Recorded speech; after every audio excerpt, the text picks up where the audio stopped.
This film is purely fictional. Please do not imitate it. Your like and subscribe are the motivation for me to update. Chapter 854. The King of District 6 is really dead? Zhang Hao asked in disbelief. Shen Hong nodded. He killed him? Zhang Hao pointed a finger at Zhou Wen. Shen Hong nodded again. Gulp. Zhang Hao swallowed subconsciously, feeling a chill on his neck. He had previously called the other person a fool. You come here, Zhou Wen said, glancing at Zhang Hao. Boss Wang, I'm sorry. I didn't mean to act so arrogantly. I was acting so hard to trick Boss Chen into revealing the traitor. Please forgive me. Zhang Hao's legs softened, and he apologized hastily.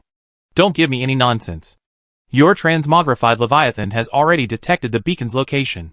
Lead the way, Zhou Wen said. Oh, okay. Zhang Hao immediately jumped back onto his transmogrified Leviathan's back and directed it to the beacon's location. At the same time, the starfish-shaped Leviathan was hunting in the sea, and a transparent membrane sealed the space. Bang! The sea surface suddenly exploded, and a pale blue female figure burst out from the water. But as she regained her footing, 6 blue figures appeared and surrounded her. The pale blue female figure was naturally Chen Ke, the king of District 10. However, she looked somewhat disheveled at this moment, her sea-turning armor already tattered. The 6 pale blue figures surrounding Chen Ke were none other than the kings of the other 6 districts. Districts 1, 2, 5, 7, 8, and 9. Districts 3 and 4 were there to contain Chen Ke's transmogrified Leviathan. You're really going to wipe out District 10 today. Chen Ke used his mental power to scan the 6 people surrounding him, his silver eyes gleaming with anger, as he spoke in a cold tone. Chen Ke, we know your silver and orichalcum traits are powerful. One focuses on attack, the other on defense, and both are incredibly powerful. This was the mastermind behind the siege of District 10, the survivor king of District 1. But this time, all 9 of us district kings are mobilized. No matter how powerful your traits are, there's no way you can outlast 9 of us, the survivor king of District 1 said casually. Alas, such a beautiful woman, only to be killed. What a shame. The survivor king of District 5 swallowed hard, as he gazed at Chen Ke's curvaceous figure. King of District 5, if you like, you can take your body back and enjoy it later. Ha ha ha. The king of District 8 laughed. Stop the nonsense and get serious. All 9 of us kings are out this time. If she escapes, you won't have peace in the future, the king of District 2 said coldly. Chen Ke's expression grew increasingly serious as he listened to their words.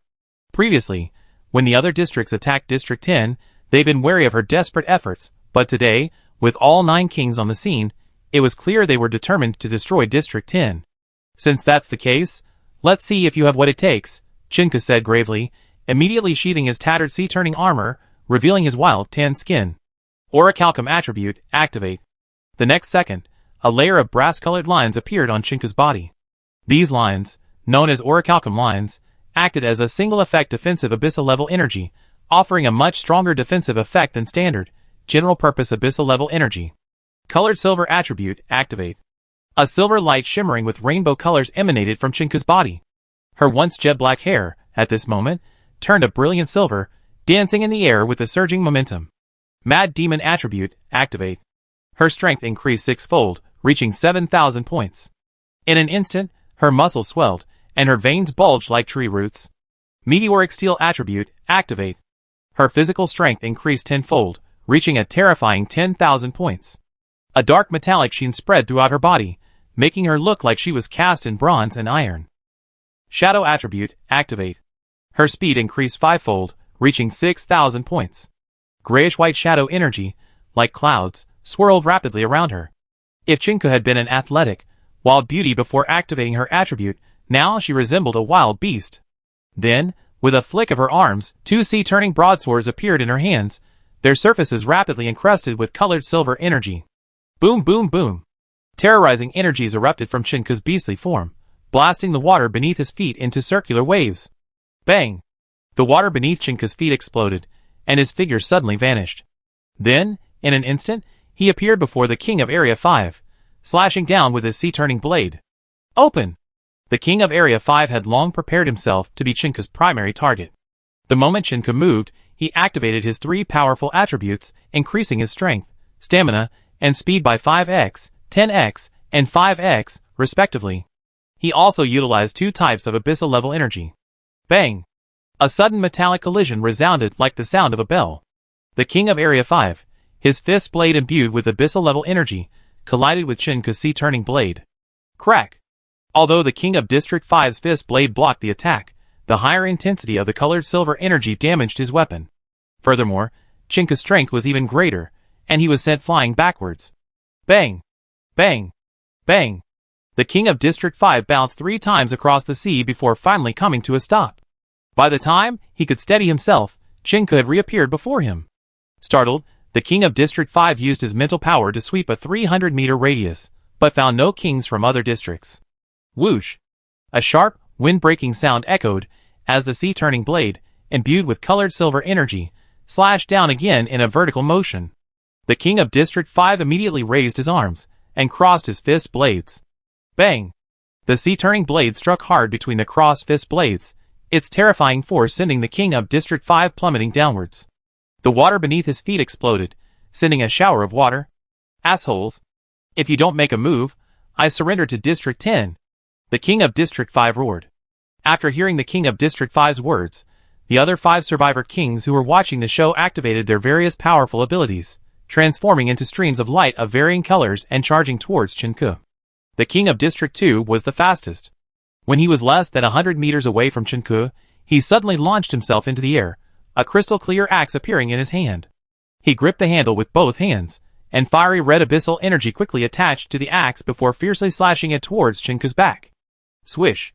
The crystal-clear axe struck Chinku's back, sparking a series of sparks as it successfully broke through the orichalcum pattern on Chinku's skin, slicing through his skin. However, the intensity of the fiery red abyssal energy was limited, so the wound was not deep. Almost in the next second, the thin wound healed to its original state under Chinku's 10,000 points of physical fitness. Chapter 855. At this moment, the other 4 survivor kings had also arrived around Chinku, their weapons and abyssal-level energies raining down upon him one by one. Chinku ignored the other survivor kings, his fierce eyes fixed solely on the District 5 king. After the District 5 king barely managed to block the attack with his fist blade, Chinku swung his other sea-turning blade fiercely, slicing directly into the District 5 king's abdomen. Overwhelmed by Chinku's power, the District 5 king was momentarily unable to dodge the blow, and could only use abyssal-level energies to block it. At this moment, the colored silver energy on the sea-turning blade's surface suddenly condensed, its intensity increasing.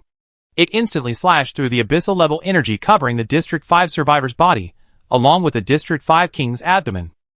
The reason the colored silver energy on the sea-flipping blade suddenly solidified was because Chen Xian had tapped into the sharpness inherent in the colored silver Leviathan gene. This ability slightly compresses the colored silver energy, increasing its intensity. You're not coming to share the attack for me? Do you want me dead? The King of District 5 roared.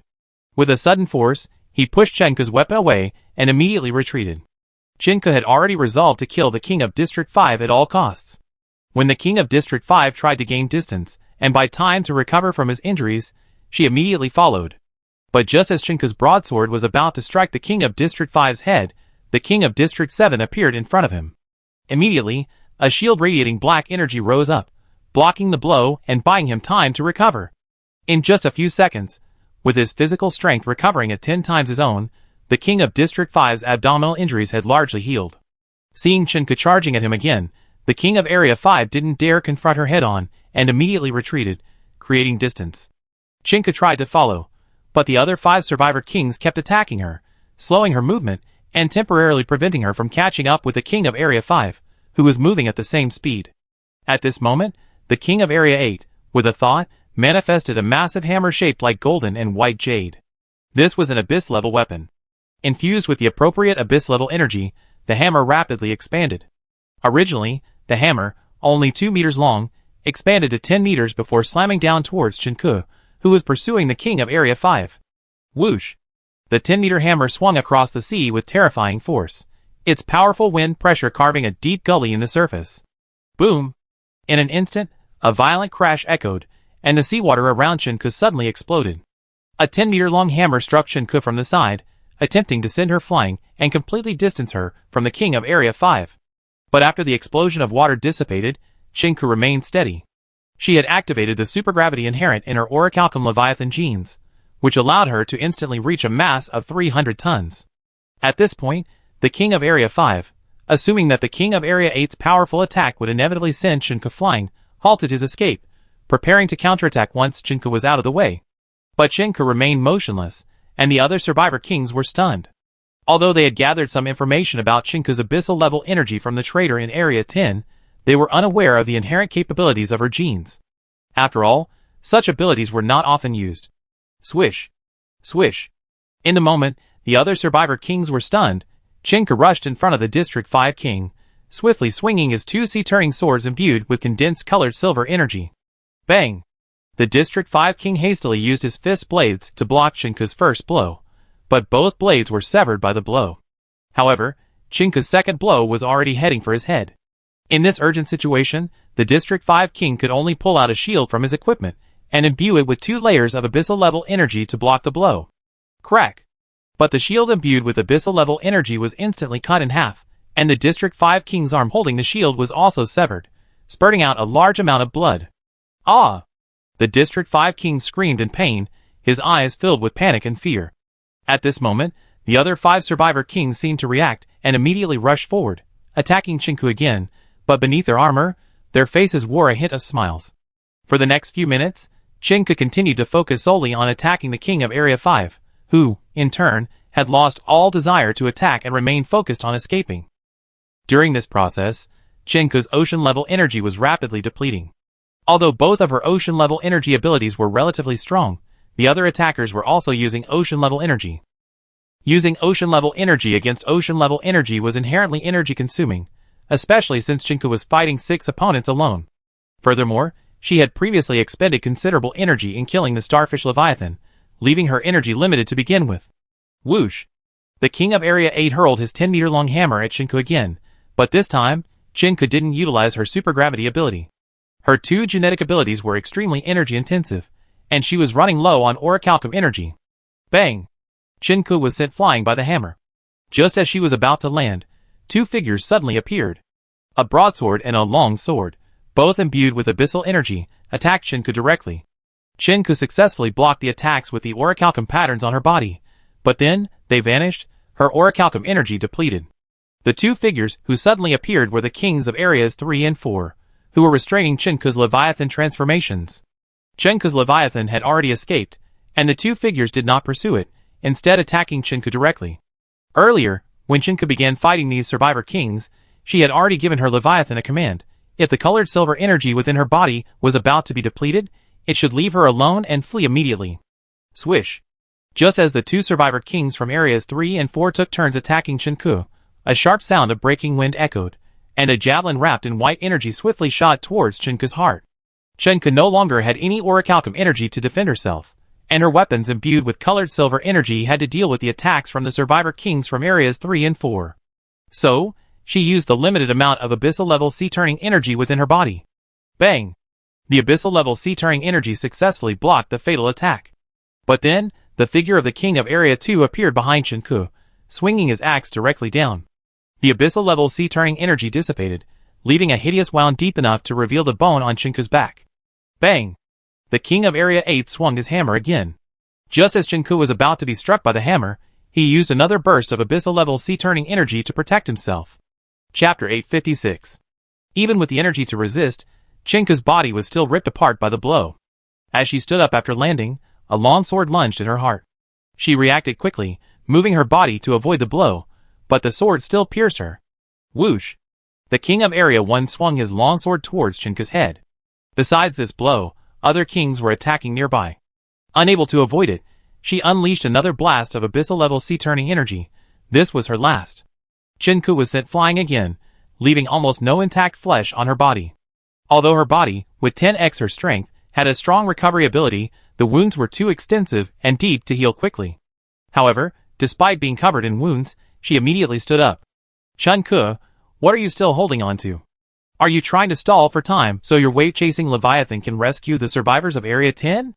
The King of Area 1 approached Chinka and said, You? Upon hearing this, Chinka, who had been expressionless until then, had a slight change in expression. Ha ha ha. It's useless. My island crocodile is nearby, and your wave-chaser Leviathan just fought a fierce battle. Do you think it can defeat my island crocodile? The King of Area 1 said jokingly. After hearing the King of Area 1's words, Chinku's eyes, once filled with fighting spirit, suddenly turned into confusion. When she met the kings of the survivors from the 8 areas, she knew that her survival was unlikely. She only hoped to hold out a little longer, allowing the wave chaser Leviathan to return and rescue as many survivors as possible from Area 10. But now, holding on seemed pointless. The King of Area 6 is still over there. I imagine your Area 10 has been destroyed by now. Stop struggling and die, the King of Area 1 said, raising his long sword and slashing directly at Chinku's head. This time, Chinku didn't resist. Her energy was almost completely depleted, and the amplification properties would soon end. There was no chance of escape. Boom! But at this critical moment, a golden lightning bolt descended from the sky, instantly striking the King of Area 1. Although the King of Area 1 had detected it with his mental power, the golden lightning was too fast, leaving him no time to dodge. He could only attach abyssal energy to his body for defense. But the abyssal energy on his body only resisted for a moment before dissipating. His skin was still charred black by the electricity, but the injury was not serious. The sudden change caused the survivor kings surrounding Chinku to immediately distance themselves and look in the direction of the golden lightning. In the air above the sealed space, a man in a black windbreaker and a golden mask floated quietly. It was Zhou, who had flown in. Thank goodness I made it in time, Zhou said with a sigh of relief, glancing at Chinku. Seeing that she was merely covered in blood and nothing serious was wrong, he breathed a sigh of relief. Chinku, who had initially given up struggling, looked up at the soaring king of District 1 with a flicker of surprise. Huh? Zhou froze for a moment upon seeing Chinku's face, but quickly regained his composure. Is this the king of District 6 you were talking about? Zhou's hand flashed with a blue light, and a charred corpse, split in two, appeared in his hand. He casually tossed it in front of the charred king of District 1, who had been electrocuted. The king of Area 1 scanned the corpse with his mental power, a hint of surprise crossing his face. Then, he glanced at his private message list and discovered that the king of Area 6's profile picture had truly vanished. The other 7 survivor kings were initially skeptical. A random, unseen figure, pretending to be the king of Area 6 with a disfigured corpse. Wasn't that just playing them for fools? But after glancing at the private message list, their expressions changed drastically. You killed the king of Area 6? The king of Area 3 asked in disbelief. Yes, Zhou nodded sincerely, his body rapidly descending from the sky onto the sea. And now, it's your turn. As Zhou finished his words, a stream of purple-black energy erupted from his body, transforming into black flames. The black flame attribute increased its power 5-fold, reaching 8,580 points. Boom! Suddenly, another jet of black energy with golden lines erupted from his body, increasing his Liang attribute's speed 6-fold, reaching 8,470 points. At the same time, Zhou's skin quickly turned black, the golden lines on it becoming exceptionally clear, and his tungsten gold attribute's physical strength increased 10-fold, reaching 13,200 points. How dare you! It's our turn? We just got lucky, and killed the king of District 6. You don't think we let you do anything to us, do you? The king of District 2 scolded. Ridiculous. You're overestimating yourself. Since you're here, die. The king of District 4 said, his figure suddenly vanishing. He wielded a long sword imbued with abyssal-level energy, and instantly swung it towards Zhou's head. However, at the moment when the king of District 4 swung his sword, Zhou's figure turned into a shadow.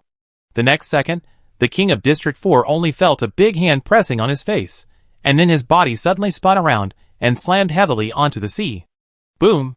With a resounding roar, the seawater exploded.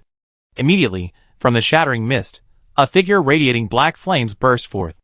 In its grasp, it clutched a figure, the king of District 4. Zhou seized the king of District 4's head and charged at the king of District 5, the closest to him. During this moment, the king of District 4 struggled, attacking Zhou with his weapon, but his attack was powerless to break through his golden body's defenses. At this point, Zhou had reached the king of District 5, and used the king of District 4 as a weapon, striking him fiercely. The king of District 5, having previously lost one arm to Chinku, now had only one. Seeing the king of District 4 charging at him, he immediately drew a broadsword, coated with a layer of ocean abyss-level energy, and struck the king of District 4. Although Zhou held the king of District 4's head tightly, his mental power could detect the king of District 5's attack.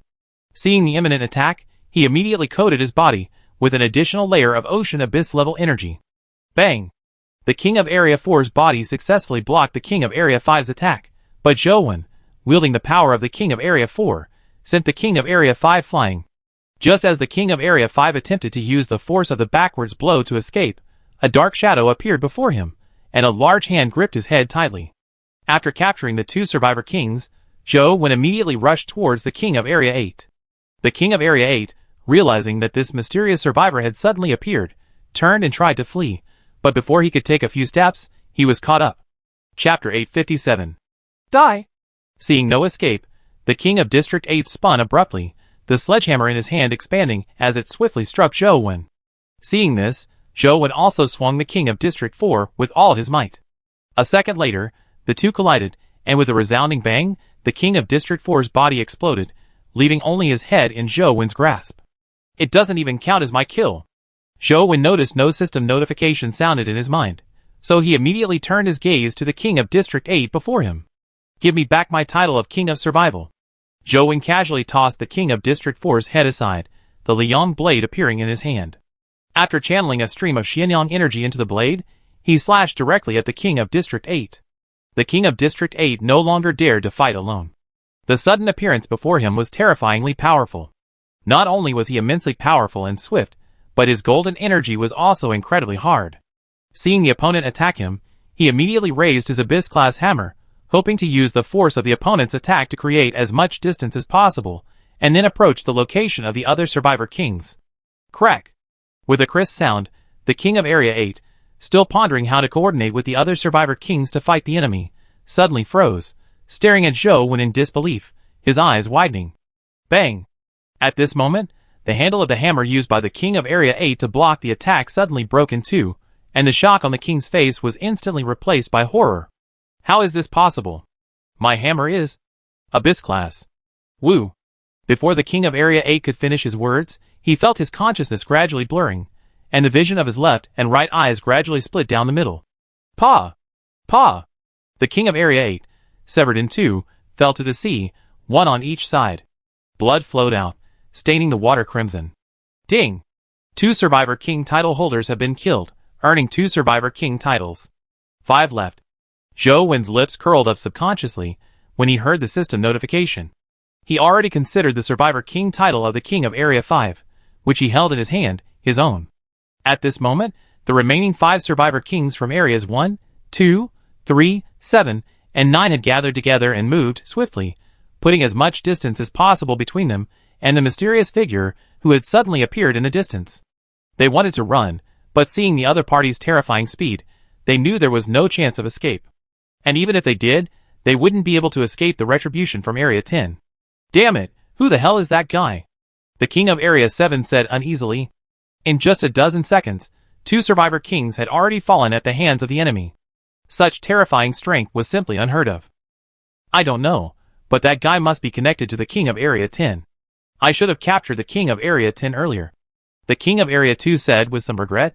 Having sensed the mysterious man's extraordinary strength, he had immediately thought of capturing the King of Area 10 as a threat, but who knew the King of Area 10 had already escaped. Although Chinka's Ocean Abyss energy was nearly depleted, her amplification properties could still last for a while. After confirming that Wang Wen had truly killed the King of Area 6, she immediately fled. After the 5 Survivor Kings discovered Chinka's escape, it was impossible for them to pursue her. After all, Chinka's speed was comparable to theirs, and if they pursued Chinka, they would immediately attract the mysterious man's attention, a move that was far too dangerous. What should we do now? The enemy's black weapon seems powerful. Could it be a king-level weapon? The King of Area 9 asked with a hint of panic in his eyes. He had seen the King of Area 8's abyssal-level weapon severed by the enemy's sword just now. Impossible. If his weapon were pale blue, it might be a king-level weapon, but it's black. When have you ever seen a black king-level Leviathan? The King of Area 1 flatly denied. The King of Area 1's skin, previously charred by the golden lightning, had almost fully recovered. He moved quickly, looking back. He saw the mysterious figure, radiating black flames, pursuing them at breakneck speed. The distance between them was closing at a visible rate. That guy can't possibly possess king-level energy. Hold him off for a while. I have a way to kill him, the King of Area 1 said. Do you have a way to kill him? The King of Area 2 looked at the King of Area 1 with suspicion. He didn't believe what the King of Area 1 said at all. He felt that the King of Area 1 was trying to get them killed, buying him time to escape. Of course. The King of Area 1 ignored the King of Area 2's questioning gaze. A flash of blue light appeared in his hand, and a fist-sized pale blue crystal core appeared. Sea-turning energy core. The survivor kings of Areas 2, 3, 7, and 9 all exclaimed in surprise. You? The King of Area 2 was surprised, but his eyes immediately flashed with anger. The other 3 survivor kings also looked unhappy.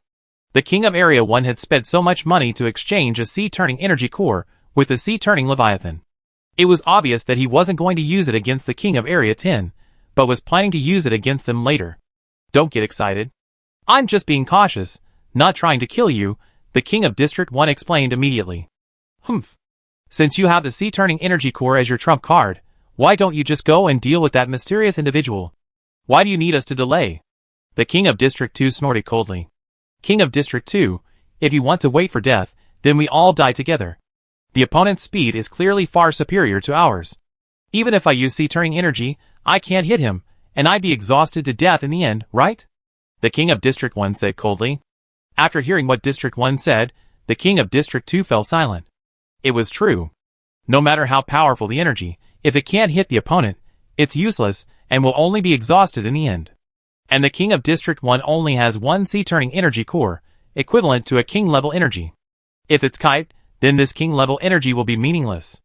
Alright, that guy's almost on our tail. No matter what, let's get rid of him first. The King of Area 1 glanced back again, and saw that the mysterious figure was less than a kilometer away. Okay, what should we do? The King of Area 2 asked, and the other 3 kings nodded, agreeing to delay.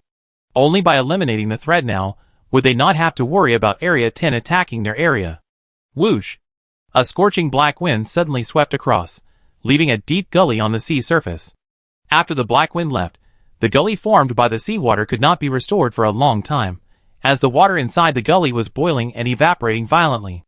Chapter 858. The scorching black wind was Zhou. Because of his rapid movement, it rapidly compressed the air in front of him, creating a sound barrier. The sea surface in front of him was split in half by the impact of the sound barrier, causing 2 huge waves to surge. Huh? Not running anymore? Just as Zhou was within 100 meters of the 5 survivor kings, 4 of them suddenly turned, drew their weapons, imbued with sea-level energy, and attacked him directly. Die! The 4 survivor kings roared, attacking Zhou almost simultaneously from all 4 directions. The King of Area 2 raised his crystal axe, and chopped it down from the front. The King of Area 3 stabbed Zhou's heart from the left with his long sword. The King of Area 7 slashed at Zhou's neck from the right with his broadsword. The King of Area 9 stabbed Zhou in the back of the head with a spear. Zhou remained unmoved by these attacks, ignoring those to his left and back. He fiercely swung the King of District 5 in his left hand, striking the King of District 2 in front of him.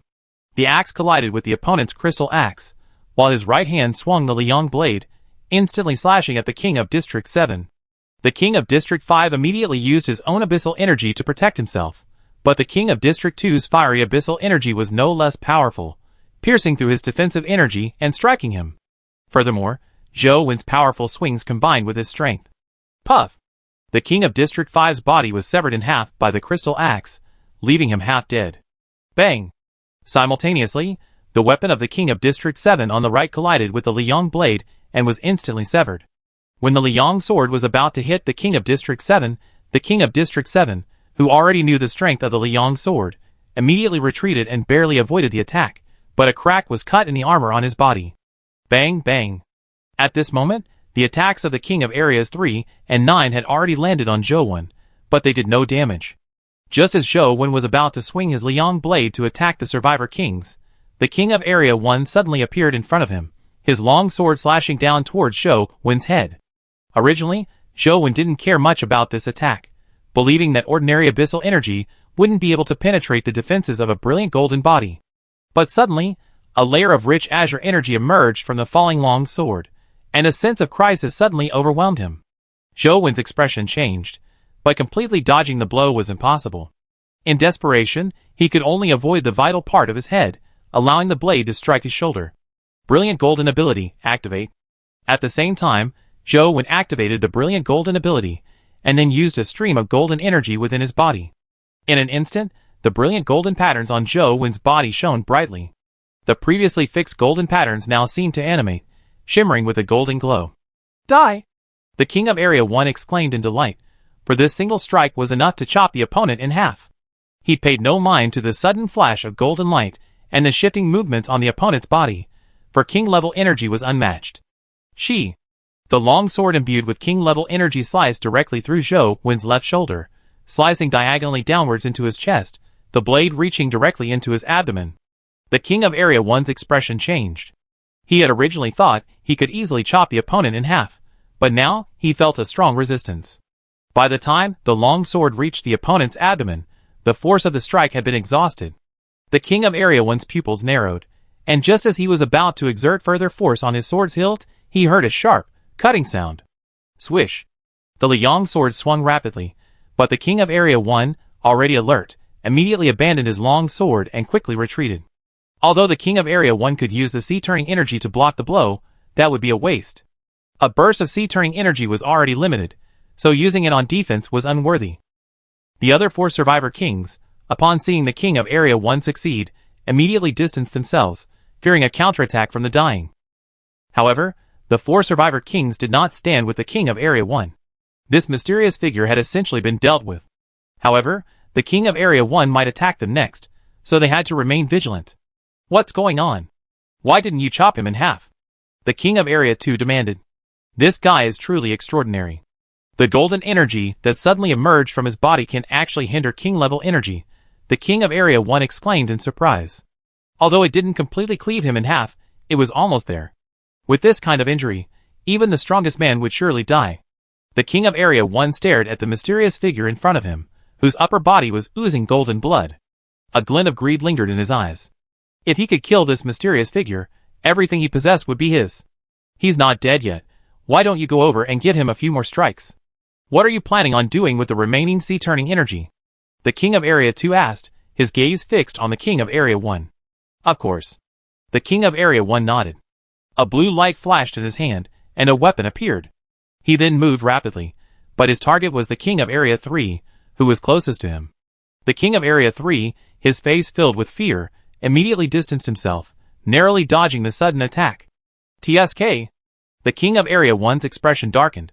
His original plan was to attack the other survivor kings immediately after killing the mysterious man, but his weapon had become stuck in the mysterious man's body, making it difficult to kill them. Whatever, I kill as many as I can. The King of Area 1, without hesitation, pursued the King of Area 3. But then, the mysterious man, whom they had believed doomed, suddenly moved. Before their stunned gazes, he pulled out the long knife that had pierced his body. Instantly, a surge of black energy emerged from the wound. As the astonished eyes of the men watched, the wound, which had practically penetrated his entire upper body, healed at a visible speed. In a moment, it was as good as new. For a moment, the 5 survivor kings were stunned. This ability to heal from injury was simply unbelievable. The 5 survivors exchanged glances, then charged toward Zhou Wen again, seemingly intent on repeating their previous tactic. This time, however, Zhou Wen wouldn't give them another chance. The moment they charged toward him, he swiftly swung the Liang blade in his hand, then activated its Liang attribute, channeling a stream of Liang energy into the blade. Swish! Suddenly, a 30-meter-long, pitch-black energy blade appeared, instantly engulfing the 5. The Xianyang energy emanating from the blade's edge directly cleaved 4 of them in half. The King of Area 2, the King of Area 3, the King of Area 7, and the King of Area 9, as their bodies were severed, their expressions shifted from confusion to shock to horror, and finally to regret. We shouldn't have come to siege Area 10 today. These were the 4's final thoughts before their deaths, their bodies completely obliterated by the Liang energy. Chapter 859. Only the King of Area 1, relying on his sea-turning energy, blocked the slashing attack of the Xianyang energy. However, this didn't last long as the sea-turning energy on his body was depleted, and the Liang energy blade dissipated along with it. But before the King of Area 1 could even land from the air, a dark figure appeared before him. With one hand, it grasped his head, lifting him into the air, and with its other hand, it swung its weapon, slashing directly through his left shoulder. No! Let me go! You can be the King of Area 1, and everything I have. The king of Area 1 shouted hastily. But Zhou Wen's slashing motion was unwavering. He reattached the Liang blade, imbued with a stream of Xianyang energy, and sliced through the king of Area 1's body like tofu. Please, please, I was wrong. I don't want to die. Please, please. Even with only half of his body left, the king of Area 1 continued to plead for mercy until his life force was completely drained, and he was then burned to ash by the black flames emanating from Zhou Wen's body. Ding! 6 Survivor King title holders have been killed, earning 6 Survivor King titles. It's finally over, Zhou Wen said, feeling elated after hearing the notification in his head. At this moment, Chen Ke, who had witnessed the entire process from a distance, ran towards Zhou Wen. Thank you, Wangwen. Otherwise, Area 10 wouldn't exist today. Thank you. Chen Ke thanked Zhou Wen sincerely. No need to thank me. Just give me the materials you collected for the 3rd stage breakthrough, Zhou Wen said with a smile. At the same time, Shen Hong and the others, who had been waiting outside the sealed space, stared with wide eyes, their faces filled with horror. After Zhou Wen entered the sealed space, they kept an eye on Boss Chen's portrait on the system interface. Initially, they were worried about his safety, but then they watched as the portraits of the Survivor Kings disappeared one after another, their expressions gradually becoming more vivid. So what Boss Wang said was true. He really could have killed the kings of 9 districts by himself? That's terrifying. Zhang Hao said with a dazed look. Humph. Didn't you blame me for bringing back some unidentified person? I saved our District 10. Apologize now. Shen Hong snorted, her face full of pride. I'm sorry, Auntie. You're familiar with Boss Wang. Could you please put in a good word for me? Zhang Hao apologized quickly, then smiled apologetically. At that moment, a kilometer-long, transformed Leviathan covered in iridescent silver scales, as if sensing something, swam rapidly forward. It soon returned, with 2 human figures looming above its head. Some time later, the group found the wave-chasing Leviathan battling the island crocodile Leviathan. Zhou Wen defeated the island crocodile Leviathan and obtained an abyssal core, but no treasure chest, as it had already been taken by the king of Area 1. Soon after, the survivors of Area 10 regrouped on the back of the wave-chasing Leviathan and began building a city with stone foundations, while Zhou Wen and Chen Ke stood at the head of the wave-chasing Leviathan. I don't know your name yet. Zhou Wen asked Chen Ke. My name is Chen Ke. Thank you, Wangwen. From now on, we in Area 10 will finally be free from being hunted by other areas. Chen Ke's jet-black hair ruffled in the sea breeze. She looked at Zhou Wen with sincere eyes, and thanked him again. Then she handed him a box containing Chen Ke's only materials for breaking through to the 3rd stage. Chen Ke, do you have a sister? Zhou Wen asked after accepting the supply box. Chen Ke's eyes widened slightly at the question, and she looked at Zhou Wen with a pair of bright pupils, a look of anticipation and hesitation in them. I have a sister, her name is Chen Xian. Have you met her? Chen Ke took a deep breath at the end of this sentence, her expression apprehensive. She had probably already guessed that Wangwen, standing before her, might be from another survival world. Originally, Chen Ke thought only the 1 billion people had entered the survival world, but after seeing Wangwen, who seemed so out of place in their world, she realized that other survival worlds might exist, and that her sister might have also entered one. However, she knew the dangers of the survival world, so she hesitated, fearing hearing bad news. She's one of my subordinates. She's safe. Don't worry, Zhou Wen said with a nod. That's good. Our parents died young, and she's my only family left. It's good that she's okay. Hearing that his sister was fine, Chen Ke's heart relaxed, and he turned his gaze to Zhou Wen. Wangwen, are you the king of District 10 in your world? Chen Ke asked. Yes, Zhou Wen nodded. Then how did you come to our world? Can you go back? Chen Ke asked with some anticipation. I think I can. Zhou Wen wasn't entirely sure. After arriving in this world, his system interface had lost all communication. Can I go to your world and see Xiaoxin? Chen Ke hesitated, then began to ask. Sure, let's go. Zhou Wen didn't mind. It was just a matter of a travel voucher. Thank you, Chen Ke said with a grateful smile. Afterwards, Shen Hong's transformed Leviathan led the way, and several other Legion commanders joined in, wanting to see what another survival world looked like. After about 3 or 4 hours, Zhou Wen returned to the entrance to this world. That's the entrance to the dimension, Zhou Wen said, pointing to the pitch-black entrance in the distance.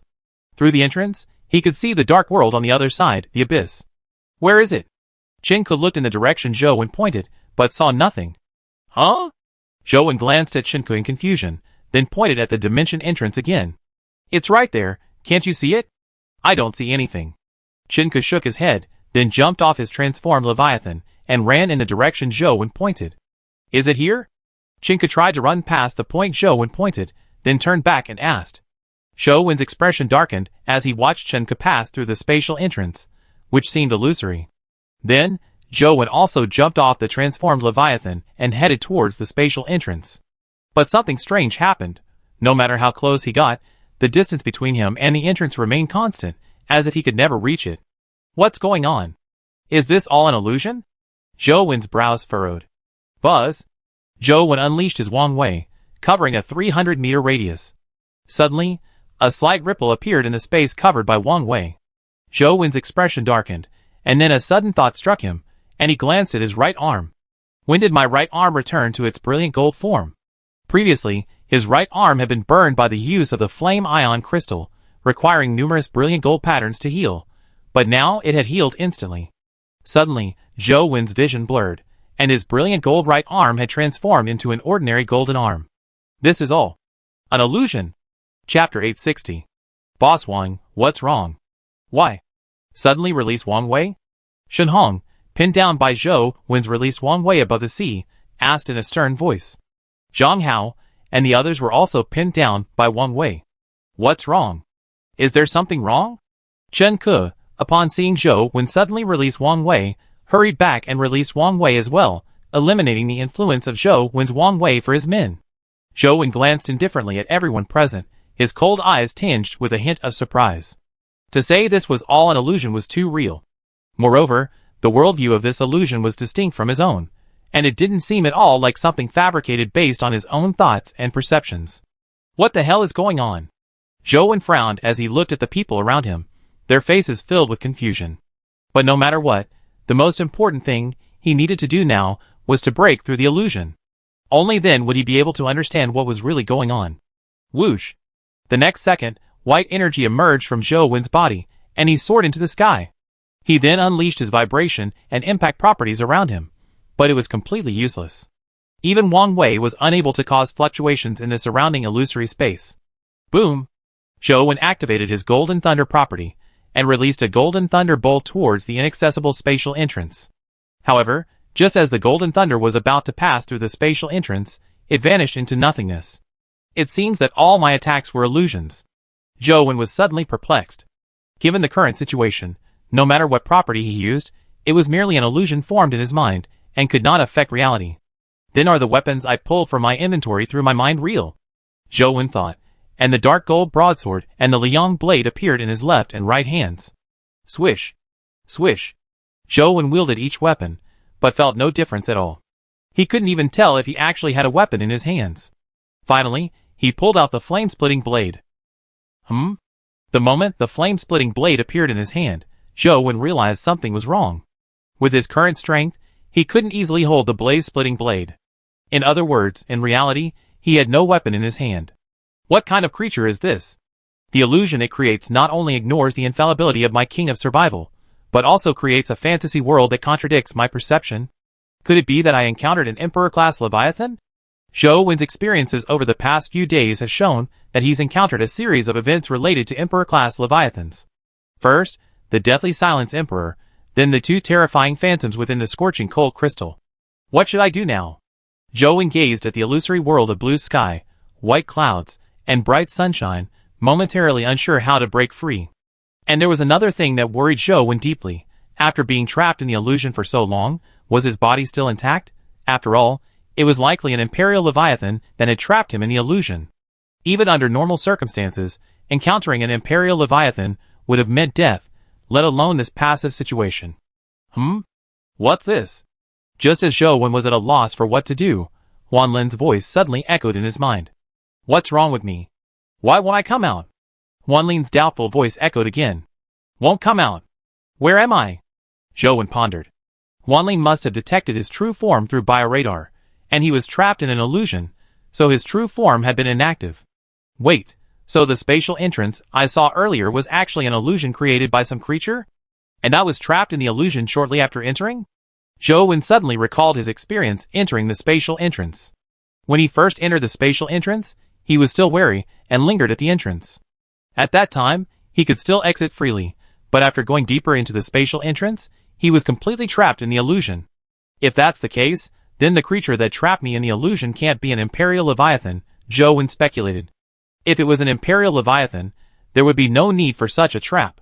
But what's the point of knowing all this? There's no way to break the illusion, Zhou said helplessly. If only Huanling could notice something was wrong and rescue me. But Zhou was a little worried that the creature that had trapped him in this illusion might harm Huanling. Is the villain feeding these little bugs? Huanling's voice echoed in Zhou's mind. Little bugs? Why feeding little bugs? Is something feeding on me? Zhou speculated, but then shook his head in denial. If he had been attacked, Huanling's voice wouldn't just be filled with doubt. It would surely be filled with anger. From Phantom Scale's perspective, I was feeding the little bugs, which means I did take out an item. Zhou's eyes lit up at this thought. So far, the only things that could be considered food for living things are the Nightfall core I took out when I traded the fantasy gem with Shenke, and the sea-swallowing Leviathan flesh I took out when I traded materials with Shenhong. At this point, Zhou immediately realized that the items within the system space could be retrieved at his will. I wonder if the weapons I retrieved can be used with my current consciousness. Zhou thought of a way to break this illusion, or rather, a way to harm the creature outside that had trapped him. Never mind, let's try. Zhou thought, attempting to retrieve a flame ion energy crystal from the system interface and use it directly. Boom! In an instant, the space around Zhou suddenly seemed to be incinerated and dissipated. Then, Zhou immediately scanned his entire body with his mental power, discovering that he was completely naked, with some signs of corrosion on his skin. Have you broken through the illusion? Zhou, still unsure, took out the flame-splitting blade. Feeling the heaviness in his hand, he felt a surge of joy and activated 3 of its properties. At this moment, the flame ion energy released by the flame ion energy crystal began to enter his body, and a scorching burning sensation immediately spread throughout his body. Zhou immediately switched the flame-splitting blade from his right hand to his left. His right hand had been burned once before, and now, without the brilliant golden body, it wouldn't be able to withstand the burning of the flame ion energy when it was released. Oh, and this too. Zhou thought of the space distortion gloves and, with a thought, donned them on his right hand. Chapter 861. The next second, the flame ion energy that had been continuously flowing into Zhou's body suddenly changed direction and rapidly flowed into the space warping glove. This glove can actually store flame ion energy. This is amazing. The space warping glove absorbed the flame ion energy, and Zhou's body would no longer be burned by the heat emitted by the energy. When the 1,000-meter diameter flame ion energy ball was only 100 meters away, Zhou released his mental power and checked outside, discovering that he had indeed returned to the abyss. His ability to escape the illusion was likely due to the flame ion energy ball. However, with such a terrifying illusion, if he continued to stay inside this unknown creature, once the energy ball was completely absorbed, he might be pulled into the illusion again. So, when the energy ball was still 100 meters away, Zhou flew directly towards the unknown creature's body. After a while, Zhou successfully arrived outside, and the flame ion energy ball was completely absorbed by the space warping glove. When Zhou turned to look at the unknown creature, the sunny space he had seen before reappeared. He could even see the figures of Shenke and the others, their faces filled with confusion, as if they couldn't understand why Zhou had suddenly vanished. It seems as if as long as I don't go in, I won't be affected, Zhou concluded. He then glanced at his character attribute panel. Ah, it's all fake after all. Zhou took a deep breath, then exhaled heavily. The 3 attributes on his character attribute panel, which had previously been maxed out, now returned to their original values, not to mention the various materials for the trade. What a false alarm! Zhou turned his gaze towards the unknown creature before him. He shifted the flame-splitting blade from his left hand to his right, then released the energy from his space-warping glove and channeled it into the flame-splitting blade. Soon, a crimson blade, 100 meters long and imbued with terrifying energy, took shape. Zhou, affixing a layer of floating energy to his body, flew directly towards the boundary of the spatial entrance in front of him. Then he saw a nearly transparent, fine, mesh-like membrane. Using his mental power, he discovered that this membrane was composed of a tiny creature, somewhat resembling a hydra, with numerous tentacles connected to each other, forming a vast cylindrical web. Swish! Zhou swung the flame-splitting blade, slashing directly into the membrane, leaving a long crimson scar. Whoosh! The next second, Scorching flames erupted from the scar, spreading and burning across the membrane, reducing numerous tiny creatures to ash. The spatial portal formed by these tiny creatures also began to crumble and disappear, and the images of Chinku and the others completely vanished. This cylindrical membrane net, formed by a vast number of tiny creatures, stretched an immense distance, at least 100,000 meters, with a diameter of approximately 10,000 meters. Zhou plunged the crimson blade into the cylindrical membrane net, and then flew rapidly in its direction, leaving a sea of fire in its wake. Buzz! But just as Zhou was about to reach the end of the membrane net, a surge of mental force suddenly assaulted him. In a trance, he reappeared in the brightly sunny world, surrounded by Chinku and the others, who stared at him in surprise. Boss Wang, why did you suddenly disappear just now? Did you enter the spatial entrance you mentioned? Shenhong asked doubtfully. Zhou already knew these people were illusions, so without further ado, he tried to activate Wang Wei to resist the influence of their mental energy. This time, Wang Wei worked, successfully transforming the scene around him into a deep ocean, though it wasn't stable, constantly switching back and forth between the two scenes. From Chinku's perspective, Zhou seemed to be stuck, his figure flickering. Bang! Below Zhou, the sea's surface suddenly exploded. A gigantic creature suddenly burst out of the water, its nearly transparent tentacles reaching towards Zhou, seemingly attempting to envelop him. As the tentacles drew closer, Zhou realized that his Wang Wei's ability to resist mental energy had weakened, so he immediately flew backwards, creating distance between them. What should I do? I can't get close, so I can't kill this creature. Just as Zhou was agonizing, he suddenly realized that the space distortion glove was absorbing the energy from the flame-splitting blade. After a short while, the crimson blade was completely absorbed, and the spatial fluctuations on the distortion gloves became unstable. This is... Zhou recalled the scene where the falling star Leviathan had used gravity to distort space and freeze him. This reminded him of the use of the space distortion gloves. Zhou immediately put the flame-splitting blade into his equipment slot, then turned his gaze toward the unknown creature extending its tentacles. With his right hand, clad in the space distortion glove, he gave it a strong squeeze. Instantly, in the space in front of Zhou, an invisible hand, tens of thousands of meters long, suddenly appeared. It directly grasped the unknown creature, then, with its 5 fingers converging, gave a fierce squeeze, instantly crushing it to pieces. Ding! Kill an abyssal-level Leviathan, increasing all stats by 3. How could this creature only be an abyssal-level Leviathan? Zhou asked in disbelief.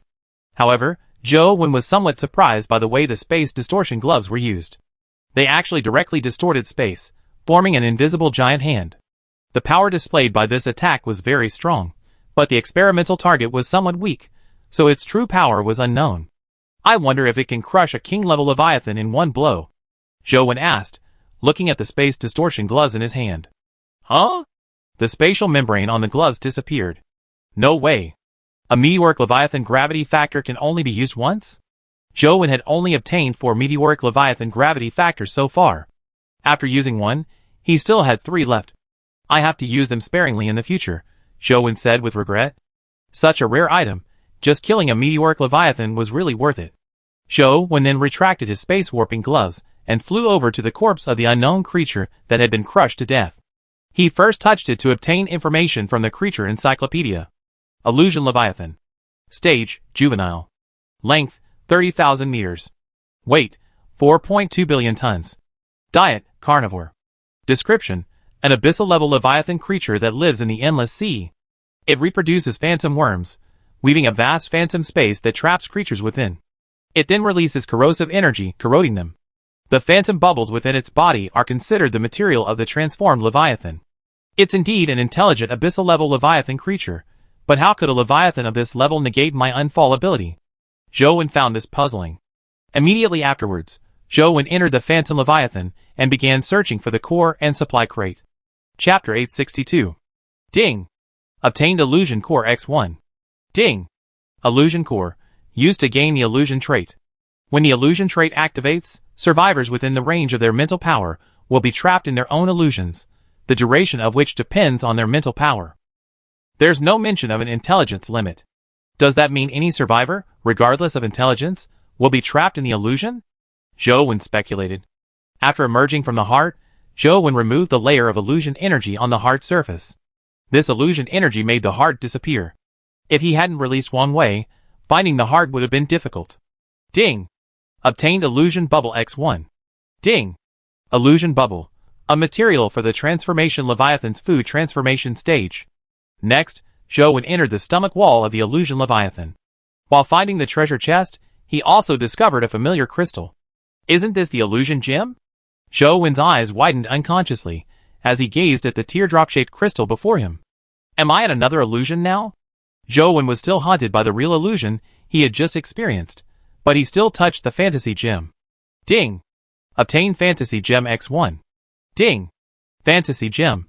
Made from the scales of the fantasy emperor, it possesses a powerful hallucinogenic effect and is one of the materials needed to achieve a third-stage intelligence breakthrough.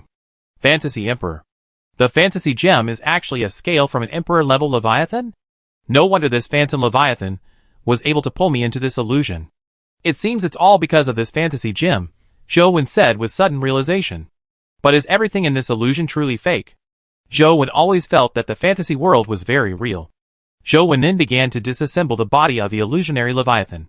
However, just as he began, a massive golden figure suddenly rushed towards him. Golden Sea Dragon Leviathan. Zhou immediately recognized the golden creature charging towards him. But this Golden Sea Dragon Leviathan was heavily corroded, as if it had been captured by the illusionary Leviathan long ago and had been trapped within the illusion until now. Isn't this a coincidence? Zhou grinned, and the flame blade appeared in his hand. After a while, a notification sounded in Zhou's mind, announcing the killing of the Abyssal-class Leviathan. Ding! Obtain 1 golden core. I should be able to absorb energy from the golden core, right? Zhou asked uncertainly. Later, Zhou brought Jiang Haitao, Chen Xian, and Leng Liang with him. They disassembled the body of the illusionary Leviathan, while he disassembled the body of the Golden Sea Dragon Leviathan. Soon, the 2 Abyssal-class Leviathan corpses were completely dismantled by the group. Jiang Haitao and Leng Liang ended their journey and left, leaving Zhou alone. Chen Xian, do you have any brothers or sisters? Zhou asked. Huh? Chen Xian was stunned by Zhou's question, but then quickly realized what was going on and spoke. I have a sister. What's your sister's name? Zhou's expression changed slightly as he asked again. My sister's name is Chen Ke. What's wrong? Chen Xian noticed the unusual change in Zhou's expression. Nothing. You can go back. Zhou was silent for a moment, still not telling Chen Xian about Chen Ke. Oh, bye, boss Zhou. Chen Xian, feeling somewhat bewildered, ended his journey and vanished in a flash of blue light. It seems that world isn't fake, but why is it connected to the illusion of the phantom Leviathan? Zhou pondered. Never mind. Let's talk about it after we reach the endless sea. Zhou didn't dwell on it any further. Before the amplification effects of his 3 attributes were about to end, he returned to the phantom scale's stomach space. After returning to the stomach space, Zhou casually ate a few glowing fruits to restore his strength. Then, unwillingly, he glanced at his character attribute panel. None of the Survivor King titles he had earned from killing the 9 Survivor Kings remained. Ah, at least my efforts weren't in vain. Zhou sighed again, took out the phantom treasure chest he had found in the phantom Leviathan's stomach space, and opened it directly. Ding! Obtain phantom Leviathan gene potion X1. Ding! Obtain conscious ghost blueprint. Ding! Obtain king level Leviathan hunting ticket X1. Ding! Obtain phantom brain crystals X10. Ding! Received 1 fantasy sea location card. Consciousness ghost. Isn't this one of the ingredients for crafting a remorse clone? Zhou indirectly used the consciousness ghost blueprint and checked the requirements. Ding! Consciousness ghost blueprint. Requires 1 brain platinum crystal, 1 consciousness crystal, 1 illusion bubble, and 1 condensed ghost. I have the first 3 ingredients, but what is this condensed ghost? Suddenly, a thought occurred to Zhou. Could it be a ghost energy creature?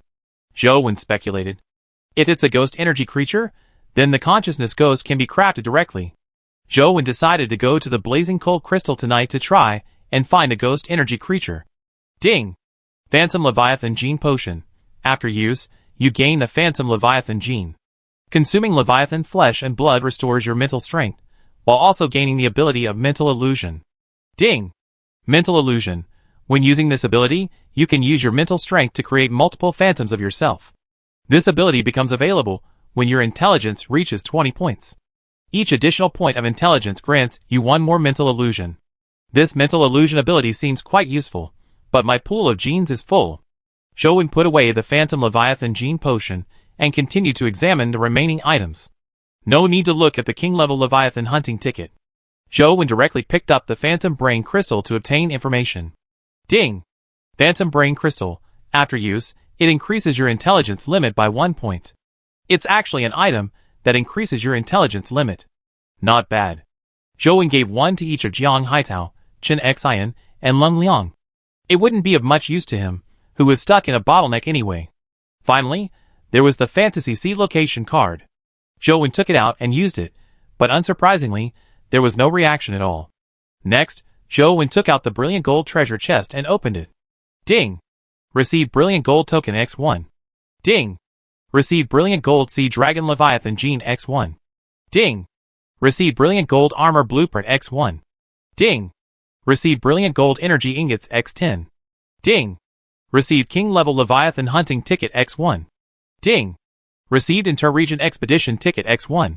Meanwhile, on Shenku's side, Shenhong and the others looked at the location where Zhou had disappeared again, their faces filled with surprise. It was truly bizarre. Shenku, staring at the direction Zhou had disappeared, fell silent. After a long pause, she turned her gaze toward Shenhong and the others.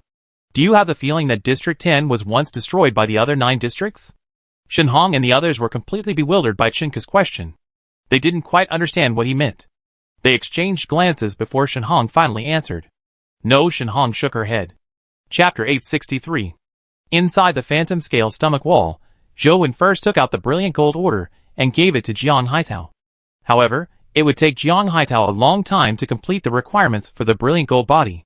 Next, Zhou sent the Brilliant Gold Sea Dragon Leviathan Gene Potion to Chen Xian. Although it lacked the matching Brilliant Gold Core, the inherent Golden Body ability within the gene was still quite impressive, requiring only gold elements to form without consuming Brilliant Gold energy. Brilliant Gold Armor Blueprint requires 10 Brilliant Gold Sea Dragon Leviathan Scales, 1 Brilliant Gold Energy Ingot, 100 Turbulent Seaweed Fibers, and 100 Silk. Seeing that the blueprint required the Brilliant Gold Energy Ingots just opened from the Brilliant Gold Treasure Chest as materials, Zhou immediately took one out to examine it. Ding! Brilliant Gold Energy Ingot, made by smelting the Brilliant Gold Sea Dragon Leviathan spine into a metal ingot and infusing it with 1,000 Brilliant Gold Energy. Wow, that's quite expensive. 1,000 Brilliant Gold Energy? Zhou exclaimed in surprise after reading the introduction. By the way, can I absorb the Brilliant Gold Energy from this Brilliant Gold Energy Ingot? Zhou raised an eyebrow and immediately began to experiment. After a minute, he actually managed to absorb a Brilliant Gold Energy from within. It really works. And it absorbs very quickly. It's like a reserve energy source. Zhou exclaimed delightedly, looking at the Brilliant Gold Energy Ingot in his hand. Armor made from materials containing 1,000 Brilliant Gold Energy should be quite strong. After a moment's hesitation, Zhou decided to spend a Brilliant Gold Energy Ingot to craft a set of Brilliant Gold Armor and see for himself. Then, Zhou took out the materials according to the instructions on the Brilliant Gold Armor Blueprint and clicked Create. Enveloped in the blue light, the 4 materials began to rapidly fuse, soon forming a shimmering suit of golden armor. Its surface was covered in brilliant golden lines, similar to the brilliant golden lines, though these lines were not as densely distributed across the armor. Bang! Zhou donned the brilliant golden armor and attacked himself with the dark golden broadsword, but only a crisp sound emanated, leaving no trace on the armor's surface. It seems the armor's strength is above the energy level of a medium-sized Leviathan, Zhou thought to himself. With a flick of his mind, he removed the brilliant golden armor and handed it to Jiang Haitao. Zhou's own energy was almost entirely at the abyss level, making it impossible to further test the brilliant golden armor. After all, it was crafted from a single brilliant golden energy ingot. If it were accidentally damaged, it would be a huge loss. After Jiang Haitao tested it with various large Leviathan-level energies, he ultimately determined that the brilliant gold armor was on the same level as Overlord energy. While not reaching the abyssal level, it was significantly stronger than typical large Leviathan-level energy. That's pretty good. Zhou then crafted 2 sets of brilliant gold armor, and sent them to Chen Xian and Leng Liang. He planned to absorb the remaining 7 brilliant gold energy ingots directly, intending to use them to repair his brilliant gold body. Looking at the description of the brilliant gold energy ingots, it seems I can use a blast furnace to create a brilliant gold ingot blank, then input brilliant gold energy directly into it, Zhou speculated. However, he wouldn't be crafting brilliant gold energy ingots for now, The condensed brilliant gold energy wouldn't even be enough for his own needs. There was no need to look at the remaining king-level Leviathan hunting tickets and inter-region expedition tickets. Zhou Wen simply collected them. After reviewing the items in both treasure chests, Zhou Wen took out the formula for a third-stage intelligence breakthrough. Third-stage intelligence breakthrough formula requires 1 fantasy gem, 1 consciousness crystal core, and 1 regret polymer. Because the consciousness crystal core was too large to fit within the stomach wall, Zhou Wen left the stomach wall and ventured outside. On Phantom Scale's back, Zhou Wen placed the 3 items. Immediately, the world system chimed in his mind, prompting him to break through the third-stage intelligence limit. Breakthrough, Zhou Wen thought, and the next second, the 3 materials before him began to fuse, enveloped in a blue light. Finally, they condensed into a crystalline liquid ball 10 meters in diameter, its surface ablaze with colorful light. Then, the colorful light from the crystal ball fell on Zhou Wen like an aurora, and a surge of invisible energy quickly entered his brain. Ding!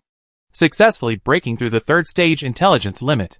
Soon after, a system notification chimed in Zhou Wen's mind, and the crystalline liquid ball was completely absorbed.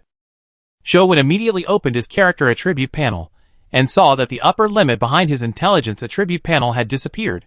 He immediately returned to his stomach wall space, and took out the silver token he had obtained long ago, and used it immediately. Ding! Use the silver token, intelligence +1. The moment Zhou Wen's intelligence reached 25 points, he felt his total mental power suddenly expand. Then, he tried to release his mental power, and the coverage radius reached 500 meters. At the same time, Zhou Wen discovered that, like Chen Ke, he could compress his mental power to extend it in a certain direction and over a long distance. However, Zhou Wen's primary concern was the ability to give orders to Huanlin. For other survivors, reaching an intelligence of 25 merely granted the ability to issue commands to Leviathan creatures, but for him, it meant communicating with Huanlin, as he could hear her inner voice. Huanlin. Zhou Wen enveloped Huanlin's brain with his mental power, and tried calling out. Huanlin's inner voice was tinged with doubt. Villain? After a moment of confusion, Huanlin gradually came to his senses, as the name Huanlin had been given by the villain. Yes, it's me. From now on, I can talk to you, Zhou Wen addressed Huanlin through his mental power again. Villain can talk to me? But it seems you don't understand me. Huanlin's inner voice wondered, and it opened its mouth and chirped, as if trying to respond to Zhou Wen. You don't have to say anything.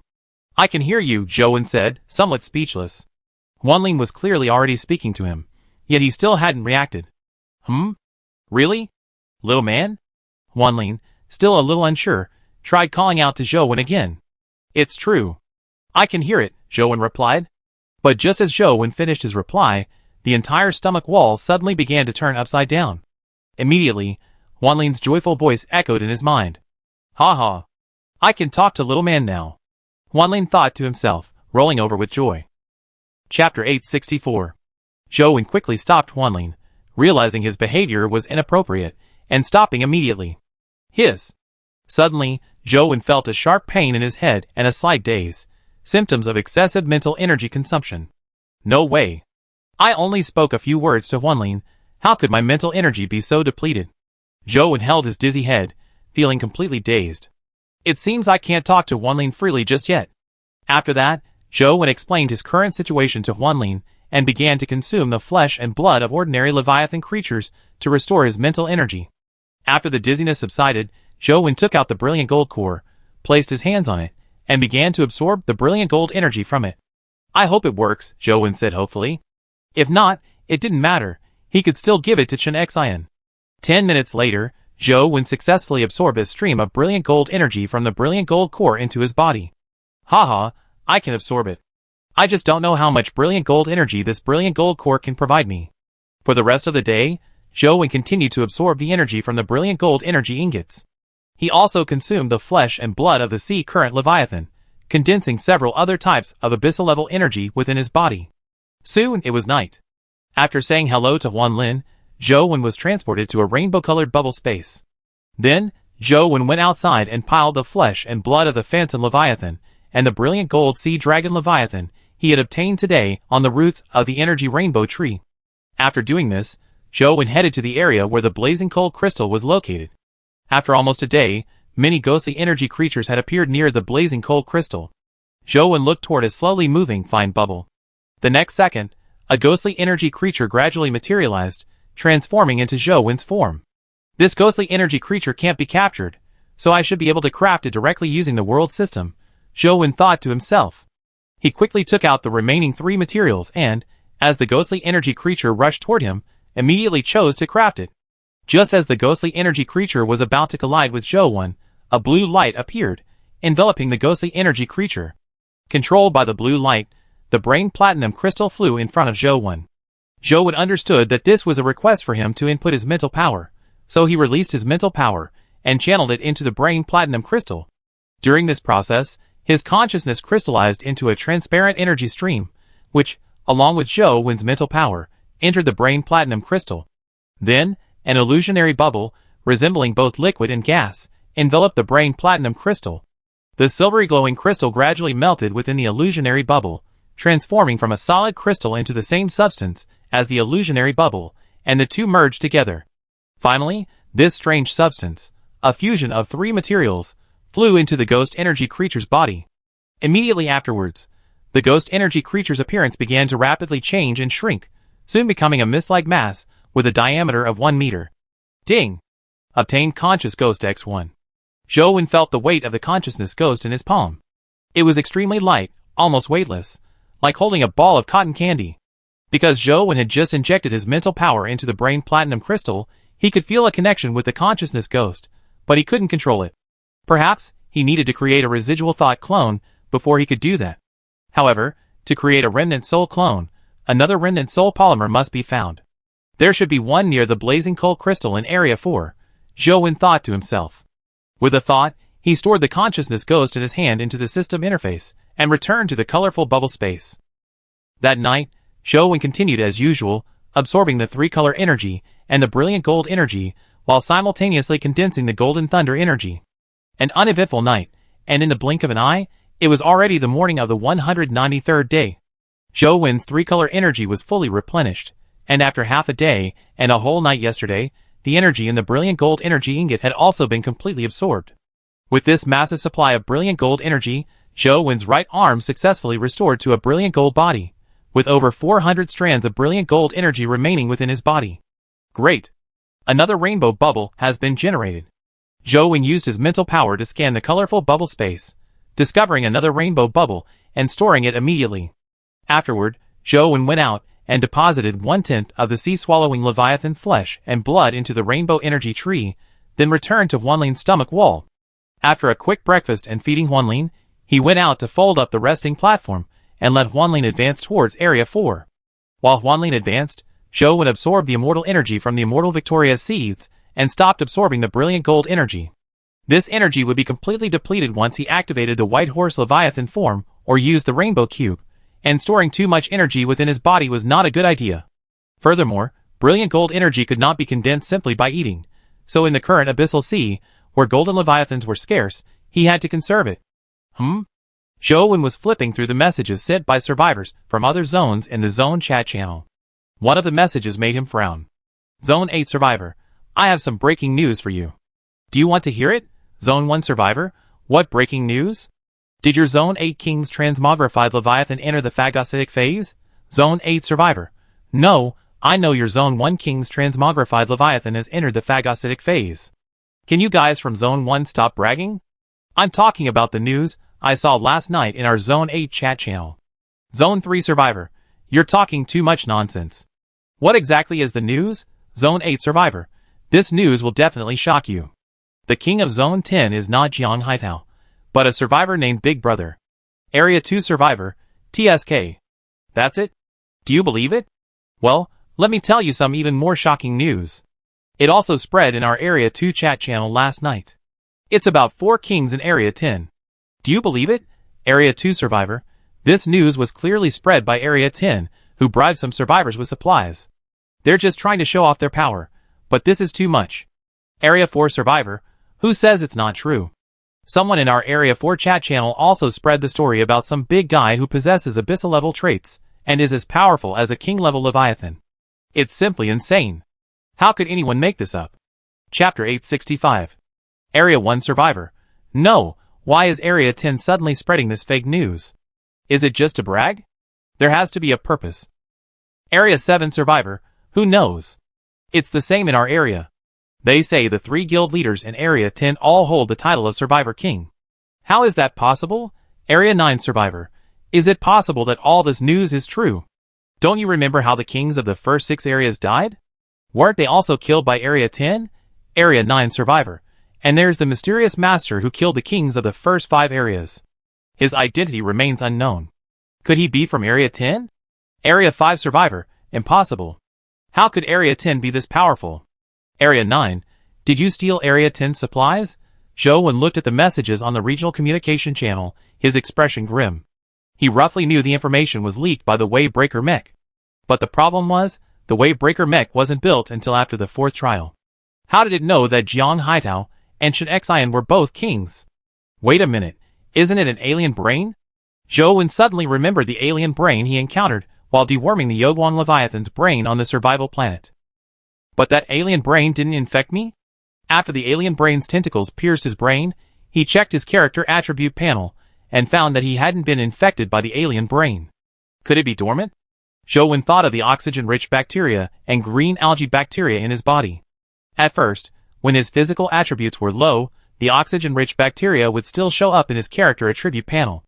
Later, as his physical attributes improved and the oxygen-rich bacteria no longer affected him, they disappeared. In other words, as long as it's not harmful to the body, it won't show up. Zhou speculation was supported by the fact that when they had previously explored the corpse of the algae-bearded Leviathan, Lin Yun had been infected with green algae bacteria. Although he had also been infected with green algae bacteria, his character evaluation hadn't revealed it either. I actually had an alien brain inside of me all along? Zhou felt a little apprehensive at the thought. Back on the survival planet, he hadn't been called the king of survival. So, I shouldn't have an alien brain inside of me now, right? Zhou asked uncertainly. But why would the alien brain spread information about me? What's the point? Although Zhou preferred to keep a low profile, his identity being exposed didn't really matter. There were 4 kings in District 10, and they had subordinates in Districts 1, 3, and 5. Even if the survivor kings of the remaining 5 districts knew about it, would they dare target District 10? At the same time, the kings of Districts 2, 4, 7, 8, and 9 all wore solemn expressions. When they heard the news about District 10 being discussed in their own district's world chat channel last night, they didn't take it seriously, believing it was just a rumor spread by District 10. But just in case, they sent someone to challenge Shen Xian, the leader of the Survivor Guild, and Ling Liang, the leader of the Black Blade Society Guild, to a duel. The result sent a chill down their spines. These 2 guild leaders were truly the kings of survivors. Finally, they tested the boss they just heard of, and he was also the king of survivors. District 4 Survivor King, what should I do now? District 10 actually has 4 Survivor Kings. Add in a gallon from District 1, and that makes 5, which already accounts for half the total. District 2 Survivor King, what else can we do? Let's live in peace. Do you still want to go against District 10? District 9 Survivor King, the problem is, we want to live in peace, but will District 10 agree? They already killed the kings of 3 districts. Will they let us go? District 8 Survivor King, so what can we do? We unite to fight District 10? You may not know this, but District 10 has a way to obtain tidal energy from the tidal Leviathan. Do you have a way to obtain true king level energy? District 7 Survivor King, question mark. District 2 Survivor King, question mark. District 4 Survivor King, question mark. District 9 Survivor King, question mark. District 2 Survivor King, this is even more outrageous news, and you're spreading it in your world communication channel? District 8 Survivor King, haha, I have a tidal energy myself. I exchanged it with Jiang Haitao. I didn't hear it from someone else. District 7 Survivor King, oh Allah. Are District 10 and us living in the same world? How can the gap be so huge? District 2 Survivor King, sigh. If all else fails, just recognize District 10 as the boss. District 1 is pretty good, isn't it? And I suspect that Garen's Leviathan transformation entering the phagocytic phase might have something to do with District 10. District 9 Survivor King, that's all we can do. District 2 Survivor King, by the way, Alexander, how did you acquire tidal energy from Jiang Haitao, the king of the survivors in Area 4? Yes, how did he acquire the body? The king of the survivors in Area 8, can't you just ask for yourselves? Afterwards, the meeting between the 5 kings, which had been held via private messages, ended. With the exception of the king of Area 8, the kings of the other 4 areas all went to Jiang Haitao to trade for tidal energy. Compared to the distrust of the survivors in other areas in the regional communication channel, the survivors in Area 10 were all excited upon hearing the news. Especially when they heard that the boss was the true king of Area 10, those survivors, who had once been his supporters, were completely convinced. I was wondering why the boss disappeared after arriving in the abyss. So he's been playing 6th place? Haha, this is outrageous. For kings in one area. I want to go to the regional communication channel and yell, "Who can kill me? Who dares to kill me? I'm invincible." I said before that the boss might be the mysterious and powerful one, but you didn't believe me. What about now? Sure, Kong Yun snorted. Prophet, the sword is coming. Why are you still talking about the knife? Ha ha ha. The Zone 10 chat channel was abuzz with excitement, but Zhou Wen was feeling a bit overwhelmed because many Zone 10 survivors were sending him private messages, asking if he truly possessed the power of a king-level Leviathan. Among these chaotic messages, Zhou Wen found one from Jiang Haitao. It said the king of survivors from other zones wanted to trade tidal energy with him. Zhou Wen thought about it, and asked Jiang Haitao to trade with the king of zones 2 and 9. These 2 kings had reached the 3rd stage of their physical attributes, qualifying them for tidal energy. Of course, he would only trade 1 tidal energy to them. As for whether they would concentrate all the tidal energy on one person, that didn't matter. After all, it would only be 5 tidal energies at most, and Zhou Wen didn't believe the kings of other zones would be willing to leave their fate to others. Chapter 866. In the waters near the water ball of Area 6, within a palace on an island, a wave-breaker mech, shrouded in pitch-black tentacles, continuously devoured the flesh and blood of various Leviathan creatures, condensing various pseudo-king level energies within its body. Below the king's platform, the black-armored alien brain was reporting on the situation in each district. King, last night we mobilized the infected in each district, and spread information about the strength of Area 10 and Zhou Wen.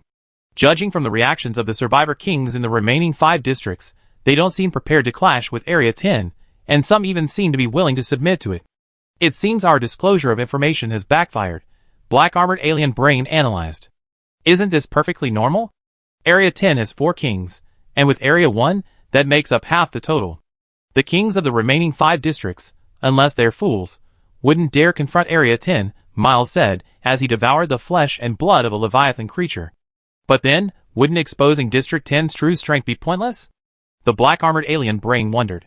Indeed, it's pointless. My purpose in exposing District 10 is simply to prevent the remaining 5 survivor kings from provoking Zhou Wen. Otherwise, District 10 might eventually have 10 survivor kings, which would be even more troublesome, Miles said. And I know Zhou Wen well. As long as we don't provoke him, he won't kill the remaining survivor kings for no reason. It's a 50-50 situation. Only if we can find a suitable opportunity in the future can we completely eliminate District 10. As for now, don't rush. Take your time, Miles said, suddenly compressing the alien brain factor in his body and channeling it into a tentacle. Then, it pierced the brain of a survivor from District 9. On the steps of the king's platform lay 5 unconscious survivors, from Districts 2, 4, 7, 8, and 9, all of whom had been injected with Miles's alien brain factor. Haha, you're so used to being kings, are you really willing to be inferior to others? Miles chuckled softly with his ripped maw. Send these 5 back to their respective areas, and then find a way to arrange for them to be with the survivor kings of each area, and wait for the opportunity. Zhou Wen, while absorbing the immortal energy from the immortal Victoria seed, was also checking the messages from Jiang Haitao. These messages were about the remaining 5 survivor kings' allegiance to District 10. In fact, not long ago, these 5 survivor kings had sent Zhou Wen private messages also discussing their allegiance, but Zhou Wen didn't respond, so the 5 survivor kings went to Jiang Haitao. They can surrender if they want, but they pay 3 million land bases each, and they have to hand over 100 million tons of Leviathan flesh and blood to District 10 every day. Zhou Wen sent a message to Jiang Haitao. Brother Wen, they said these 2 demands are too high, and they hope to lower them a bit. Jiang Haitao replied after talking with the 5 survivor kings. Think it's too high? Then tell them to wait for me to come and collect it myself. Zhou Wen said without compromise. Brother Wen, they all agreed. A moment later, Jiang Haitao replied again. Well, all the land bases collected will be used to build the transfer station. If there's not enough free seaweed, ask those 5 districts for more. After that, you and Shen Xian will lead the core members of the guild on a distant sea exploration, hunting as many energy-type Leviathan creatures as possible. The higher the level, the better. With other zones supplying Leviathan flesh and blood to Zone 10, the Jiang Haitao and Shen Xian guilds could embark on large-scale exploration. Zhou Wen's Rainbow Energy Tree, on the other hand, requires large quantities of high-level energy Leviathan flesh and blood. Hunting down more large Leviathans, even Abyssal-class Leviathans, should speed up the generation of rainbow bubbles. Next, we need to quickly improve the strength of the survivors in Zone 10. Zhou Wen thought for a moment. The best way to improve the strength of ordinary survivors right now is to have them acquire energy cores. Speaking of acquiring large quantities of energy cores, the natural place to do this is from the Rainbow Energy Tree. Judging by the pattern of rainbow bubble generation from the Rainbow Energy Tree over the past 2 days, it's simply unrealistic to rely on a large number of low-level energy Leviathan cores to generate rainbow bubbles in a short period of time. Since this is the case, the low-level energy Leviathan cores can be sold to ordinary survivors at a low price to improve the overall strength of Zone 10. Wanlin, I leave for a moment. You continue on your way. If you encounter any dangerous creatures, avoid them. I come back from time to time. Zhou Wen released his mental power to cover Wanlin's brain and communicate. Oh, I understand, little man. Wanlin's voice echoed in Zhou Wen's mind. Afterward, Zhou Wen teleported into the colorful bubble space of the energy rainbow tree. He immediately emerged and began to kill the low-level energy Leviathan creatures, taking their cores and supply boxes. Every half hour, Zhou Wen would return to Wanlin's stomach wall space. After confirming that Wanlin was safe, he would teleport back to the energy rainbow tree to continue killing the low-level energy Leviathan creatures. During the night, Zhou Wen continued to kill low-level energy Leviathan creatures. This process continued until he arrived near the water ball in Area 4, on the morning of the 195th day. Over these 2 days, Zhou Wen killed nearly 100,000 low-level energy Leviathan creatures, leaving their bodies to be absorbed by the energy rainbow tree and taking away all the supply boxes and cores. Zhou Wen first gave these 100,000 low-level energy cores, and the corresponding genetic potions to his 3 major guilds. After the ordinary members of the 3 guilds were all equipped with stronger energy cores, the remaining cores were handed over to their respective guild shops and began to be sold. The price was very cheap, 1 million tons of Leviathan flesh and blood, including the core and the corresponding genetic potion. The first to purchase these low-level energy cores were the leaders of the medium-sized guilds. Zhou Wen offered a 10% discount to the Leviathan and current city guilds, allowing them to purchase 100,000 tons of Leviathan flesh and blood. At the same time, a physical bubble was sent to each of Zhu Junyang and He Yue, bringing all 3 of their attributes to the second stage.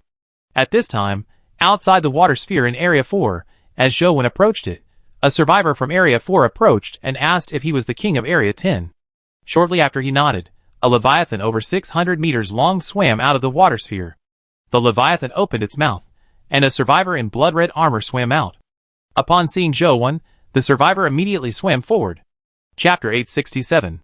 Greetings, mighty king of District 10, I'm sorry for not welcoming you. My name is Huang Tian, and I'm the holder of the Survival King title from District 4. The survivor in scarlet armor introduced himself. President Jiang informed me in advance that you would be visiting our District 4. I prepared a welcoming banquet for you. Please come in. Huang Tian respectfully gestured for an invitation. No need. Haven't ghosts appeared in the waters near your District 4 water globe? I'm going to that ghost-infested sea. Just send someone to take me there. Zhou Wen didn't have time to waste, and went straight to the point. Oh, so I've been to that ghostly sea. I lead the way. Huang Tian breathed a sigh of relief upon learning the king of District 10's purpose for coming to District 4. Just recently, Huang Tian had received a private message from Jiang Haitao. The moment he learned that the king of District 10 had arrived in his District 4, he felt a chill run down his spine. Because 2 days ago, the king of District 10 had told them that if they didn't agree to hand over 3 million land bases and 100 million tons of flesh and blood daily, he would come and take it personally. And after compiling the relevant rumors from various districts, the king of District 10's power was simply terrifying. He was a humanoid abyssal Leviathan, and he also possessed king-level energy. He, the king of survivors, who only possessed a pseudo-king level energy, was probably no different from an ordinary person in the eyes of the other party. Sometime later, Huang Tian brought Zhou Wen to the ghost-infested sea area. Originally, Huang Tian wanted to follow to see the king of District 10's purpose in coming to the ghost sea area, but upon arrival, the king of District 10 told him to go back. He didn't dare to say anything, and had to return immediately. I hope there's also remorse polymer in this sea, Zhou thought to himself, unleashing his mental energy and directing his phantom scales toward the densely populated area of ghostly energy creatures. Soon after, Zhou descended to a depth of 100,000 meters, and saw a flaming iceberg identical to the one he seen in Area 5's ghostly energy sea. But this time, Zhou didn't directly seek the scorching cold crystals within the flaming iceberg. Instead, he searched for the giant ghostly energy creature first, lest he be drawn back into the illusion after entering the iceberg and wasting his brilliant gold energy. After swimming around the flaming iceberg, Zhou successfully located the giant ghostly energy creature. After luring it into attacking him, he successfully killed it. Ding! Obtained Remorse Polymer X1. Alright, the last ingredient needed for the Remorse clone is complete. Zhou then stored the Remorse Polymer in the system interface, activated 3 features, and took out the flame-splitting blade to begin slicing through the flaming iceberg. As they cut through the ice, the process went smoothly, uninterrupted by the giant ghostly energy creatures. It didn't take long to reach the center of the flaming iceberg. Ding! Obtained 1 blazing cold crystal. In an instant, the flaming iceberg dissipated into energy, and the ghost-infested sea area vanished. The amplification effect of the 3 attributes still had some time to last, so Zhou immediately teleported back to Wanling's stomach wall, letting her rest on the surface. He then teleported to the energy rainbow tree and, relying on his own 5-fold increase in the 3 attributes, decimated a large number of low-level energy Leviathan creatures. 10 minutes later, Zhou's amplification period for the 3 attributes expired, and he had once again harvested over 20,000 energy cores and corresponding genetic potions, which he sent directly to Lung Liang. A day earlier, Jiang Haitao and Chen Xian, along with all the core guild members, had exchanged 30 days of king-level intimidation from the tidal Leviathan, and had begun their offshore exploration. Lung Liang was now in charge of Area 10. Returning to the stomach wall, Zhou consumed some luminous fruit, slowly recovering his depleted energy. He then sent Wanling back to the water polo in Area 4, intending to replenish Wanling's king-level intimidation there before leaving. Son, there are a lot of bad guys nearby. Zhou heard Wanling's inner voice shortly after he had begun swimming. Zhou went outside, using his Waybreaker mecha to amplify his mental power, and observed numerous dead blood energy Leviathan creatures nearby. Could it be another invasion of the water polo? Zhou suspected this because the dead blood energy Leviathans within his mental detection range were all swimming towards the water polo in Area 4, clearly on purpose. At this moment, several dead blood energy Leviathans spotted Wanling and began to accelerate towards him. Zhou didn't intervene, leaving the task to Wanling. As Wanling was dispatching the dead blood energy Leviathans, a different Leviathan appeared within Zhou's mental detection range. This Leviathan was approximately 1,000 meters long, radiating a golden glow. Its dorsal fin bore a row of long, golden bone spikes, and vertebrae-like exoskeletons extended from either side. These exoskeletons, resembling vertebrae, enveloped the Leviathan like a layer of golden bone armor. This unique Leviathan was attacking the surrounding dead blood energy Leviathans, its large, fang-filled mouth continuously tearing at their flesh. But what puzzled Zhou was that the dead blood energy Leviathans, despite being attacked, didn't fight back, simply being devoured alive by the golden bone armor Leviathan. Having just finished devouring a dead blood energy Leviathan comparable in size, the golden bone armor Leviathan began attacking the others nearby. What kind of Leviathan is this? So voracious? Curious, Zhou piloted his Waybreaker mech towards the golden bone armor Leviathan. But as Zhou approached, he caught the golden bone armor Leviathan's attention, and it abandoned the dead blood energy Leviathan it was currently devouring. This creature is quite interesting. I wonder what level it is. Zhou put away his Waybreaker mech and took out his dark gold broadsword, ready to test the golden bone armor creature's energy strength. Previously, in the bizarre phantasmagorical world of the illusionary Leviathan, Shenke had subdued a Sea Abyss-class wave-chasing Leviathan. He had asked Shenke about the process, and he had learned that the Leviathan creature was first defeated, then commanded to submit through mental power. So he decided to give it a try. The moment the golden-armored Leviathan lunged, Zhou dodged the attack head-on, then swung his dark golden broadsword, slashing at the golden bone armor. Bang! A metallic clash echoed as the dark golden broadsword's blade slashed through the golden bone armor, leaving no trace. Chapter 868. The energy intensity is quite high. Zhou immediately sheathed his dark gold broadsword and summoned the Waybreaker mecha again.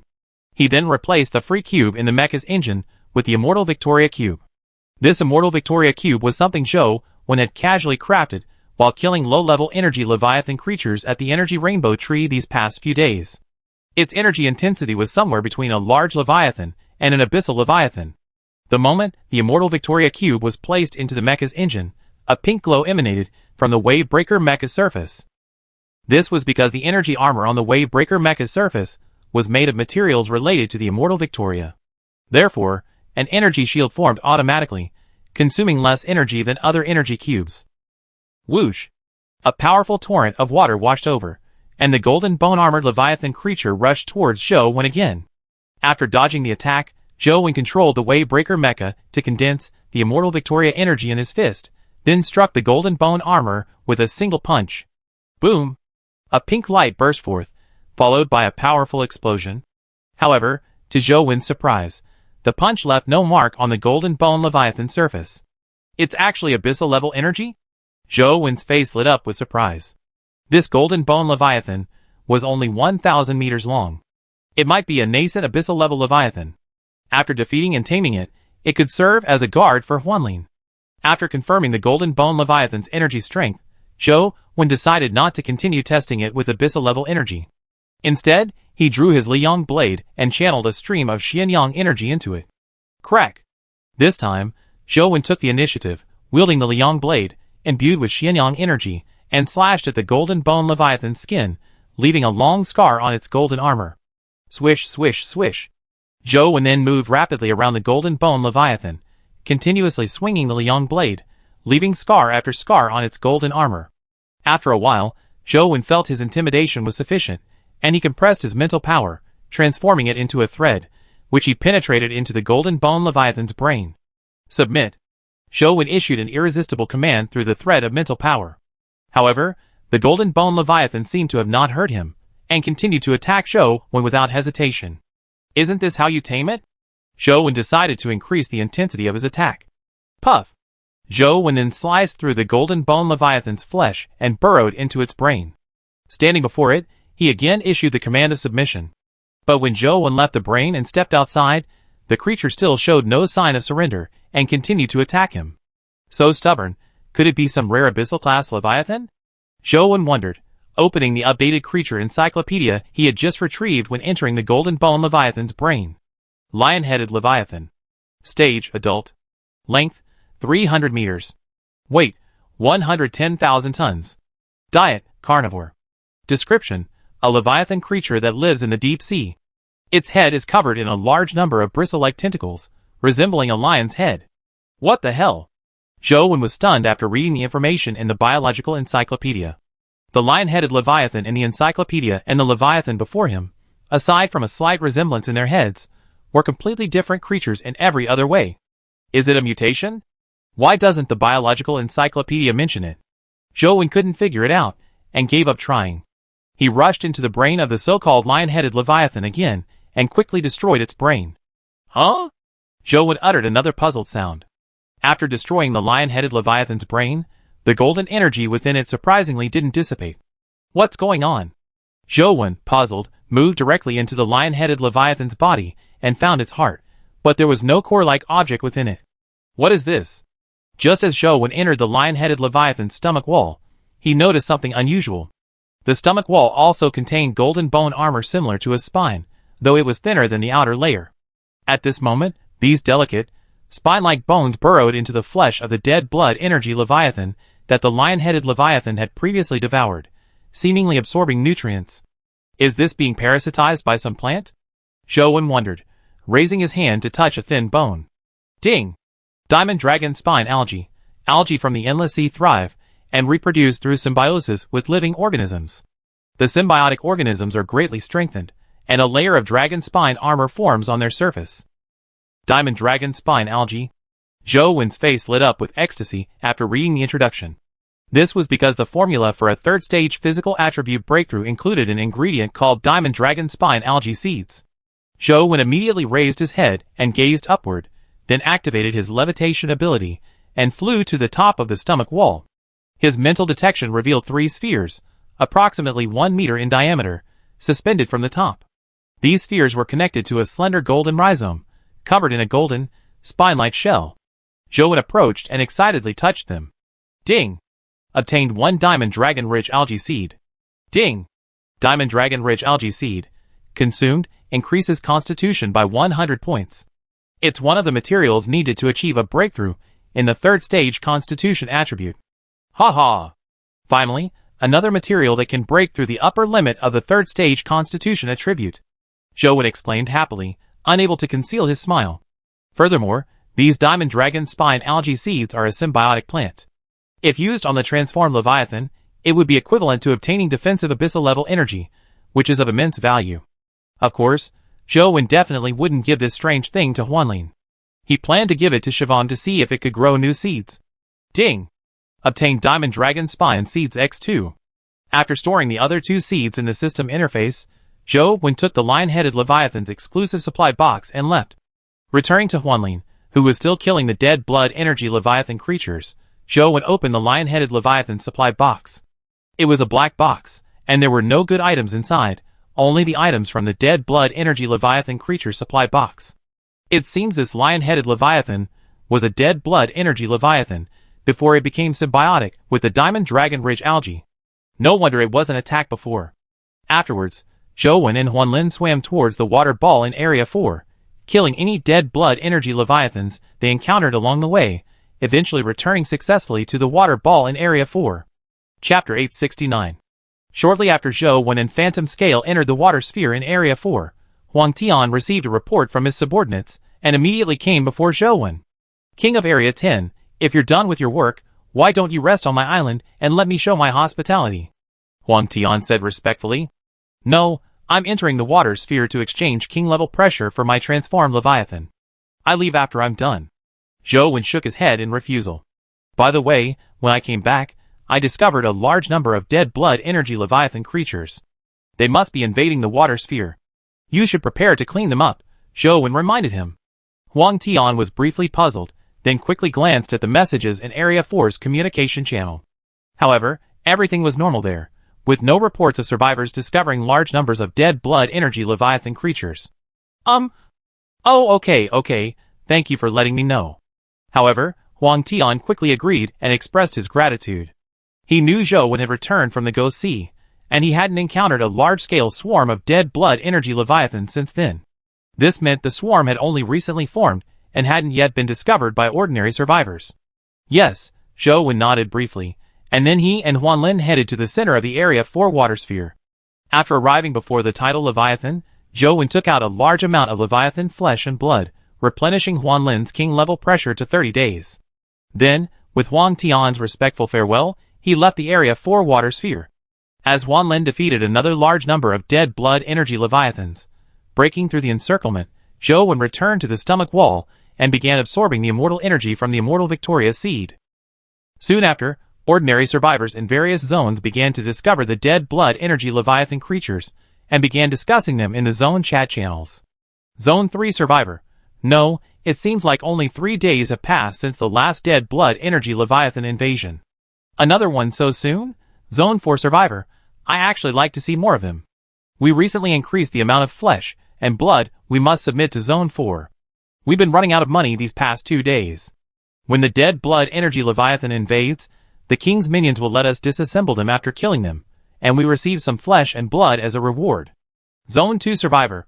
We seen this happen in Zone 2 too. We suddenly increased the amount of flesh we must submit to Zone 2. I don't know why. Zone 7 survivor. Are you all like this? We're the same. Is something wrong? Zone 1 survivor. Ours has increased too, but it's less frequent, so it doesn't matter.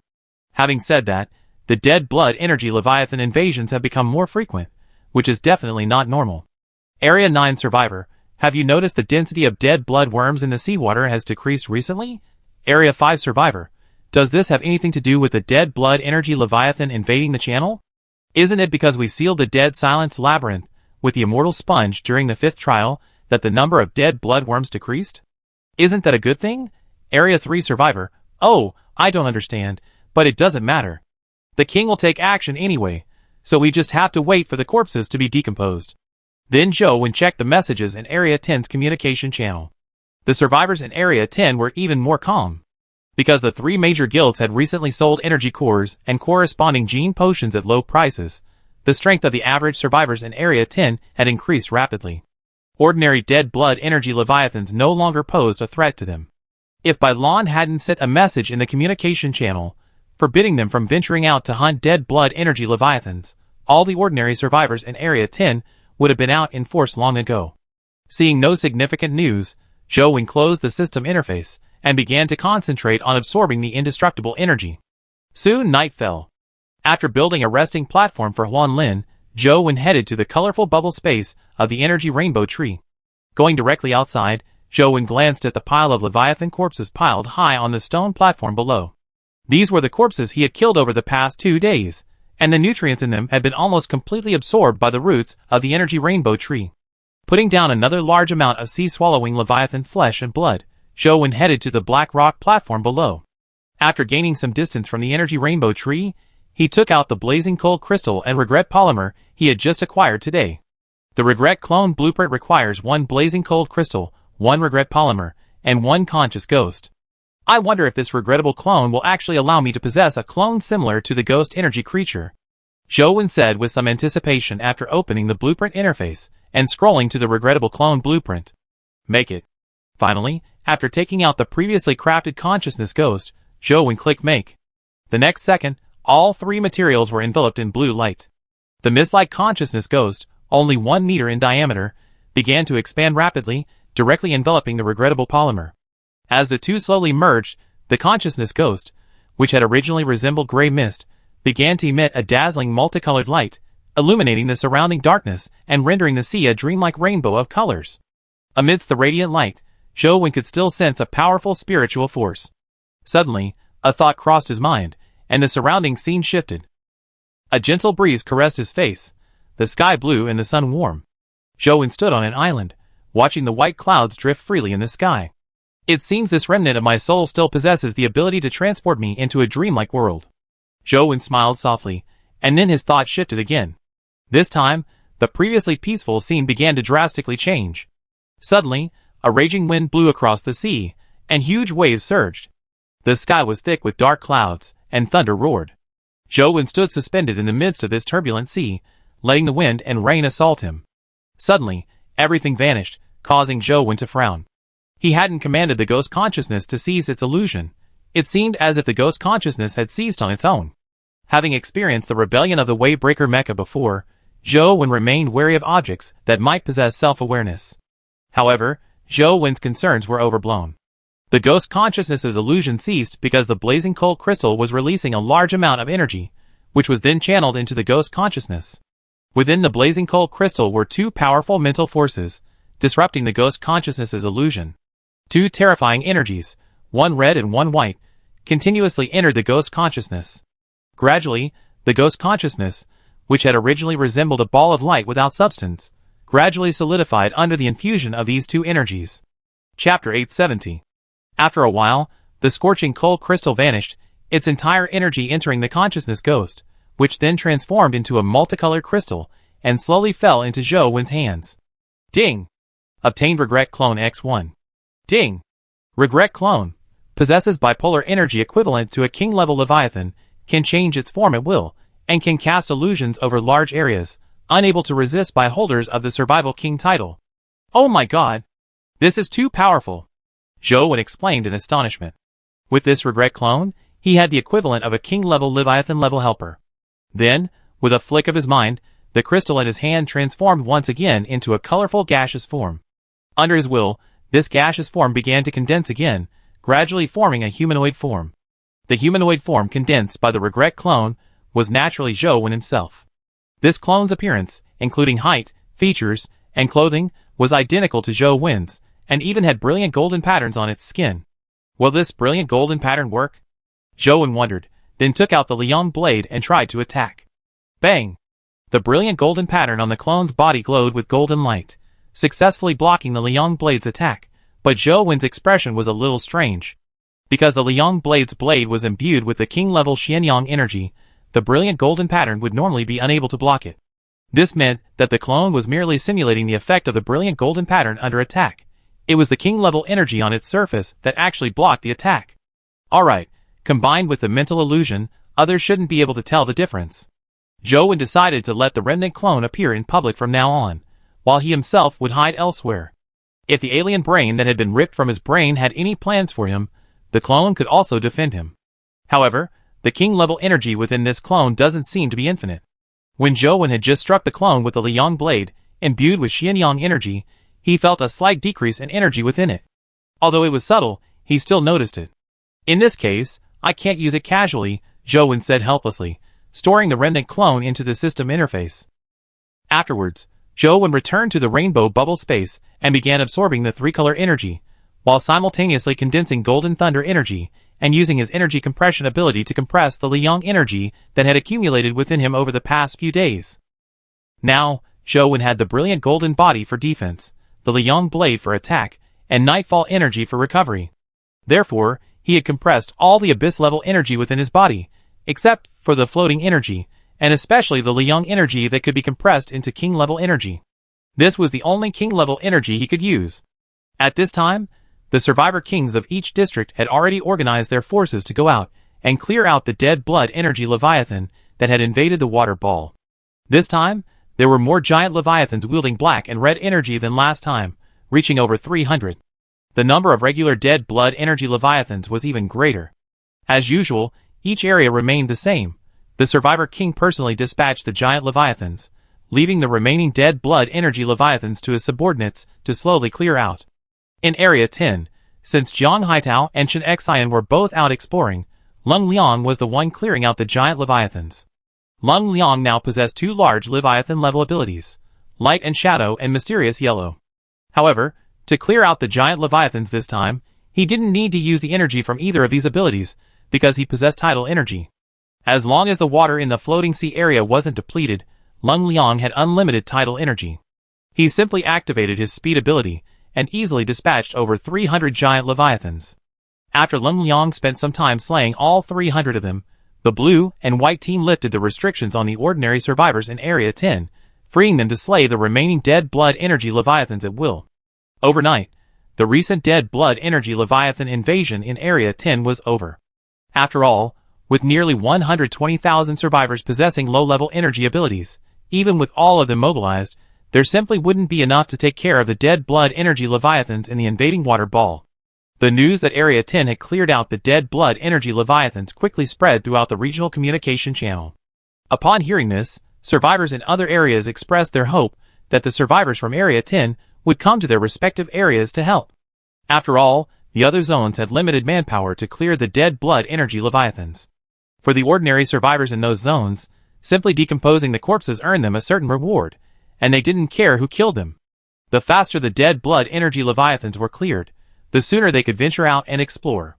Faced with the proposals from the survivors in other zones, the survivors in Zone 10 were eager to make their move, but without the permission of the Zone 10 king, they dared not venture forth. Of course, Zhou wouldn't allow them to travel to other zones, as those zones contained alien brains, and the alien brain that had left his head seemed to be plotting against him. If the survivors from Zone 10 were allowed to travel to other zones, they would likely be secretly targeted by the alien brains. There were only about 1.5 million people left in District 10. Every survivor who died was a loss, and they couldn't afford to let the alien brain take advantage. On the morning of the 196th day, Zhou tricolor energy was fully replenished. He then returned to Huanlin's stomach wall. After feeding Huanlin seaweed, he left to retract the resting platform, and Huanlin continued to explore the deep sea. Little man, there's something over there. Huanlin hadn't swam for a while when Zhou's voice echoed in his mind. Zhou immediately went outside, summoned a wave-breaker mecha to stand above Huanlin, and released his mental power to let Huanlin go over and take a look. Soon after, a cyan light appeared ahead. Zhou used his amplified mental power to detect it, and discovered a plant growing on the surface of the sea. The plant was lotus-shaped, turquoise in color, and about 3 meters in diameter. Its petals were thick, like succulents, and emitted a bright cyan light. Just as Phantom Scale was within a kilometer of the lotus-like plants, they suddenly took off at high speed, disappearing into the dense fog above. Did they discover Phantom Scale? Zhou asked, somewhat puzzled. Otherwise, why would those plants suddenly fly into the dense fog? There weren't many lotus-like plants, only 32 scattered across the surface. After Phantom Scale approached, all 32 of them had flown into the dense fog above. They didn't attract any fog lice? Zhou, using his Wavebreaker mecha to amplify his mental power, could now cover a 5,000-meter radius, allowing him to detect the lotus-like plants' movements after they entered the dense fog. Chapter 871. Zhou felt that these flying green lotus-like plants weren't anything special in this survival world. They were probably fairly common. However, since he encountered them, he naturally wanted to touch them to gain information. Other survivors might be helpless against such flying plants, but Zhou, with his floating ability, could fly freely through the air, making it easy for him to catch up with the rising lotus-like plants. Swoosh! A sound of breaking wind echoed, and Zhou's figure instantly transformed into a streak of white light, plunging into the dense fog above. But soon after entering the fog, he was surrounded by a large number of fog lice. Zhou could only draw out his 2 dark gold broadswords, clearing them out while charging towards the still rising lotus-like plants. About a minute later, Zhou successfully approached a lotus-like plant and touched it. Ding! Obtained Light Green Lotus X1. Ding! Light Green Lotus, a plant native to the infinite floating sea. It's one of the materials needed to break through the Stage 2 speed attribute and can be crafted into energy cubes. It's the Light Green Lotus. This material, which allows you to break through the Stage 2 speed attribute limit, is quite easy to obtain, Zhou said with a smile. After all, compared to other Stage 2 breakthrough materials, obtaining this Light Green Lotus was practically a free gift. Since it's a plant native to the infinite floating sea, it should be possible to grow it in the water there, Zhou thought to himself as he collected the remaining 31 light green lotuses. Furthermore, according to the system description, the light green lotus can also be used to craft energy cubes. Energy cubes crafted from this plant, which possesses flight capabilities, might even grant the Wavebreaker mecha flight capabilities. After Zhou returned to Wanling's stomach lining, he handed 32 light blue lotuses to Lung Liang, instructing him to build a dedicated breeding space on the Guild Island to try to cultivate them. Currently, of Jiang Haitao, Chen Xian, and Lang Liang's 3 attributes, only Jiang Haitao's strength and constitution have reached the 3rd stage. Chen Xian and Lung Liang's constitution has only reached the 3rd stage. Although Zhou possesses the materials needed to break through the 2nd stage strength attribute limit, the production rate of the blood power algae bulb plasma is too slow. After such a long time, Jiang Haitao's strength attribute can only reach the 3rd stage first. The good news is that after Jiaowen used the Riptide Seahorse feces on the blood power algae, the growth rate of the blood power algae bulb plasma has significantly increased, and the production rate of the blood power algae bulb plasma has also increased. It shouldn't be long before we have the ingredients for the 2nd stage strength attribute breakthrough formula. Of all the ingredients needed to break through the 2nd stage attribute breakthrough, only one of the speed attribute formulas is missing. I wonder how long it will take to find it, Zhou said softly. For the rest of the time, Zhou continued to absorb immortal energy. During this process, he periodically consumed the flesh and blood of the ocean current Leviathan to condense the remaining abyssal energy within his body. In the regional communication channel, survivors from various zones continued to discuss the invasion of the dead blood energy Leviathan creatures. Many of them even suggested asking the survivors from Zone 10 for help.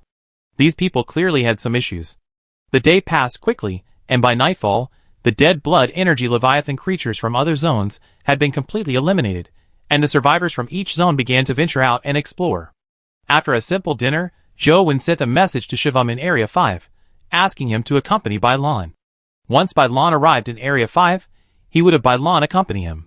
Give one of these silver tokens to Zhang Dongyang to increase his intelligence, Zhou said, accepting Bai Lan's invitation to travel with him to Area 5. He handed the 2 silver tokens to Bai Lan. Zhou hadn't made much progress in improving the intelligence of either Bai Lan or Zhang Dongyang. He had limited supplies of intelligence-boosting items, so he could only take his time. Thank you, boss. Bai Lan thanked him excitedly. At Zhou's signal, he ended the trip and transformed into a blue light, leaving. Boss, if there's anything you need me to do, just send me a message. I do my best to complete it.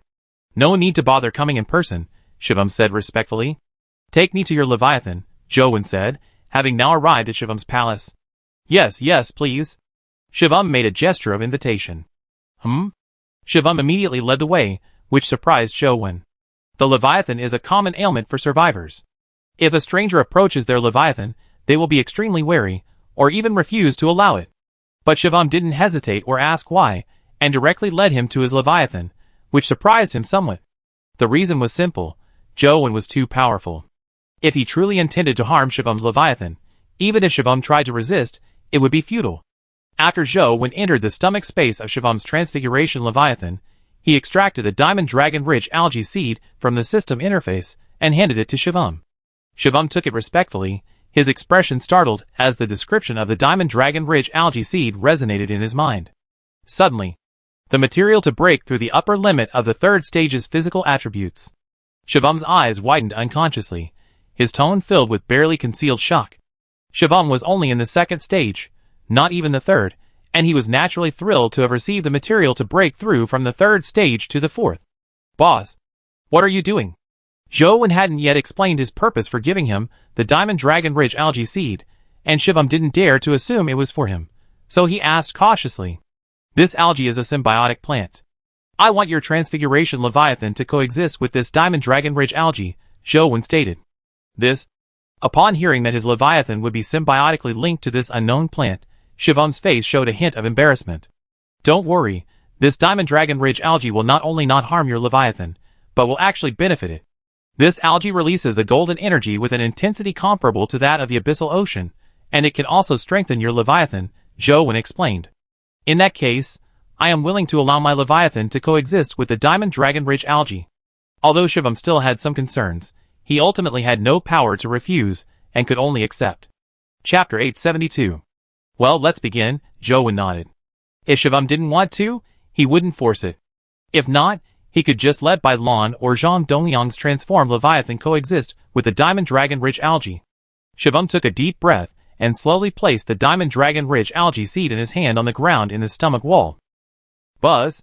The instant it touched the stomach wall, the Diamond Dragon-Rich Algae Seed emanated a dazzling golden light. Then, the golden spine shell on the seed's surface unfolded like blooming petals, piercing the stomach wall below. The spines began to absorb the transformed Leviathan's blood and grew wildly.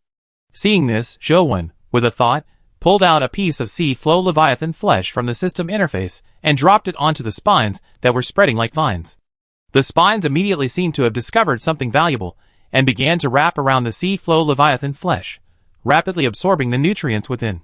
With Zhou's constant feeding, the Diamond Dragon-Rich algae grew rapidly. In just over 10 minutes, it had completely covered the entire stomach wall, illuminating it with a golden glow. While the Diamond Dragon-Rich algae was growing, Shibum's transformed Leviathan felt pain and twisted its body constantly, causing Shibum to look worried. But now, the transformed Leviathan has calmed down, as the spine-like roots of the Diamond Dragon-Rich algae have encased its spine. The pain is mitigated by a substance released by the Diamond Dragon-Rich algae. From now on, you will feed the Diamond Dragon-Rich algae with flesh and blood every day and report to me on its growth. If it produces seeds, I will reward you with a supply of abyssal-grade transformed Leviathan food materials. The Diamond Dragon-Rich algae seeds had just begun to grow, so it wouldn't be able to produce seeds for a while. Zhou couldn't stay here forever, so he instructed Shibum. "Don't worry, boss. I take good care of it," Shibum said excitedly upon hearing that he would be rewarded with abyssal-grade gluttony materials. "You have to know that among all the survivor kings, only the transformed Leviathans of the kings of Areas 1 and 2 have entered the gluttony stage, so abyssal-grade gluttony materials are extremely valuable." Shibum had no doubts about Zhou's promise. As the true king of Area 10 could obtain king-level energy from the tidal Leviathan, a mere abyssal-grade gluttony materials were nothing. Zhou nodded, ended his journey, and returned to the space within the stomach wall of the phantom scale. But upon returning, Zhou saw the brilliant sea serpent stealthily reaching into the plant cultivation area, then using its tongue to scoop up a glowing fruit and place it in its mouth. Upon seeing Zhou return, the brilliant sea snake was startled and immediately retracted its head, pretending to sleep, as if nothing had happened. "I was wondering why the glowing fruit trees had been producing fewer fruits recently." "So you've been stealing them," Zhou said, smiling as he approached the brilliant sea snake. "You're quite clever, eating the freshly grown fruits." Zhou approached the brilliant sea snake and patted its head. Because Zhou used high-quality golden fertilizer on the glowing fruits, they grew very quickly. It didn't take long for them to ripen, only half a day at most. These days, Zhou had been leaving the stomach wall space frequently, and the brilliant sea snake must have been stealing the glowing fruits while he was away. "Here, do you want more?" Zhou pulled out a glowing fruit from the system interface and placed it in front of the mouth of the brilliant sea snake, which was pretending to sleep. The brilliant sea snake didn't open its eyes. Instead, it extended its tongue, rolled up the glowing fruit, and placed it in its mouth, then continued to pretend to sleep. Is it because of the sun energy it contains that it likes the glowing fruit so much? Zhou Wen pondered for a moment and asked Jiang Haitao to send him some sun fruit husks and fur. The sun energy in these husks and fur is higher than in the glowing fruit. If the brilliant sea snake needed sun energy, it would probably eat these husks and fur. Sure enough, as soon as Zhou Wen took out the husks and fur, the brilliant sea snake opened its eyes and stared intently at the husks and fur in Zhou Wen's hand, pretending to sleep. Zhou Wen tapped the brilliant sea snake's diamond head, making a crisp sound like metal striking stone. Then he handed the sun fruit husks and fur to the brilliant sea snake. The brilliant sea snake was now enormous, its mouth wide open enough to swallow Zhou Wen whole. Therefore, it couldn't bite him, so it had to open its mouth and let Zhou Wen throw it in. If these shells are any good to the brilliant sea snake, I can feed them more in the future. Zhou Wen casually tossed the shells and fur into the brilliant sea snake's mouth, thinking, since there's so much, I can just eat it. The brilliant sea snake happily swallowed the shells and fur, then looked at Zhou Wen's hand, clearly wanting more. After that, Zhou Wen fed the brilliant sea snake 3 more times, and then it actually lay down to sleep. Zhou Wen waited for a moment, but didn't notice any changes in the brilliant sea snake, so he returned to his living area. That evening, Zhou Wen headed to the energy rainbow tree sea to kill low-level energy leviathan creatures. On the morning of day 197, Zhou Wen sent the cores and genetic potions he had collected the previous night to Lung Liang. Then, in the colorful bubble space, he retrieved another rainbow bubble. Returning to the stomach wall space, Zhou Wen began feeding seaweed to Huanlin. While doing so, he glanced at the regional communication channel and discovered that survivors from various zones were once again discussing the invasion of dead blood energy leviathan creatures. Didn't we finish the cleanup yesterday? Zhou Wen thought to himself, quickly scanning the messages. Area 7 survivor, we just cleared out a wave of dead blood energy leviathans, and just last night, and now another group has appeared. Is this happening in other areas too? Area 2 survivor, same. I just encountered one while exploring. What's going on? Will swarms of dead blood energy leviathans invading the water sphere become a regular occurrence? Area 3 survivor, a regular occurrence. No way. Will we have to dodge dead blood energy leviathans while searching for red lanterns for the transmogrified leviathans? Area 8 survivor, oh my god, look at this. At this moment, a survivor from Area 8 sent a photo to the area chat channel. The photo showed a creature radiating a blood-red glow and possessing an extremely distorted appearance. Area 1 survivor, Isn't this the creature from the last, vast space in the 5th trial? Chapter 873. Area 2 survivor, hey, Area 8 survivor, are you kidding me about that photo?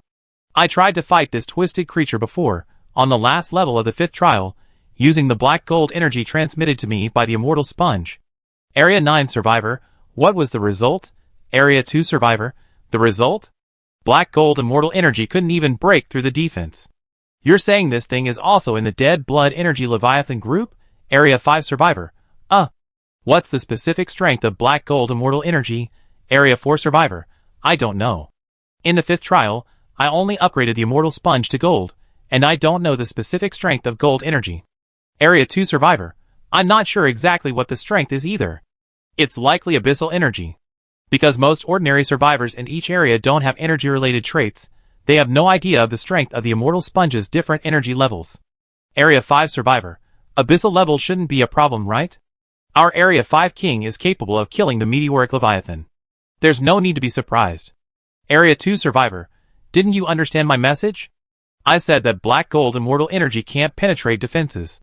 This means that the distorted creature is even stronger than abyssal level, perhaps even king level. Area 5 survivor, the same goes for king level.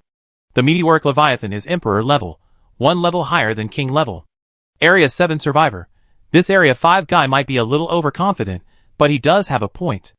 The survivor king is so powerful, he should be able to handle it, right? Area 2 survivor, I think it's best not to be too confident. It really is a twisted creature. Zhou Wen frowned slightly after looking at the photo. However, judging by the size of the giant leviathan creature surrounding the twisted creature in the photo is only about 10,000 meters long. The blood-colored energy on its surface shouldn't be too intense, most likely on the same level as red gold lightning. However, this level of energy is already too much for the survivor kings of other areas to withstand. After all, the pseudo-king energy they possess is at most comparable to gold lightning, far inferior to red gold lightning. Soon, news of the survivor king's defeat spread over the regional communication channel. It was Huang Tian from Area 4. When the ordinary survivors in Area 4 discovered the twisted creature, Huang Tian immediately took action. After all, if these dead blood energy leviathans were not quickly eliminated, the development of Area 4 would stagnate. However, after Huang Tian unleashed his own king-level leviathan rage energy, he only caused the blood-colored energy on the distorted creature's surface to ripple briefly, not even touching it. Afterward, Huang Tian was struck by another tentacle from the distorted creature. To withstand this attack, he expended a third of the rage energy he had been storing up within him. Seeing the distorted creature's formidable defense, Huang Tian didn't dare linger any longer and immediately ended his journey, returning to the Area 4 water globe. Shortly after Huang Tian, the king of Area 4, was defeated. News of the king of the survivors from other areas spread through the regional communication channel. But this time, it was news of another defeat. The king of Area 2 believed that with a tidal wave of energy within his body, he could defeat the distorted creature. But the distorted creature was so large that even if he penetrated it, the tidal energy within him would be consumed both to resist the creature's blood-colored energy and to cut through its flesh, making it impossible to destroy the creature's brain. Can't even tidal energy kill the distorted creature? Alexander, seeing the message on the regional communication channel, sent a message to Andre, the king of Area 2, somewhat shocked. The tidal energy is too little. More should have killed it. Andre speculated that 5 tidal energies should be enough to kill the distorted creature. Andre then sent a private message to Jiang Haidao, hoping to trade more of the exotic seawater. How much do you want? Jiang Haidao asked. 10 portions. President Jiang, I know you're wary of me, but there's nothing I can do. That distorted creature is simply too powerful. 10 tidal energies are needed to kill it, and I don't even have 1 extra. Andre said. Not even 1 extra tidal energy. Then how come the vice president of our district's Black Blade Club only used 5 to kill the twisted creature? Jiang Haidao questioned. That must be because that vice president is so powerful. How can I compare? Seeing his thoughts being shattered, Andre immediately belittled himself. I trade you 1 tidal energy at most. Jiang Haidao certainly wouldn't give the other district's survivor king more tidal energy just because of the twisted creature. However, you can hire me to help you, or you can hire President Chen, Vice President Lung, or District 1's King Galen. While I can't give the other district's survivor king more tidal energy, the twisted creatures must be eliminated. Otherwise, all the survivors in the other districts will be trapped in the water ball, and there's no way to feed the transmogrified Leviathan. This, I don't think, is a good idea. Let's not bother you. I can clean it up myself. Since Vice President Lung only used 5 tidal energies, I can give it a try. Andre didn't want to use this hiring method to clean up the twisted creatures, as that would mean he wouldn't be able to obtain any extra tidal energy. If you don't want to, forget it. You guys figure it out on your own. Jiang Haidao didn't bother to argue with Andre any further. Finally, Andre had no choice but to ask the king of Area 1, Galen, for help in the cleanup in exchange for 5 bunches of purple gold sea grapes. When taking Galen to Area 2, Andre tried to secretly trade him for tidal energy, but Galen refused outright. After Galen killed the twisted creature, Andre prepared a banquet to try to build ties, but Galen didn't bother, simply ending the trip and leaving. Soon after, the survivor kings from each area who couldn't deal with the twisted creature invited Galen for help, each trying to win him over. After all, Galen was an outsider compared to the 3 kings of Area 10, so there was a possibility of him being won over. However, he rejected all their offers. How ridiculous. I'm not clinging to such a powerful backer, and yet I'm trying to play tricks on you. Do you think I'm a fool? Galen said with disdain after returning to the Area 1 royal court. After the twisted creatures in each zone were dealt with, the survivor king began clearing out the giant Leviathan creatures. This time, there were 500 of them, making the task even more challenging. Shou-Wen received various items from Galen and asked Galen to help him with the pricing. If he had materials needed to break through to the second stage, he would provide them. If not, he would increase the daily flesh and blood submission by 50% for a month. Chapter 874. These twisted creatures don't even have supply boxes inside them. Killing them is such a thankless task. How disgusting. Shou-Wen said with a hint of disgust. Next, Shou-Wen examined the items sent by Galen: 5 bunches of purple gold sea grapes, 10 tough water hyacinths, and 5 shuttle factors. Shuttle factors? Shou-Wen directly extracted them to examine them. Ding! Obtained 5 shuttle factors. Ding! Shuttle factors. Crafting material for a Stage 2 speed attribute breakthrough. I didn't expect the King of Survivors to have found this last ingredient, Zhou said with some surprise. After all, he hadn't heard any relevant news, and the one who handed over these 5 shuttle factors was the King of Area 7. Stage 2 speed attribute breakthrough recipe. Requires 1 light and shadow crystal, 1 shuttle factor, 1 light green lotus, and 1 double speed core. Zhou directly gave a copy of the shuttle factor to Jiang Haitao, Chen Xian, and Lung Liang. Lung Liang had the light green lotus, and Chen Xian had the light and shadow crystal. Chen Xian's guild members had previously discovered the light and shadow leviathan. After Jiang Haitao killed it, its body was dissected by Chen Xian's guild members, and a total of 48 light and shadow crystals were found within the light and shadow leviathan. Soon, the 3 used breakthrough materials to advance their speed to the 3rd stage. Jiang Haitao's 3 attributes all reached the 3rd stage, but his intelligence had not yet reached 22 points, so his dashboard had not yet reached the small leviathan level. Use a tidal energy to trade a gold token with the Survivor King in another zone to increase your intelligence, Zhou messaged Jiang Haitao. When Zhou killed the Phantom Leviathan, he found 10 Phantom Brain Crystals in the Phantom Treasure Chest, which were the materials needed to increase the intelligence limit. Jiang Haitao's intelligence limit was already 22 points, so he only needed to increase it a little. Shortly after, Jiang Haitao traded a stream of tidal energy for a gold token from Andre. After using it, he successfully increased his intelligence to 22 points, bringing his character panel to the level of a small leviathan. Jiang Haitao's 3 attribute caps were all increased by 100 points, strength to 1000, constitution to 1100, and speed to 1000. At this moment, in the sea near the water sphere in Area 6, the alien brain Miles unleashed black energy and charged directly at the distorted creature. As he approached the creature, he swung his right hand fiercely with the death claw. Swish! The blood-red energy on the distorted creature's surface was easily slashed apart. Miles then burrowed into the creature's body, quickly finding its brain and beginning to destroy it. A minute later, the blood-red energy on the distorted creature's surface dissipated. Miles burrowed into the creature's corpse, scooped out a piece of flesh, and began to chew it. There's quite a bit of energy contained in the flesh and blood, Miles said, his entire body suddenly radiating a burst of white energy.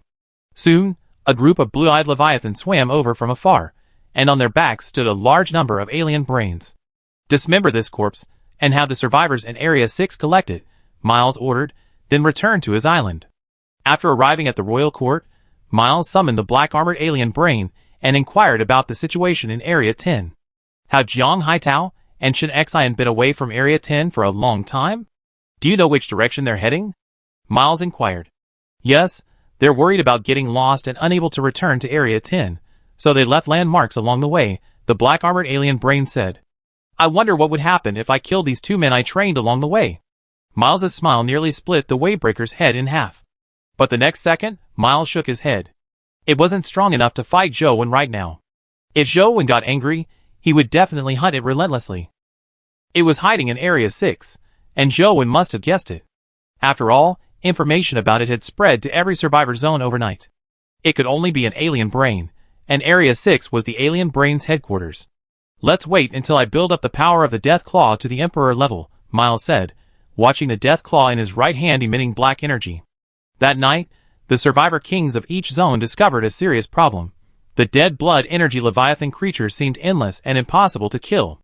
In desperation, they could only seek help from Area 10, asking for some survivors from Area 10 to help them clean up, otherwise their zones would be trapped in a water ball. President Jiang, you have so many ordinary survivors with energy-related abilities in District 10. Can you send some to us? It's not free, we pay you, Andre said, speaking on behalf of the survivor kings of the other 4 districts. No, that's right. Every district has alien brains. We send someone over, and we wouldn't know if they still be our own when they come back. Jiang Haitao flatly refused. How about we clean out the alien brains inside our respective water spheres, inside and out? Andre asked. Haha, we told you to clean out the alien brains when we first landed in the abyss. Did you do it? Jiang Haitao scoffed. That's because the alien brain can produce the genetic potion for the king-level Leviathan. But now that we can directly obtain the special seawater that can be exchanged for tidal energy from you, there's no need for alien brains. If President Jiang still doesn't trust us, how about this? The 10 kings clear each survivor area together and supervise each other. Andre proposed his idea. What's the point? Won't you just send the alien brains away during the cleanup? Jiang Haitao definitely disagreed. At this moment, Zhou Wen also received Andre's message forwarded by Jiang Haitao. The 10 kings are having an offline gathering. I wonder if that alien brain will take this opportunity to attack me. It's better to give it a chance, Zhou Wen thought for a moment. So, Zhou Wen sent a message to Jiang Haitao, asking him to agree to the 10 kings joint operation to clear the alien brains. As for whether District 10 would send personnel to other districts to help, that would be decided after this operation to clear the alien brains was completed. At this time, the 4 survivor kings in areas 4, 7, 8, and 9 learned from Andre that the alien brains needed to be cleared out, with a time set for tomorrow. They immediately sent their own alien brains out of the water balloons and had them guarded. In fact, they were quite willing to undertake a large-scale clearing of the alien brains in their areas. After all, alien brains spread quickly, and it would be difficult for them to clear them out completely unless they cleaned them daily. Besides their own alien brains, they didn't want their areas to be overrun with them. Chapter 875. That evening, Zhou Wen continued to kill low-level energy Leviathan creatures in the sea area where the energy rainbow tree was located. At midnight, Jiang Haitao sent a private message regarding tomorrow's gathering of the 10 kings. After discussing with each other, the kings of the other districts decided to hold a simple gathering before collectively eliminating the alien brains in their respective districts. After all, in all the time they had been in the Abyss Sea, the 10 kings had never gathered together. Previously, the kings of the various districts feared each other, so there was no opportunity to hold a gathering. Even if they had, no one would have attended. But now, the survivor kings of each district have learned of the unrivaled true strength of the king of District 10, who has nearly unified all 10 districts. Under such circumstances, no one would dare to hold a gathering. Holding this gathering would allow the kings of the various districts to get to know each other better, eliminate some barriers, and promote unity. The gathering was scheduled for noon on the 198th day, at the Royal Court in Gallon, Water Ball, Area 1. A gathering of the 10 kings. That's great, but I wonder if that alien brain will attack me, Zhou Wen thought. With a flick of his finger, he retrieved his remnant from the system interface. The next second, it transformed into his own form. If it doesn't come, I have to go to Area 6 later. I have to get the Death Claw back. The Waybreaker mech was lost, but the Death Claw was the biggest loss. Zhou Wen desperately hoped that the alien brain would attack him tomorrow, so he could quickly retrieve the Death Claw. Judging from the alien brain's behavior that day, which had been controlling the Waybreaker mech and constantly attacking him, it must have wanted to kill him. That's why he thought of using the opportunity of the 10 kings clearing out the alien brains to go fishing.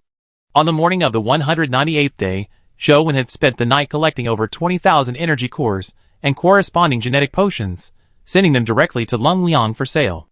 After returning to Huanlin's stomach wall, Zhou Wen fed Huanlin, and then some sunflower husks and hairs to the brilliant sea snake. He then began absorbing the immortal energy. Soon, it was noon, and Jiang Haitao sent an invitation to travel with him. After changing into a suit of black gold armor, Zhou Wen accepted the invitation and went to Area 1. At this time, in a square on the Royal Court Island within Area 1's water sphere, Garen had built a platform with a golden foundation. In the center of the platform stood a long table carved from crystal, covered with a red silk tablecloth. Surrounding the crystal table were 12 chairs, 5 on each side, and 1 in front and 1 in back. The chairs were made of golden wood, covered in a relatively soft bio-leather. The seats and backrests were sewn with elastic biofat. The table was filled with delicious food, along with plenty of drinks like juice and wine.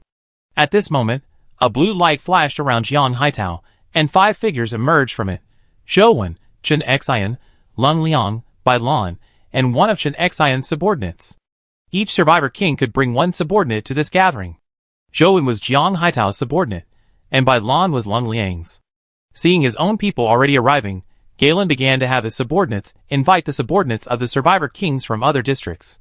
Soon after, the survivor kings from districts 2, 4, 7, 8, and 9 were accompanied by their subordinates. As soon as they arrived, they began to look around, clearly searching for Zhou Wen. Then, Garlon of District 1 brought along Li Zhenjian, the pseudo-king of District 3, and Shivam, the pseudo-king of District 5. After all, they were now in charge of Districts 3 and 5. Although they weren't true kings, they couldn't ignore them. Now that everyone is here, please take your seats, Garlon said. The 3 kings of District 10, plus the two pseudo-kings of Districts 3 and 5, sat to the right of the long crystal table. The kings of Districts 2, 4, 7, 8, and 9 sat to the left. After everyone was seated, Garlon moved to the lower seat at the table. The upper seat was reserved for the king of District 10. At this moment, Jiang Haidao stood up. The next second, a blue light flashed around him, and a man with golden hair, wearing a black windbreaker with gold scales, a golden mask, and a mane of golden hair, appeared before everyone. The newly seated kings of each district all stood up and looked at the blonde man. It was obvious that this blonde man was the true king of District 10, Zhou. Greetings, mighty king of District 10. I am Andre, holder of the Survival King title of District 2. It's an honor to meet you, Andre introduced himself. Greetings, I am Alexander, holder of the Survival King title of District 8. I apologize for my offense during the fourth trial. Thank you for not holding me accountable. Alexander still feels a sense of dread after Zhou Wen's identity as a mysterious and powerful being was revealed. If he hadn't held back, he would be dead now. Greetings, King of District 10. I am Ali, holder of the Survival King title of District 7. It's an honor to meet you. The King of District 7 introduced himself. Hello, I'm Aiden, holder of the title of Survival King of District 9. It's an honor to meet you. The powerful lord of District 10, the District 9 king introduced himself. Afterward, Jiang Haidao, Chen Xian, Lung Liang.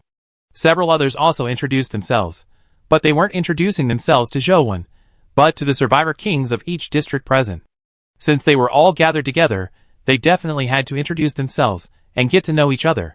Well, hello everyone, please take a seat, Zhou Wen said with a slight nod, then walked directly to the main seat and sat down.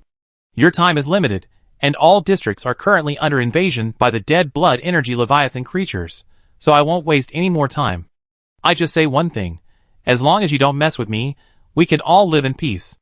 Aside from the alien brains, which must be dealt with, I won't be involved in any of your district's affairs. Zhou Wen glanced at the 5 survivor kings who weren't on his side and said, Of course. Even if you gave me the courage, I wouldn't dare to provoke you. Huang Tian, the king of District 4, immediately responded. Indeed, putting aside your immense strength, even your subordinates are no ordinary men. How could we dare to provoke you? Wouldn't that be courting death? Andre, the king of District 2, continued. The other survivor kings nodded in agreement with Andre. That's good, Zhou Wen said, nodding his head. Afterward, the kings of each district shared interesting stories from their own districts while dining, trying to build closer ties. Chapter 876. During the gathering, Alexander approached Zhou Wen to offer a toast and then proposed a request for more tidal energy, but Zhou Wen flatly rejected his offer. Seeing this, the survivor kings who shared the same idea abandoned their thoughts. The survivor kings were already pressed for time, so the gathering didn't last long and quickly concluded. Then, the 10 kings began their operation to eliminate the alien brains. Since the gathering was held in Area 1, it naturally began there. The method was to gather all the survivors and divide them into 10 groups. Each survivor king would be responsible for scanning one group and immediately killing any alien brains found. This preparation for gathering all the survivors in Area 1 was something that all areas needed to prepare in advance. After all, it was impossible for the 10 survivor kings to scan every area's water globe with their mental power, as it would be too intensive. Thus, the survivor kings in each area would dispatch a large number of subordinates to search the entire water globe to ensure that no survivors were missed or hiding. After a while, all the survivors in Area 1 were scanned, and hundreds of alien brains were discovered, all of whom were killed on the spot by the survivor king. After clearing Area 1, they moved on to Area 2. After checking all the survivors in Area 2, the number of alien brains was even greater, reaching thousands, which surprised even Andre. Then they moved on to Area 3. There were even more alien brains lurking in Area 3 than in Area 2, with tens of thousands already discovered at the beginning of the inspection. There was no way around it. Li Zhenjian was only a pseudo-king, and his intelligence was not high, so he didn't have the ability to eliminate the alien brains on a large scale. At this moment, Zhou Wen had just killed a cryptid hiding in the crowd, and was about to check on the remaining survivors, when a dark figure suddenly burst out from the crowd and suddenly appeared before him. Zhou Wen was startled, but the opponent's speed was too great, leaving him no time to react. The shadow instantly unleashed a punch packed with terrifying energy. Bang! A loud bang shook the sea, and Zhou Wen's body was instantly shattered. But Zhou Wen didn't die. At the moment, the Shadow's fist was about to strike him, the miniature White Leviathan in his heart released energy, transforming him into White Leviathan form. Death Emperor. Zhou Wen's body gathered, and he shouted in shock. I told you can't escape. The Death Emperor roared, his crimson eyes fixed on Zhou Wen. Then, a translucent, pitch-black membrane appeared around him, sealing off the 10,000-meter space within which Zhou Wen was located. Swish. Suddenly, the Deathly Silence Emperor vanished, then reappeared before Zhou Wen in a moment of trance. Zhou Wen's expression hardened as the flame-splitting blade materialized in his hand, activating a flame ion energy crystal. Instantly, a scorching fireball materialized and quickly entered Zhou Wen's body. After channeling this energy into the flame-splitting blade, a crimson blade 100 meters long rapidly took shape. Boom, boom, boom. Suddenly, two figures, one white and one black, engaged in combat within the water sphere of Area 3. Waves of terrifying energy aftershocks reverberated through the water. If the tidal Leviathan hadn't deployed a gravitational barrier to protect all the survivors in Area 3, these waves of energy aftershocks would have been enough to completely wipe them out. Zhou Wen battled the Deathly Silence Emperor for a long time, but he was constantly losing ground. The White Leviathan's energy was constantly depleting, and he was finally forced to use the Rainbow Cube. This time, however, the Deathly Silence Emperor was clearly well prepared. Even when the White Leviathan revealed its true form and used stasis energy, it still failed to kill him. How could this happen? Zhou Wen's expression was horrified. The White Leviathan's energy within him was nearly depleted, and he had no choice but to use the second Rainbow Cube. The mini White Leviathan, rapidly replenished by the Rainbow Cube, once again unleashed stasis energy on the Deathly Silence Emperor. Zhou Wen's figure suddenly flashed, transforming into countless streaks of white light, instantly slashing fine crimson lines across the Deathly Silence Emperor's body. Bang! The Deathly Silence Emperor's pitch-black body exploded, but before Zhou Wen could rejoice, the Deathly Silence Emperor, having disintegrated into black energy, suddenly recondensed. This time, however, the Deathly Silence Emperor didn't attack immediately. Instead, he fixed his gaze on the flame-splitting blade in Zhou Wen's hand, his expression fixed. Suddenly, the dark energy emanating from the Deathly Silence Emperor's body began to converge on his right hand. In an instant, a chilling aura spread through the water sphere of Area 3, causing even the survivor kings to feel their hearts tremble. Concentrating all his energy in his right hand, the Deathly Silence Emperor's form became somewhat ethereal, yet his speed remained incredibly fast. In the blink of an eye, he reached Zhou Wen and swung his right hand, brimming with energy. Zhou Wen's White Horse Leviathan energy was running low, so dodging was pointless. He swung the flame-splitting blade, striking the Deathly Silence Emperor's right hand. Boom! A violent energy explosion spread throughout the sealed space, the sound even penetrating the pitch-black energy film and reaching the ears of the survivors outside in Area 3. Suddenly, the pitch-black energy film dissipated, and of the two figures, one white and one black, who had been battling each other, only one remained, the white one, while the other, the black one, was rapidly dissipating. Next time, you will die. The Deathly Silence Emperor uttered these final words, before completely vanishing. Crack! Zhou Wen had just breathed a sigh of relief when suddenly, a crack appeared on the blade of the flame-splitting blade in his hand. Crack, crack, crack. The crack continued to spread, nearly covering the entire blade. Bang! A crisp shattering sound echoed, and Zhou Wen's heart stopped for a moment. The flame-splitting blade transformed into crystalline, fiery red fragments, shattering into countless pieces. Zhou Wen's face was filled with disbelief. Then, with a flash of his body, he quickly gathered the scattered fragments and vanished in a flash of blue light. The survivors in Area 3 were all bewildered, and the survivor kings of each area were also horrified. The battle between the two had just been terrifying, far beyond their reach. Andre, the king of Area 2, had originally wanted to ask Jiang Haitao about the situation, but Jiang Haitao, Chen Xian, and Lang Liang all teleported away without a word. Garen and Shivam followed suit, and the alien brain cleansing operation was effectively over. Meanwhile, within Huanlin's stomach, Zhou Wen smiled, as he watched the regional communication channel from a survivor in Area 3 recount his recent battle with the Deathly Silence Emperor. At this moment, a dark figure appeared beside Zhou Wen. It was the Deathly Silence Emperor he had just fought. However, the dark energy on the Deathly Silence Emperor's body slowly dissipated, revealing Zhou Wen's appearance. My greatest asset, the flame-splitting blade, is broken. That alien brain should probably make some moves soon, Zhou Wen muttered softly. Chapter 877. In reality, Everything that just happened in the water ball in Area 3 was an illusion created by the regretful clone, intended to trick the alien brain into thinking its flame-splitting blade was destroyed. Without it, its strength would plummet. Perhaps, if they tried again, the alien brain would take the bait. At this moment, Jiang Haitao, Chen Xian, and Lang Liang sent messages inquiring about the situation. Zhou Wen replied briefly and began absorbing the immortal energy. At this moment, in the alien brain king's court in Area 6, Miles's expression shifted after listening to the black-armored alien brain's report on what had just occurred in Area 3. The flame-splitting blade shattered? Miles's first reaction was to think the news was fake. But the problem was, so many people in Area 3 had seen it, including the alien brain hiding among them, who had also witnessed the scene. If it really was the Deathly Silence Emperor who took action, then destroying the flame-splitting blade wouldn't be impossible, but it still feels strange. Miles couldn't confirm the truth for a moment. He's also activated his White Horse Leviathan form, so he must be in a weakened state now. Should we have a survivor from Area 10 infected with the alien brain factor challenge him to a duel? Miles was a mecha, and during a duel, he could be warned by a survivor from Area 10 and brought into the duel space. Miles hesitated for a long time, but ultimately chose not to act. Something felt amiss. It was too coincidental. The flame blade shattered, and the 2 energy cubes were used. Suddenly, Zhou Wen's 2 powerful trump cards were gone. This was very unusual. That evening, after Zhou Wen had built a resting platform for Huan Lin, he prepared to head to the energy rainbow tree sea to slay the low-level energy Leviathan creature. But just as he was about to teleport, he received a message from Chen Xian. Boss Zhou, I found an area of sea free of dead bloodworms. Come with me.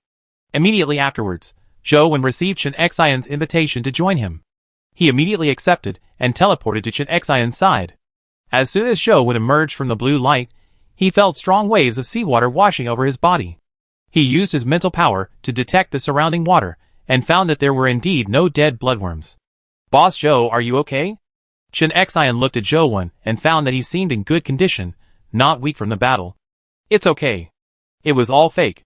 I was trying to trick an alien brain, Zhou Wen told Chen Xian. Tricked an alien brain?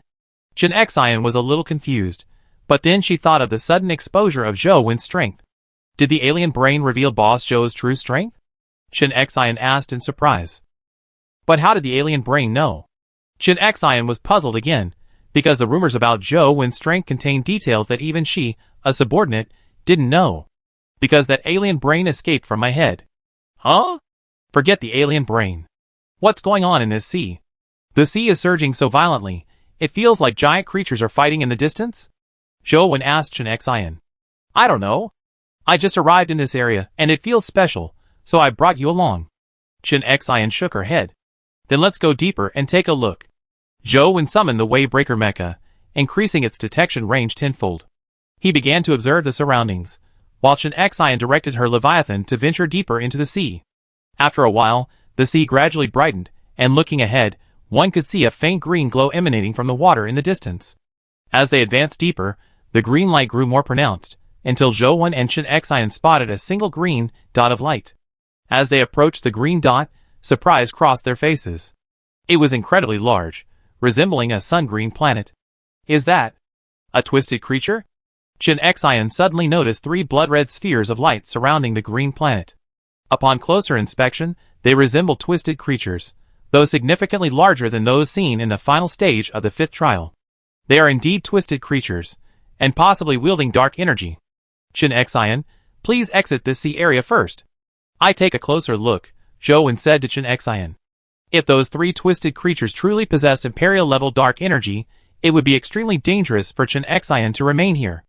Okay, Boss Zhou, be careful.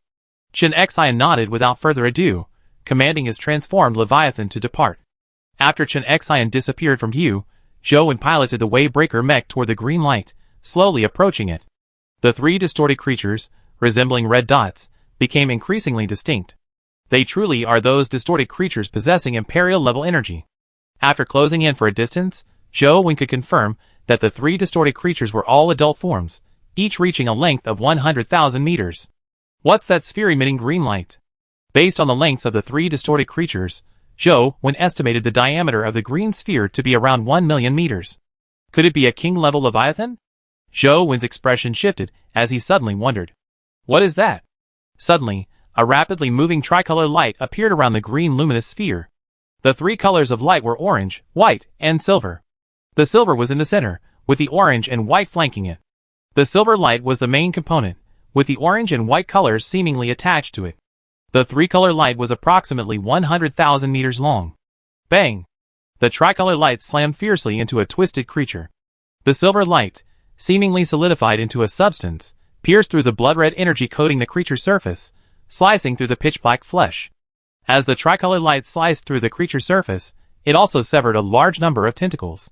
However, the tricolor light was also attacked by other tentacles. The pitch-black fangs at the ends of the tentacles bit into the tricolor light's body, leaving thousands of nicks. The tricolor light, which had originally resembled a band of light, instantly transformed into a jagged shape, its entire body riddled with holes. What kind of creature is that tricolor light? It's actually capable of breaking through the blood-colored energy radiating from the surface of a twisted creature that's 100,000 meters long? The blood-colored energy on the surface of this twisted creature, already approaching king-level energy, and the fact that the tricolor light creature could break through it suggests it's most likely a king-level Leviathan.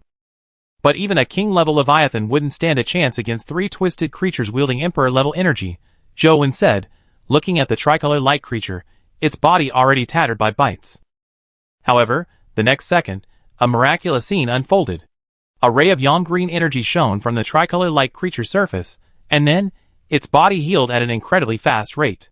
It seems that the green ball of light is indeed a king-level Leviathan, and the tricolor light must also be a king-level Leviathan.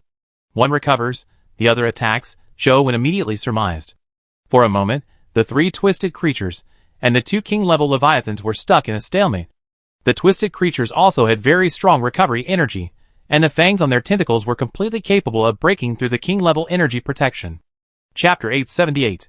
What kind of creature is that tricolor light? Zhou watched for a long time, but couldn't see the true form of the tricolor creature. It remained a single streak of light, moving at an extremely fast speed. This was mainly because Zhou was relatively far away, but he didn't dare get too close, lest the miniature white Leviathan in his heart discover the distorted creature and force him to transform into white Leviathan form and join the battle. But the current situation was that three distorted creatures were attacking two suspected king-level Leviathans. This situation was a perfect opportunity for him to reap the benefits. If he joined in now, he could only kill the three distorted creatures at best. He would be helpless against the remaining two king-level Leviathans. The cores, supply boxes, and corpses of the two king-level Leviathans were most important to Zhou. Killing the three distorted creatures wouldn't bring him any benefit. So Zhou could only wait until the two sides of the battle were determined. Then, he would only need to deal with the remaining one. Meanwhile, on the other side of the giant green sphere, the tricolor creature was once again riddled with wounds from the bites of the three twisted creatures. Its wounds were healed once more by the yang green energy. Immediately upon recovery, the tricolor creature rapidly circled the green sphere before charging towards the three twisted creatures once more. After observing the battle for a while longer, Zhou noticed something strange about the tricolor creature. Before each attack, it would circle the green sphere at high speed, seemingly accelerating. During this acceleration, the silver light in the center of the tricolor light grew increasingly condensed. Could this tricolor creature be just an abyssal-class Leviathan, with a unique energy form? Zhou wondered. If it were truly a king-class Leviathan, relying on its own king-class energy, it could easily break through the blood-colored energy on the surface of the distorted creature, without the need for accelerated energy concentration. If it truly is an abyssal-class Leviathan, it might possess some ability, like the Liang Leviathan, that allows it to increase its energy intensity to king class. Thinking of this, Zhou was already looking forward to viewing the tricolor creature's core information. Time passed slowly, and the tricolor creature continued to attack the three distorted creatures, but it didn't cause much damage. If it were just one distorted creature, the tricolor creature might have been able to consume one with the healing energy released by the green sphere, but now there were three. And there was another problem. Although the tricolor creature could recover from any injury, it consumed its own energy to launch an attack, and its energy wasn't infinite. When the tricolor creature's energy was depleted, this war of attrition should be over. A few hours later, Zhou remained at the same spot, awaiting the outcome of the battle. Just when he thought the warped creature and the tricolor creature would clash for days, something unexpected occurred. The green sphere, suspected to be a king-level Leviathan, suddenly dimmed its glow. Then, the tricolor creature's recovery rate slowed Did the king-level Leviathan's energy run out first? Or is the green sphere also an abyssal-level Leviathan? Zhou wondered. However, it's also possible that the king-level Leviathan had already suffered numerous attacks from the distorted creatures, consuming a significant amount of its own energy, Zhou speculated. Swoosh! Just as Zhou was speculating, two rays of light, one orange and one white, suddenly burst forth from the green spherical creature. Judging by its size, it must also be an abyssal-level Leviathan. But with the appearance of these two abyssal-level Leviathans, the orange and white energy on the three-colored creature's surface vanished, leaving only silver. Simultaneously, its movement speed slowed significantly, allowing Zhou to clearly discern the general appearance of the silver-like creature. The silver-like creature's body was flat and shimmering with a metallic sheen, resembling a silver sword. The silver energy emanating from its body resembled a cold glow. The two abyssal-level Leviathans that had emerged from the green spherical creature resembled shuttles, and moved at an extremely fast speed. At once, three abyssal-class Leviathans charged at the three distorted creatures, but when they opened their jaws and bit into the creature's skin, they couldn't even penetrate their defenses. Has the silver creature's energy intensity decreased? It seems its energy intensity is related to its swimming speed, Zhou thought to himself. The three abyssal-class Leviathans were desperately trying, but their own energy couldn't break through the distorted creature's blood-red energy defenses. A desperate fight was pointless. As the restorative energy released by the green spherical creatures behind them dwindled, the wounds on the three abyssal-class Leviathans multiplied, and recovery was already at a standstill. This war of attrition is about to end, Zhou said calmly, preparing to move forward and eliminate the three distorted creatures. However, just when Zhou thought the three twisted creatures were about to win the battle, the green spherical creature, which had been motionless from beginning to end, suddenly erupted with a bright, sun-green light. Then, its spherical body began to unfold, rapidly transforming into a massive creature resembling a leaf sheep. The leaf sheep-like Leviathan creature's mouth expanded circularly, and then, one by one, it swallowed all three twisted creatures whole. You can't eat this. Zhou had initially thought the leaf sheep-like Leviathan creature had some killer trick up its sleeve, but after seeing it swallow the three twisted creatures, he knew it was doomed. Boom! As expected, the second after the leaf sheep-like Leviathan creature swallowed the three twisted creatures, a dark energy began to spread across its body. The leaf sheep-like Leviathan creature's originally sun-green body was now turning dark green, and its flesh was being destroyed in large sections. However, the leaf sheep Leviathan possessed a powerful regenerative energy. While the dark energy continuously destroyed its flesh, its own energy also continuously restored the damaged body. The two energies stalemated for about half an hour, until the dark energy finally dissipated, and the leaf sheep Leviathan achieved ultimate victory. However, shortly after the dark energy dissipated, the yang-green energy on the leaf sheep Leviathan surface also vanished.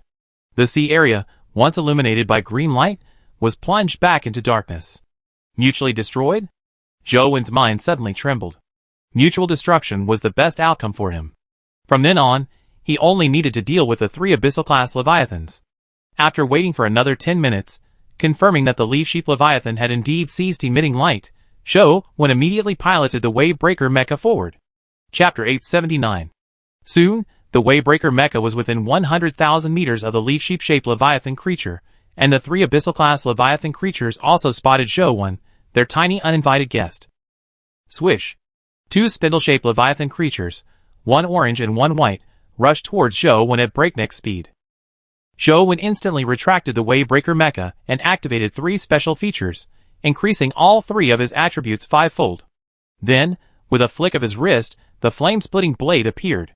The moment the orange spindle-shaped Leviathan creature approached him, Zhou swiftly swung the flame-splitting blade, breaking through the orange energy on its surface, then slicing through its scales and flesh, piercing its interior.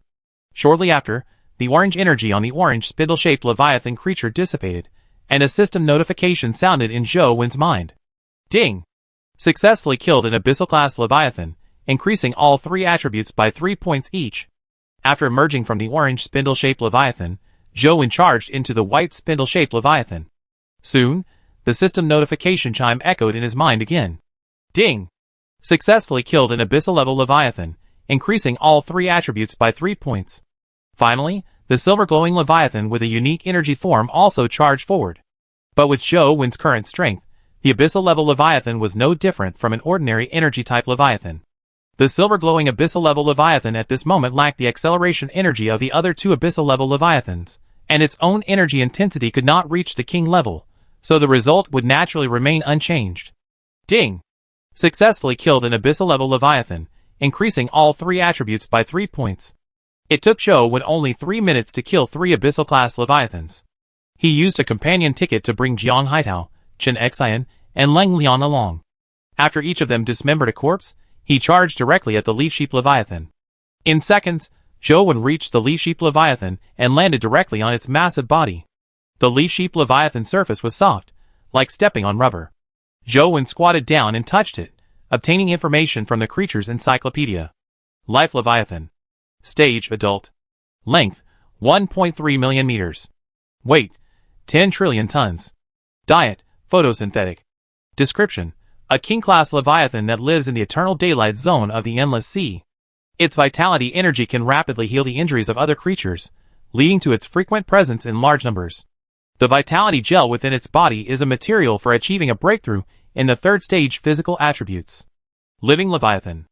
Of the 10 king-level cores required for the ultimate formula to transform into a Leviathan, one is a living core. Could it be this Leviathan's? Zhou Wen's face lit up with joy. He had already found 4 of the 5 ingredients needed for the third stage physical attribute breakthrough formula, and the final ingredient was relatively easy to obtain. A core that tripled physical attributes was all that was needed. Haha, my physical attributes can finally break through. Zhou Wen, filled with excitement, used the flame-splitting blade to cut through the living Leviathan's flesh and penetrate its interior. At this point, the living Leviathan had completely run out of energy for defense. Zhou Wen immediately used his Waybreaker mecha to amplify his spirit, and began searching for the living Leviathan's brain. Although the Vitality Leviathan likely perished along with the 3 twisted creatures, it was still necessary to give it a final blow just in case. Zhou Wen searched for several minutes, but couldn't find the Vitality Leviathan's brain. Instead, he found a 100-meter-long, translucent sphere resembling jelly. Inside, a solid, sun-green core. Swish! Zhou Wen sliced through the jelly-like substance on the outside, entered, and touched the 10-meter-long core inside. Ding! Obtained 1 Vitality Core. Ding! Vitality Core, used to gain the Vitality attribute. When activated, a healing space with a diameter of 10,000 meters is created. The duration depends on the vitality energy in the body, and when activated, it releases a king-level pressure. It really is a Vitality Core. Zhou Wen smiled.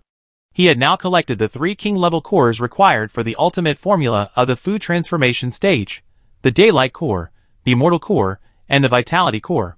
After collecting the Vitality Core, Zhou Wen touched the translucent jelly-like substance on the outer layer. The next second, a blue light appeared, compressing the jelly into a rubbery sphere with a diameter of 10 meters. Ding! Obtained Vitality Gel X1. Ding! Vitality Gel. Material for the Transformation Leviathan Food Transformation Stage, one of the materials for the third stage physical attribute breakthrough.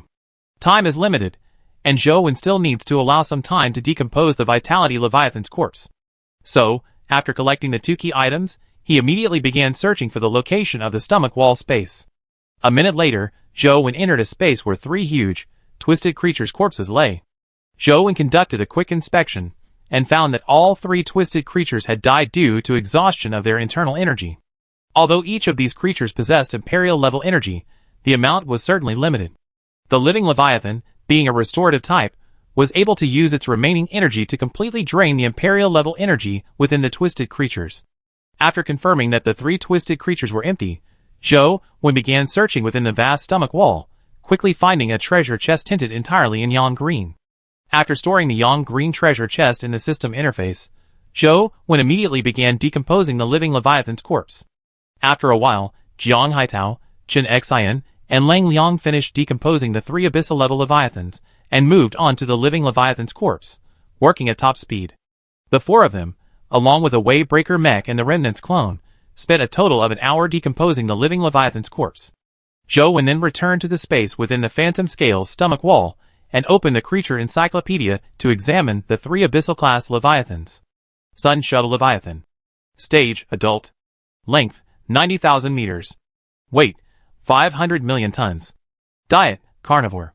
Description: a type of abyssal-class Leviathan that lives in the eternal daylight zone of the endless sea. It can release its own sun shuttle energy to increase the swimming speed of other creatures. Its scales can be crafted into Leviathan Sun Shuttle armor plates. Moon Shuttle Leviathan. Stage, adult. Length, 90,000 meters. Weight, 300 million tons. Diet, carnivore. Description: a type of abyssal-class Leviathan that lives in the eternal daylight zone of the endless sea. It can release its own moon shuttle energy to reduce the weight of other creatures. Its scales can be crafted into Leviathan Moon Shuttle armor plates. Chapter 880. Fighting Leviathan. Stage, adult. Length, 100,000 meters. Weight, 1.7 billion tons. Diet, carnivore. Description: a type of abyssal-class Leviathan that lives in the endless sea. The fighting energy on its surface increases in power based on its movement speed, reaching up to king-level energy. Its head armor can be used to create a Leviathan fighting ram. I wonder if the fighting ram can increase its power based on the speed of the Phantom Scale. Zhou pondered. If the fighting ram can increase its power based on the Phantom Scale's movement speed, and if its power exceeds that of a medium Leviathan, he will replace the sea-swallowing ram. Next, Zhou began to examine the three cores: the Sun Shuttle Core, the Moon Shuttle Core, and the Fighting Core. Ding! Sun Shuttle Core. Upon use, it gains the Sun Shuttle attribute. When activated, it attaches a layer of protection to its surface, increasing its speed attribute fivefold. The duration of this effect depends on the Sun Shuttle energy in its body. Ding! Moon Shuttle Core. Used to gain the Moon Shuttle trait. Activating it increases your base speed by an additional 20%, with a duration determined by your Moon Shuttle energy. Ding! Fighting Core. Used to gain the Fighting trait. Activating it generates a destructive energy around you, with a duration determined by your fighting energy. This Moon Shuttle Core suits me perfectly. Zhou Golden Lightning Arc ability already boosts his base speed by 10%. Adding the Moon Shuttle trait's 20% boost brings his total to 30%. His current speed cap is 1,100 points. An additional 30% boost brings his total to 1,430. Activating the Liang trait increases his speed sixfold, bringing it to 10,010 points. This way, my speed attribute will reach the 10,000 point mark. But what bothered him was that he had already reached the upper limit for the number of genes he could incorporate. To acquire the Moon Shuttle trait, he needed to remove a gene. The Moon Shuttle Core's effects surprised me a bit, but the effects of this battle core seemed pretty ordinary. He had been quite excited about the battle core. After all, the Battle Leviathan's introduction mentioned that its energy intensity could be increased to king level, but the core information contained no such information. Could it be that the ability to increase energy intensity is in the genes? Zhou directly took out the treasure chest he had obtained from the Battle Leviathan's stomach wall and opened it. Ding! Receive 1 Battle Leviathan Gene Potion. Ding! Received a transformed Leviathan Battle Ram Blueprint. Ding! Received 1 Regional Positioning Card. Ding! Receive 1 Battle Magnum. Ding! Receive 1 King-level Leviathan Hunting Ticket. Magnum? Pistol? Zhou was stunned for a moment, then pulled out the Confrontation Magnum. Ding! Confrontation Magnum. A burst of confrontation energy condenses into a confrontation bullet, with a maximum of 6 bullets. Consuming a burst of confrontation energy fires a confrontation bullet, increasing the bullet's strength by an additional 30%. It has an additional bonus effect. It looks like an abyssal-class weapon. I didn't expect it to be a pistol. Zhou looked at the silver-white confrontation magnum in his hand, its surface engraved with the confrontation Leviathan pattern, with a somewhat strange expression. Since arriving in this survival world, the weapons he obtained were mostly melee weapons. The only one he obtained was the Sawtooth Steel Frog Cannon, which he never used because such kinetic weapons are truly ineffective in seawater. Let's test the effects after integrating the Sharp Leviathan Gene. Zhou put away the Sharp Magnum and took out the Sharp Leviathan Gene Potion. Ding! Sharp Leviathan Gene Potion. After use, you gain the Sharp Leviathan Gene. By consuming Leviathan flesh and blood, you can condense sharp energy within your body and gain the Who Can Compete ability. Ding! Who Can Compete. When the speed attribute reaches 5,000 points, the sharp energy enters a sharp state. After that, for every 1,000 points of speed increase, the energy intensity doubles. At 10,000 points, the energy intensity reaches king-level energy. 10,000 points of speed attribute? I can achieve that with just the Moon Shuttle Core, but now I need to integrate 2 genes. What a hassle! Zhou frowned. Next, Zhou opened the Sun Shuttle and Moon Shuttle treasure chests. Besides the 2 gene potions and the 2 Leviathan armor transforming blueprints. The rest were of little use to Zhou, who didn't even have a king-level Leviathan hunting ticket. Ding! Sun Shuttle Leviathan Gene Potion. After use, you gain the Sun Shuttle Leviathan Gene. By consuming Leviathan flesh and blood, you can condense Sun Shuttle energy within your body, gaining the Sun Shuttle ability. Ding! Sun Shuttle. Release a beam of Sun Shuttle energy to increase the speed attribute of yourself or another person by 2,000 points for 10 seconds. Ding! Moon Shuttle Leviathan Gene Potion. After use, you gain the Moon Shuttle Leviathan Gene. By consuming Leviathan flesh and blood, you can condense Moon Shuttle energy within your body, gaining the Moon Shuttle ability. Ding! Moon Shuttle. Release a beam of Moon Shuttle energy to reduce the strength of yourself or another person by 50% for 10 seconds. The abilities inherent in these 2 genes are quite impressive, but unfortunately, I can only choose one. Zhou left the Moon Shuttle Leviathan Gene Potion, and sent the Sun Shuttle Leviathan Gene Potion and Sun Shuttle Core to Chen Xian. After inspecting these items, Zhou said goodbye to Huanlin, and headed to the rainbow bubble of the Rainbow Energy Tree. After dropping a large amount of sea-swallowing Leviathan flesh and blood, he returned to the colorful bubble space, and began absorbing the 3-color energy. While absorbing the 3-color energy, Zhou sent a message to Jiang Haitao, asking him to trade with the Survivor King in another zone for a triple Constitution Core. Recipe for breaking through the 3rd stage Constitution stat cap requires Vitality Gel X1, Sun Fruit Core X1, Sunlight Crystal X1, Diamond Dragon Rich Algae Seed X1, and a triple Constitution Core X1. Zhou didn't actually have this last type of core, with triple physical attributes. Furthermore, this level of physical core was extremely rare among ordinary survivors, and they were generally used immediately upon acquisition. Therefore, if he wanted to acquire one, he would need to trade with the Survivor King in another zone. Once my physical attributes reach the 4th stage, I should be able to incorporate an additional gene. Then, I just need to strip out one of the existing genes. Zhou opened his character attribute panel and, after a moment's deliberation, decided to strip out the Brainwave Leviathan gene. The Brainwave Leviathan gene's inherent mental energy ability could increase his total mental power by 50%, but now that he possessed the Wavebreaker mecha, his mental power coverage area expanded tenfold, reducing its consumption, and thus significantly reducing its effectiveness. It's a bit of a shame, Zhou sighed. While mental energy was certainly useful to him, his other genes were even more valuable and couldn't be stripped out. For the rest of his time, Zhou continued to absorb the 3-color energy while simultaneously condensing the Golden Thunder energy. Chapter 881. On the morning of the 199th day, Zhou's tricolor energy was fully replenished. After collecting the rainbow bubbles generated in the colorful bubble space, he returned to Huanlin's stomach wall space. Shortly after returning, Zhou received a private message from Jiang Haitao. The message contained a triple strength core, and also forwarded a message from the Survivor Kings of other zones, asking when he would send survivors from Zone 10 to help. You continue to clear the alien brains in the remaining zones today. We talk after we cleared all the alien brains in those zones. Zhou sent the message. Okay, brother one. I contact the Survivor Kings of the other zones. Jiang Haitao replied immediately. Then, Zhou sent his remnant clone to Jiang Haitao, and reminded them to be careful when clearing the alien brains. If they noticed anything amiss, they should immediately accompany him. After doing this, Zhou extracted the triple strength core from the private message and began feeding Huanlin. While he was decomposing the seaweed, he kept checking the regional communication channel. Area 2 Survivor, when will this dead blood energy Leviathan invasion end? Area 8 Survivor, I feel like it might never end. I'm ready to venture out and search for Red Lantern algae, otherwise my transmogrified Leviathan will have nothing to eat. Area 1 Survivor, didn't the 10 Kings start clearing out the alien brains yesterday? After the alien brains in each area are cleared, Area 10 should send survivors to help, right? Area 5 Survivor, didn't you hear what the survivors in Area 3 said yesterday? When the 10 Kings were clearing Area 3 yesterday, a shadow appeared and severely damaged the King of Area 10. Now you know how terrifying the shadow is. Area 3 Survivor, that was truly terrifying. I was nearby at the time. If it weren't for the protection of the tidal Leviathan, the aftermath of the battle between the King of Area 10 and Sombra would have killed me. Area 7 Survivor, I never expected all those exaggerated rumors about the King of Area 10 to be true. And after listening to the survivors from Area 3, I feel the true King of Area 10 is even more terrifying than the rumors.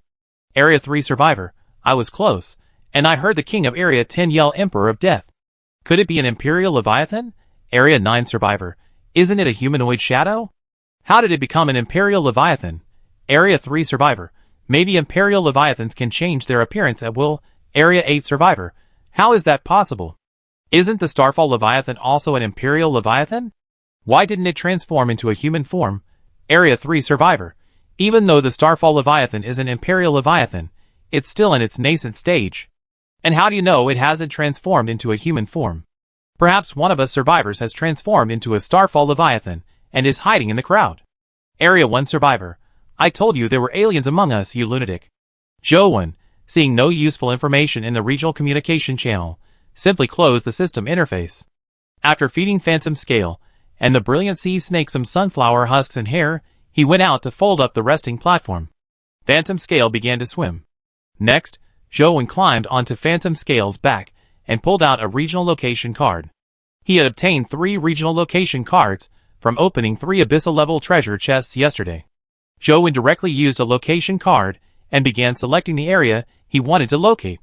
Since there aren't any special events in other areas, let's go to Area 6. Joe1 thought, selecting the water ball in Area 6 as his location. Joe1 knew the alien brain that emerged from his head was most likely in Area 6. Since he didn't have any targets at the moment, he might as well go and check it out.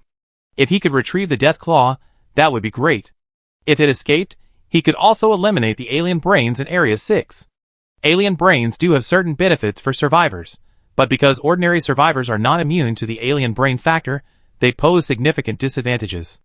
Their reproduction rate is also extremely rapid, so their numbers must be curbed. Ding! The location card was successfully used. The sea area in Area 6 has been located.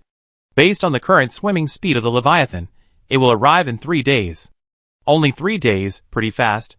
Joe1 said, as he opened the deep blue treasure chest and took out 4 ingredients, all of which were required for the 3rd stage physical attribute limit breakthrough formula. All the materials are here. I can finally break through the 3rd stage physical limit. Joe1 said with a delighted smile, looking at the various materials in front of him. Ding! Break through the 3rd stage physical limit? Breakthrough. Joe1 thought, and directly chose to break through the physical limit. The next second, the 5 materials in front of him were all enveloped in blue light and began to fuse together. Sunlight Crystal, Bright Sunfruit Core, Vitality Gel, Triple Physical Core, all 4 materials transformed into balls of energy and then fed into the Diamond Dragon Ridge Algae Seed. In an instant, the Diamond Dragon Ridge Algae Seed burst open, sprouting a golden spine composed of energy. Buzz! The golden energy spine suddenly released a dazzling light, like the sun, dispelling all the surrounding darkness. Swish, swish, swish. Immediately afterwards, the golden energy spine released a large number of golden light particles, which flew into Joe1's body. As these golden particles continued to enter his body, Joe1 could clearly feel his body continuously strengthening. This strengthening process did not last long. Within about a minute, the golden energy spine had completely transformed into golden particles and completely entered Joe1's body, and the surroundings fell into darkness again. Ding! The upper limit of the 3rd stage physical attribute has been successfully exceeded, and the physical attribute has entered the 4th stage. Successful. I should be able to integrate another gene. After Joe1 returned to the stomach wall space, he took out the Leviathan gene potion and brought it to his mouth. Confirming that there were no system warnings ringing in his mind, Joe1 immediately raised his head and drank the gene potion. Soon, the pain of the genetic potion transforming his body spread throughout his body. However, with Joe1's physique at the 4th stage, the pain only caused him a slight discomfort, not a severe tearing sensation. While waiting for the genetic chimera to complete, Joe1 took out the bright green treasure chest he had obtained from the stomach wall of the Vitality Leviathan yesterday and opened it. Ding! Obtained Vitality Leviathan Gene Potions X1. Ding! Obtained Vitality Plant Cultivation Tank X1. Ding! Obtained Vitality Constitution Attribute Frame X1. Ding! Obtained Transform Leviathan Vitality Energy Fluid X3. Ding! Obtained Emperor Positioning Card Fragment X1. 2 more new items. Joe1 took out the Vitality Plant Cultivation Tank and Vitality Constitution Attribute Frame to examine them. Chapter 882. Ding! Vitality Plant Cultivation Tank. Rapidly grows plants by consuming vitality energy. Isn't this just instant plant growth fluid? It seems useless, Joe1 said, looking at the massive, 30-meter-tall, 10-meter diameter, luminous green tank in front of him. Ding! Vitality Constitution Attribute Box. After use, your Constitution attribute will be transformed into Vitality Constitution, increasing your recovery effect by 30% when you use recovery energy. Does this mean using Nightfall energy will heal faster? Joe guessed. So, Joe immediately activated the Vitality Constitution Attribute Box. The next second, his character attribute panel automatically popped up, and the Vitality Constitution Attribute Box immediately transformed into a luminous green box, framing his Constitution attribute. Following this, the Constitution attribute and values on the character attribute panel turned luminous green, and energy could be seen flowing through the values. Swish! Joe would unleash the Liang blade and struck himself, severing his left arm. Then, channeling the night energy within his body, and using his super speed regeneration ability, he regenerated a new arm almost instantly. Previously, regenerating an arm required 10 night energies, but this time, only 8 were consumed, demonstrating that the 30% recovery effect of the Vitality Constitution attribute enhancement was indeed effective against night energy. Okay, saving 2 night energies isn't bad, Joe said, severing his newly grown left arm, and expending another night energy to reattach the previous brilliant gold arm. Afterward, Joe took out the Vitality Leviathan Gene Potions to examine them. Ding! Vitality Leviathan Gene Potion. After use, you gain the Vitality Leviathan Gene, which allows you to condense vitality energy within your body through sunlight exposure.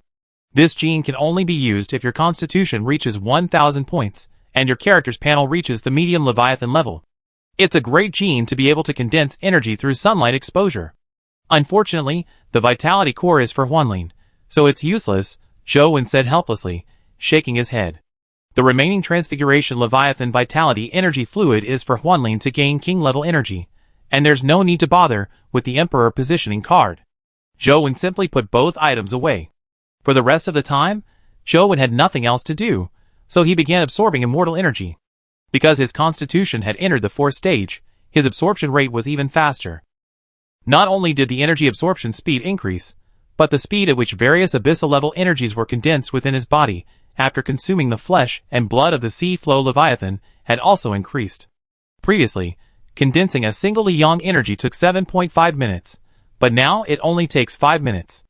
In a single day, he could condense approximately 288 Liang energies. At noon, Joe felt the pain in his body disappear. He opened his character attribute panel and took a look. The Fighting Leviathan gene had been fully integrated. While absorbing the immortal energy, Joe had already crafted the Fighting Seal, so he could simply apply the trait. The next second, the Fighting Seal transformed into a streak of silver light and impacted the character's vitality and Constitution attributes, leaving behind a simple silver Fighting Leviathan image. Why is it attached after Constitution? Joe asked, somewhat surprised. Whether he looked at the Fighting Leviathan's illustrated information or the Fighting Core's description, it was an offensive trait. He had expected it to be attached after strength. It doesn't matter, as long as the trait is applied. Joe didn't seem too concerned. He then took out the gene stripping potion and began stripping the Brain Wave Leviathan gene. A moment later, a large number of dark green particles flew out of Joe's body and disappeared without a trace. Then, a system notification sounded in his mind, announcing that the Brain Wave Leviathan gene had been successfully stripped. Instantly, Joe could clearly feel his total mental power reduced by half, but there was nothing he could do. He then took out the Moon Solo Leviathan gene potion and downed it in one gulp. Shortly after drinking the Moon Solo Leviathan gene potion, Joe received a private message from Jiang Haitao, saying they had already cleared all the alien brains in the remaining districts. Send these 30,000 low-level energy cores and the corresponding gene potions to Galen, and have him sell them to the survivors in District 1. Afterwards, have Galen dispatch the survivors from District 1 to help in other districts. Joe sent a message to Jiang Haitao. The survivors in Area 10 certainly couldn't be sent to other areas, but the other areas couldn't be left alone either. Otherwise, the survivors in those areas wouldn't be able to explore, and thus wouldn't be able to obtain new biological meat, even though their attributes weren't yet fully developed. So, training some survivors from Area 1 and having them assist the other areas was the best approach for now. Once I eliminated the alien brains in Area 6, I should be able to send the survivors from Area 10 to other areas, Joe pondered. Afterwards, Jiang Haitao returned to his Leviathan form, and returned his remnant clone to Zhou, briefly recounting the process of eliminating the alien brains in each area. The process of eliminating the alien brains wasn't entirely smooth. During this time, they encountered an alien brain capable of releasing 10 types of abyssal-level energy. If Jiang Haitao hadn't used his remnant clone, the 11 of them might not have been able to kill it. Of course, when Jiang Haitao used his regretful clone, he pretended to bring Zhou Wen along, so the regretful clone also appeared in Zhou Wen's image. 10 types of abyssal-level energy? Zhou Wen frowned. He felt that the alien brain they encountered was unusual. Could it be 10 types of pseudo-king-level energy? Zhou Wen suddenly thought. After all, almost all the survivor kings in each district kept alien brains, and they almost all had the corpses of king-level leviathans in their possession. Acquiring 10 king-level leviathan genes wouldn't be difficult for the alien brains. It seems we really need to clean up District 6 quickly. Zhou Wen felt that if the alien brains continue to evolve, a king-level alien brain might appear. Then, those survivor kings who used the genetic potions produced by alien brains would probably be assimilated into alien brains. Tell those survivor kings not to use genetic potions produced by alien brains anymore. Zhou Wen sent a message to Jiang Haitao. After receiving the message, Jiang Haitao immediately sent it to the kings of the other districts. Meanwhile, before Andre, the king of District 2, stood an alien brain, holding a bottle of genetic potion emitting 10 different colors. Is this the genetic potion crafted from the corpse of that alien brain that could only utilize 10 pseudo-king level energies? Andre asked in surprise, looking at the potion in his hand. Yes, respected king of District 2, the alien brain nodded respectfully. Chapter 883. Are your alien brains forbidden from using pseudo-king level energy? What's with this one? Andre asked, his eyes fixed on the alien brain before him. Andre dared to keep alien brains because they posed no threat to him. But now, with the appearance of such a powerful alien brain, he had to be wary of his own. Maybe it's mutated, the alien brain replied. Then, where did it get the Leviathan gene? Andre asked with a chill in his eyes. I gave it to the other alien brains, the alien brain said bluntly. It seems I really can't keep you all here anymore. Andre felt the alien brain had lost control. If the alien brain with 10 pseudo-king level energies had attacked him in Area 2, with the 2 energies he currently possessed, he would have been no match for it. This made him realize the danger of alien brains. Haha, should I call you the noble king of Area 2, or the bearer of the title of Area 2 Survival King? Without us, the alien brain, you always be a dog in Area 10. The alien brain dropped the pretense, its blue eyes glaring at Andre with disdain. Bang! Andre, enraged, immediately raised his hand and punched. A wave of sea-swelling energy blasted the alien brain's body, shattering it into pieces. Bring all the other alien brains here. Andre shouted to his men outside the royal court. Today, he was going to eliminate all the alien brains he had raised. A similar scene was unfolding in the royal courts of several other districts. At the side of Li Jinjian, the pseudo-king of Area 3, he looked at the potion containing 10 pseudo-king genes and swallowed hard.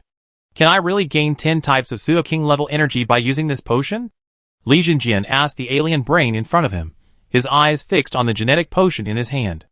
Of course, respected king of Area 3, you don't have the title of king of survival, so you're not a true king. The king of Area 10 doesn't hold you in high regard either. Over time, you'll likely be replaced. You better make plans early, the alien brain said to Li Jinjian with concern.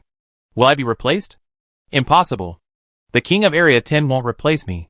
Li Jinjian, upon hearing that he might be replaced, immediately erupted in emotion, as if someone had stepped on his tail. You are a pseudo-king, and the king of Area 10 only needs to use a genetic potion made by our alien brain to make any survivor in Area 3 a pseudo-king. You're not irreplaceable, the alien brain continued. Stop talking.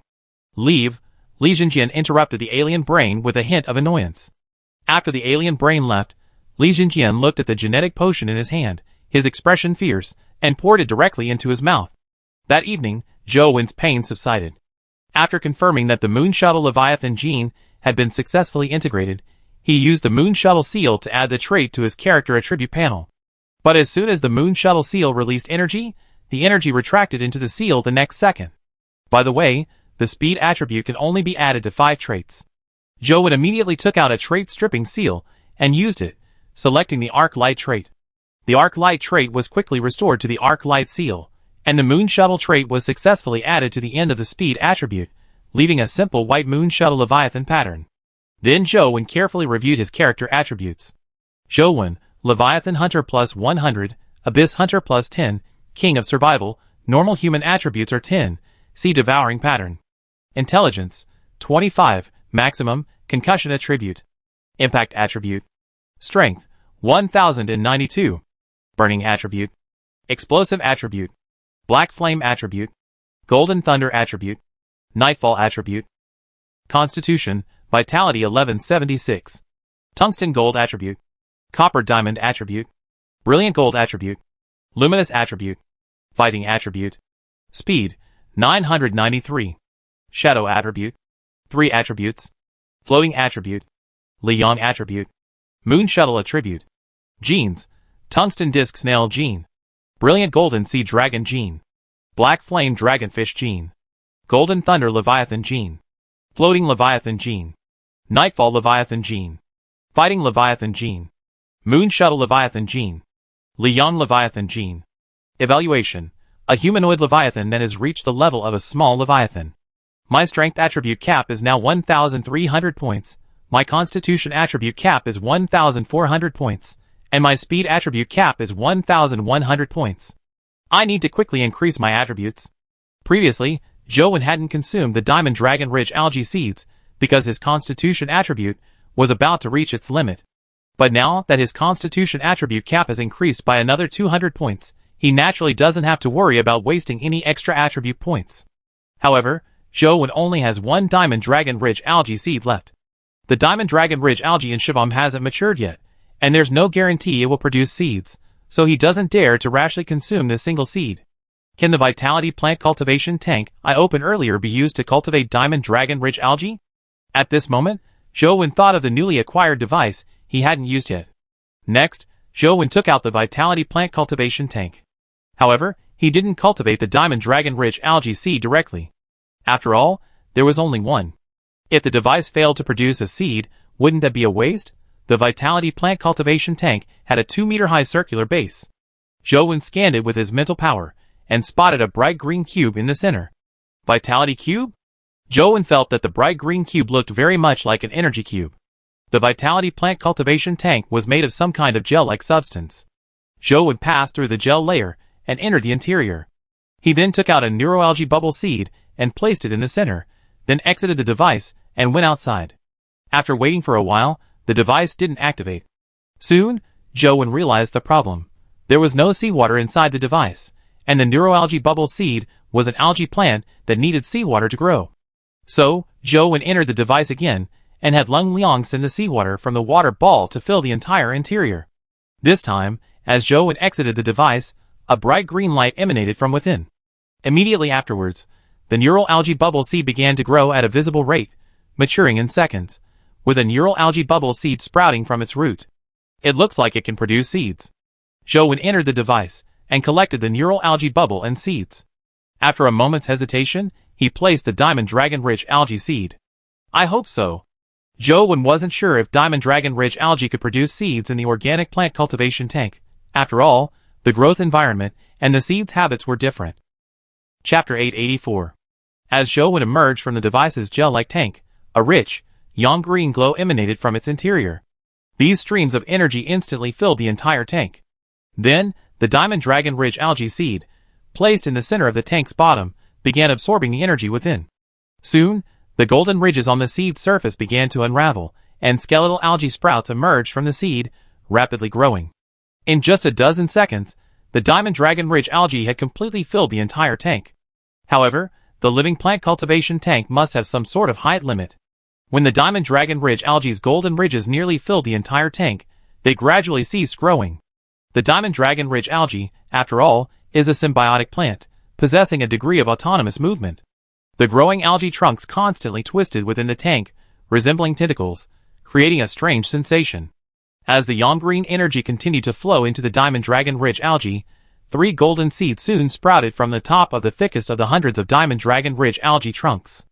At the junction of the seed and the algae trunk, tiny, spine-like roots slowly enveloped the seed, eventually forming a Diamond Dragon Ridge algae seed protected by a layer of golden spines. There were 3 seeds in total. As the yang green energy within the tank dissipated, Zhou passed through the gel-like tank, swam directly to the seed's location, and plucked all 3. Ding! Obtain 3 Diamond Dragon Ridge algae seeds. It doesn't need to provide the necessary environment and nutrients for growth, just the energy. In this case, this device is still quite useful, Zhou Wen said with satisfaction. Then, Zhou Wen took out his Liang knife and directly cut through the shell of a Diamond Dragon Ridge algae seed, then began to consume the seed inside. The flesh of the Diamond Dragon Ridge algae seed was very hard, like gnawing on gold, but for Zhou Wen, with his tungsten teeth, it was still easy to chew. Quickly, Zhou Wen devoured the entire seed, and a system notification chimed in his mind. Ding! Consuming the Diamond Dragon Ridge algae seed, constitution increases by 100. With these 100 points, Zhou Wen's vitality constitution attribute suddenly reached 1276. Adding the effect of the golden lightning arc, it reached 1403. After increasing his constitution attribute, Zhou Wen looked at the Diamond Dragon Ridge algae in the vitality plant cultivation tank. Thanks to the continued infusion of yang green energy, 3 more seeds had already grown. What should we do with this Diamond Dragon Ridge algae? Leaving it inside the tank would continuously consume yang green energy, and the energy blocks in the device's base were limited, so we couldn't afford to continue wasting it. After some thought, Zhou Wen returned to Area 10's water sphere with the Diamond Dragon Ridge algae, following Lung Liang's invitation. Currently, Area 10's water sphere was also under attack from a massive invasion of dead blood energy leviathans. However, many of the survivors in Area 10 were capable of killing these dead blood energy leviathans, so they were faring much better than those in other areas. But facing so many dead blood energy leviathans, the survivors in Area 10 were also under pressure to survive. So Zhou Wen planned to place the Diamond Dragon Ridge algae into a dead blood energy leviathan creature, then let this symbiotic dead blood energy leviathan creature clear out the other dead blood creatures. While creatures symbiotic with the Diamond Dragon Ridge algae possess strong defenses, they are relatively slow. If the survivors in Area 10 encountered one, as long as they didn't rush in like fools, they wouldn't be in any danger. After a while, Zhou Wen successfully implanted the Diamond Dragon Ridge algae into a kilometer-long, crocodile-like dead blood energy leviathan creature. After dealing with the Diamond Dragon Ridge algae, Zhou Wen ended his journey, and returned to Huanlin's stomach wall. He then sent a message to Lung Liang, asking him to send a warning on the Area 10 communication channel, asking the survivors in Area 10 to immediately stay away from the creature covered in golden spines and armor. This would eliminate any problems. That night, Zhou Wen once again headed to the sea area where the energy rainbow tree was located, killing the low-level energy leviathan creatures. The number of these energy-type leviathan creatures seems to be decreasing, Zhou Wen said lightly, watching the low-level leviathan creatures swimming by after acquiring several thousand energy cores and the corresponding genes. On the morning of the 200th day, Zhou Wen had killed over 50,000 low-level energy-type leviathan creatures.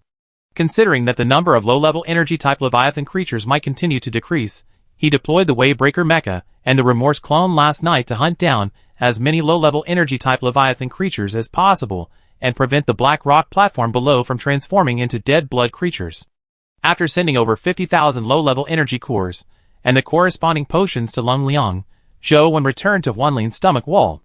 After feeding Huanlin, he went out to collect the resting platform when he noticed something unusual. The number of dead bloodworms in the sea seems to be decreasing again. Zhou Wen frowned, feeling a vague sense that something major would soon happen in the deep sea. After collecting the resting platform, Huanlin continued to swim towards the water ball in Area 6. Zhou Wen stood on Huanlin's head, his confrontation magnum flashing with blue light. After almost a day, Zhou Wen had condensed nearly 100 strands of confrontation energy within his body. Now that he had nothing else to do, it was a good time to test the power of the confrontation magnum. Confrontation attribute, activate, Zhou Wen muttered silently. After activating the confrontation attribute, a mist of silver energy immediately appeared around him. As Zhou Wen directed his thoughts, this mist of silver energy quickly entered the confrontation magnum in his hand, then gradually condensed into a solid silver energy bullet in the revolving magazine. Next, Zhou Wen injected 5 more strands of confrontation energy into the confrontation magnum, filling all 6 magazines. What should I use to test the power? Zhou Wen originally wanted to shoot himself directly, but considering the characteristics of the fighting energy, shooting himself at close range might not be able to test the true power of the bullet, so he had to find a suitable target. How about shooting Jiang Haitao? Zhou Wen suddenly thought. Jiang Haitao possessed brilliant gold energy, which would be a good way to test the energy strength of the fighting bullet. Oh right.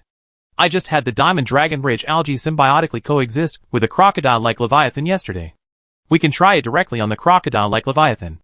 With this thought, Zhou Wen released his mental power to communicate with Huan Lin, asking Huan Lin to continue forward.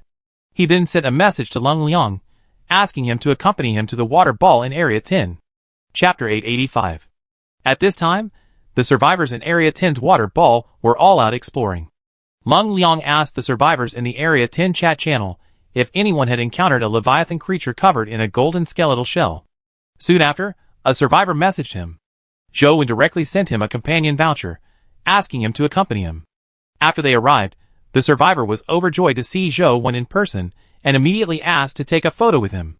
After the photo session, Zhou Wen gave the survivor a set of energy equipment, a black gold knife, and black gold scale armor, and then let him go.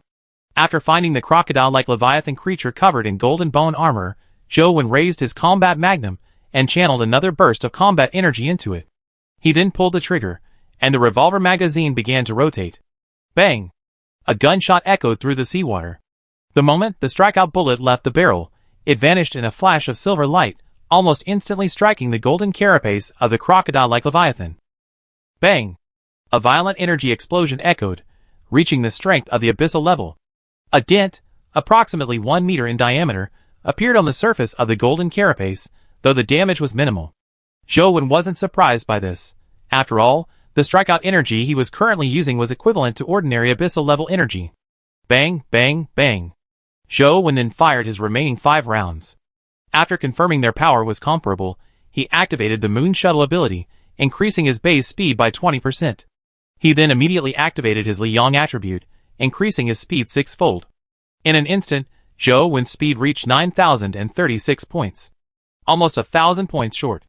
Zhou Wen then brought Shen Xian with him, and had her use her Sunshine ability, increasing his speed by an additional 2,000 points, bringing his speed to 11,036. Swoosh! Zhou Wen's figure suddenly transformed into a shadowy figure of black, white, silver, gold, and orange, rapidly moving through the sea. The fighting energy, which had previously swirled around Zhou Wen like a mist, now solidified at this rapid speed, like a sharp knife. Zhou Wen's shadow moved at high speed around the golden, bone-armored, crocodile-like Leviathan creature, simultaneously channeling the fighting energy, now materialized on its surface, into the fighting magnum. Soon, 6 silver bullets, each bearing the fighting Leviathan pattern, condensed in the revolving magazine. Zhou Wen injected 6 more bursts of confrontation energy into the confrontation magnum, and then pulled the trigger repeatedly. Bang, bang, bang. Instantly, 6 streaks of silver light shone, like meteors, streaking through the dark seawater. They pierced the golden bone armor of the crocodile-like Leviathan without hindrance, passing easily through the other side. In the blink of an eye, 12 holes appeared on the crocodile-like Leviathan's body. However, while the enhanced confrontation energy was indeed extremely penetrating, its destructive power was somewhat lacking, and the wounds were only about 1 meter in diameter. A wound of about 1 meter was nothing to a kilometer-long crocodile-like Leviathan, especially since it had the diamond dragon spine algae to help it heal. However, Zhou Wen's rapidly moving shadow didn't stop, instead slamming directly into the crocodile-like Leviathan. Puff! Zhou Wen's razor-sharp fighting energy pierced through the crocodile-like Leviathan's body, and he burst out the other side. The process was effortless, like piercing a piece of tofu. Then Zhou Wen paused. He was very satisfied with the test results. With his speed attribute reaching 11,036 points, the fighting energy within him had definitely reached the strength of king-level energy. I wonder if further compressing the fighting energy will increase its intensity even further, Zhou Wen muttered. But he definitely couldn't test it now. Using the energy compression ability required 100 fighting energy, and he had already used 25, leaving 75 remaining, not enough for compression. Once my speed attribute reaches 1,100 points, I should be able to start hunting king-level Leviathans, Zhou Wen said with anticipation.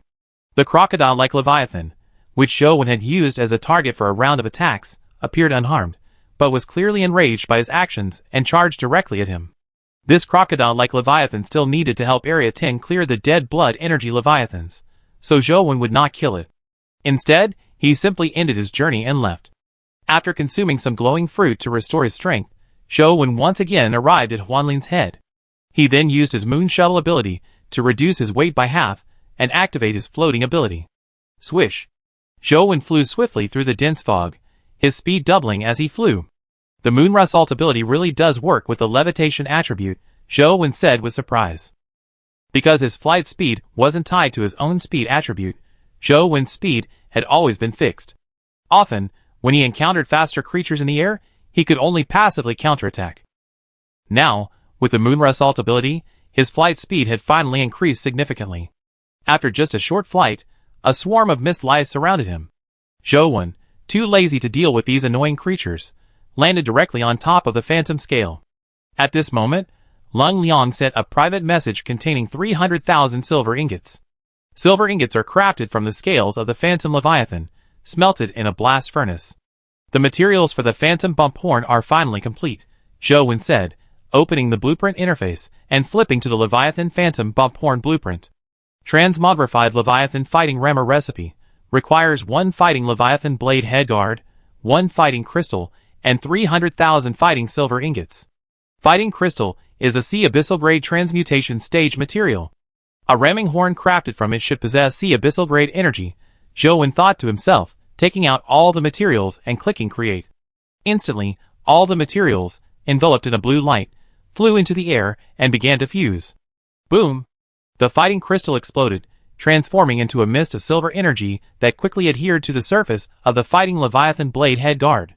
Then, the triangular blade-shaped fighting leviathan blade head guard, with its tip facing downward, began to fall. As it fell, the surrounding fighting silver ingots spun and flew, quickly clinging to the surface of the blade head guard. 300,000 pieces of silver ingots were wrapped around the entire blade head armor like tiles, and then glued together by the mist-like fighting energy on the surface of the blade head armor. Grid-like silver patterns could be seen on the surface. Chapter 886. Ding! The transformed Leviathan's fighting ram is complete. A system notification chimed in his mind, and Zhou Wen immediately stored the sea-swallowing ram on Phantom Scale's head into the system interface. Then, he installed the ram directly. The ram was 50 meters long and 10 meters wide, an acute-angled triangle. Its surface shimmered with a silver light. It sat vertically on Phantom Scale's head, like a blade inserted into its skull. After installing the ram, Zhou Wen took out his fighting magnum, concentrated a bullet, and fired at the ram. A shallow dent appeared on its surface. Then, Zhou Wen communicated with Phantom Scale through his mental power, instructing it to swim at top speed. Splash! Phantom Scale, which had been swimming on the surface, dove directly into the water and began to swim at top speed. At this moment, Zhou Wen fired another battle bullet at the battle horn, but it still left a shallow dent on its surface. Okay, no additional effects, but the strength has reached abyssal level, which is not bad, Zhou Wen commented after putting away the battle magnum. Afterwards, Zhou Wen returned to the stomach wall space and began absorbing the immortal energy, while simultaneously opening the regional communication channel to check the situation in each zone. Currently, Galen had sold the 30,000 low-level energy cores to the survivors in Zone 1 at a low price. He then dispatched 4,000 Zone 1 survivors to each of the 5 zones, Zones 2, 4, 7, 8, and 9, to help them clear the dead blood energy Leviathan creatures.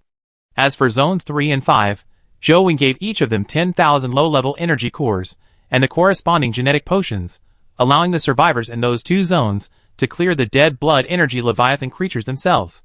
Although dead blood energy Leviathans invade the water globe daily, their numbers are not high, around 50,000 per day.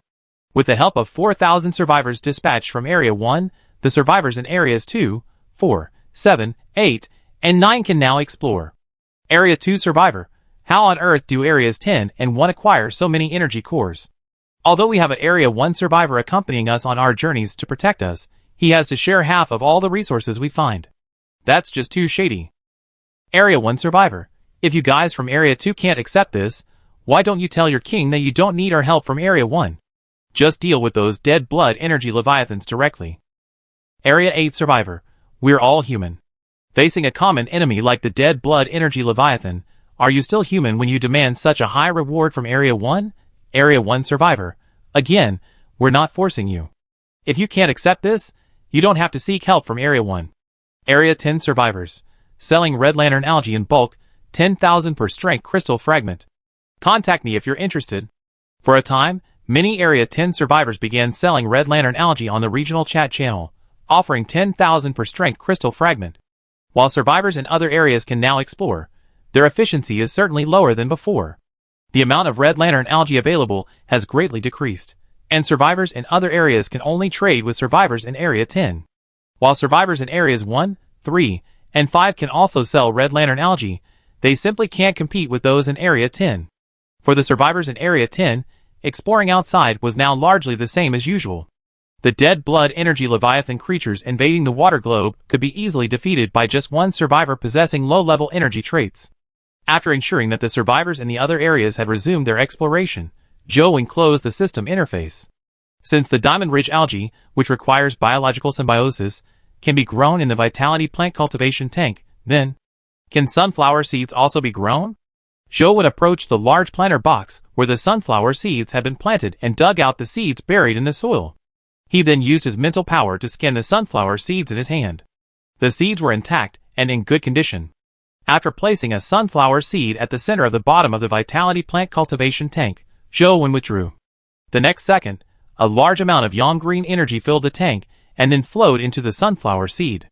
This time, however, the energy transfer process took several minutes, and the energy cubes at the bottom of the tank were being consumed at a visible rate. The previous planting of the Diamond Dragon Ridge algae consumed about 1/10 of its energy. This time, the energy cube consumed another 10th, yet the sunflower seeds remained motionless. Does it still require planting conditions? Joe frowned, about to enter the tank and remove the sunflower seeds. Crack! Suddenly, with a crisp sound, the outer shell of the sunflower seed, made of golden white jade, cracked, releasing an orange-yellow light. Followed by this, a white jade trunk, made of golden threads, stretched out from the seed and began to grow rapidly.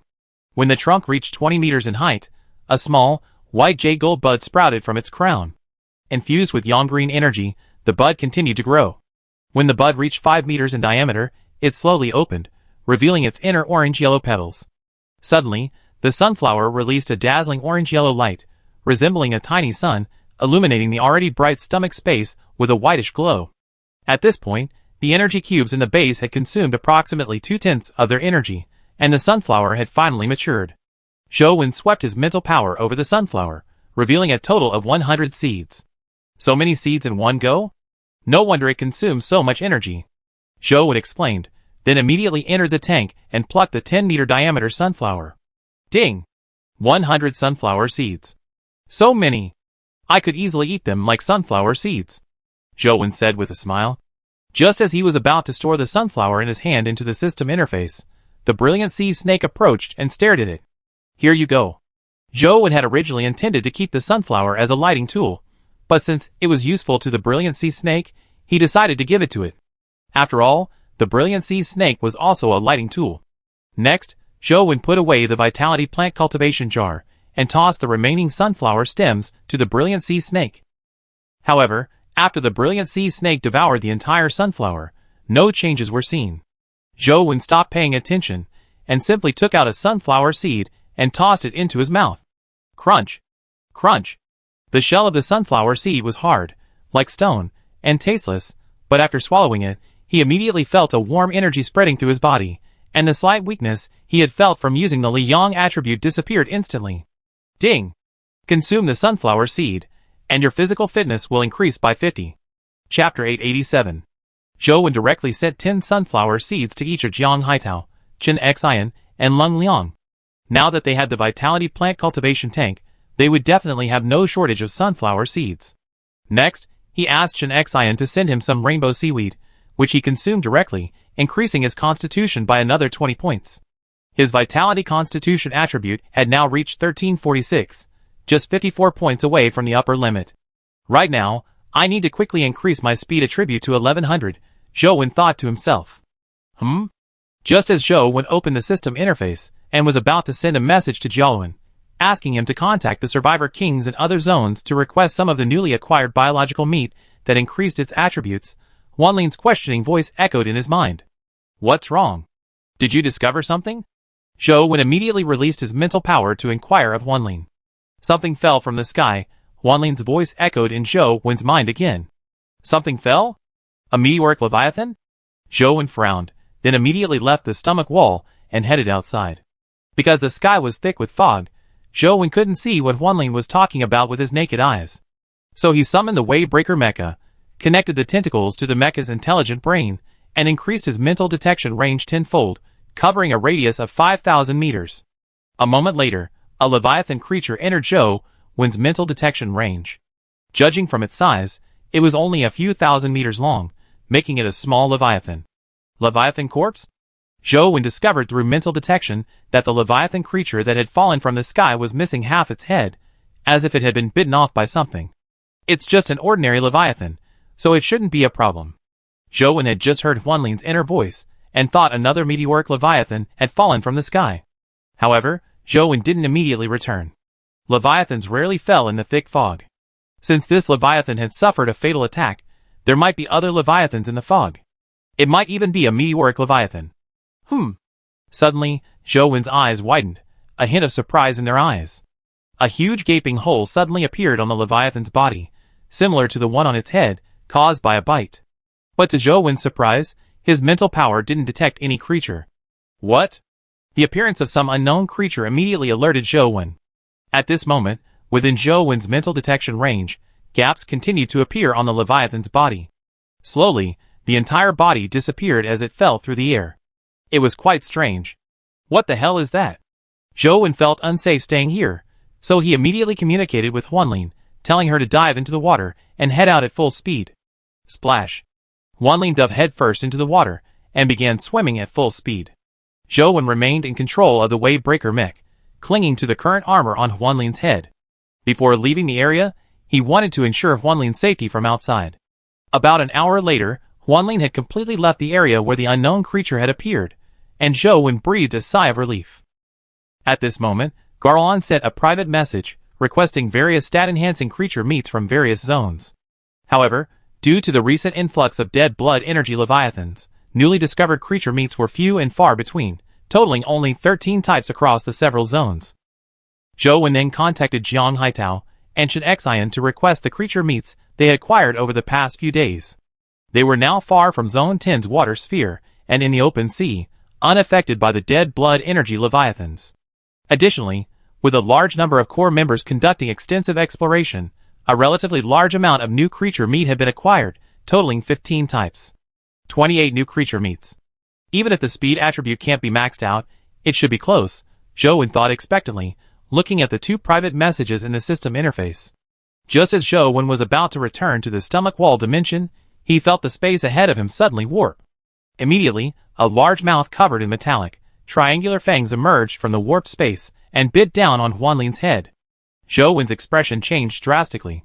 He immediately activated his Liyang attribute, increasing his speed to 9,036 points, attempting to prevent the sudden appearance of the maw from closing.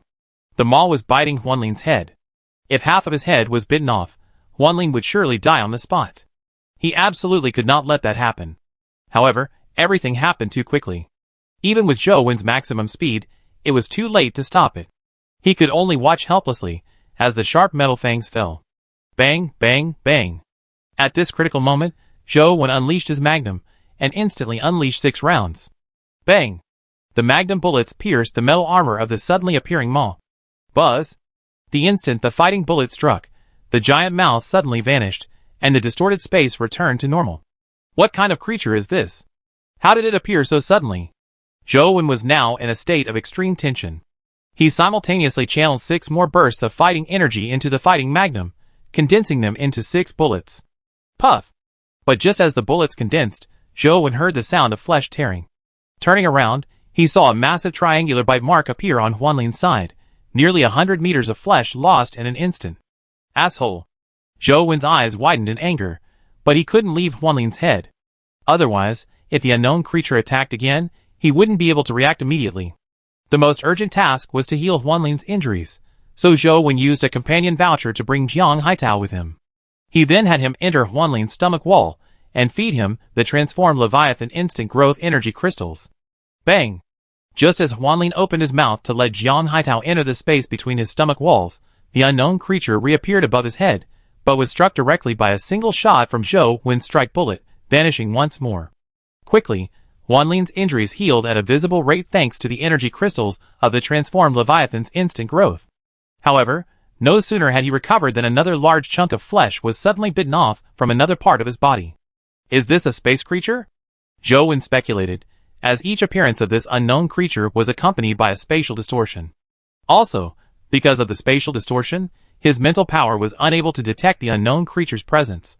Otherwise, relying on his strike magnum, he could have barely stopped the creature's attack on Huanlin. Chapter 888. If this really is a creature moving through space, could I seal it off and make it appear? Zhou Wen suddenly wondered. So, Zhou Wen immediately took out a space blockade ticket and used it, but the next second, a notification chimed in his mind, signaling a failed space blockade. Ding! Unable to determine the spatial range, the blockade failed. Unable to determine the spatial range? Zhou Wen paused, then immediately thought of a solution. Since I need to determine the spatial range, I should just create one. Zhou Wen fired again, repelling the unknown creature that attempted to attack Huanlin's head. With a flip of his hand, the Nightfall core cage appeared. He injected a stream of Nightfall energy into it, and tossed it into the air. Buzz! The next second, a black, translucent energy film suddenly appeared, enveloping an area of 5,000 meters. Then, Zhou Wen used another space blockade ticket. This time, it was successful, but the unknown creature did not appear. Is sealing the space useless? Or has the creature escaped? Zhou Wen frowned, a flurry of speculations running through his mind. Bang! Just as Zhou Wen was pondering his next move, a heavy crash echoed from the Nightfall energy film. Then, a creature about 2,000 meters long, matte metallic in color, suddenly appeared within the Nightfall energy film. It only appeared for a moment, then vanished immediately. This creature must be the one that attacked Phantom Scale. This means sealing the space is effective, but it won't restrict its movement within the space. Zhou Wen pondered for a moment, then extracted a piece of sea-swallowing Leviathan flesh from the system interface and tossed it directly into the seawater. He then instructed Phantom Scale to swim toward the edge of the Nightfall energy barrier. While Phantom Scale swam toward the edge of the Nightfall energy barrier, Zhou Wen had the Wavebreaker mecha enter the stomach wall space and hand it over to Jiang Haitao. He instructed Jiang Haitao, who was in the stomach wall space, to use his mental power to check for any cracks in the sea-swallowing Leviathan flesh. If so, he should move his fingers. King-level Leviathan flesh should be more attractive than Phantom Scale, Zhou Wen muttered. Sure enough, soon after, Zhou Wen's mental power detected Jiang Haitao's finger movement in the stomach wall space. He immediately activated his 3 special abilities, and the floating ability, and rushed directly toward the Nightfall energy barrier ahead. The moment he approached, the flame-splitting blade appeared in his hand, swiftly carving a 300-meter diameter hole in the Nightfall energy barrier, allowing Phantom Scale to escape the sealed space. To be on the safe side, Zhou Wen threw out another piece of sea-swallowing Leviathan flesh as Huanlin passed through the hole. Finally, Huanlin successfully escaped the sealed space, and the large hole in the Nightfall energy film quickly healed under the infusion of Nightfall energy. Didn't come out with him? Zhou Wen sent a message to Jiang Haitao, somewhat uncertainly. Probably not. The piece of sea-swallowing Leviathan flesh has been constantly being gnawed at. Jiang Haitao replied. It's good that it didn't come out, Zhou Wen said, his mind moving. His right hand flashed with blue light, and the space distortion gloves appeared. That creature, capable of only moving in space, had to be eliminated. If left unattended, it might suddenly attack Huanlin's head one day. To this end, Zhou Wen had no qualms about using the space distortion gloves. Immediately afterwards, Zhou Wen directly extracted a meteoric Leviathan gravity factor and a flame ion energy crystal from the system interface, then used them all. Boom! In an instant, the scorching flame ion energy exploded, transforming into a fireball with a diameter of 1 kilometer, while the meteoric Leviathan gravity factor entered the space warping glove. Whoosh! The next second, all the flame ion energy poured into the space warping glove. I hope it works. Zhou Wen wasn't sure if the spatial hand released by the space warping glove could kill the unknown creature, but it was his only spatial attack method, and he had to give it a try. Die! Zhou Wen roared in anger, thrusting his right hand forward and clenching his fingers tightly. Buzz! Suddenly, the space ahead rippled and began to twist, gradually forming an invisible giant hand. This time, having consumed all the flame ion energy, the spatial hand was even larger, reaching a total length of 100,000 meters, as if it could hold the entire world in its grasp. The 10,000 meter diameter Nightfall energy film was like a black marble within this giant spatial hand. Crack! The 5 fingers of the giant spatial hand enveloped the Nightfall energy film and instantly closed. The terrifying spatial compression force flattened the Nightfall energy film, crushing everything within it. Then, the giant spatial hand vanished, and the space ahead returned to normal, but a vast seawater cavity remained on the sea surface. Suddenly, the seawater outside the cavity rushed in frantically, pouring into the vast 100,000-meter diameter hole. Dead? Zhou Wen asked, standing above Huanling's head, gazing at the vast void in the distance. To kill the unknown space creature, Zhou Wen not only used the extremely precious Starfall Leviathan gravity factor and flame ion energy crystal, but also destroyed the Nightfall core cage. If this didn't kill it, he had no other options. After waiting for a long time, until the vast void in the distance refilled with seawater, Zhou Wen allowed Huanling to explore the sea area, searching for the unknown Leviathan creature's remains. Throughout Huanling's exploration, Zhou Wen remained above him, ensuring it wouldn't be attacked. Jiang Haitao remained in the stomach wall, ready to use the transformed Leviathan instant growth energy crystal on Huanling. Found it. An hour later, Huanling's voice suddenly echoed in Zhou Wen's mind. Zhou Wen, startled, immediately piloted his Waybreaker mecha and unleashed his mental power. Soon, a twisted corpse appeared within his mental detection range. The corpse was completely distorted, its original appearance unrecognizable. The only way to determine it was the unknown creature was by the color of its metallic body. I wonder if the core and supply box are still there. Zhou Wen wondered, then rushed directly towards the corpse. The Liang blade in his hand sliced through the crushed flesh and entered the body. Next, Zhou Wen used his Waybreaker mecha to release his mental power within the corpse, scanning the entire body. A look of surprise crossed his face, as the core and supply box of the unknown Leviathan creature were still intact. So Zhou Wen didn't rush to retrieve them.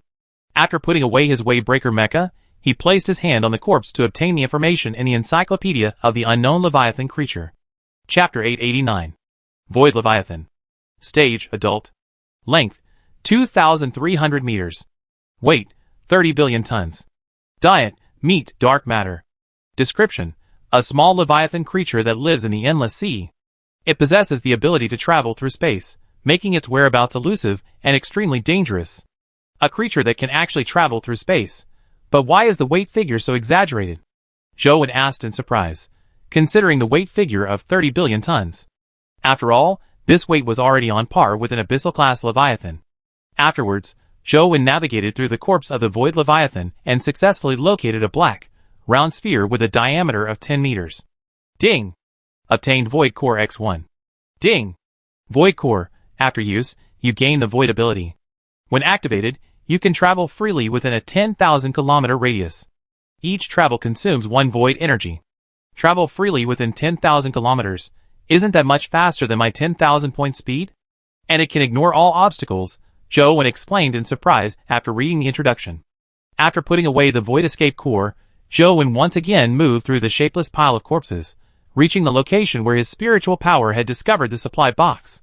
He pulled a matte black supply box out from the pile of crushed metal and flesh. Zhou Wen didn't rush to open the supply box. Instead, he released his remnant clone to join him in dissecting the corpses. The reason he didn't include the Waybreaker mecha was because the Void Escape Leviathan's metal flesh was extremely hard. While not reaching the energy strength of the abyss, it was not far off, and the Waybreaker mecha could not cut through it. Some time later, Zhou Wen finished dissecting the Void Leviathan's corpse and returned to Huanling's stomach. Jiang Haitao had already left, having already left. After all, he was exploring the abyssal sea and couldn't be away for too long. I didn't expect there were space-based Leviathans in the endless sea. Fortunately, I had the Confrontation Magnum, otherwise Huanling would be in danger. Zhou Wen still felt a bit of fear as he recalled his initial encounter with the Void Leviathan.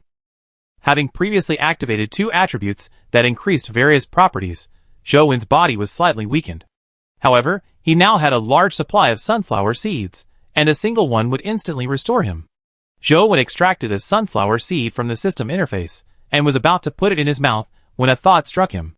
He put it away, and took out the instant energy recovery capsule. Previously, there were few items that could instantly restore energy, and he had held this instant energy recovery capsule in his mouth countless times, always reluctant to use it. But now, he no longer needed to save it. After swallowing the instant energy recovery capsule in one gulp, Zhou Wen's weakened state instantly dissipated. He then opened the matte black supply box he had found within the Void Leviathan. Ding! Obtained Void Leviathan Gene Potion X1. Ding! Obtained Dark Matter X3. Ding! Obtained Super Heavy Brick Blueprint. Ding! Obtained Teleportation Foundation Stone X1. These are all new items. Zhou immediately took them out and examined them one by one. Ding! Void Leviathan Gene Potion. After use, you gain the Void Leviathan Gene, which can be used to condense void energy within the body by absorbing dark matter. Dark matter is needed to condense the void escape energy, but there's only 3 of them, which means I can only use the void escape ability 3 times before I find a way to obtain it. Seeing this, Zhou immediately lost interest in activating the void escape ability. The use of dark matter was already known, so there was no need to review it. Zhou then took out the Super Heavy Brick Blueprint and used it to check the requirements for crafting it. Super Heavy Brick Blueprint requires 10 Void Escape Leviathan Bone Fragments, 1 Super Heavy Factor, and 1 Strong Magnetic Gold Crystal. It's like I didn't even look at it. Zhou gave a wry smile and closed the blueprint interface. Super heavy bricks are one of the ingredients for making a super pressure furnace, but there's definitely no way to craft them right now. Ding!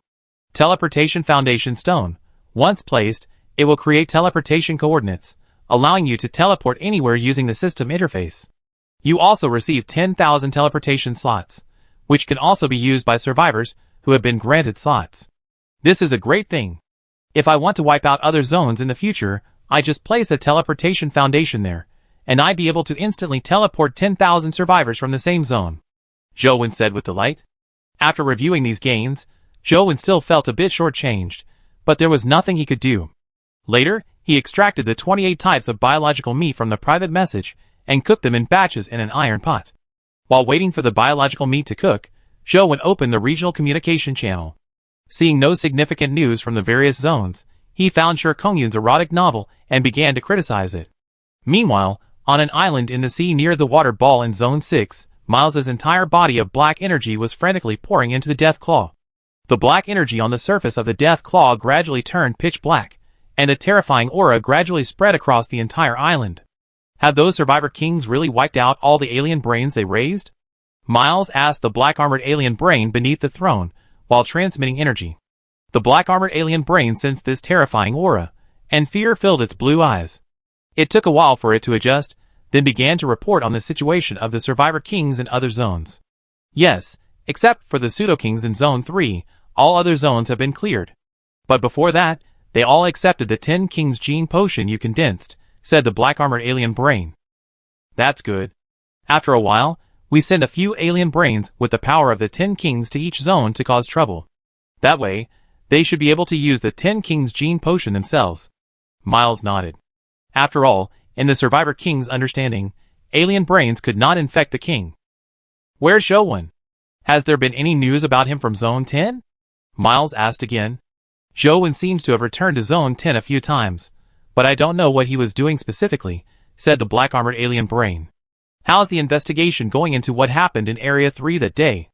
Was the Deathly Silence Emperor's appearance real? Miles desperately wanted to know if Zhou's Blade of Blade was truly destroyed. If so, then it would have been possible for him to kill Zhou with his Deathly Silence Claw, which possessed Imperial-level power. It's true. That day, 10 survivor kings came together to wipe out our alien brains, gathering everyone in Area 3. Almost every survivor in Area 3 saw it, said the black-armored alien brain. I have a feeling something's wrong, Miles frowned, but he couldn't explain the Deathly Silence Emperor's appearance. After all, there was no way the Deathly Silence Emperor was cooperating with Zhou when in an exercise to deceive him. Unless the Deathly Silence Emperor was fake. However, according to numerous survivors in Area 3, even the tidal Leviathan activated its gravity barrier. If it was fake, wouldn't that have fooled the tidal Leviathan as well?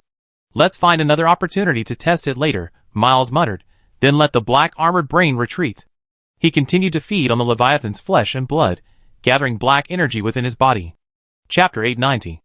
After a while, all 28 types of creature meat were cooked. Zhou quickly devoured them. A series of attribute increase notifications echoed in his mind. Ultimately, his strength increased by 56 points, his constitution by 61 points, and his speed by 43 points. Currently, Zhou's strength reached 1148 points, his constitution reached its upper limit of 1400 points, and his speed reached 1036 points. That evening, after Zhou went out to build a resting platform for Huanlin, he teleported to the colorful bubble space of the energy rainbow tree. These days, a large number of low-level energy Leviathan corpses and sea-swallowing Leviathan flesh and blood have been providing nutrients for the energy rainbow tree. Another rainbow bubble formed in the colorful bubble space. After retracting it, Zhou returned and placed another large amount of sea-swallowing leviathan flesh and blood outside. The flesh of the sea-swallowing leviathan is almost completely consumed, but I only collected 7 rainbow bubbles. My previous assumption that one sea-swallowing leviathan would generate 10 rainbow bubbles was overstated. Zhou now felt that a single sea-swallowing leviathan could only generate 8 rainbow bubbles at most.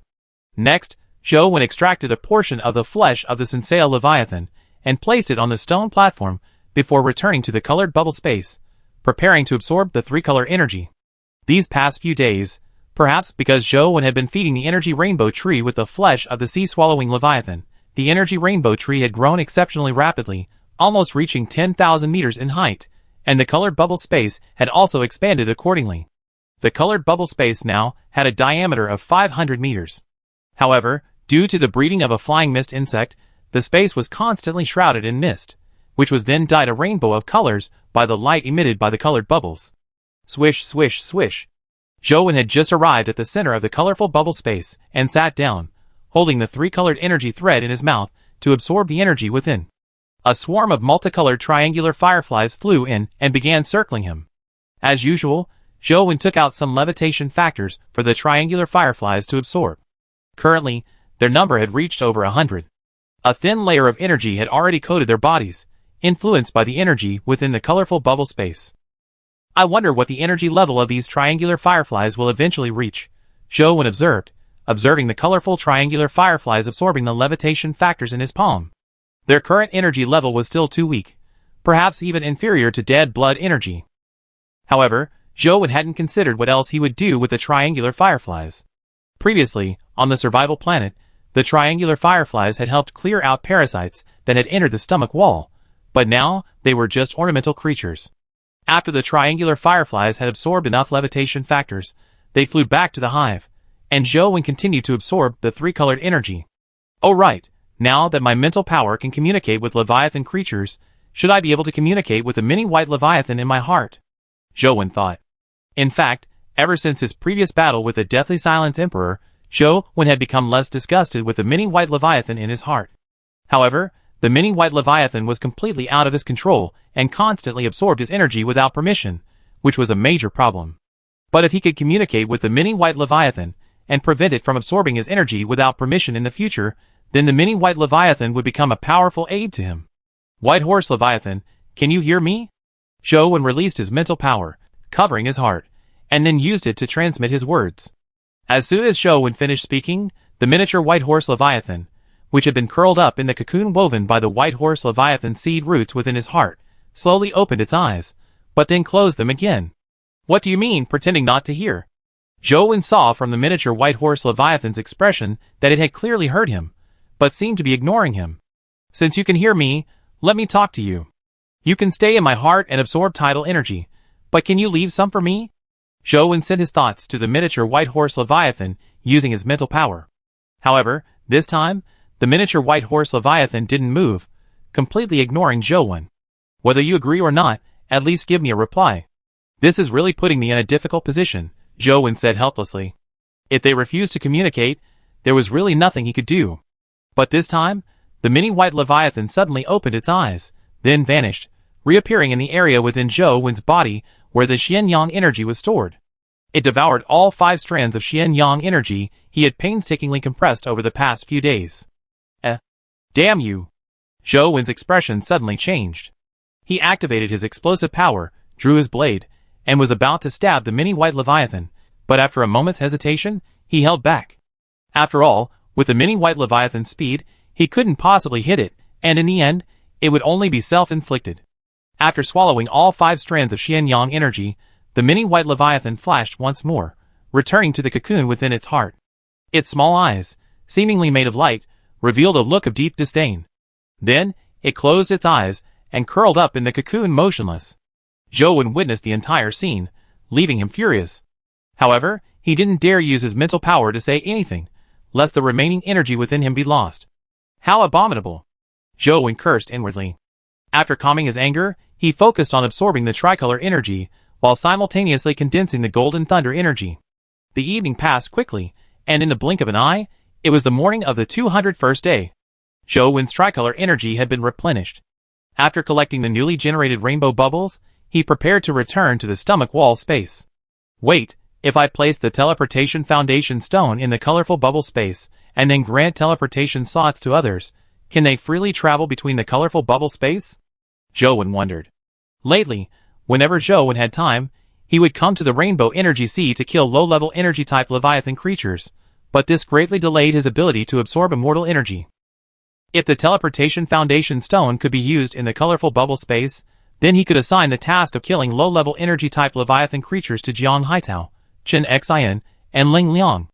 Although Jiang Haitao and Chen Xian were currently exploring the open sea, they needed to rest at night while transforming into Leviathan. Ling Liang killed it during the day, while Jiang Haitao and Chen Xian did it at night, a perfect match. So, Zhou Wen directly took out the teleportation stone and placed it in the colorful bubble space. The teleportation stone is a matte black metal cube with a side length of 10 meters. Once placed, it hovered in midair, causing the space within a 10-meter circle to distort slightly. Ding! Place the teleportation stone? Chapter 891. Place. Zhou Wen thought. Buzz. The next second, the teleportation foundation stone suddenly released an invisible energy that spread rapidly around it like a ripple. Soon, this invisible energy spread to the edge of the colorful bubble space, and then, the system prompt sounded again in Zhou Wen's mind. Ding! The teleportation space has been successfully constructed, and the teleportation foundation stone has been placed. Next, Zhou Wen opened the system interface, and found a new box for the teleportation foundation stone on his panel. Clicking it brought up a blue box displaying the teleportation list. Similar to the invitation process for a companion ticket, simply drag the portrait of the survivor you wanted to teleport into the box. Zhou Wen directly added Jiang Haitao, Chen Xian, and Ling Liang to the teleportation list and asked them to try to teleport over. As soon as the three teleported over, Ling Liang was attacked by a triangular firefly. Zhou Wen immediately stopped it, and the triangular firefly flew back to its nest. Jiang Haitao and Chen Xian had both entered the Phantom Scale's stomach wall space long ago, but Ling Liang hadn't. Naturally, he was considered an enemy by the triangular fireflies. Each of you apply a layer of defensive energy to your body, then try to go outside to see if a layer of colored energy will adhere to your body, Zhou Wen said to the three. The energy rainbow tree was located in the deep sea, approximately 100,000 meters deep, with extremely high water pressure.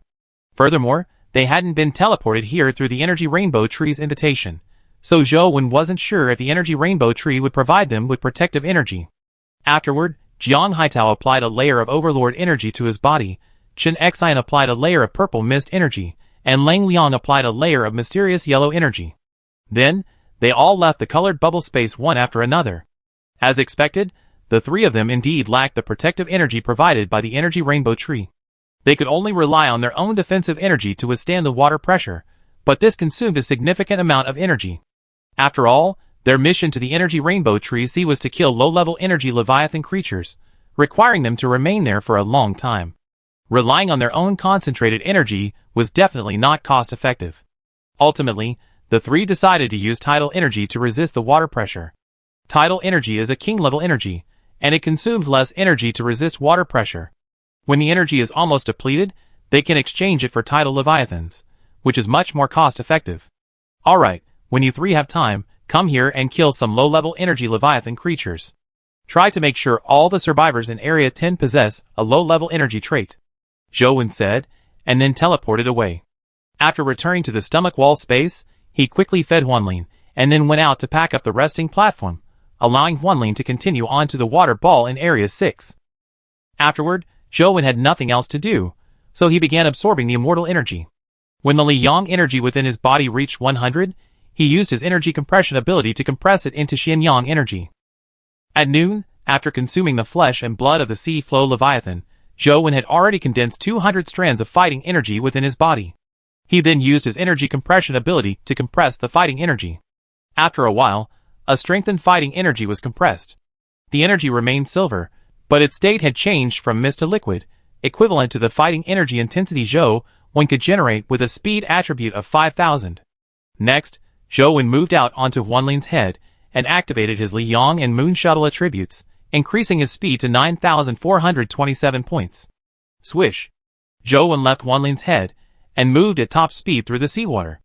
After activating his Fighting Edge attribute, he mobilized the enhanced Fighting Edge energy within his body. The next second, liquid Fighting Edge energy materialized on Zhou Wen's body surface, then instantly condensed into a sharp sword-like energy at high speed, reaching king-level energy intensity. However, the intensity of this king-level Fighting Edge energy was no different from the intensity Zhou Wen had previously achieved using ordinary Fighting Edge energy, condensing at a speed of 11,036 points. It seems king-level energy is the limit of Fighting Edge energy's strength. Even the compressed, enhanced Fighting Edge energy can't be further enhanced. Zhou Wen thought to himself, then took out his Fighting Edge Magnum, and channeled this king-level Fighting Edge energy into his revolver magazine. A silver bullet, emblazoned with the lines of the Fighting Leviathan, rapidly gathered in the magazine. Zhou Wen examined the bullet with his mental power, and found it to be identical to the one he had previously gathered at high speed with a speed attribute of 11,036. In that case, there's no need to compress the fighting energy. The strength is the same anyway. Zhou Wen's current speed attribute, after the characteristic amplification, was already approaching 10,000 points. Therefore, there was no need to reduce the fighting energy's speed requirement by compressing it. Compressing energy would actually be a waste of energy. After testing the enhanced fighting energy, Zhou Wen returned to Wanling's stomach wall and continued absorbing the indestructible energy. He also periodically consumed the flesh and blood of the sea flow Leviathan, gathering various abyssal-level energies within his body. In the afternoon, a message was transmitted over the regional communication channel. An extremely powerful alien brain appeared simultaneously in the water spheres of each survivor zone. This alien brain possessed 10 high-level energies. The survivor kings of zones 2, 4, 7, 8, and 9 engaged the powerful alien brain, but were completely no match. Even using their king-level title energy, they were unable to stop the alien brain. They only severely injured it, allowing it to escape. Zones 1, 5, and 10, however, successfully killed the alien brain. Zone 1's Garlon possessed a total of 10 title energies, so he didn't need to conserve them when fighting the alien brain. He could simply use them directly.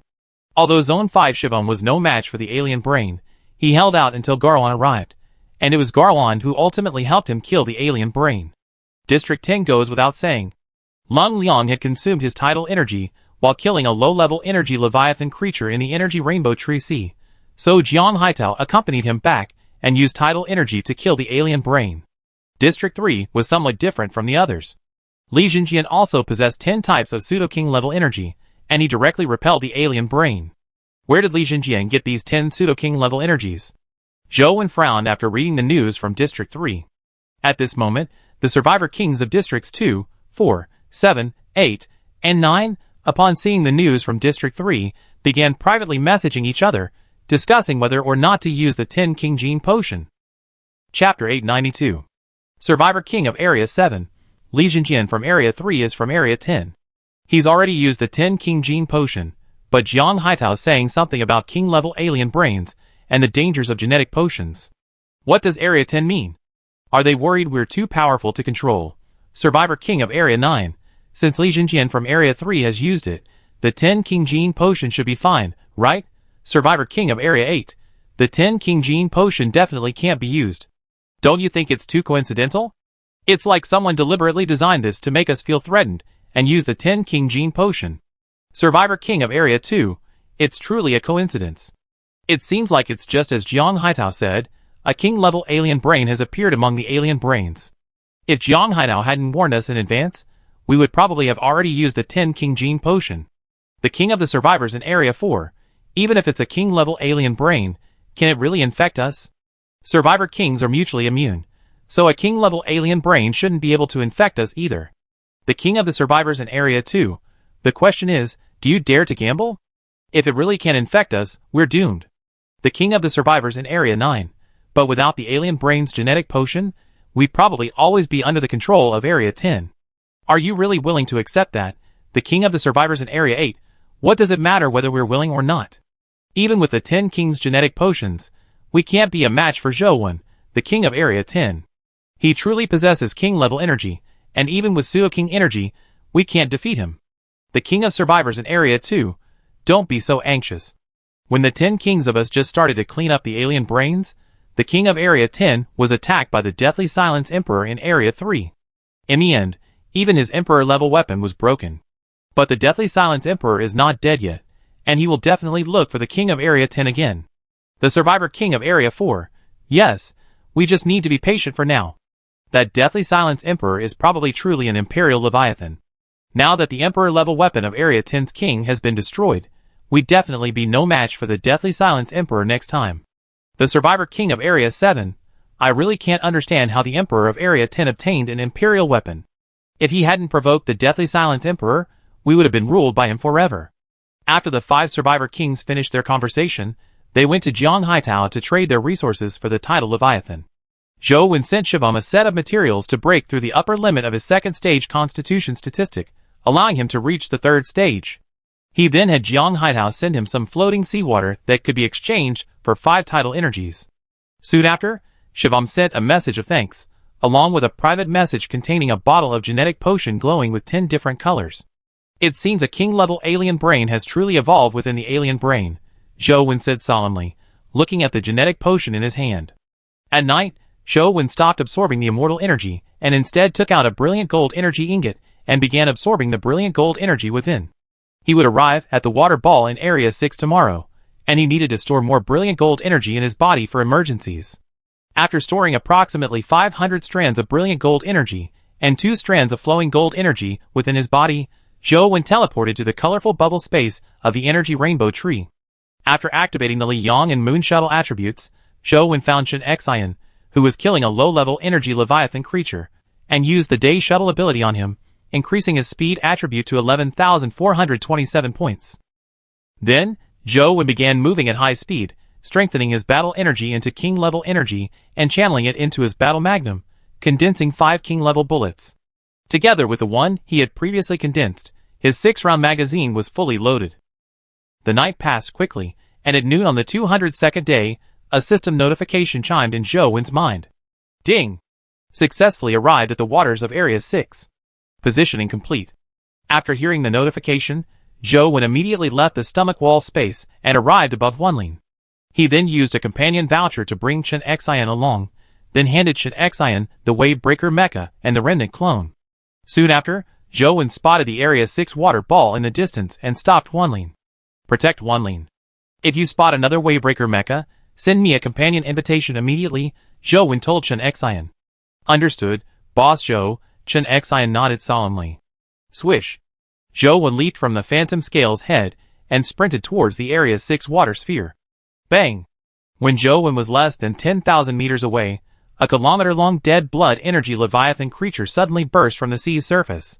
However, its eyes were blue. Zhou Wen allowed the dead blood energy Leviathan creature to devour him. Then, a dark golden broadsword appeared in his hand, and he plunged directly into its brain cavity, instantly killing the alien brain within. After casually killing the alien brain, Zhou Wen continued toward the Area 6 water sphere.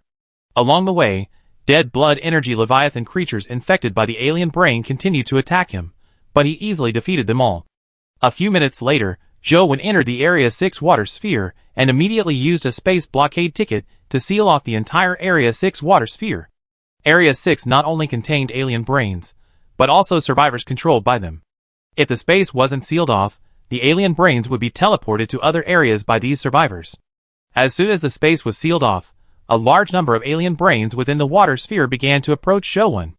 Each of them had a bizarre appearance, emitting varying energies from their bodies. Many of them even transformed into Leviathans. 3 attributes activated. Zhou Wen immediately activated the 3 attributes, increasing his attributes 5-fold. Zhou Wen wanted to end the battle quickly. Although the space within Area 6 water sphere was sealed off, any alien brains could teleport away immediately if they crossed the sphere's boundary. He had to eliminate all the alien brains within the water sphere before they became frightened and fled. Whoosh! A sharp whistle echoed, and Zhou Wen's figure suddenly transformed into a shadow, charging directly into the incoming alien brains. Buzz! The moment Zhou Wen entered the alien brain swarm, he activated his Nightfall attribute, releasing a shockwave of Nightfall energy from his body. Nightfall energy is of the Abyss level, and most of the alien brain surface energy levels were below that level. Therefore, the moment the Nightfall shockwave spread, any alien brains caught in the wave instantly died. Then, like an eraser, Zhou Wen moved through the alien brain swarm, erasing any low-energy alien brains in his path. Those that could withstand the Nightfall shockwave were personally dispatched with his Liang blade. To increase efficiency, Zhou Wen also activated his Liang and Moon Shuttle attributes, bringing his speed attribute to 9,427 points. Then, Zhou Wen rapidly moved through the water sphere of Area 6, following a black line. He killed every living creature he encountered, alien or not. Chapter 893. Zhou encircled the Area 6 water sphere, rapidly shrinking from its periphery to its center.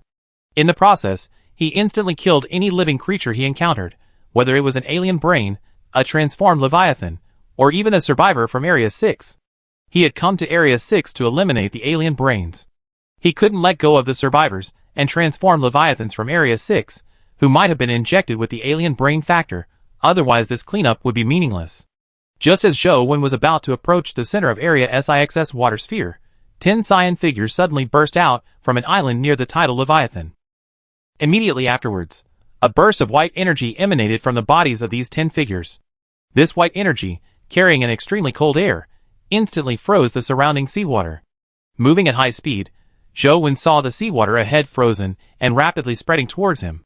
He immediately stopped his sprint and retreated to create some distance between himself and the advancing ice. Zhou Wen had almost completely eliminated the alien brains within the water sphere in Area 6, so there was no need to rush. Furthermore, his current location was already at the center of the water sphere. If the alien brain that had left his head had truly reached Area 6, it would most likely be on the island ahead.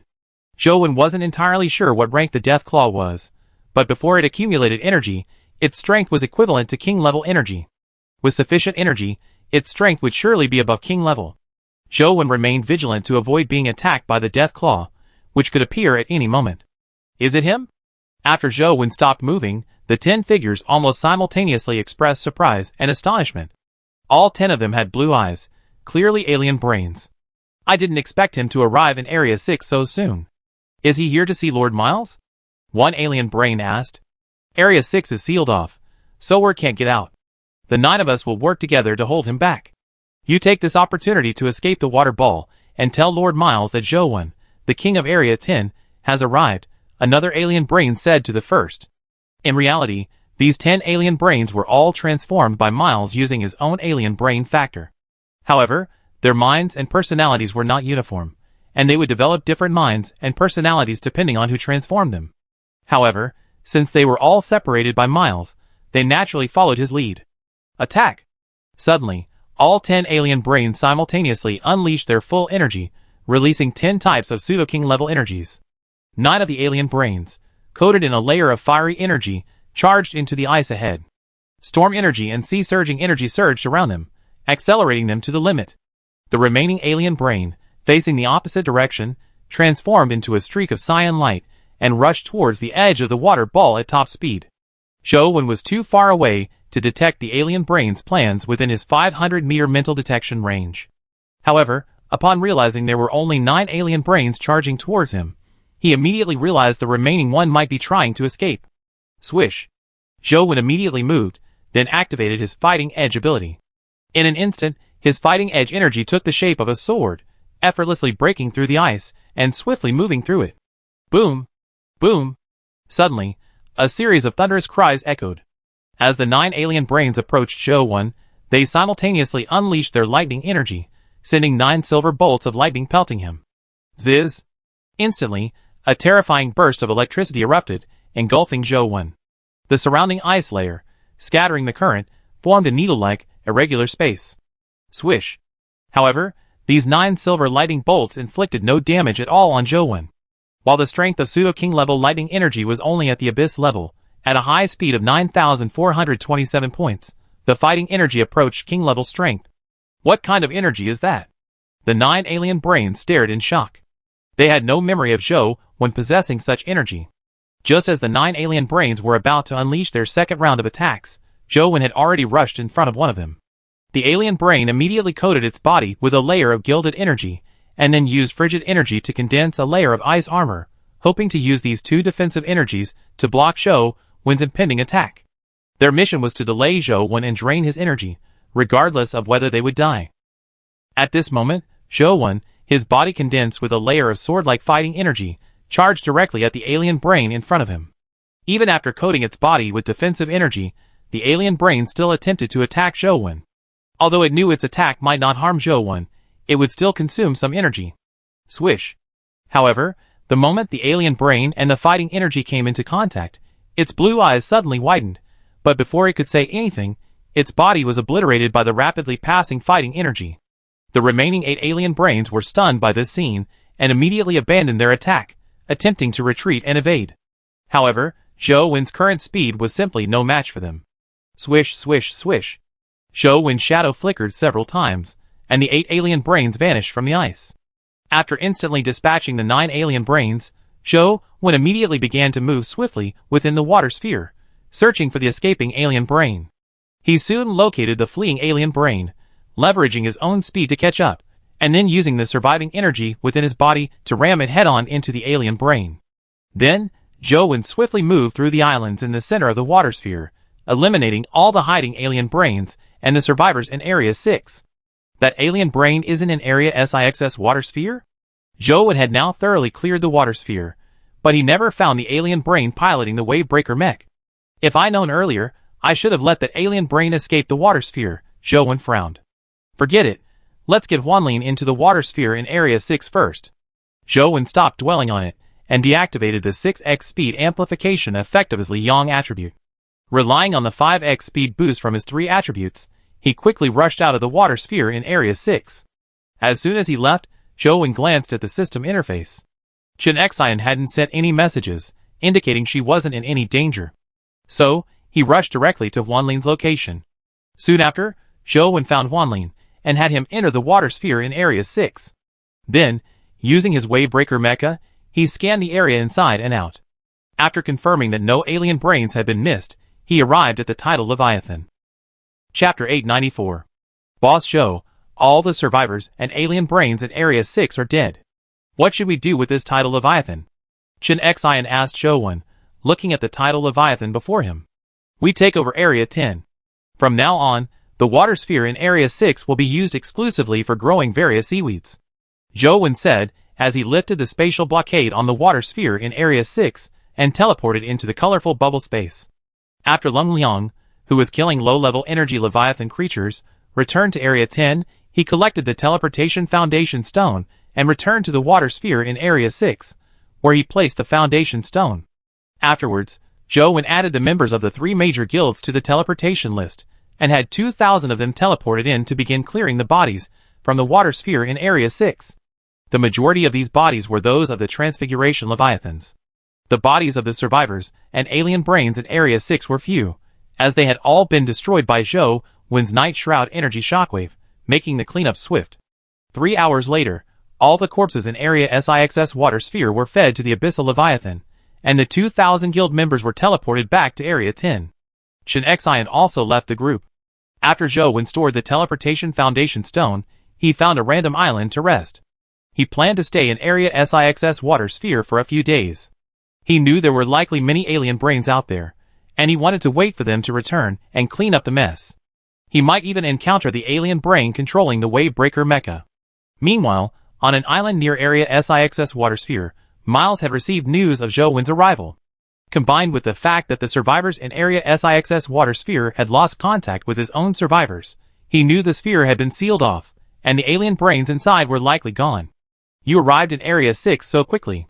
Miles gazed at the dark energy emanating from the Death Claw, a flicker of hesitation in his eyes. During this period, it had condensed a vast amount of black energy within its body, its current strength equivalent to that of a king-level Leviathan.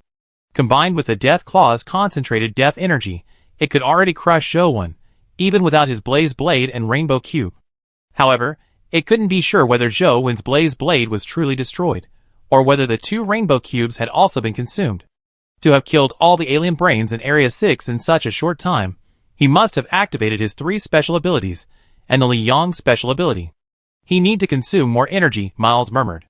Take a survivor from Area 6, and go to the water sphere in Area 6 to check if Zhou is still there. If so, send a message immediately, Miles instructed an alien brain beneath the podium. The alien brain named was also transformed by Miles, but its eyes were not a bright ocean blue, but a dark, deep blue. Because this alien brain was transformed from Miles' pseudo-emperor level genes, it can utilize black energy equivalent to king level energy. The reason for sending this alien brain was not only to confirm whether Zhou Wen was still in the Area 6 water sphere and consume his energy, but also to verify whether Zhou Wen's flame-splitting blade was truly destroyed. The deep blue alien brain nodded and left the royal court. After taking a survivor from Area 6, they arrived at the edge of the island, entered the body of a blue-eyed leviathan, and swam quickly towards the Area 6 water sphere. After a while, the deep blue alien brain successfully arrived at the Area 6 water sphere and entered it without hesitation. However, before going deeper, it first asked the survivor from Area 6 if it could send a message. After confirming it could send the message, the deep blue alien brain began to delve deeper into the water sphere, then transmitted everything it saw to Miles via the survivors in Area 6. Swish. Just as the deep blue alien brain was about to reach the center of the water sphere, a black gold figure suddenly appeared. It was Zhou Wen, who had activated his Li Yang attribute. Swish. Zhou Wen didn't give the alien brain time to react. He instantly slashed with the Li Yang blade, imbued with Xian Yang energy. Bang! A roar of energy echoed, and two streams of black energy suddenly exploded. Zhou Wen's face was filled with shock, as the alien brain before him had actually caught his Xian Yang energy with his bare hands.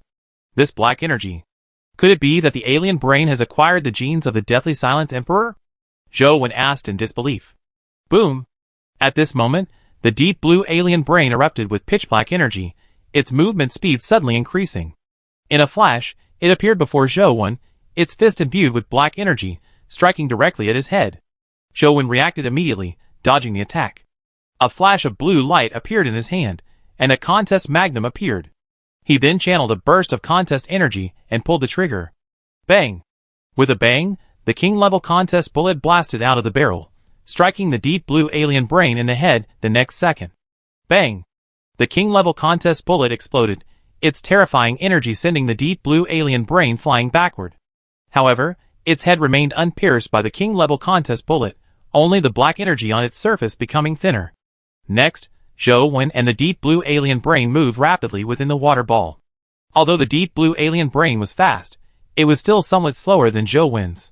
Therefore, with Zhou Wen's deliberate avoidance, the deep blue alien brain couldn't touch him at all.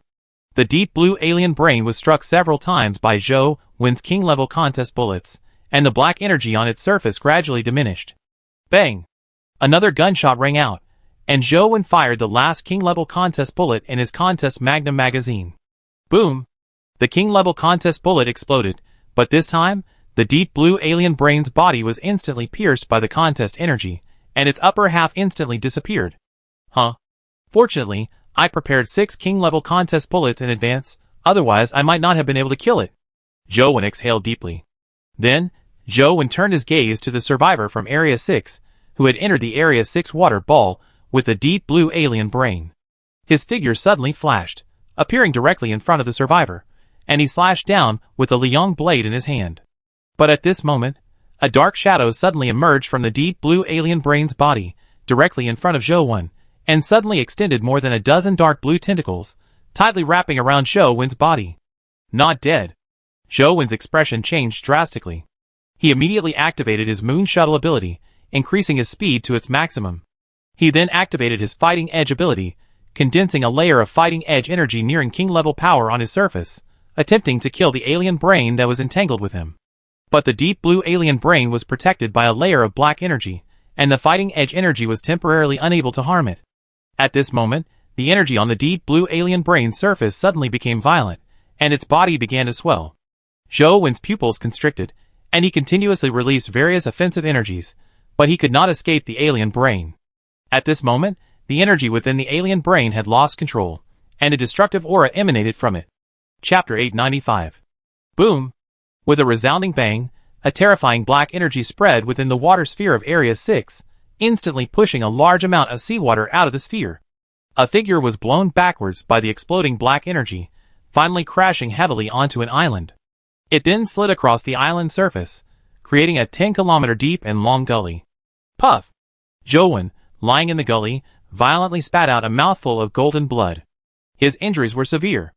Only half of his body remained, and the remaining half was a bloody mess, with ribs visible on his chest. Nightfall feature. Zhou Wen muttered silently, activating the Nightfall feature and using his super speed regeneration ability to rapidly repair himself. After a while, Zhou struggled to climb out of the gully, looking extremely exhausted. Luckily, I prepared 2 streams of golden energy, otherwise I would have been killed. Zhou couldn't help but feel a sense of dread at the thought of the explosion. That survivor from Area 6, and the blue-eyed transmogrified Leviathan, who came with me should have been killed in the explosion, as well, Zhou thought to himself. He then looked up at the location of the survivor from Area 6, and his expression suddenly changed. The survivor from Area 6, and the blue-eyed transmogrified Leviathan, had indeed been killed in the explosion, but a large number of blue-eyed dead blood energy Leviathan creatures appeared in the distance. Zhou quickly looked around, and saw that a large number of blue-eyed dead blood energy Leviathan creatures were swimming towards him from all directions. Sensing something was wrong, Zhou immediately opened the system interface and tried to teleport away, but the sound of a space lockdown echoed in his mind. Damn it! Zhou cursed inwardly, then, with a solemn expression, used an instant energy recovery capsule to restore his own strength. Just as Zhou's strength had recovered, the blue-eyed, dead blood energy Leviathan creatures rushed towards him from all directions. Among them were numerous humanoid alien brains, their bodies emitting a variety of energy, and a deep blue alien brain that could only use black energy. For the next moment, Zhou killed these charging alien brains, while swiftly rushing towards the edge of the Area 6 water sphere. All the while, he had to fend off the attacks of the deep blue alien brains, depleting his internal energy. After 2 battles, his energy levels were already running low. He had to leave the Area 6 water sphere quickly, or he would be in danger. Swish. A minute later, Zhou was less than a kilometer away from the Area 6 water sphere. After using his Liang blade to unleash a blast of energy brimming with Xianyang energy, temporarily repelling the deep blue alien brains that had been pursuing him, he immediately rushed towards the edge of the water sphere at full speed. However, just as Zhou was less than 100 meters from the edge of the water ball, a 30-meter-long black shadow suddenly appeared before him. This 30-meter-long shadow emanated a dense black energy. Its crimson eyes fixed intently on Zhou, a sinister grin on its face. Got you. Ha ha ha. The 30-meter-long shadow was none other than Miles. He couldn't help but burst into laughter as he watched Zhou flee in panic, his expression terrified. However, Miles didn't let his impending victory get him down. The moment he appeared before Zhou, he thrust his death claws, condensed with pitch-black energy, towards him. If he could kill Zhou, no survivor would be able to resist him. Miles's attack was so sudden that Zhou had no time to react. He could only watch helplessly as the death claw, brimming with terrifying energy, descended upon him. Swish. Zhou's defensive energy, as well as the flowing golden energy on his surface, were rendered useless by the death claw. His body was like a piece of tofu, instantly ripped to shreds by it. Hee. Ha ha ha. When Miles witnessed Zhou's body being torn apart and confirmed it with his mental power, his mouth instantly ripped open, and he burst into laughter. After all this time, he had finally eliminated Zhou. Oh, and there's the Leviathan! Miles immediately rushed towards the center of the water sphere. According to the survivors from Area 6, who had previously entered the water sphere to investigate, Zhou's Leviathan was hiding on an island. Found you. Miles' mental power instantly located Phantom Scale, hidden within a rocky structure. He then charged forward, swiftly swinging his death claw. Swish. The death claw easily sliced through the Phantom Scale's body, but a second later, a hint of surprise crossed Miles's face. Because the Phantom Scale it had killed was merely a shadow, Miles suddenly felt a sense of danger and immediately lifted the spatial blockade, attempting to teleport out of the Area 6 water sphere. A survivor from Area 6 was in Miles' mech cockpit, and the survivor would take him with them when they teleported away, a backup plan. But the survivor in the mech's cockpit failed to teleport, as the Area 6 water sphere had been sealed. Gurgle. Gurgle. Gurgle. At that moment, the surrounding seawater suddenly began to boil, and a terrifying aura spread within the water sphere. Miles suddenly looked up and saw a sphere of fire, a kilometer in diameter, rapidly shrinking. He recognized this sphere as the Imperial energy released by the Flame Ion energy crystal. I was just putting on a show, confirming the news of the flame-splitting blade's destruction with you, hoping to trick you out later. I didn't expect you to just show up. Zhou's entire body radiated orange energy, and he gazed down at Miles from above. The flame energy on the flame-splitting blade in his hand rapidly compressed, gradually converging into a crimson blade 100 meters long. But this is a good thing. It saves me from having to constantly be on guard against you. As Zhou finished speaking, streams of energy erupted from his body: black gold Liang energy, orange sun shuttle energy, and white moon shuttle energy. His speed attribute instantly reached 11,427 points. Miles' expression was filled with fear. Suddenly, a massive burst of black energy erupted, transforming into a dark shadow, rushing towards the edge of the water sphere in Area 6. Swish! However, Zhou Wen was even faster. Almost the instant Miles moved, a crimson blade slashed through Miles's body. Whoosh! Miles' body froze, and then a burst of flames erupted from the crimson scar in his middle. Boom! The next second, scorching flames erupted from the scar, enveloping Miles completely. In mere seconds, Miles's metal body was reduced to a pool of molten iron, and Miles's mecha brain was reduced to ash. Only the Death Claw remained intact. I finally got the Death Claw back. Zhou Wen waited for the flames to dissipate, then stepped forward to pick it up and stored it directly in the system interface. Next, it's time to clean up the remaining alien brains. Chapter 896. After Zhou Wen killed Miles, Jiang Haitao, Chen Xian, and Leng Liang, who had been hidden by the remnant clone's illusion, immediately reappeared. Then, activating their speed-related abilities, they rushed towards the alien brains and quickly eliminated them. Zhou Wen's figure flashed, instantly appearing before the dark blue alien brain brimming with black energy. After wielding the flame-splitting blade to kill it, he charged into the alien brain swarm and began to rapidly eliminate them. Whoosh! Zhou Wen's figure flickered among the alien brains, leaving a sea of fire wherever he passed. For a moment, the entire water sphere in Area 6 seemed to be ablaze. A few minutes later, all the alien brains that had entered the water sphere in Area 6 were dead, and the water sphere gradually returned to calm. I didn't expect that alien brain to have integrated the genes of the Deathly Emperor. Fortunately, I successfully tricked it into coming and recovered the Deathly Claw. Otherwise, it would have been a huge problem later. Zhou Wen said with some relief, recalling the black energy emanating from Miles' body. But now, those alien brains probably won't dare return to Area SIX's water globe, right? Zhou Wen said, as he lifted the spatial blockade, then placed a teleportation foundation stone, and brought the 2,000 guild members, who had come previously with him.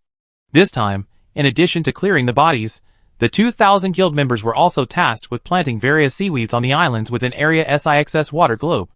From now on, Area 6 would become Area 10 Seaweed Plantation. With the alien brain issue temporarily resolved, Jiang Haitao and Chen Xian ended their trip and left, while Leng Liang directed the guild members in planting seaweed. Zhou Wen found an island near the tidal Leviathan and quickly constructed a glass dome. After clearing the seawater from the island, he placed a lounge chair on top to rest. The pitch-black energy on this Death Claw must be death energy, Zhou Wen guessed, extracting it from the system interface and observing the dark energy on its surface. Not bad. As soon as I retrieved it, its energy reached the Imperial level. This saved me time gathering energy. Zhou Wen smiled and nodded. At this moment, a figure appeared beside Zhou Wen. It was none other than Zhou Wen in his remorse clone form. Everything that had previously occurred within the water sphere in Area 6 was actually the work of Zhou Wen in his remorse clone form. Whether it was the self-destruction attack by the deep blue alien brain or the subsequent shredding by the Death Claw, it was Zhou Wen in his remorse clone form who bore the brunt of it. The Death Claw's attack was indeed a formidable one.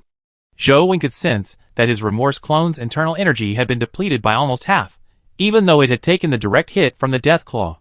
However, to convince the alien brain controlling the Wave Breaker mecha that it was undetectable, he had no choice but to send his remorse clone into battle. Sometime later, on an island near the Area 6 water sphere, a deep blue-eyed alien brain frowned. "It's been so long, it seems we failed," the deep blue alien brain said. "The earlier reports of the blade's destruction and the rainbow cubes used were false. Fortunately, I separated half of my genes and consciousness beforehand, otherwise I'd be doomed. It's a shame to lose the Death Claw." The deep blue alien brain sighed. "Forget it. Let's not fight him for now. Let's wait until I obtain the true Emperor-level gene." After Miles finished speaking, he began to command the remaining survivors in Area 6 to clear the entire island's land base, then led the remaining several hundred alien brains to swim away from the Area 6 water sphere. That night, Zhou Wen had Leng Liang guard the water sphere in Area 6 to prevent any alien brains from entering, while he himself teleported to the colorful bubble space of the energy rainbow tree. Then, he went outside to investigate and discovered that the number of low-level energy Leviathan creatures had decreased. He felt that it wouldn't be long before these creatures would disappear from this area. Have all the low-level energy Leviathan creatures in the Abyss Sea been nearly completely transformed? Or has the Black Rock platform become less effective at attracting Leviathan creatures? Zhou suspected it was both. Lately, the number of dead bloodworms in the Abyss Sea has been steadily decreasing. After leaving 1/10 of the vital Leviathan flesh and blood to the energy rainbow tree, Zhou returned to the colorful bubble space and began absorbing the tricolor energy. On the morning of the 203rd day, Zhou received a private message from Lung Liang. Lung Liang had discovered a large number of dead blood energy Leviathan creatures outside the Area 6 water sphere, and had already begun clearing them out with 2,000 guild members. There were no dead blood energy Leviathans yesterday. Looks like the alien brain was cleaning them out, Zhou speculated. But it didn't matter. Dead blood energy Leviathans were nothing to the guild members. They could just let them clean them out.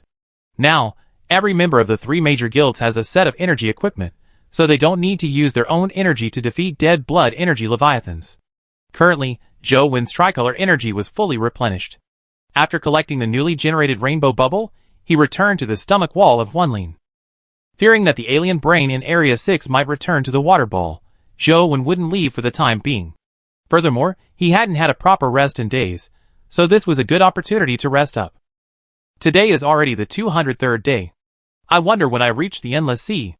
Zhou muttered softly as he lay on a recliner, leisurely sipping a glass of juice and watching the phantom scales crawling about on the island nearby. After lying quietly for a while, Zhou continued to absorb the immortal energy. With the continuous improvement of his physical attributes and the doubled absorption capacity of the floating Leviathan gene, now, he absorbed the immortal energy from the immortal water lily seeds at a much faster rate. It wouldn't be long before the immortal energy would spread throughout his body. His flesh and blood energy had long been full, but he hadn't encountered a situation where he needed to use his giant vision ability. Mainly because the flesh and blood energy accumulated too slowly, Zhou didn't want to use it easily. In this way, Zhou remained in the water sphere of Area 6 for 2 days. During these 2 days, only the scattered alien brains entered the water sphere, and he killed them casually. During the 2 days of rest, the various survivor zones remained peaceful, with no major incidents. The only difference was that the number of dead bloodworms in the abyss was dwindling. On day 204, Zhou lifted the restriction on Zone 10 survivors traveling to other zones to help. He had already killed the alien brain that had escaped from his head, so it was unlikely the alien brain would specifically target the survivors in Zone 10. Furthermore, the survivor kings of Zones 2, 4, 7, 8, and 9 had also recognized the threat posed by the alien brains and had stepped up their efforts to eliminate them. These 5 zones were now much safer than before. With Zone 10 survivors helping out in other zones, the efficiency of exploration by survivors in other zones increased significantly, and they were discovering more and more new creatures. It was now day 205. After Zhou finished feeding Huanlin, he took out the heat-hard stove and the iron pot and began cooking the meat of the new creatures he had found in the various zones over the past 2 days. There were 11 different types in total. Chapter 897. While waiting for the creature meat to cook, Zhou, as usual, opened the system interface to check the regional communication channel. Survivors from various zones were discussing a strange incident. Survivor from Zone 7. The dead bloodworms in the seawater have suddenly disappeared. Is this happening in other zones as well? Survivor from Zone 2. It's the same here. When I was exploring before, I saw with my own eyes that the dead bloodworms in the seawater suddenly swarmed into the deep sea. I don't know why. Survivor from Zone 1. Could we be approaching the endless sea? Survivor from Zone 8. That's a real possibility. I've been in the abyss for almost 3 months now, and day 210 is almost here. Maybe that's the day we reach the endless sea. Survivor from Zone 4. I don't know what the endless sea is like. If it's like the abyss, I'd rather not go. Survivor from Zone 9. Yeah, why should we even hope to reach the endless sea? The abyss is dangerous enough, and I feel the endless sea might be even more dangerous. Area 3 Survivor. I don't want to stay in the abyss anymore. It's been almost 3 months, and I haven't seen sunlight in 3 months. Plus, the abyss is incredibly depressing. If I hadn't experienced so many dangers along the way, who could possibly endure this kind of living environment? Area 5 Survivor. Why do you all think we're about to reach the endless sea? The dead bloodworms have disappeared. Maybe the world system is preparing us for the 210th day of the trial. Area 1 Survivor. Why? How many more people will die in the 6th trial? If we reach the endless sea on the 210th day, then we won't have to wait for the 6th trial, right? Everyone naturally starts to think positively. Area 2 survivor. Regardless, the disappearance of the dead bloodworms is a good thing. We won't have to trade guardian energy with the tidal Leviathan anymore. The dead bloodworms have disappeared? Zhou immediately left the Area 6 water globe and headed outside. He expanded his mental power and scanned a 500-meter radius. Indeed, not a single dead bloodworm was visible. But Zhou wasn't happy. Instead, a sense of foreboding arose. Ever since his previous battle with the Deathly Silence Emperor, he discovered that the dead bloodworms and mist lice in the deep sea seemed to be the tools the Deathly Silence Emperor used to draw energy. And now that the dead bloodworms had vanished from the deep sea, it simply proved that the Deathly Silence Emperor no longer needed to rely on them for energy. Plop! Plop! Just as Zhou was about to return to the water globe, a rapid splashing sound suddenly echoed on the surface of the sea, like rain. Zhou immediately reached the surface of the sea and noticed that from the dense fog above, the corpses of fog lice were falling one after another, splashing heavily onto the surface. The sheer number of them was like rain. Zhou used his mental power to scan the corpse of a fog louse that had fallen near him and discovered that the energy within the fog louse had vanished, as if it had been drained away. Is the Emperor of Death making any major moves? Zhou asked, his brow furrowed. Right. The Black Rock Platform. Zhou immediately teleported to the Energy Rainbow Tree Sea area. After leaving the colorful bubble space, he discovered that the low-level energy Leviathan creatures were no longer present in this area. Zhou swam quickly towards the Black Rock Platform below, only to find that its color was rapidly fading, gradually transitioning from black to gray, and then from gray to off-white. Crack! Crack! Suddenly, numerous cracks appeared on the gray-white rock platform. The Black Rock Platform, once possessing king-level energy, was now completely transformed into ordinary rock. Zhou immediately rushed towards the area where the blazing cold crystal was placed. The blazing cold crystal was placed directly on the Black Rock Platform.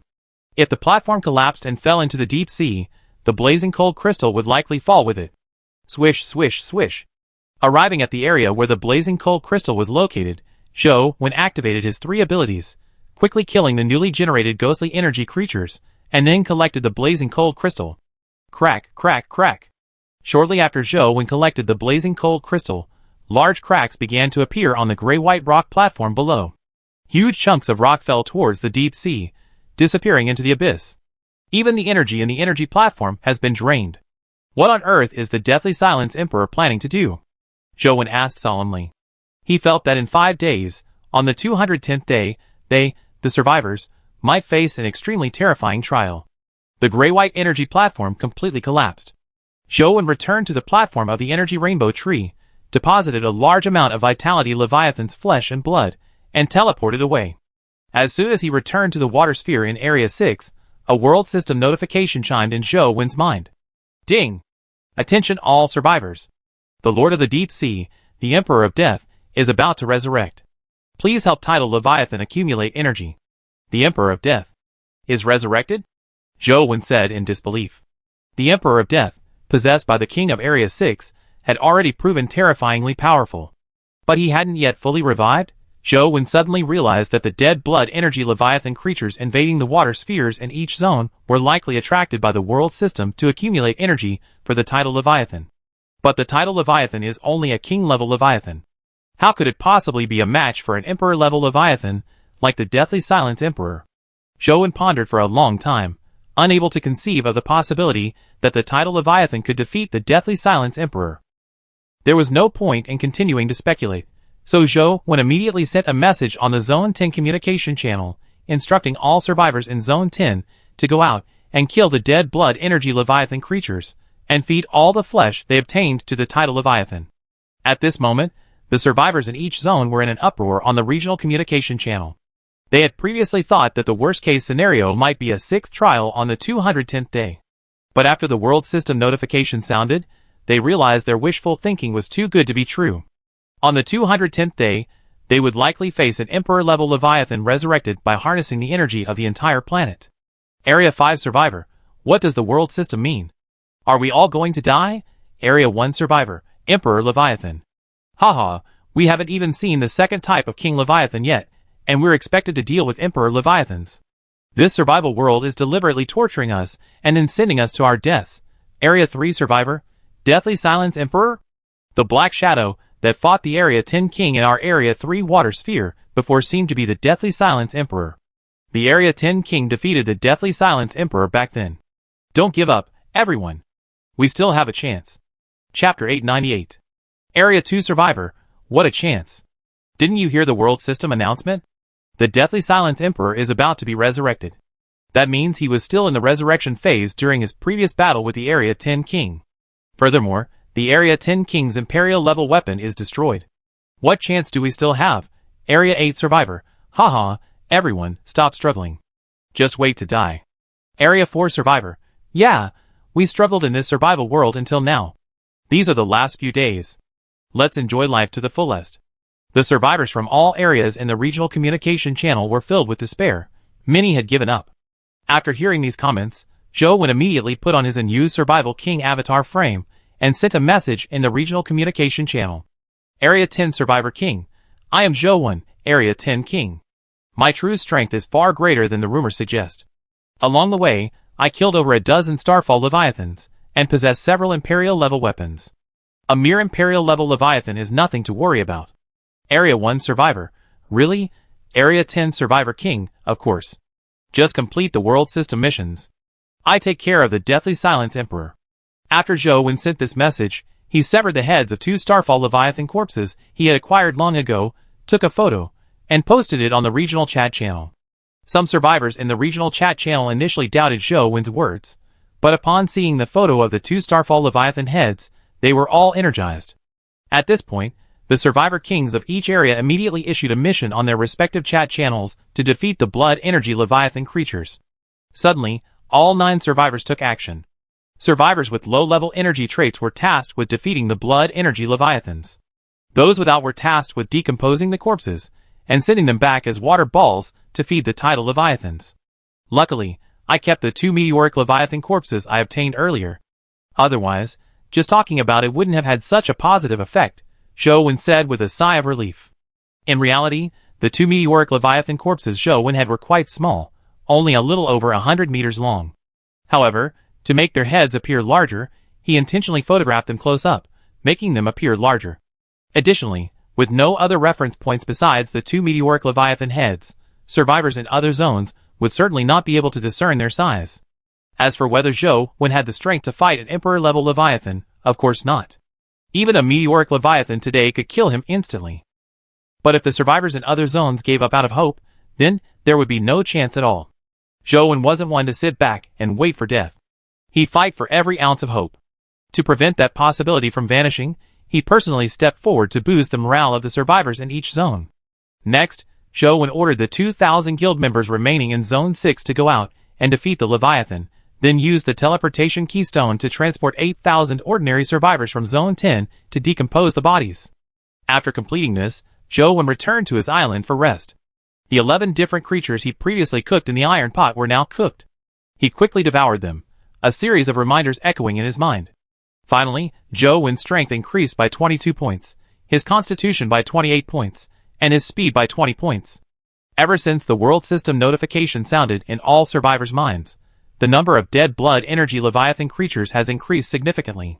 Survivors in all zones have been killing them non-stop from morning till night, and many have completely exhausted their energy. However, the simultaneous withdrawal of so many survivors with energy traits has caused the speed of killing dead blood energy Leviathan creatures in each zone to drop sharply. Seeing this, Zhou Wen immediately had Jiang Haitao and Shen Xian craft a large amount of energy equipment and distribute it to the survivors in Zone 10. These Zone 10 survivors, equipped with energy equipment, would then proceed to other zones to kill dead blood energy Leviathan creatures. If any Zone 10 survivors grew tired, they would hand over their equipment to another group, and so on. That evening, after Zhou Wen sent Lung Liang to Zone 6 to guard against the alien brain, he teleported to the energy rainbow tree sea. The sea was now completely silent, devoid of anything. Even the energy bubbles had settled back onto the branches of the energy rainbow tree.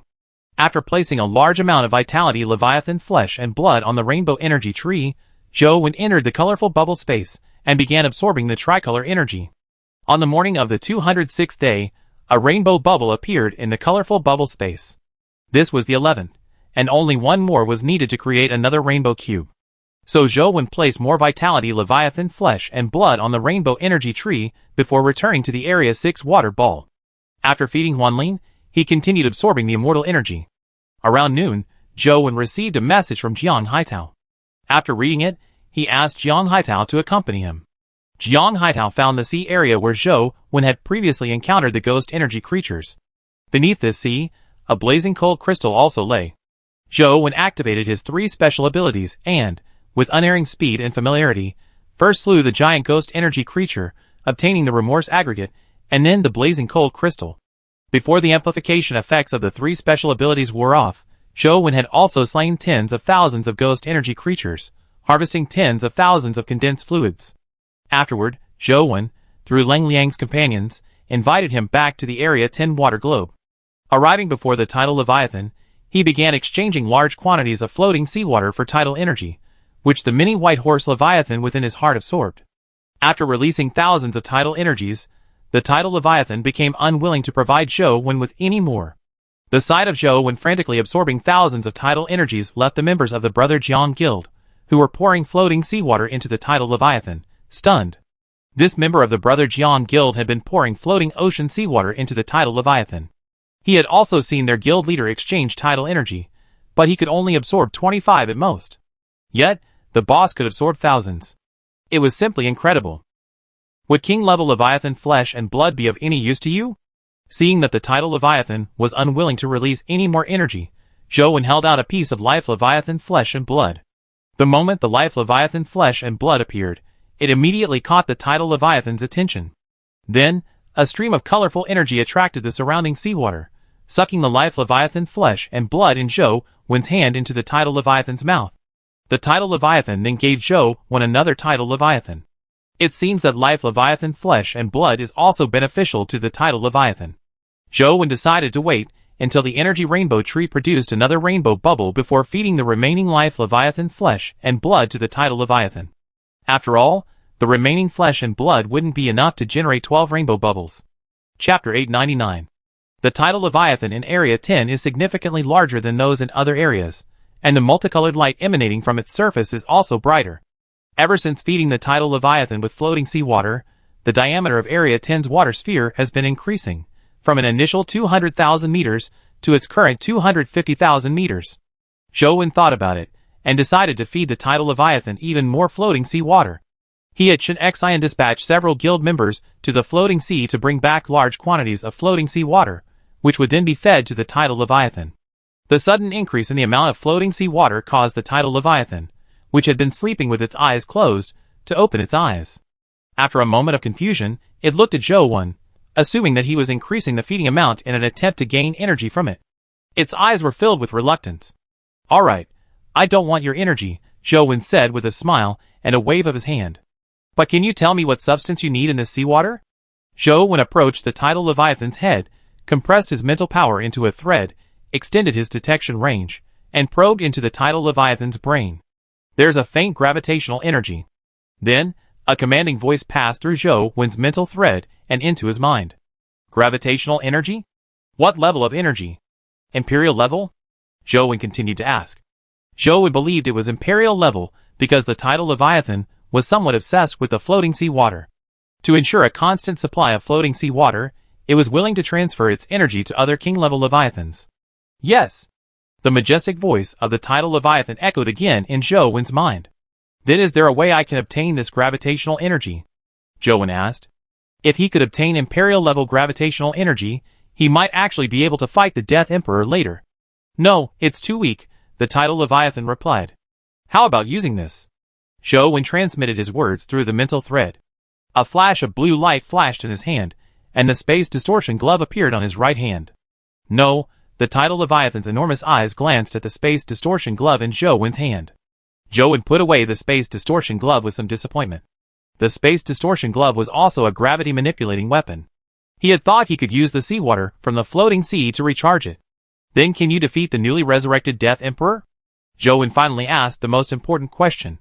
But this time, the tidal Leviathan didn't answer. Instead, it severed Zhou's mental thread, closed its eyes, and fell into a deep sleep again. "It's not impossible. There should be a chance," Zhou speculated.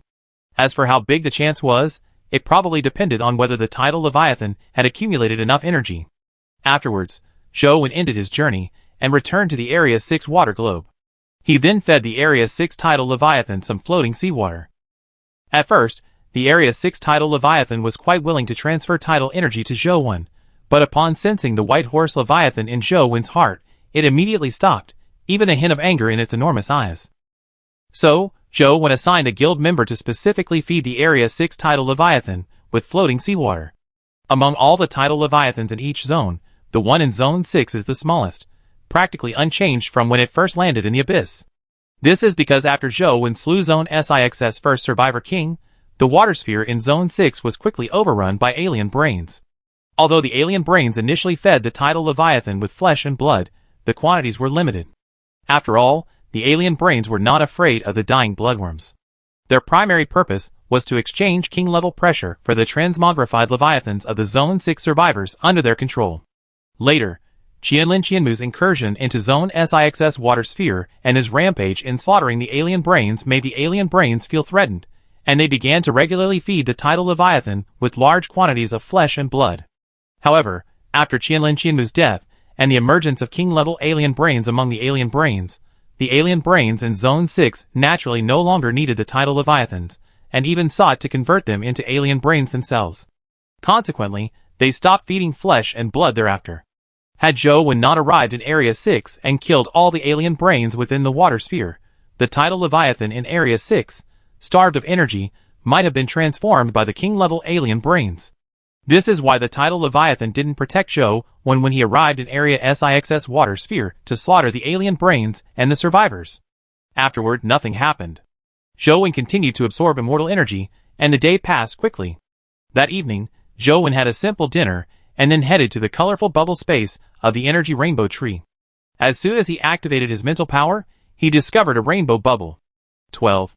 Zhou immediately collected the rainbow bubble and left the colorful bubble space.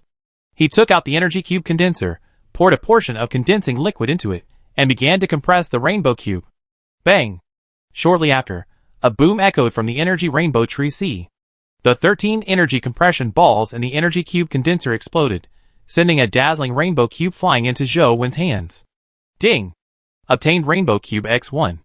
It would be nice if I could make more rainbow cubes. Zhou now had 3 rainbow cubes, but that was only enough for the mini white horse Leviathan to cast stasis energy 3 times. And facing the soon-to-be-resurrected dead Silence Emperor, it would likely be useless. After crafting the rainbow cube, Zhou returned to the colorful bubble space and began absorbing the 3-color energy. While absorbing energy, Zhou opened the regional communication channel to check on the survivors in each zone. All the survivors had been constantly killing and disintegrating the dead blood energy Leviathan creatures for the past 2 days, putting immense strain on their bodies and minds. Slowly, negative voices began to emerge from the survivors in each zone. Area 2 survivor, so tired. Are we really going to survive? Can the king of Area 10 really defeat the Emperor of Silence? Can survivors really kill an Imperial Leviathan? Area 1 survivor, didn't you see the photo the king of Area 10 posted? Those are the heads of 2 meteoric Leviathans. Meteoric Leviathans are Imperial Leviathans. Does that mean the king of Area 10's power is unquestionable? Or do you think the photo is fake? Area 2 survivor, I don't think the photo is fake, but while meteoric Leviathans are Imperial Leviathans, they're only in their nascent stage. We're about to face what's likely a fully grown Imperial Leviathan. That's completely different. Chapter 900. Area 10 survivor, bullshit. It's definitely not a full-grown Emperor Leviathan. Didn't the world system say it was a resurrected Death Emperor? It's most likely in its natal stage. Our bosses can definitely handle it. Area 4 survivor, yes, your boss is powerful, but that doesn't mean he protect us. He might even deliberately have the Death Emperor wipe out the other districts, leaving only you in Area 10. Area 10 survivor, are you clueless? If everyone in your other districts dies, what good will that do us in Area 10? Isn't it the most profitable for us to rule over all of your districts? Area 10 survivor, that's ridiculous. If our bosses wanted to wipe out your other districts, why would they have waited until now? Area 9 survivor, I think you in Area 10 are overthinking it. The Death Emperor is absorbing the energy of the entire abyss. Even if he doesn't reach the level of a full-grown Emperor Leviathan after his resurrection, he's definitely not in his natal stage. Area 10 survivor, I'm just an ordinary Area 10 survivor. As for how powerful the Deathly Silence Emperor is, I don't know. But I trust the boss. If the boss says he can kill the Deathly Silence Emperor, then he can. Sigh. This is really troublesome. Zhou Wen closed the regional communication channel. Under the threat of death, trying to unify the thoughts of over 10 million people is truly difficult. But we must not allow this negative sentiment to spread among the people. We must stop it quickly, otherwise it will affect the energy reserves of the tidal Leviathan. The night passed quickly, and in the blink of an eye it was already the morning of the 207th day. Zhou Wen's tricolor energy was replenished, and he opened the regional communication channel and sent a message. The Survivor King of Area 10, I just casually killed a king-level Leviathan yesterday. After testing, I found that its flesh and blood would be of great benefit to tidal Leviathan.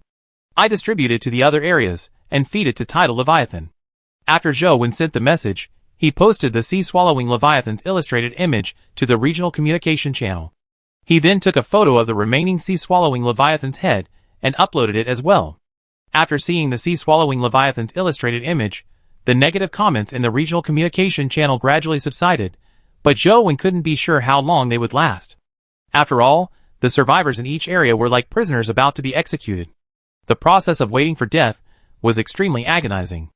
Afterwards, Zhou Wen divided the sea-swallowing Leviathan's head into 9 pieces, and sent them to the survivor kings of each area, instructing them to send their men to ostentatiously feed the sea-swallowing Leviathan's flesh and blood to tidal Leviathan to boost morale. Currently, the survivor kings of the other 8 zones were not within the water sphere, as Zhou Wen had sent them out to explore the open sea. Now, the survivors in each zone needed to kill and disintegrate the dead blood energy Leviathan creatures, so they couldn't go out to explore. However, of Zhou Wen's 3 attributes, only Constitution had reached its maximum. Strength and speed were still below capacity. Zhou Wen also planned to wait until his speed reached 1100 points, so he could use the King Leviathan hunting ticket to hunt various King Leviathans. Therefore, he had no choice but to send the survivor kings from each zone out to explore. After completing this, Zhou Wen did not teleport back to Zone SIXS water sphere. Instead, he stood on the stone platform of the energy rainbow tree, gazing at the dark waters below. The Deathly Silence Emperor previously said the black rock platform was his energy platform, and that the energy platform led to the deep sea. A hypothesis formed in Zhou Wen's mind, and he decided to test it. Swish! Zhou Wen transformed into a beam of colorful light, swiftly rushing towards the deep sea. On day 205, survivors in other zones saw the dead bloodworms swarming towards the deep sea. There's a constant downward current throughout the abyss, sinking the bodies of all dead creatures to the deepest depths. Zhou Wen thought as he dived. This means the Deathly Silence Emperor's true form is likely at the center of this planet. If we can find the Deathly Silence Emperor in the process of resurrecting, we might be able to kill him before it's too late. When Zhou Wen descended to a depth of approximately 300,000 meters, the colored energy on his body dissipated, and a powerful pressure suddenly squeezed his body. The brilliant golden patterns on his body suddenly lit up with a dazzling light, and the brilliant golden energy within his body began to steadily deplete. When Zhou Wen descended to a depth of approximately 500,000 meters, his entire body shone with a dazzling golden light. The brilliant golden energy within his body rapidly depleted, consuming a ray of brilliant golden energy almost every second. At a depth of approximately 1 million meters, Zhou Wen's 500 ray of brilliant golden energy were nearly depleted. The terrifying water pressure around him shrunk him down, and the brilliant golden patterns on his skin were no longer able to withstand the pressure. Can't find it at this depth? Zhou Wen, somewhat unwillingly, pulled out a meteorite explosion injection from the system interface. To prevent it from being destroyed by the water pressure, he coated the surface with a layer of brilliant golden energy the moment he took it out. After injecting the meteorite burst injection, Zhou Wen's speed reached 1,100 points. He then activated the Liang and Moon Shuttle attributes, instantly boosting his speed to 10,010 points. Finally, he activated the Fighting Edge attribute, forming a layer of king-level Fighting Edge energy around him, providing both defensive and offensive capabilities. With 10,010 points of speed, Zhou Wen created a streak of silver-white light, a ray of sunlight piercing the deep sea against the surrounding black waters. Relying on the protection of the king-level Fighting Edge energy, Zhou Wen eventually reached a depth of 5 million meters, but still saw no sign of the Deathly Silence Emperor. During this dive, Zhou Wen encountered no living creatures. The entire ocean was utterly silent. 5 million meters was already the limit of king-level Fighting Edge energy. With no other choice, Zhou Wen abandoned the dive and teleported back to the water sphere in Area 6. After eating a sunflower seed to restore his strength, Zhou began feeding Huanlin. Afterward, he took out the brilliant gold energy ingot and quickly absorbed the brilliant gold energy within. It seems that if I want to dive deeper, I can only integrate the Leviathan gene. Zhou pondered as he absorbed the brilliant gold energy. The Leviathan gene allows for free movement within a 10,000 kilometer radius. 10,000 kilometers is 10 million meters. Adding the 5 million meters he just dived, the total depth is 15 million meters. But I can't integrate other genes anymore. Zhou frowned, thinking for a moment. How about stripping out the black flame dragonfish gene first? Zhou came up with a solution. Strip out the black flame dragonfish gene first, and then replace it after using the Leviathan energy 3 times. After all, he had the black flame dragonfish's corpse, and could make his own genetic potion. Chapter 901. After making his decision, Zhou took out the gene stripping potions, and stripped the black flame dragonfish gene, then drank the void Leviathan gene potion directly. While waiting for the gene potion to transform his body, Zhou crafted the void seal. Once the gene integration was complete, he immediately applied the void trait. That night, Zhou checked his character attribute panel. After confirming that the void Leviathan gene integration was complete, he immediately used the void seal, preparing to apply the void trait. However, the void trait is a speed-related trait, and Zhou already has the maximum number of speed-related traits, so he needed to strip one of them first. Of the speed-related traits, only the shadow trait was useless, so Zhou stripped it and restored it to the shadow seal. This trait does not require a corresponding gene, and can be applied again later if needed. After that, the void trait was successfully applied to the last of the speed attributes. Then, Zhou took out a portion of dark matter and began absorbing the energy within to condense void energy within his body. On the morning of the 208th day, after a night of absorbing all 3 portions of dark matter, Zhou successfully condensed 3 streams of void escape energy within his body. Just as Zhou was about to dive 15 million meters into the deep sea in search of the possible presence of the dead Silence Emperor, he received a private message from Alexander, the King of Area 8. King of Area 10, I think I found the sea area where those ghost energy creatures you mentioned are found, Alexander messaged. Come with me. Afterward, Zhou joined Alexander. After confirming that this was indeed the area of the ghost energy creatures, he quickly dived down to collect the scorching coal crystal and the regret polymer. After completing this, Zhou ended his journey and returned to Area 6, sending Alexander a large amount of floating ocean water. This water can be exchanged for 20 tidal energy from the tidal Leviathan, but it's best not to use the tidal energy on the survivors in Area 10, Zhou warned. Of course. Thank you, King of Area 10, Alexander quickly replied. We already have 3 blazing coal crystals. How about letting Jiang Haitao, Chen Xian, and Lang Yang's transformed Leviathans enter the food transformation stage?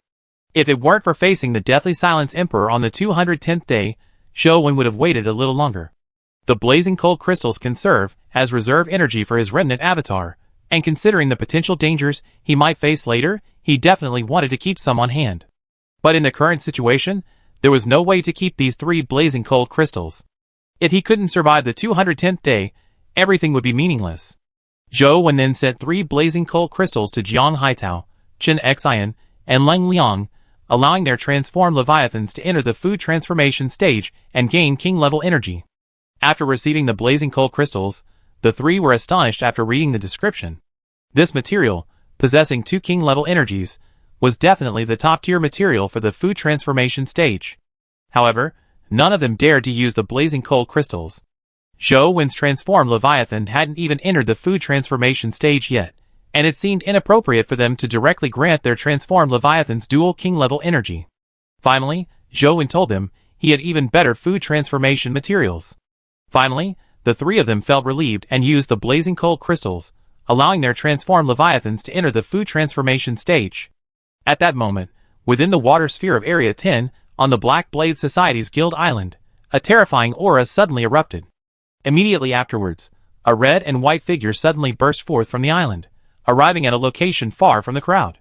Boom! Shortly thereafter, a burst of red and white energy emanated from the figure, instantly freezing the surrounding seawater into ice. However, a terrifying heat emanated from the ice itself. This figure was none other than the cold and bright Leviathan. After using the scorching cold crystal to enter its food transformation phase, numerous red and white energy lines appeared across its body, simultaneously releasing a combined energy of ice crystals and flames. Soon, the Leviathan's fang plates shed, and fangs resembling ice crystals sprouted from its mouth. Thus, the Leviathan shifted from a filter-feeding algae-eating diet to a carnivorous predator. After the transformed Leviathan fully entered the flooding stage, a surge of icy energy entered Lung Liang's body. Lung Liang could clearly sense this icy energy's intensity surpassing that of tidal energy. Jiang Haitao and Shen Xian, exploring the distant seas, also entered their transformed Leviathans into the flooding stage, gaining even greater icy energy. Zhou Wen, meanwhile, had teleported into the colorful bubble space of the energy rainbow tree. He first replenished his three-color energy, then emerged and began his descent into the ocean depths. This time, Zhou Wen didn't plan to descend slowly. He immediately used the meteorite burst injection, increasing his base speed to 1,100 points. He then activated the moon shuttle and Liang attributes, raising his speed to 10,010 points. Swoosh! A sharp whistling sound echoed through the waters, and Zhou Wenhua, a shadowy figure, sprinted rapidly towards the depths. At a depth of 1,000,000 meters, Zhou Wen activated his fighting edge ability, condensing a layer of king-level fighting edge energy on his surface before continuing his dive. At 5,000,000 meters, Zhou Wen immediately activated his escape abyss ability, and the next second, an invisible energy erupted from his body. Then, the surrounding space distorted, like ripples on the ocean surface. The spatial ripples swept over Zhou Wen, and his figure instantly vanished. At this moment, Zhou Wen entered a transparent energy tunnel. The scene outside the tunnel whizzed past him, becoming a blurry line.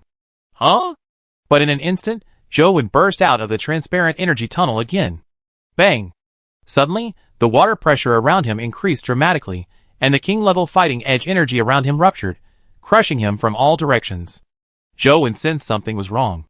Just as he was about to escape through teleportation, a surge of energy suddenly erupted from his heart, and the pressure around him suddenly disappeared. Why did the mini-white Leviathan suddenly release energy? At this moment, Zhou Wen's body entered the white Leviathan state, transforming into a body of energy. The surrounding water pressure no longer had any effect on him. Then, Zhou Wen looked down, his ray-like pupils spanning 10,000 meters, and saw a patch of black seabed. Looks like that's the Emperor of Death. Because until now, the mini-white Leviathan had only provided white Leviathan energy when it encountered the Emperor of Death. Whoosh! In the blink of an eye, Zhou Wen arrived at the black seabed 10,000 meters away. After touching it with his hand, an update notification appeared in the creature encyclopedia. Death Leviathan. Stage, ? Length, ? Weight, ? Food type, biological. Description, all things return to death and silence. Chapter 902. Is this the corpse of the Deathly Silence Emperor? Zhou Wen, after reading the creature encyclopedia filled with question marks about the Deathly Silence Leviathan, immediately began moving at high speed across the black seabed, but saw no signs of the Deathly Silence Leviathan's activity. Furthermore, the surroundings were unusually silent. The waters were still, and no dark energy surged. Had Zhou Wen not touched it, and successfully obtained the information from the encyclopedia, he might not have guessed that this seabed was the body of the Deathly Silence Emperor. Running over the corpse of the Deathly Silence Emperor for a while, Zhou Wen saw many massive pillars, but most had completely collapsed. Of those that hadn't, only sections several kilometers high remained. After observing them, Zhou Wen discovered that these pillars extended from the Deathly Silence Emperor's body, like tentacles. Furthermore, the material of these pillars was very similar to the Deathly Silence energy pillars he had seen during the fourth trial. It seems the Death Energy Pillar and the Death Energy Platform both extend from the corpse of the Death Emperor. Their purpose is to breed mist lice and dead bloodworms, absorbing the energy of every living thing on the planet. Zhou Wen pondered, then gradually stopped running. Is it so peaceful here because the Death Emperor has entered the final stage of resurrection? Zhou Wen thought about this, and didn't waste any more time. With a thought, the flame-splitting blade appeared in his hand, and he struck the corpse of the Death Emperor at his feet. Crack! The flame-splitting blade slashed a scar across the surface of the Death Emperor's body, but the resistance to the cut was immense, even harder than the black rock platform. The resistance to cutting was so great that Zhou Wen considered using a flame-ion energy crystal, but it felt a bit wasteful. Boom! After a moment's hesitation, Zhou Wen finally used a flame-ion energy crystal. Entering the Deathly Silence Emperor's body would inevitably involve slicing flesh and blood, and this one was essential. The flame ion energy crystal quickly absorbed the flame ion energy released by the flame ion energy crystal into the space distortion glove, allowing Zhou Wen to freely access the energy within. To avoid wasting energy, Zhou Wen only channeled a small amount of the flame ion energy into the flame-splitting blade, condensing it into a 3-meter-long crimson blade. Swish!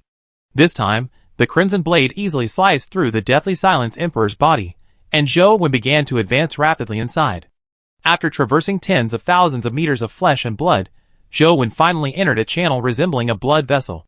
This channel, approximately 10,000 meters in diameter, gave him the feeling of being transported back to the 5th trial. There was no seawater in the tunnel, and therefore no water pressure.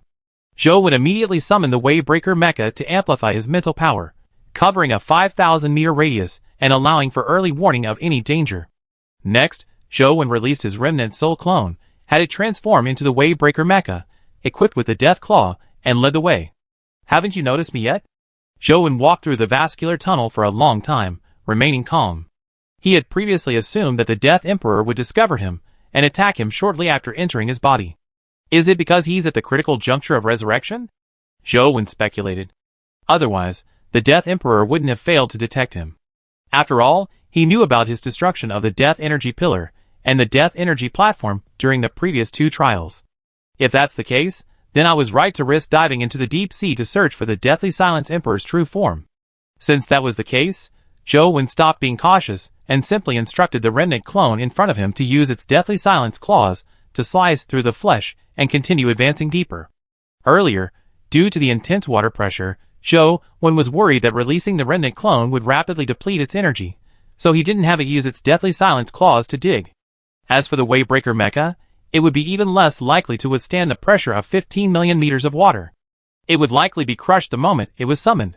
At approximately 200,000 meters, Zhou Wen noticed that energy began to flow through the Deathly Silence Emperor's flesh, and this energy was flowing downward. The location where this energy is flowing should be where the Death Emperor's true form is resurrected. Zhou Wen took a deep breath, calming his nerves. He could still vividly remember the terrifying scene when the Death Emperor possessed the King of Area 6. If it weren't for the fact that on the 210th day, he would have to face the fully resurrected Death Emperor, Zhou Wen would never have undertaken such an extremely dangerous undertaking. Once the Death Emperor sealed off the surrounding space, a battle would be inevitable. And this was the Death Emperor's home turf. Even with his increased arsenal of trump cards, he wasn't sure he could escape successfully. After calming down, Zhou Wen took out a Starfall Leviathan gravity factor and let the space distortion glove absorb it. He then took out the incineration crystal source. I need to give the incineration crystal source some power. Zhou Wen looked at the incineration crystal source in his hand. Whether he could kill the Death Emperor before he resurrected depended on the explosive power of the incineration crystal source. Then, under Zhou Wen's command, the remnant clone advanced rapidly in the direction of the energy flowing from the Death Emperor's flesh. However, the Death Claw's death energy wasn't infinite. After slicing through 100,000 meters of flesh, the surface death energy had been nearly depleted. Seeing this, Zhou Wen had the remnant clone equip the Death Claw on the Wavebreaker Mech, then manipulated the Wavebreaker Mech to channel energy into the Death Claw, recondensing the death energy. He himself disengaged the Wavebreaker Mech and continued slicing through the flesh with the flame blade, infused with flame ion energy. After advancing another 600,000 meters, the energy in the Death Emperor's flesh continued to increase. The Death Emperor seems to be absorbing the energy from his own corpse. Zhou Wen suddenly had an idea, to slice up the Death Emperor's flesh and feed it to the tidal Leviathan. However, the Deathly Silence Emperor's flesh was too tough, requiring the consumption of flame ion energy to cut. Zhou Wen only had 2 flame ion energy crystals left, and even if he used them all, he wouldn't be able to cut much flesh. The best solution would be to use a rainbow cube, but the problem was that the miniature white Leviathan in the heart would likely absorb all the energy from the rainbow cube. Forget it, let's find the Deathly Silence Emperor's soon-to-be-resurrected body first. Actually, Zhou Wen had stored all the flesh he cut along the way directly into the system interface, but the amount was definitely not as much as he intentionally cut. Chapter 903. Swish. After a while, Zhou Wen cut through the flesh before him and entered a vast space. The walls of this space were covered with scarlet energy lines.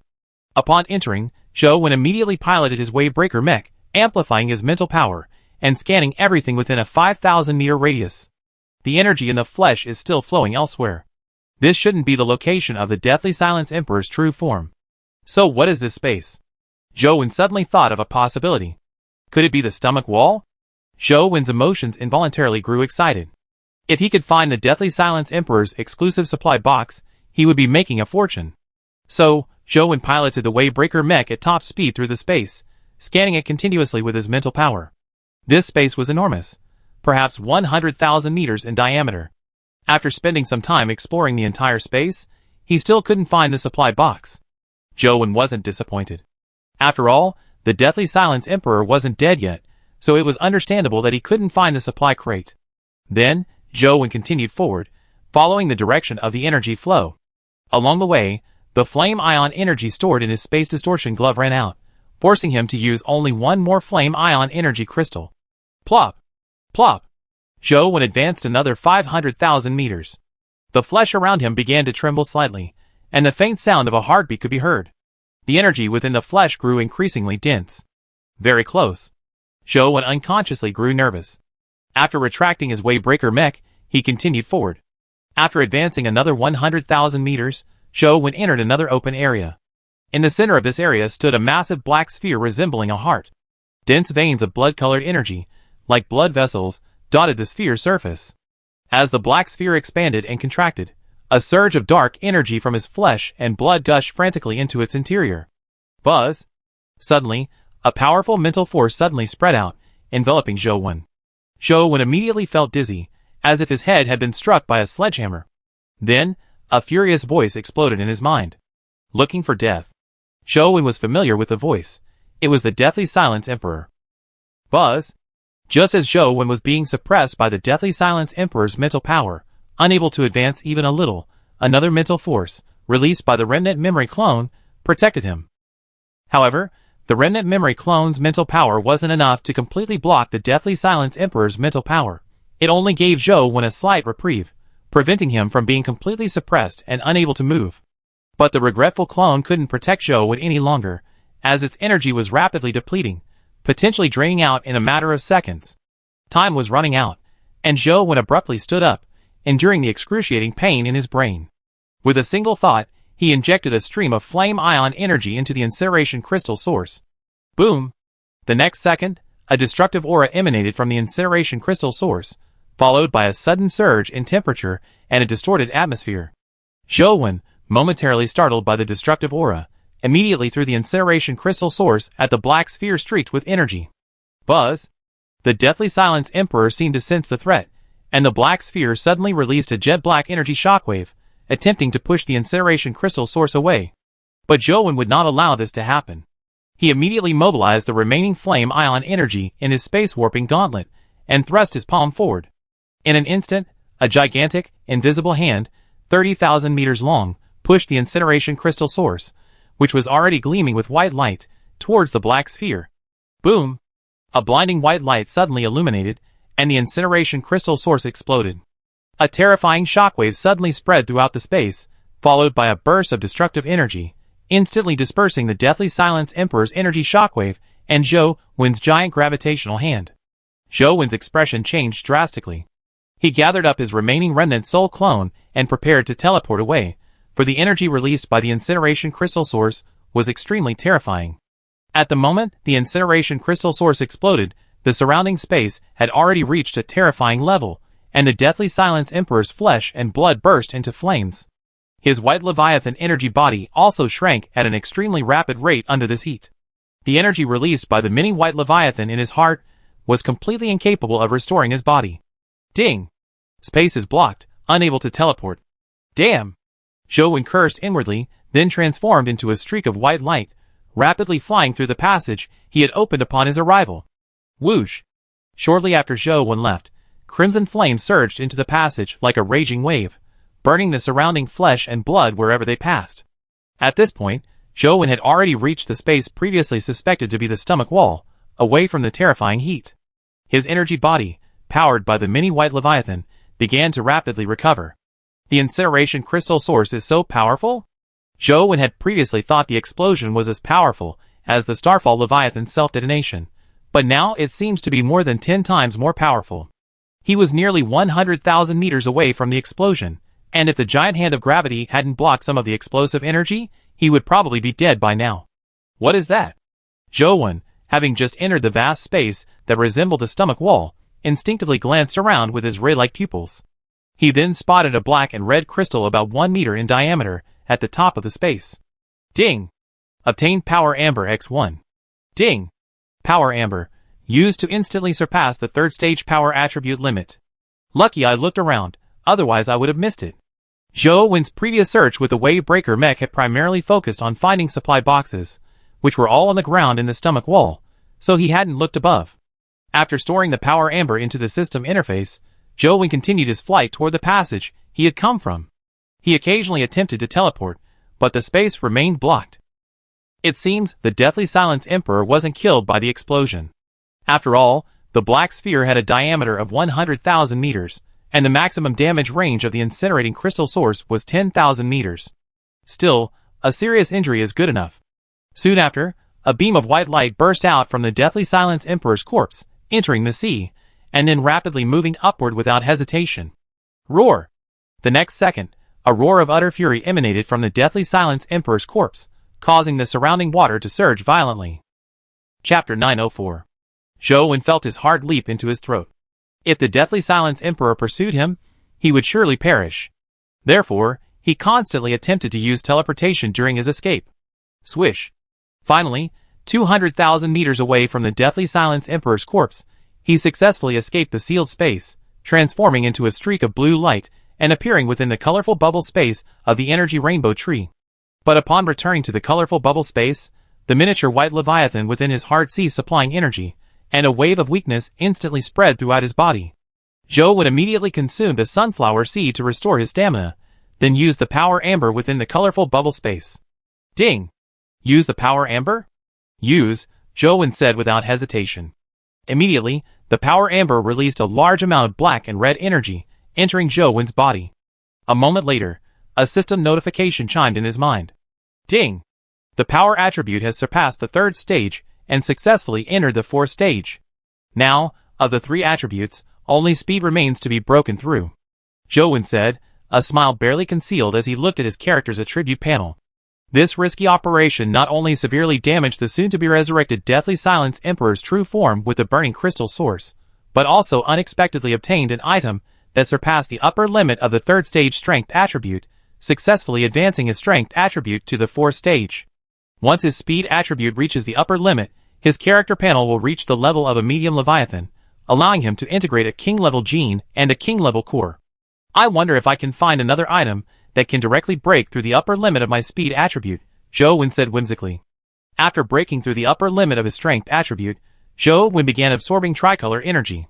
Having previously activated his white horse leviathan form, he had consumed all of his energy, except for the void energy, and could only reabsorb or condense it.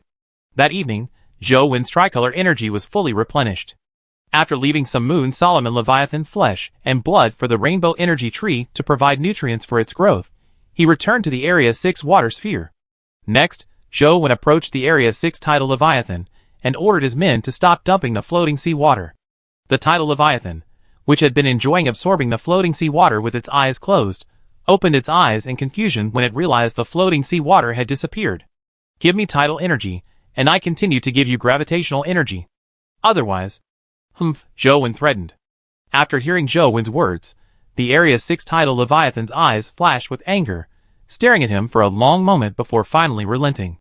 After obtaining thousands of tidal energies from the tidal leviathan in Area 6, Zhou returned to Area 10 and exchanged thousands more for them.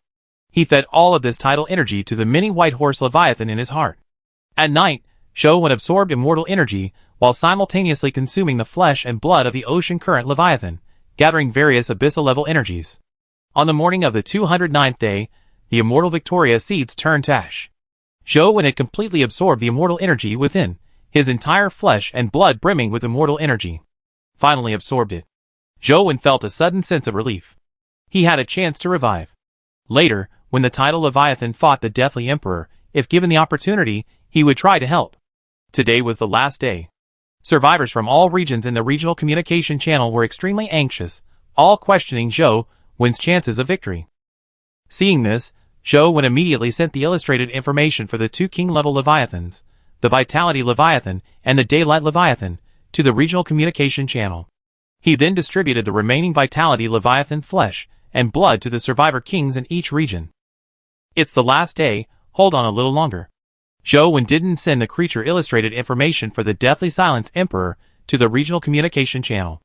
Although all the information about the Deathly Silence Emperor was filled with question marks, the final evaluation was somewhat unfavorable, giving people a sense of inevitable death.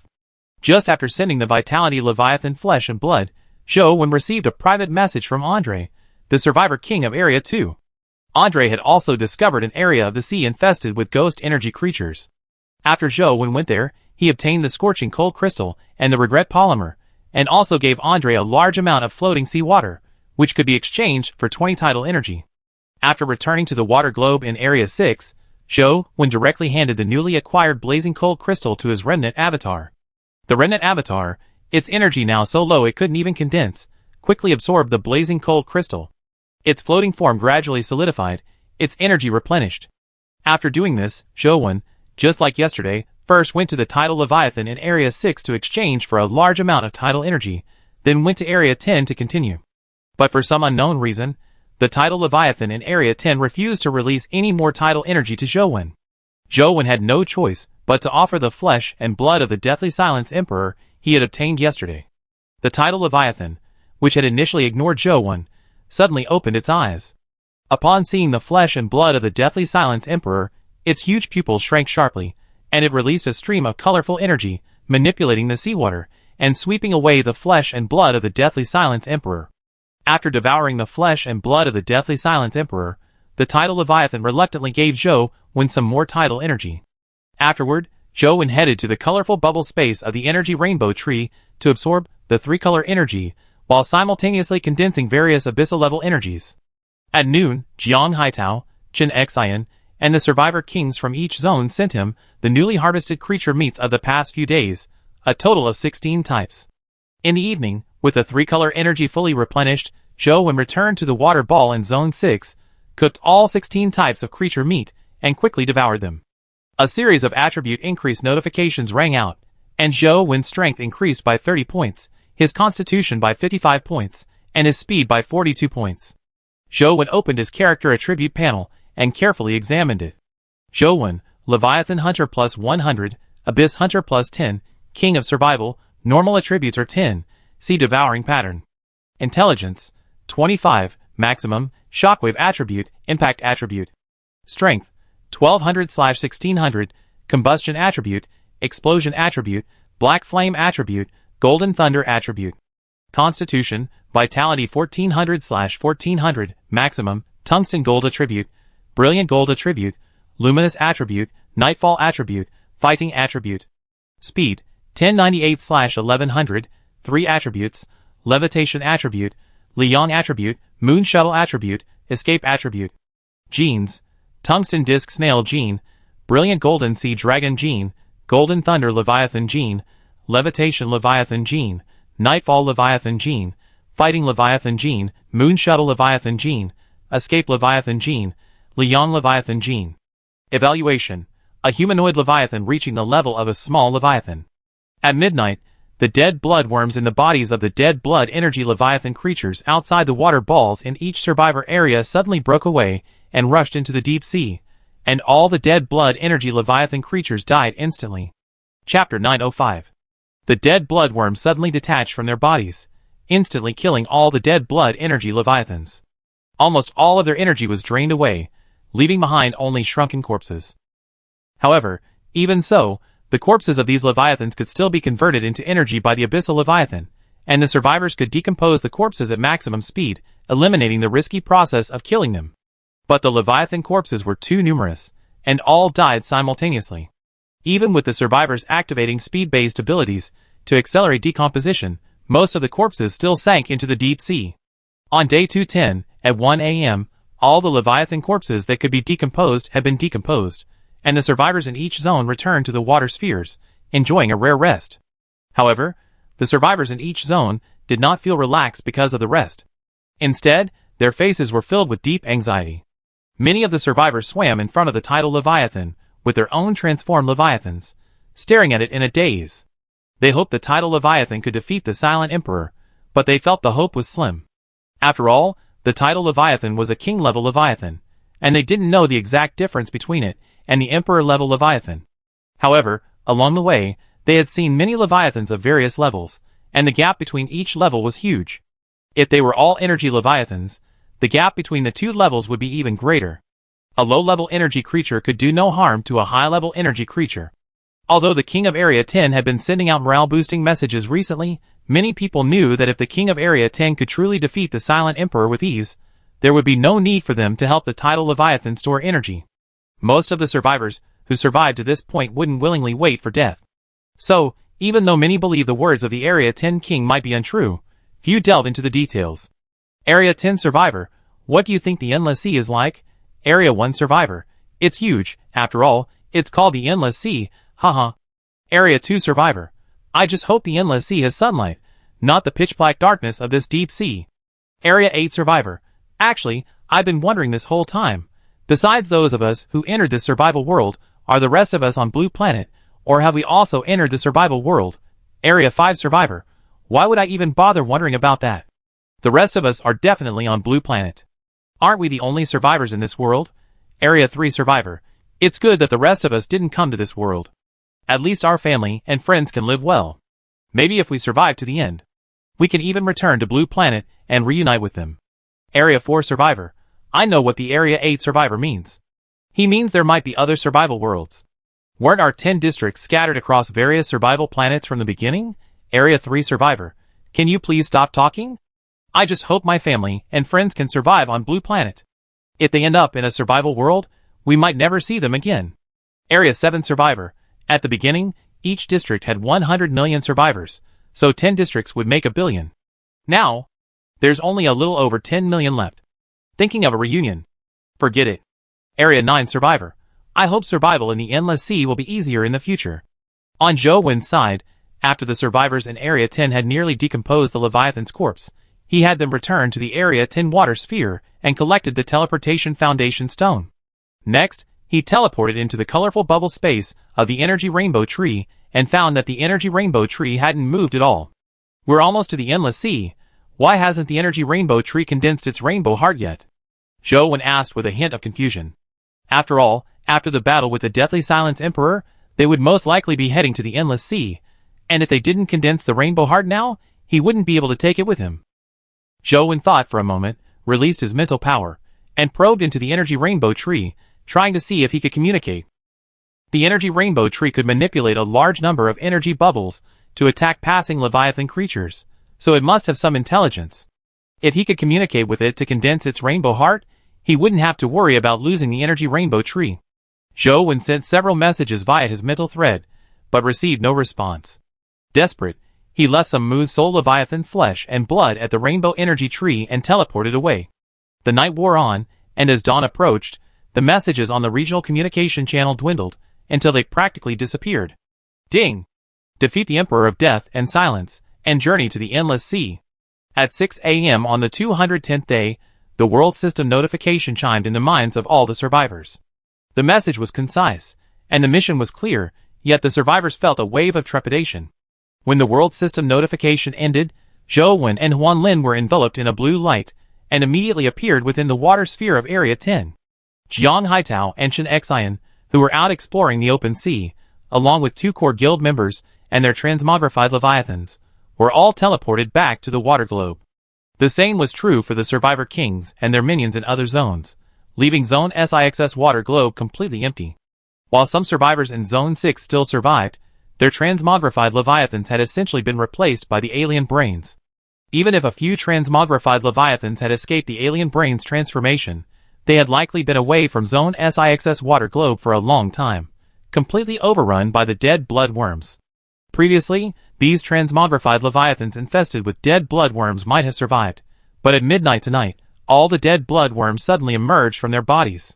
The sudden loss of these long-infested transmogrified leviathans was essentially certain death, effectively wiping out Zone 6. Brother Wen, Boss Zhou, Zhou Wen, Jiang Haitao, Chen Xian, and a number of core guild members were all teleported by the world system to the vicinity of the tidal Leviathan on Zone 10's water globe. Bang! Jiang Haitao and Chen Xian had just finished greeting Zhou when a deafening explosion erupted, shaking the water within Area 10's water sphere. Splash! Immediately afterwards, an extremely turbulent wave of water slammed into Area 10's water sphere, causing its energy film to dent under the impact. The turbulent water took a while to subside, and the spindle-shaped Area 10 water sphere returned to its original shape. At this time, many brave survivors, including Zhou, emerged from the sea to survey the situation outside. Chapter 906. There's light over there. Suddenly, a survivor shouted. Zhou looked in the direction the survivor pointed and saw the distant sky turning blood-red, rapidly spreading toward him. Soon after, daylight broke over the pitch-black deep sea, but now a crimson hue. This crimson hue continued to spread further into the distance, and the thick fog in the sky, tinged with blood, resembled a surging sea of blood. Crimson light poured down from the sky, dyeing the entire deep sea a blood-red color. For a moment, the entire world was a crimson hue. Roar! Suddenly, a series of painful roars echoed through the dense fog in the sky. Giant shadows twisted and struggled within the blood-red fog. These shadows were the Leviathan creatures that lived within it. But after a while, these creatures struggled, and the huge shadows gradually disappeared, as if melted by the blood-red fog. Slowly, the blood-red light in the sky grew thicker, finally turning black and red, and the blood-red world fell into a state of gloom. The thick black and red fog also seemed to transform into flesh and blood, slowly wriggling in the sky, a look that was extremely unsettling. At this moment, red cracks appeared on the surface of the flesh-like black and red fog, and these red cracks gradually widened. Bang! Suddenly, the red cracks suddenly opened, and huge scarlet eyeballs protruded from the cracks, then began to spin rapidly. Buzz! Immediately, a terrifying mental force poured down from the sky. Puff, puff, puff. The survivors standing on the sea, gazing at the giant eye in the sky, were unable to withstand such terrifying mental power for a moment, and their bodies exploded immediately. In an instant, tens of thousands of survivors in Area 10 were killed. Zhou also felt a splitting headache from the shock of this mental power. Jiang Haitao, Chen Xian, and Lang Liang's minds went blank, and they were on the verge of unconsciousness. Buzz! Just as Jiang Haitao, Chen Xian, and Ling Liang were about to pass out, another wave of mental power enveloped them, offsetting some of the mental power of the blood-red giant eye in the sky. This additional mental power was released by the tidal Leviathan. After Jiang Haitao, Chen Xian, and Lang Liang recovered, they immediately retreated back into the water ball, away from the giant eye in the sky. Zhou, on the other hand, looked up at the blood-red giant eyes in the sky, as they stared at him intently with anger. Would the Emperor of Death come specifically to find me? Zhou thought, and quickly retreated back into the water ball. The giant eye in the sky didn't last long. After a dozen seconds, it completely disappeared. Then, the dark red fog, resembling flesh and blood, began to surge in the direction from which the red light had spread. Boom! At this moment, tidal Leviathan erupted with dazzling multicolored light, instantly transforming the entire water sphere into a dazzling ball of light. From a distance, it resembled a giant, multicolored soap bubble in the sun. Splash, splash. The seawater within the water sphere began to surge violently, and tidal Leviathan's massive body slowly expanded. Bang! The sea surface instantly exploded, and tidal Leviathan's massive body burst forth from the water. The circular water sphere gradually elongated, transforming into a waterspout again, swirling around tidal Leviathan. Driven by the multicolored energy, it flew forward with tidal Leviathan. It's finally about to begin. Zhou took a deep breath, calming his nerves. The direction of the dark red fog in the sky must be where the Death Emperor was. Next, Zhou entered the stomach wall of Huanlin, and took out the king-level Leviathan hunting tickets he had accumulated over the past few days from his locker. There were 11 of them. 11 king-level Leviathan hunting tickets are equivalent to 11 king-level Leviathans. If the tidal Leviathans can fight the Death Emperor with these 11 king-level Leviathans, wouldn't the chances of victory be even greater? But there was a question. After these king-level Leviathans were summoned, would they attack Zhou first or the Death Emperor first? Previously, the meteoric Leviathans Zhou summoned using the meteoric Leviathan hunting tickets had always chosen to attack the Death Emperor first. Furthermore, the many white cult Leviathans were also very hostile to creatures related to the Death Emperor. If the King Leviathan summoned, using the King Leviathan hunting ticket also harbors hostility towards the Deathly Silence Emperor, then it could be considered an aid. However, if it attacks him first, that would be a serious problem. I try using one when I get a chance. If its primary target is me, I kill it immediately, Zhou thought. As the tidal leviathan continued to fly forward, the dark red fog in the sky began to turn black, transforming into streaks of black energy. On the sea surface below, a large amount of black energy gradually condensed and flowed in a single direction. Soon after, a vast, pitch-black continent appeared on the sea surface ahead. At its center, a pitch-black sphere, its surface covered in blood-red energy lines, lay. The black energy in the sky poured frantically into the pitch-black sphere, while the pitch-black continent below was also absorbing the black energy from the seawater. Not fully revived yet? The moment Zhou saw the pitch-black sphere, he knew it was the true form of the Deathly Silence Emperor.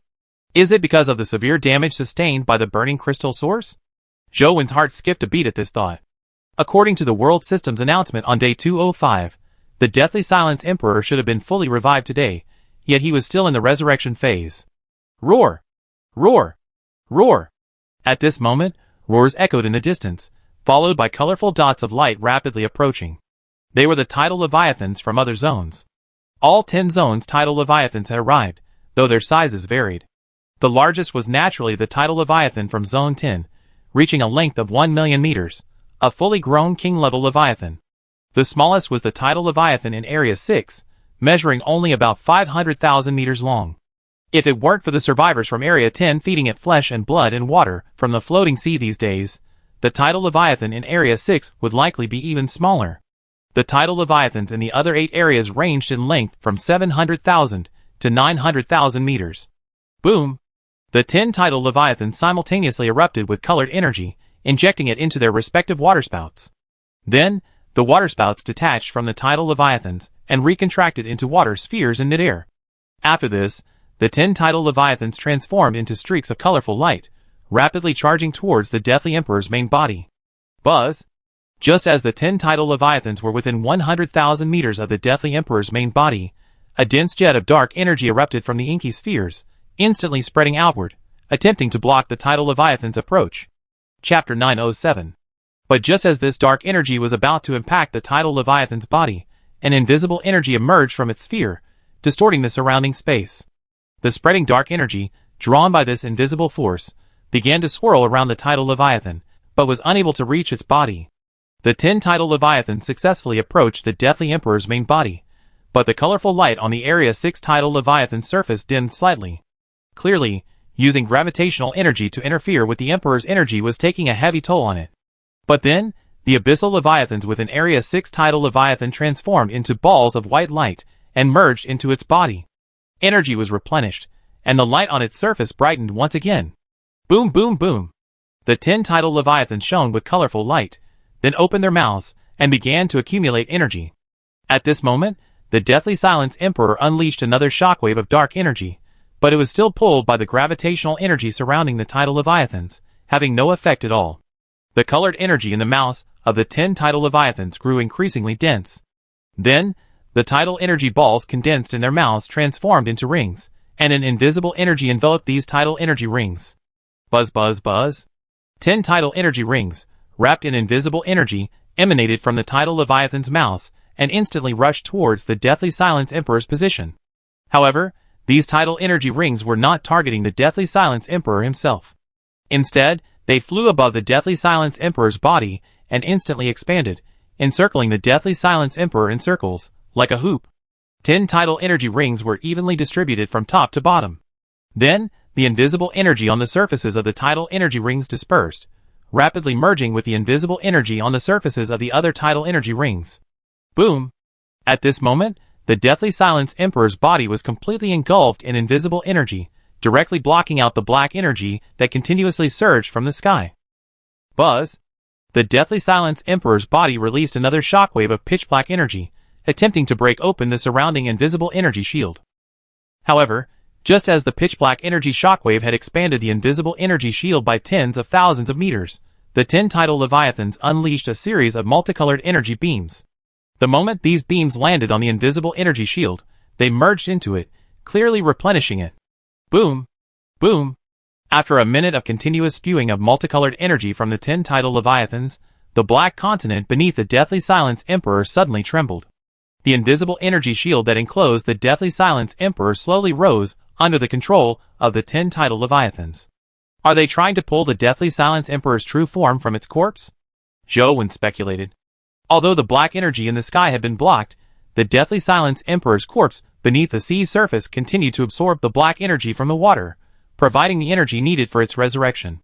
But after pulling for a long time, the tidal leviathans failed to pull the Deathly Silence Emperor's true form from the corpse. It seems a bit difficult. Zhou frowned. As the tidal leviathans continued to output energy, the colorful light on their bodies gradually dimmed due to energy consumption. Especially the tidal leviathan in Area 6. The colorful glow on its surface was almost fading, and it looked like it wouldn't last much longer. Will using a king-level leviathan hunting ticket now cause trouble? Zhou pondered, looking at the king-level leviathan hunting ticket in his hand. The tidal leviathan's attack patterns clearly required coordination. If he summoned a king-level leviathan now, there was a high probability of problems. What should I do? Zhou had originally planned to rush to the tidal leviathan in Area 6 and provide it with the flesh and blood of the abyssal leviathan, but the abyssal leviathan on the surface of the tidal leviathan, which was used to convert energy, was gone. And Zhou himself lacked the defensive energy to resist the pitch black energy, so approaching the Deathly Silence Emperor's main body would be too risky. At this point, the energy on the surface of the tidal leviathan in Area 6 had dissipated, and the energy it spewed out of its mouth was dwindling. Seeing this, Zhou stopped worrying and rushed out of the water ball, flying towards the Deathly Silence Emperor's main body. The water ball was nearly 3 million meters away from the Deathly Silence Emperor's main body. Zhou's flight speed was relatively slow, so reaching it would take some time. Descending to the sea surface would be suicidal. The water was filled with black energy, and even with king-level fighting energy, he wouldn't be able to withstand it for long. Buzz! However, just after Zhou had flown over 100,000 meters, an invisible energy suddenly flew over, enveloping him completely. This invisible energy then carried him rapidly towards the Area 10 tidal leviathan. Soon, Zhou arrived in front of the Area 10 tidal leviathan. The Area 10 tidal leviathan glanced at him, and then strengthened the invisible energy surrounding him. The tidal leviathan in Area 10 made its intentions clear. It wanted Zhou's help in extracting the Deathly Silence Emperor's true form from his corpse. After all, Zhou had taken out the Deathly Silence Emperor's flesh and blood yesterday, so there must be a way to inflict damage on him. With this layer of gravitational energy protection, it should be able to block the Deathly Silence Emperor's imperial energy. Zhou wasn't entirely sure, but if he didn't kill the Deathly Silence Emperor, all survivors would die, himself included. After preparing himself mentally, Zhou nodded to the tidal leviathan in Area 10. Then, the invisible energy surrounding him, controlled by the tidal leviathan, flew towards the point where the Deathly Silence Emperor's true form and corpse were connected. When Zhou was approximately 50,000 meters from the Deathly Silence Emperor's true form, the miniature white colt leviathan in his heart released energy, allowing him to enter the white colt leviathan energy form. Swoosh! Zhou's flight speed suddenly increased, transforming into a streak of white light, plunging into the pitch-black energy. Protected by the gravitational pull, he successfully reached the junction of the Deathly Silence Emperor's body and its corpse, a massive, pitch-black base. Buzz! But just as Zhou was about to move, a surge of mental power suppressed him. But then, 10 tidal leviathan mental energies spread out from the surroundings, directly counteracting the Deathly Silence Emperor's mental power. Zhou wasted no time, donning the space distortion gauntlet, and using the last of his flame ion energy crystals. Boom! A kilometer-long fireball composed of flame ion energy suddenly appeared. After the space distortion gauntlet absorbed the energy, Zhou channeled it all into the flame-splitting blade in his hand. 100-meter-long crimson blade quickly took shape, and then Zhou transformed into a streak of white light, trailing a long crimson glow as he rushed towards the base where the Deathly Silence Emperor's body absorbed energy. Swish! The crimson blade instantly carved a scar tens of thousands of meters long into the base. Not burning? The crimson scar on the base flickered briefly, but was quickly suppressed by the dark energy. The good news, however, was that despite the upward pull of the 10 tidal leviathans, the scar on the base hadn't healed, and was even showing signs of tearing. Chapter 908. The 100-meter-long crimson blade, with just one slash, saw its length consumed by half. Zhou didn't pause. After confirming his attack was effective, he immediately swung the flame-splitting blade, slashing at the Deathly Silence Emperor's energy-absorbing base, leaving another scar tens of thousands of meters long. But this time, due to the shorter blade, The flame-splitting blade's damage to the energy base was very limited. One flame-ion energy crystal is only enough for 2 slashes. It seems I can only use the rainbow cube. The 6 flame-ion energy crystals he had previously acquired had all been used up. Zhou could only use the rainbow cube to generate flame-ion energy. Bang! But just as Zhou pulled out the rainbow cube, a loud noise echoed from above. Zhou immediately looked up, his ray-like eyes peering through the tidal Leviathan's invisible energy shield to the deathly silence Emperor's body within. He saw that the pitch-black sphere, which had originally reached a diameter of 200,000 meters, had suddenly shrunk significantly, now only 100,000 meters in diameter. Immediately, blood-red cracks appeared on the surface of the pitch-black sphere, slowly opening like torn skin. Thump, thump! The next second, dark red eyeballs bulged from the cracks. Lines of dark energy, like bloodshot eyeballs, converged toward the center of the pupils, and a terrifying aura spread. Zhou suddenly sensed something was wrong and subconsciously used his teleportation ability.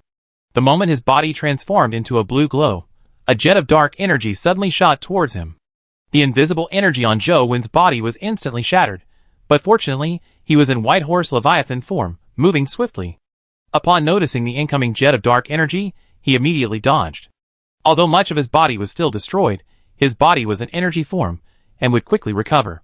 After dodging this fatal attack, the teleportation blue light on Zhou's body fully formed, and his figure instantly vanished, transported into the colorful bubble space of the energy rainbow tree.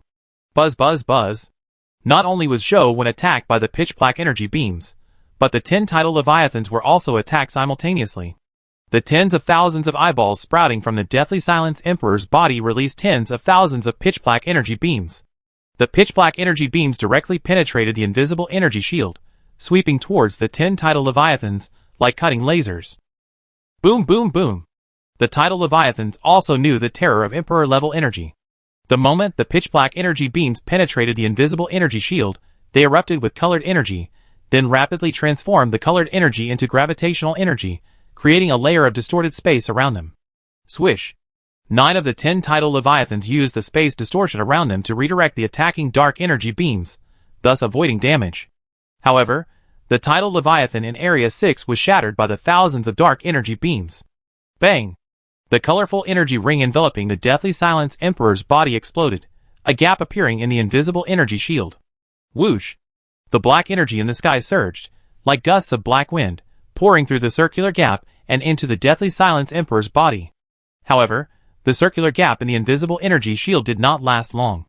The tidal Leviathan in Area 10 increased its energy output, forcibly filling the gap with its own energy, once again isolating the black energy in the sky. The remaining 8 tidal Leviathans were in poor condition, having nearly exhausted their energy defending themselves against the deathly Emperor's dark energy beams.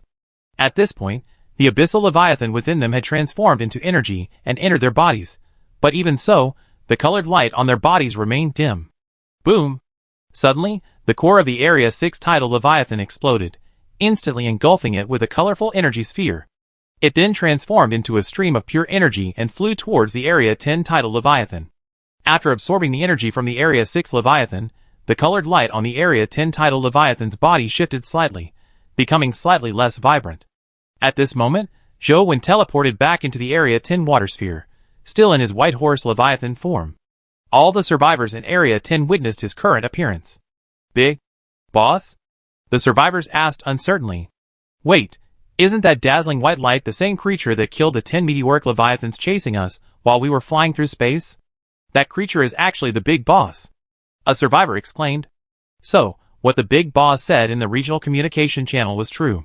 He really has killed over a dozen meteoric Leviathans, another survivor explained in shock. What do you mean? Do you think the Big Boss is bragging? Another survivor asked, somewhat dissatisfied. No, I just think it's a bit exaggerated, haha. The survivor laughed awkwardly.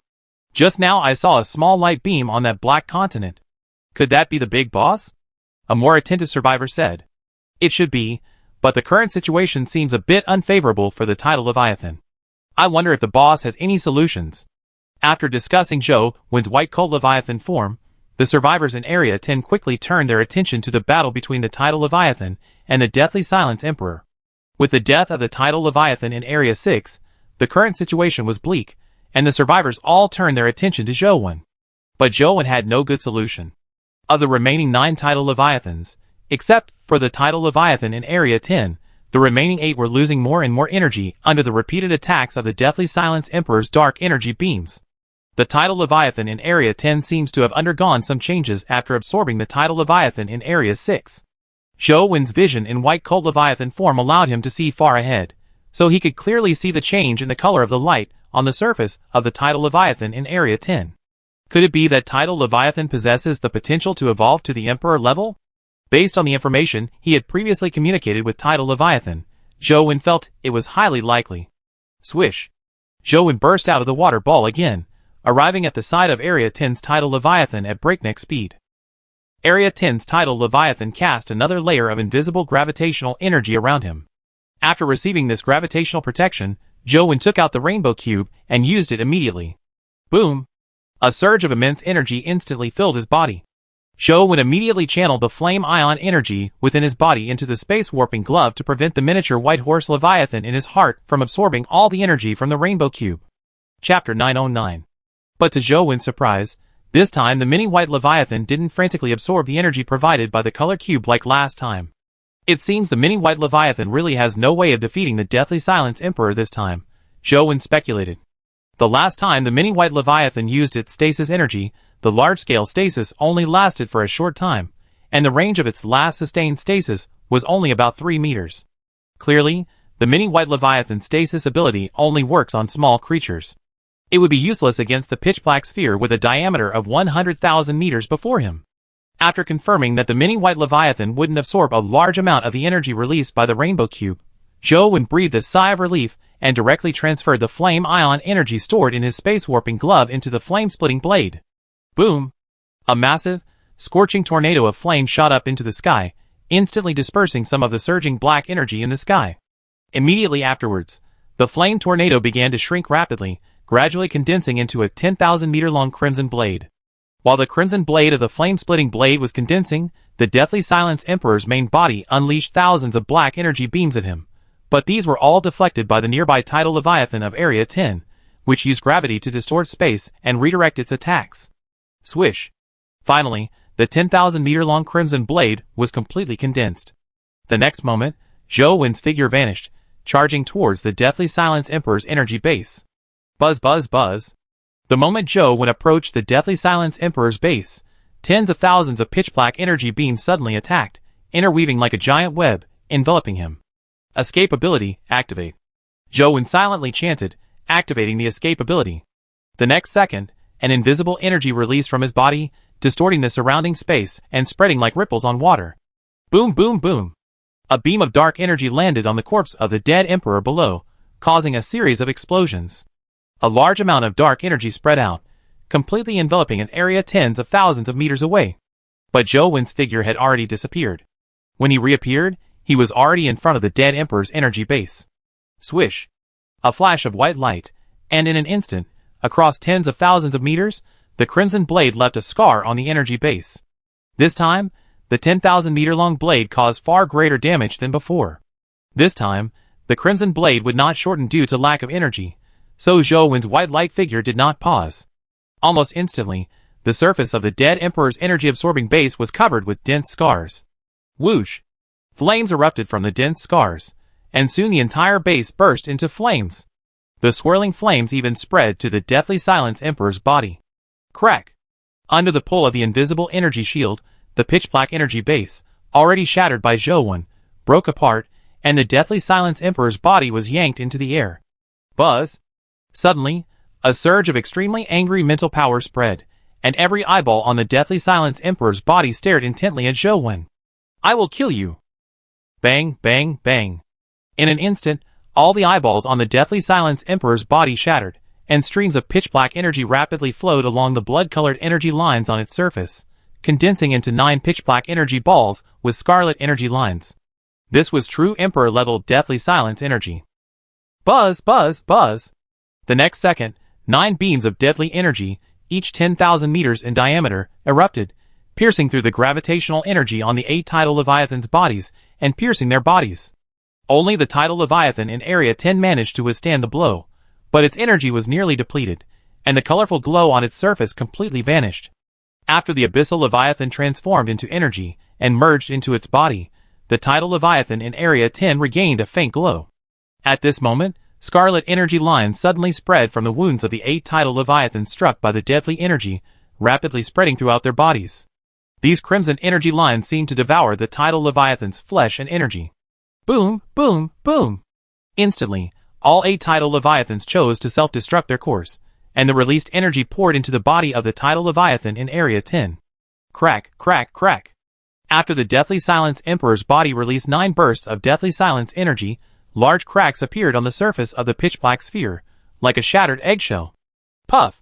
Suddenly, a stream of Deathly Silence energy erupted from the pitch-black sphere, and immediately afterwards, this Deathly Silence energy condensed into pitch-black tentacles streaked with crimson energy lines. These pitch-black tentacles intertwined and merged, gradually transforming into a slender pitch-black arm. The 5 fingers at the end of the arm quickly took shape, and claws, like blades, stretched out, slender and sharp. The pitch-black arm suddenly swung, grabbing the surface of the pitch-black sphere with a heavy grip, and then tearing it apart fiercely. A huge gaping hole appeared on the surface. Whoosh! A stream of pitch-black energy, tinged with red light, burst out from the gap, forming a huge energy shadow in the air. The instant the energy shadow left, the pitch-black sphere was drained of all its energy, turning it grayish-white. At this moment, the energy shadow in the sky began to gradually condense, first forming into pitch-black tentacles. These tentacles then intertwined and merged, gradually transforming into a twisted, humanoid creature, completely black and covered in eyeballs. This twisted humanoid consisted of only its upper body, with a pair of fleshy wings formed from its tentacles on its back. As these wings flapped, deadly energy surged. Roar! The instant the twisted humanoid took shape, it let out a sharp roar. The impact of this sound wave squeezed the surrounding air into waves. The Emperor of Death has risen again. Zhou, sensing the chilling aura emanating from the twisted humanoid, his expression grave. Roar! But then, another roar echoed, this one emanating from the tidal Leviathan of Area 10. After the tidal Leviathan in Area 10 absorbed the self-destructive energy of the 8 tidal Leviathans from other areas, its once colorful form gradually turned transparent, its invisible gravitational energy almost completely replacing the colored energy. The Deathly Silence Emperor cast a contemptuous glance at the tidal Leviathan with his blood-red eyes, then waved his hand. Swish! 5 blades of Deathly Silence energy, hundreds of thousands of meters long, were instantly released. In an instant, the sky and sea were ripped apart by these 5 blades. Buzz! The tidal Leviathan didn't dodge the rapidly approaching Deathly Silence blades, but instead unleashed an invisible stream of gravitational energy. The thin gravitational energy pierced the space before it like a needle, instantly forming a small black hole that absorbed the Deathly Silence blades. Chapter 910. Has tidal Leviathan evolved to Emperor level? Zhou saw that the tidal Leviathan in Area 10 had already gained the ability to engage the Death Emperor head-on, so he immediately flew away to avoid being affected by the energy of the 2 Emperor-level battles. However, no matter how far Zhou flew, he felt a mental force constantly locking onto him. He knew it was the Death Emperor, but the Death Emperor was definitely unable to cause him any trouble now. Judging from the Death Emperor's condition, he must have been forcibly resurrected prematurely. This should give tidal Leviathan a better chance of victory, Zhou thought to himself. Buzz! At this moment, tidal Leviathan exhaled another stream of gravitational energy, forming a small black hole directly in front of the Death Emperor. But the Death Emperor transformed into a ball of death energy, dodging the small black hole's ripples. He instantly arrived in front of tidal Leviathan, and lashed out with his claws. Boom! But just as the Death Emperor swung its claws, the tidal Leviathan suddenly erupted with a gravitational storm, instantly ripping the space around it apart, tearing the Death Emperor's body along with it. Winning! Winning! Tidal Leviathan is winning. At this moment, the survivors from various zones, who had been watching the battle within the water sphere, erupted in enthusiastic cheers. Just now, as they watched the tidal Leviathans die one by one, their faces paled. If they hadn't been unable to fly, many would have rushed forward to fight for their lives. And now, as they watched the tidal Leviathan tear the Death Emperor into pieces, everyone was filled with excitement. Look at the tidal Leviathan's transparent body. Did it evolve into an Emperor-level Leviathan after absorbing the tidal Leviathans from the other 9 zones? A survivor exclaimed. Ha ha ha. So tidal Leviathan can evolve into Imperial Leviathan. If I'd known that, I wouldn't have been so scared. Yeah, How could a newly revived Imperial Leviathan possibly defeat an evolved Imperial Leviathan? Tidal Leviathan is awesome. Shouldn't it be called Tidal Emperor? Ha ha ha. However, before the survivors in each zone could rejoice for long, the Death Emperor, torn apart by space, recondensed and recovered. But the Tidal Leviathan's spatial rupture didn't go unharmed. After recondensing, the Death Emperor's body shrank from 500,000 meters to 400,000 meters. However, at that moment, the sky and sea were filled with the Death Emperor's black energy. After quickly absorbing a large amount of black energy, the Death Emperor's shrunken body recovered. For the rest of the time, the Tidal Leviathan continued to battle the Death Emperor with gravitational energy. However, because the Deathly Silence Emperor had a vast supply of black energy to replenish, after battling the Tidal Leviathan for a while, his size remained unchanged. Instead, the Tidal Leviathan's transparent form reappeared, transforming into a multicolored form. It's over. The Tidal Leviathan hasn't reached the Emperor level, Zhou Wen said gravely, his expression changing, before charging directly toward the battlefield. At this moment, the Tidal Leviathan unleashed another gravitational storm, shredding the charging Deathly Silence Emperor. However, after the gravitational storm ended, the Tidal Leviathan's transparent form fully emerged, its gravitational energy clearly running low. The Deathly Silence Emperor once again condensed his body, but this time, he had completely absorbed all the surrounding black energy, leaving no energy left to restore his form. Gravity Emperor, with your body still barely recovered, you dare to stop me from returning to the endless sea? If it weren't for that damn plankton preventing my resurrection, you would have been dead long ago. The Deathly Silence Emperor spoke, charging towards the Tidal Leviathan once again. With a swipe of his 10 sharp claws, 10 Deathly Silence energy blades shot out.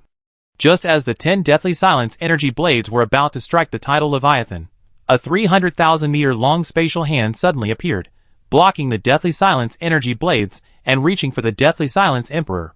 Boom! The 300,000-meter-long spatial hand directly grasped the Deathly Silence Emperor's body and pinned him to the ground. This spatial hand was naturally unleashed by Zhou when using his space warping gauntlet. He wanted to crush the Deathly Silence Emperor outright, but he couldn't. The Rainbow Cube's energy was rapidly depleting, and it might be exhausted in a few seconds. Is there any other solution? Zhou Wen asked, frowning.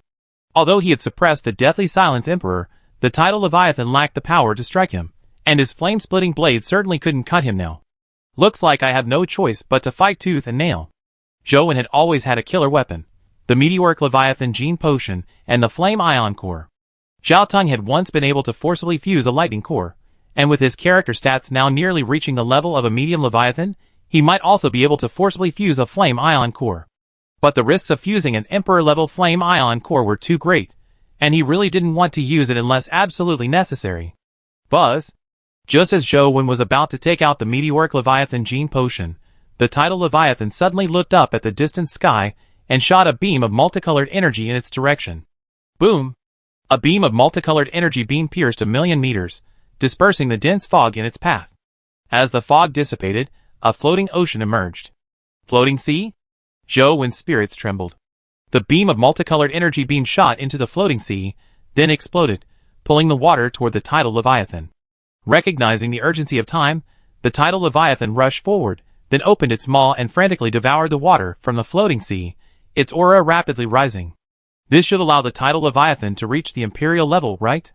Zhou Wen exclaimed joyfully. As the Tidal Leviathan swallowed more and more of the floating sea's water, its body transformed into a transparent state again and began to expand. It had already exceeded 1,000,000 meters, and was heading towards 2,000,000 meters.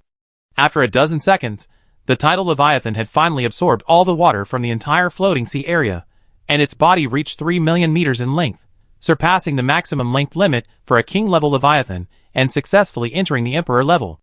You damn plankton!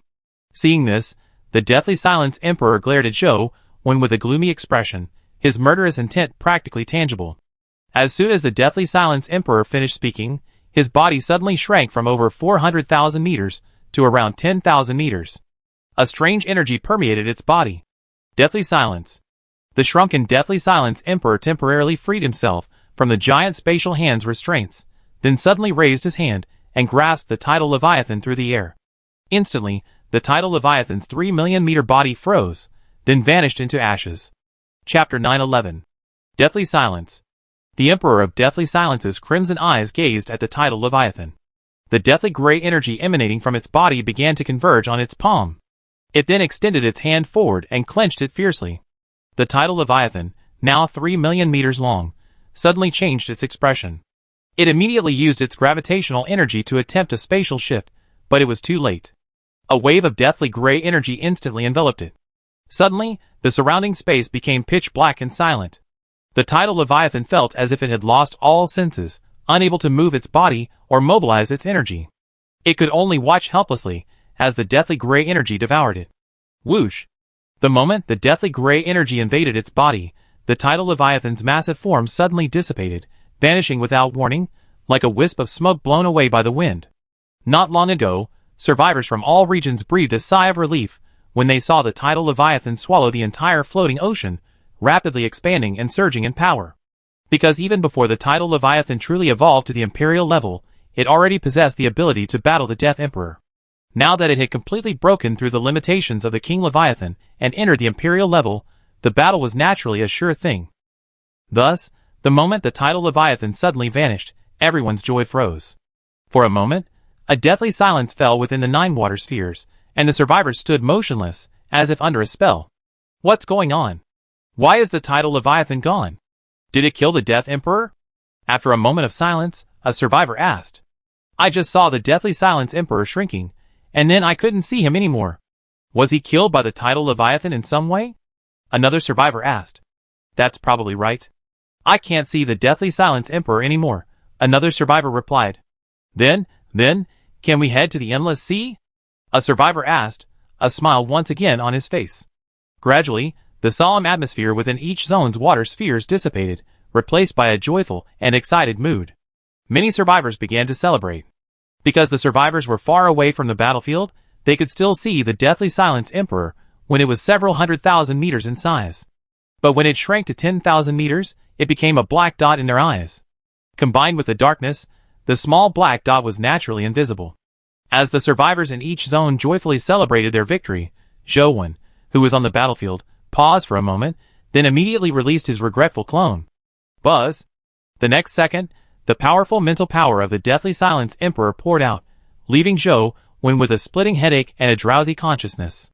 Luckily, he had released his remnant soul clone beforehand, releasing its mental power to partially shield him from the pressure. Otherwise, he would have been left kneeling on the ground, at the mercy of the Deathly Silence Emperor. Ding! Use the King-level Leviathan hunting ticket? Use? Zhou thought, produced a King-level Leviathan hunting ticket, and used it immediately. Although the energy within the remnant soul clone had been fully replenished, it still couldn't hold out for long against the reborn Deathly Silence Emperor's mental power. Its energy was rapidly depleting, and it could only hold out for a minute at most. Therefore, he had to find a way to divert the Death Emperor's attention. The King Leviathan was the best option, but only if the summoned King Leviathan wouldn't attack him alongside the Death Emperor. Ding! The King Leviathan hunting ticket was successfully used, summoning the Ice Leviathan.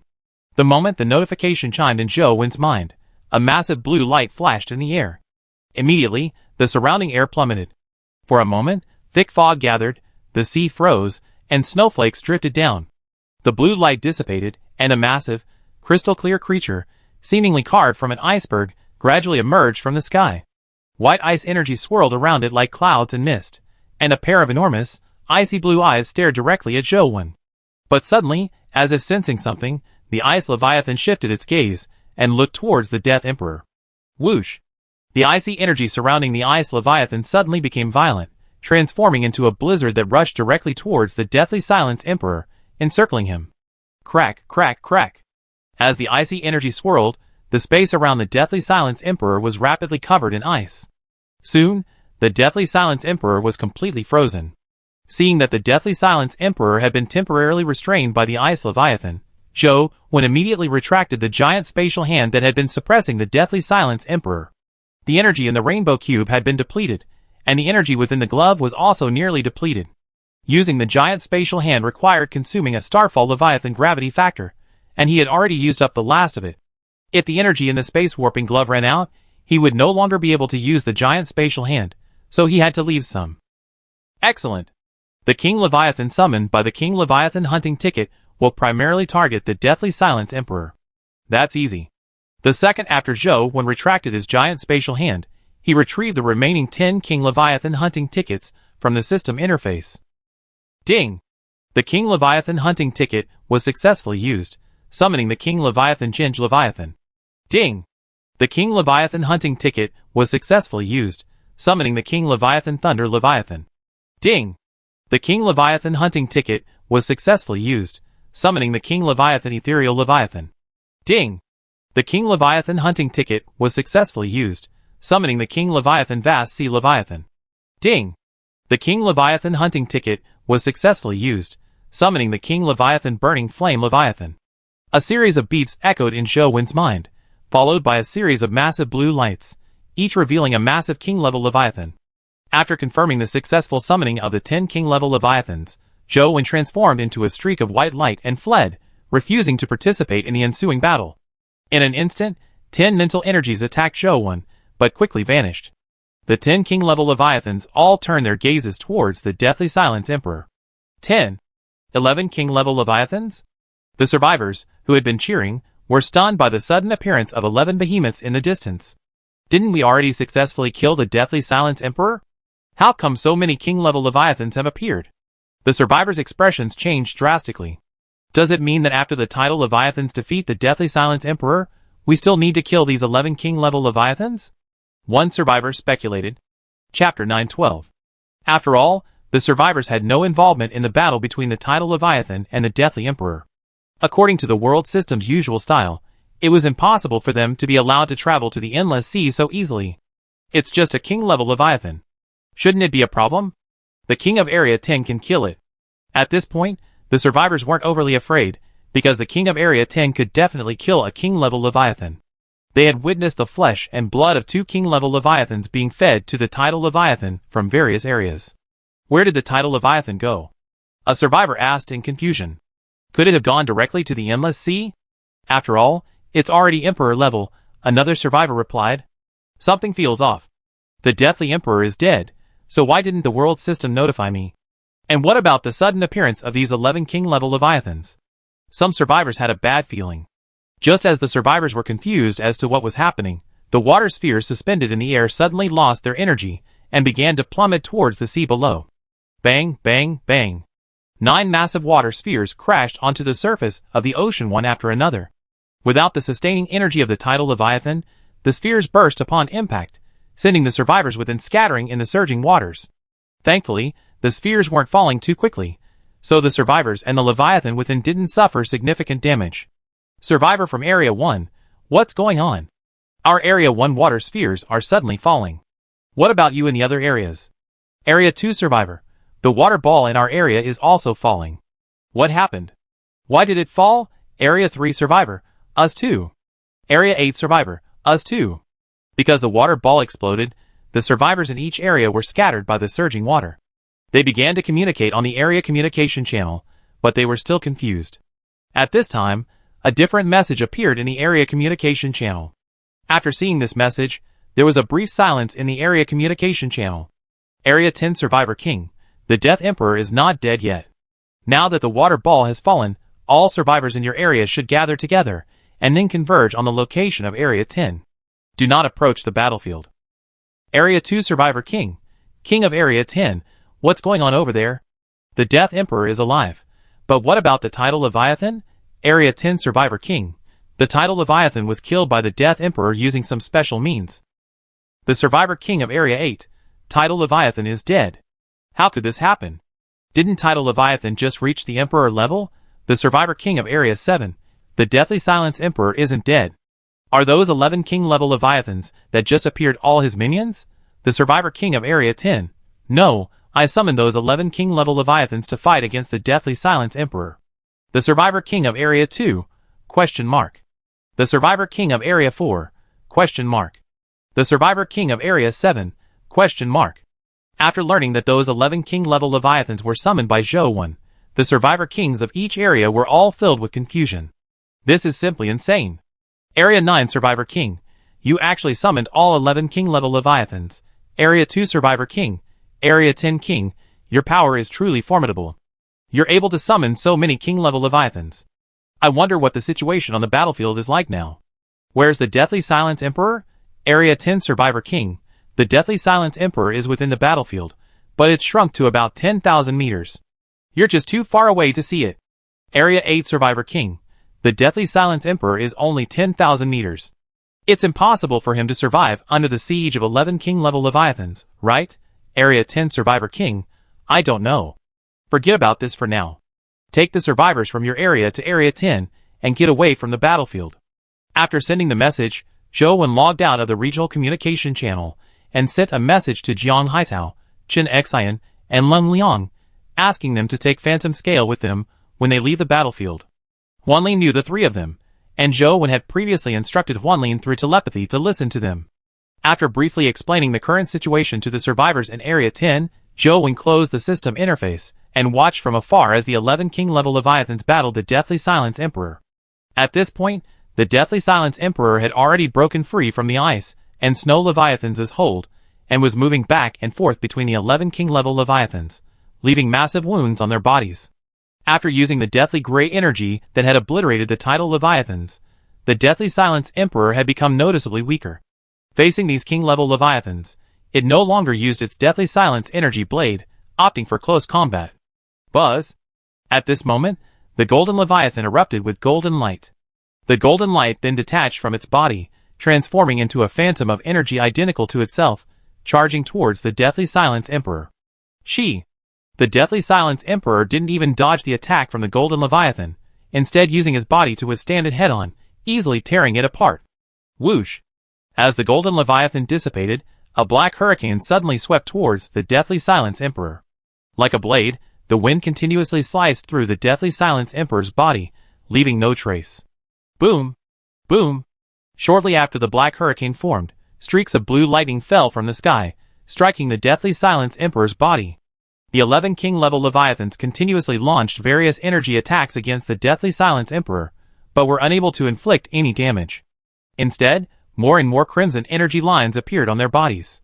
From every wound inflicted by the Deathly Silence Emperor, a large amount of crimson energy lines spread out, constantly devouring their flesh and energy. This can't go on. Zhou Wen frowned. Judging by the current situation, the 11 king-level Leviathans were bound to lose. The 11 king-level Leviathans were completely outmatched by the Deathly Silence Emperor. If the Deathly Silence Emperor weren't so small that the damage it inflicted was limited, these 11 king-level Leviathans would have surely suffered casualties. It seems there's really no way to escape. Zhou Wen gritted his teeth and immediately took out the Vitality Leviathan Gene Potions. Before using the Meteorite Leviathan Gene Potions, he needed to strengthen his recovery ability. Ding! Warning! The gene limit has been reached. Continuing to merge will have unpredictable consequences. Chapter 913. Zhou Wen ignored the system warning in his mind, opened the Vitality Leviathan Gene Potion, and poured it directly into his mouth. The next second, a sharp pain spread throughout his body. Slowly, his entire body glowed green, and then, his body began to collapse. However, he was currently in White Leviathan form, and his crumbling body quickly recovered with the replenishment of White Leviathan's energy. But just as the two energies were deadlocked, Zhou Wen's White Leviathan form suddenly disappeared. Without the White Leviathan's flight ability, he instantly lost weight and plummeted from the sky. Zhou Wen tried to activate the floating feature to fly, but due to using the Rainbow Cube and entering White Leviathan form, all the energy in his body had been completely depleted. And without the White Leviathan form's recovery ability, his entire body turned green, and his body showed signs of melting, as if he was transforming into a soft-bodied creature. Seeing the situation was dire, Zhou Wen immediately extracted a Rainbow Cube from the system interface and used it directly. The Rainbow Cube entered Zhou Wen's body, and began releasing various energies needed for his body. With the floating energy within him, Zhou Wen quickly activated his floating properties, stabilizing his falling body and beginning to fly at low altitude. Next, Zhou Wen mobilized the night energy within his body, and used his super speed regeneration ability to continuously repair his crumbling body. Why did the mini White Leviathan's energy suddenly run out? With the restoration of his super speed regeneration ability, Zhou Wen's body's continuous collapse gradually stopped. Only then did he use his mental power to check the condition of the mini White Leviathan in his heart. It wasn't that the mini White Leviathan had stopped releasing energy, but rather that his body had collapsed after using the Vitality Leviathan Gene Potion, destroying the White Leviathan seed roots that had once been fused within it. Will I no longer be able to use the white Leviathan form? Zhou looked at the mini white Leviathan in his heart, which was no longer able to transmit the white Leviathan energy to its entire body, a look of regret on his face. However, in the current situation, the white Leviathan form was no longer of much use. To defeat the Death Silence Emperor, he could only rely on the equally Emperor-level Starfall Leviathan gene. After using the Starfall Leviathan gene potion, his body would likely completely collapse, and he would then have to rely on the immortal energy within his body to regenerate. After regeneration, the white Leviathan seed roots within his body would also disappear, and losing the white Leviathan form was inevitable. Zhou, his shattered body recovering slightly, flew back to a higher altitude, only to notice that the Deathly Silence Emperor in the distant battlefield had grown in size. What's going on? Zhou expression changed, but because he had exited the White Horse Leviathan form, his visual range had shortened, so he had no idea what had happened. So, under the protection of his afterimage clone, Zhou boldly approached the battlefield. When they were 1 million meters from the battlefield, Zhou saw 11 king-level Leviathans, their bodies covered in scarlet energy lines. These energy lines were now releasing a stream of blood-colored energy, which eventually entered the body of the Deathly Silence Emperor. Trouble. Why hasn't the Vitality Leviathan gene merged with my body yet? Zhou asked anxiously. Could it be that even this gene, forced to merge beyond the genetic chimera limit, would take half a day to fuse? Zhou frowned. But he didn't have time to waste now. If the Death Emperor recovered to a size of approximately 400,000 meters, it might unleash another strange, deathly gray energy attack. In that case, he would have no chance of winning. At this point, the Death Emperor had grown to 50,000 meters.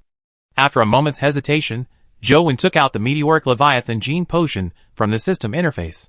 Before drinking the Meteoric Leviathan gene potion, Zhou sent a message to Jiang Haitao, Chen Xian, and Lung Liang, asking them to take good care of Huan Lin. He had previously believed that with his current physique, integrating the Meteoric Leviathan gene wouldn't be a major problem. However, after discovering that forcibly integrating the king-level Vitality Leviathan gene would cause his body to collapse, he knew he was most likely in danger. Should I be able to revive?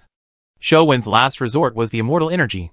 However, to use the immortal energy to revive, he needed to retain part of his body. Even after forcibly integrating the Starfall Leviathan gene, whether he could still retain his body was still a question. Whatever, let's fight. Time was running out. The Deathly Silence Emperor's length was almost 100,000 meters. If he hesitated any longer, he would lose even the chance to fight.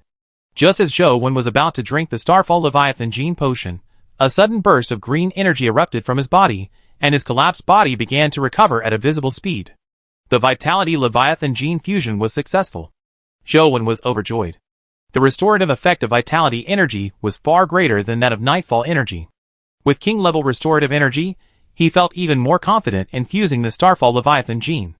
Zhou no longer hesitated, and poured the Starfall Leviathan gene potion directly into his mouth. As the liquid entered his abdomen, a suffocating pain spread throughout his body. Ah! Zhou gritted his teeth, veins bulging throughout his body, as he fought to endure the soul-piercing pain. Ah! But it didn't last long before Zhou roared out loudly, unable to bear it any longer. The moment Zhou roared, the air around him distorted under the scorching energy. His green body instantly turned black, and cracks, spewing sparks, began to spread across his surface. Zhou immediately mobilized the vitality energy generated by the rainbow cube within his body, continuously repairing his body, but it had no significant effect, only slightly slowing the expansion of the cracks on his body. Whoosh! Suddenly, streams of flame erupted from the cracks, and immediately, Zhou's entire body was ablaze. It's over. I can't hold it back. Zhou panicked briefly, but soon, he thought of a way to slow the burning of his body. Giant View. Zhou thought, and unleashed the ability he had been reluctant to use for so long. Bang! The next second, a stream of blood-colored energy erupted from Zhou's flesh. Then, his body, nearly reduced to charcoal, suddenly erupted with unprecedented vitality, and a large amount of flesh and blood surged out of the charred body. Chapter 914. Gurgle. Gurgle. The moment he activated the giant view, a large amount of flesh and blood gushed out of Zhou's charred body. This flesh and blood continued to expand, growing larger and larger, soon becoming a massive flesh ball with a diameter of 10,000 meters. Then, the flesh and blood within the flesh ball began to wriggle, transforming into flesh tentacles. These tentacles then intertwined, gradually forming a massive flesh giant approximately 50,000 meters tall. Is this a 100-fold increase in size? Zhou Wen asked in shock, looking at his towering form. Is it because the rainbow cube has released more flesh and blood energy? Zhou Wen asked, somewhat puzzled. But before he could even check on his giant form, a sharp pain spread throughout his body again. Almost the next second, his newly formed flesh and blood body began to emit a large amount of steam, and the surface of his skin quickly turned black. Crack, crack. The charred skin began to crack like dry earth, with flames emanating from the cracks. Whoosh! Suddenly, scorching flames erupted from the fiery cracks. Can't even enlargement slow the destruction of the Starfall Leviathan's genes? Zhou Wenqiang endured the pain of the flames, mobilizing his vital energy to continue repairing his charred body. Sometime later, on this side of the battlefield, the Deathly Silence Emperor had reached an altitude of 100,000 meters. The energy in the 11 King-level Leviathans had been largely depleted, but not only did they not harm the Deathly Silence Emperor, they actually restored some of its energy. Just as the Death Emperor was about to plunge into a King-level Leviathan and devour its core, it suddenly sensed something and immediately turned its gaze in a direction that pointed directly at Zhou Wen's location. The moment the Death Emperor shifted his attention, the 11 King-level Leviathans unleashed their combined energy, flying at top speed into the distance and disappearing from the battlefield. Buzz! Just as the Death Emperor was about to pursue, ripples of energy appeared in the air before him. Boom! Suddenly, a ball of crimson flame burst forth from the ripples. Instantly, the temperature soared, a terrifying heat spread out, and the surrounding air distorted, like a rising flame. This crimson flame, bursting forth from the ripples, was actually a massive, charred hand. The next second, a giant, smoldering with crimson flames, emerged from the ripples. It was none other than Zhou Wen, who had activated his giant vision ability. Zhou Wen's palm, shrouded in crimson flames, grasped the body of the Deathly Silence Emperor. Crimson flames then erupted from his palm, quickly enveloping the Deathly Silence Emperor's entire body. Utilizing the giant's enormous form and the vital energy within his body, Zhou Wen successfully fused the Starfall Leviathan gene.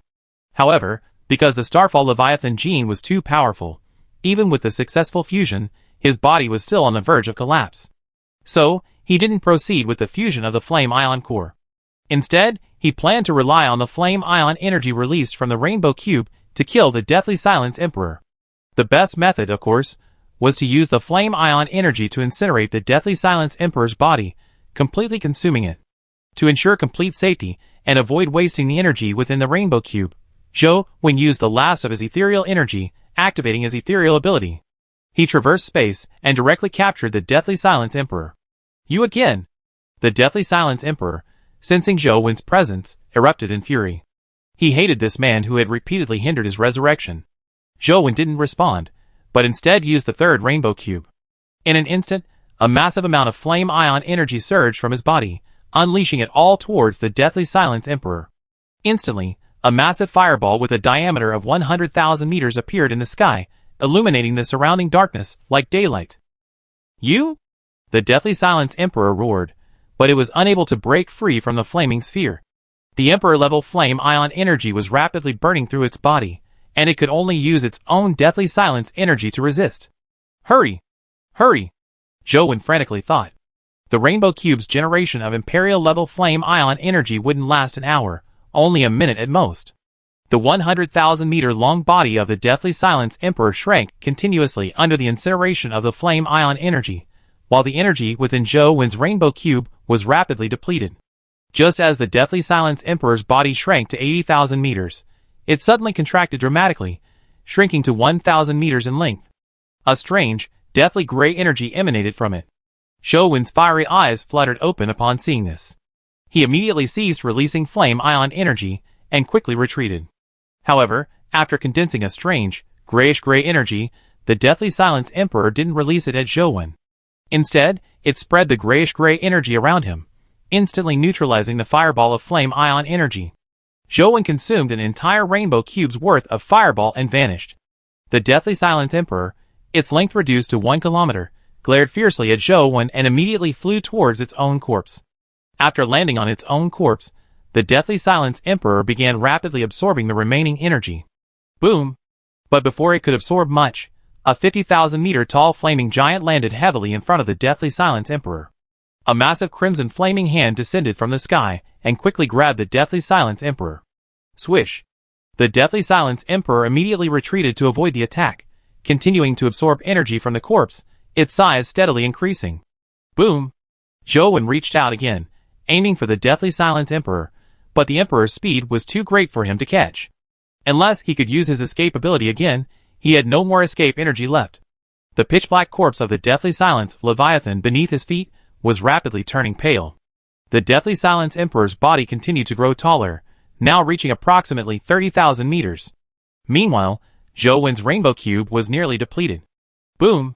After another attack failed, Zhou Wen's Rainbow Cube was completely depleted. The flames emanating from his body instantly vanished, and his massive 50,000-meter body began to rapidly shrink. The Deathly Silence Emperor, who had been dodging the attack, saw Zhou Wen's Emperor-level energy suddenly disappear, and a ferocious grin spread across his face. However, he didn't charge immediately, but continued to absorb the energy from the corpse. When it reached 50,000 meters, the Deathly Silence Leviathan's body turned grayish-white, its energy completely absorbed. Chapter 9:15.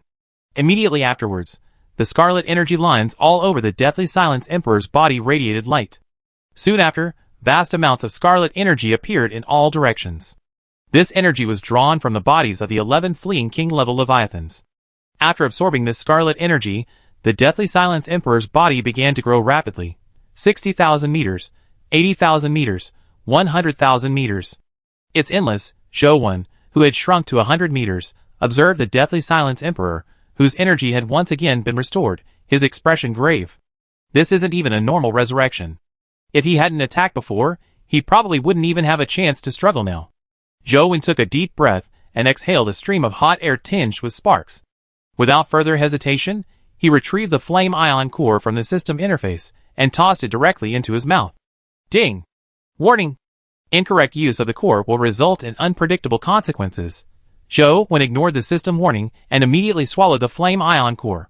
Bang! At the same time, somewhere in the sea, far from the battlefield, a massive creature plummeted from the sky, slamming heavily onto the surface, sending up a shower of spray. This behemoth was none other than the Jinj Leviathan, one of the 11 king-level Leviathans Zhou Wen had summoned earlier. At this moment, the Jinj Leviathan was covered in crimson energy lines, which were constantly devouring its body. Vast swathes of crimson energy were released from these lines, flying towards the battlefield. The Jinj Leviathan no longer had the energy to continue flying. The crimson energy lines had even spread to its core, eroding the protective Jinj energy layer on its surface. Swoosh! At this moment, a red and white light flew from the sky at breakneck speed, piercing directly into the body of the Golden Leviathan.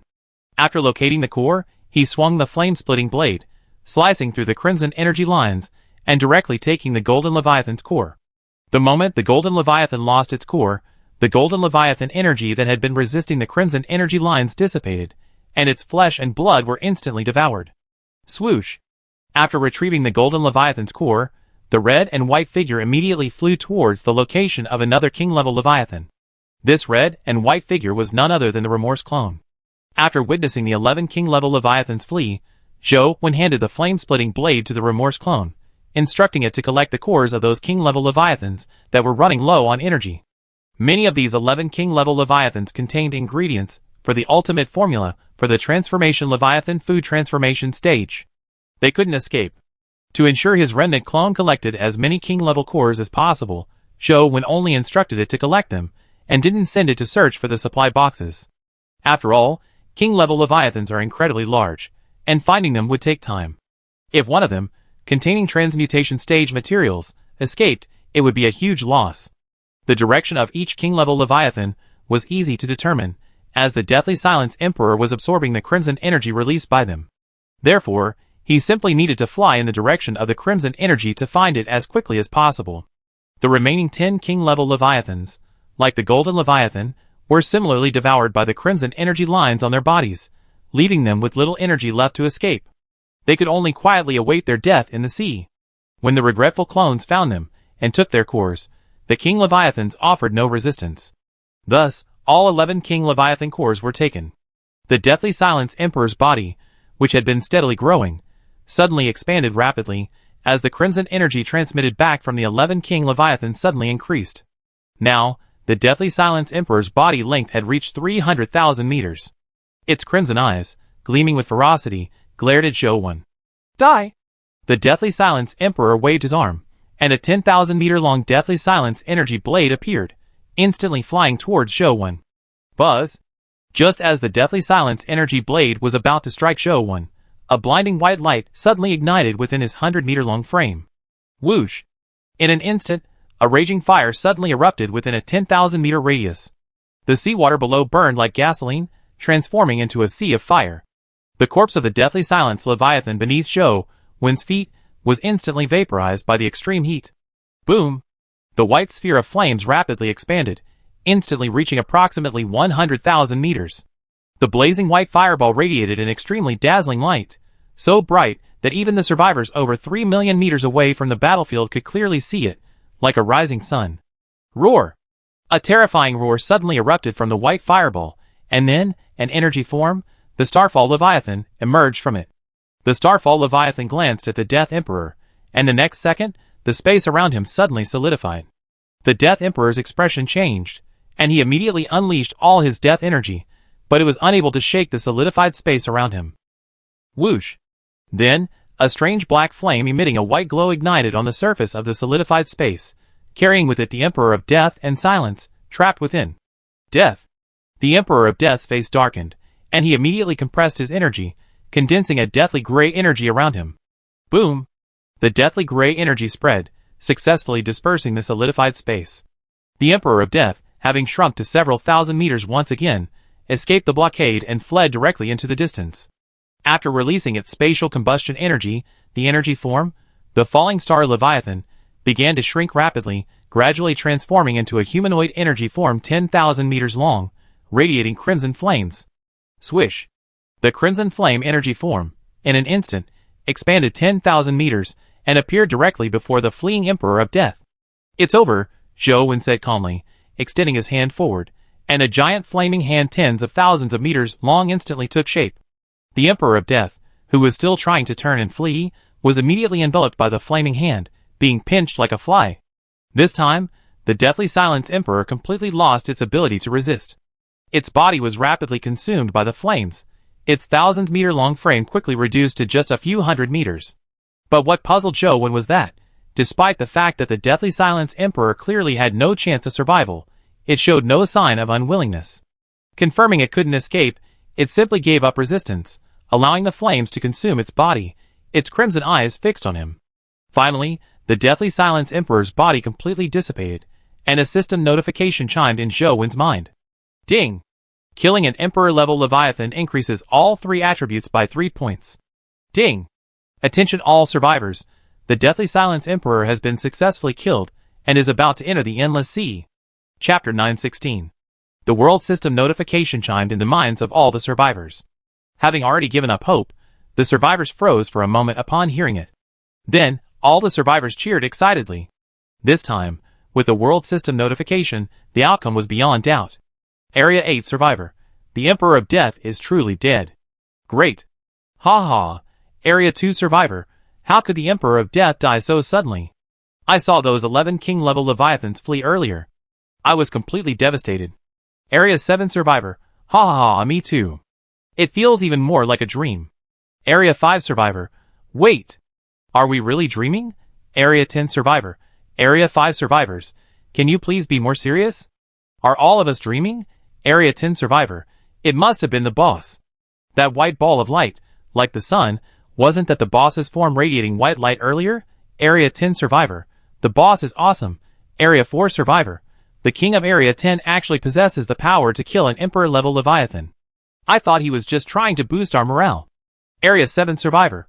When the king of Area 10 said he could easily kill a dozen fallen star Leviathans, I thought he was lying. Now it seems to be true. Area 10 survivor. Is there any need to lie to you? Let me tell you, many of us in Area 10 witnessed the boss kill a dozen fallen star Leviathans with our own eyes. Then, many survivors in Area 10 began to talk in the regional communication channel about how Zhou, when transformed into a white light in space, and killed 10 falling star Leviathans. The survivors in other areas were stunned by what they heard. At this moment, Zhou had already retracted the flames surrounding him. Before him, a pitch-black sphere, covered in crimson lines, floated. Alongside this sphere lay a pitch-black treasure chest. Ding! Obtain Death Core X1. Ding! Death Core, used to gain the Death attribute. When activated, the Death attribute allows the user to freely utilize the Death energy within their body, while simultaneously unleashing an imperial aura of power. Just as Zhou Wen was about to open the pitch-black treasure chest to inspect the contents, his energy form began to dissipate. Sigh. Zhou Wen sighed. After storing the core and treasure chest into the system interface, he slowly descended onto the corpse of the Death Leviathan below. The next second, a burst of flame spread from beneath his feet, igniting the entire corpse. Zhou Wen stood in the flames, dazed, as his energy form continued to dissipate. Can I still be resurrected like this? Zhou Wen said with a wry smile. He no longer had a body, just a ball of energy. Once the energy dissipated, he would vanish completely, leaving no trace of his physical form. I guess I can say I saved the world. However, Zhou Wen had no other choice. If he didn't kill the Silent Emperor, all the survivors would die, and he wouldn't be able to escape either. Now, he had sacrificed his own life for the lives of tens of millions, so it wasn't too bad. Swish. At this moment, a red and white light flew into the sea of fire and landed before Zhou Wen. It was the Remorse clone. The Remorse clone handed Zhou Wen the 11 king-level Leviathan cores it had obtained. Zhou Wen examined them and selected the ingredients needed for the ultimate formula for the Leviathan's food transformation stage. The ultimate formula for the transformed Leviathan: Rainbow Heart, Immortal Core, Vitality Core, Daylight Core, Golden Spear Core, Thunder Core, Ethereal Core, Vast Ocean Core, Burning Flame Core, Dark Night Core, Divine Mind Core. We're still missing one Divine Mind Core, Zhou Wen said, sending these king-level Leviathan cores to Jiang Haitao, along with the Remnant Soul Clone, the Waybreaker Mecha, and the Energy Cube Condenser. Finally, he sent the ultimate formula for the transformed Leviathan. If Wanlin obeys your orders, help him enter the transformed phase. If he doesn't, give this formula to someone you trust.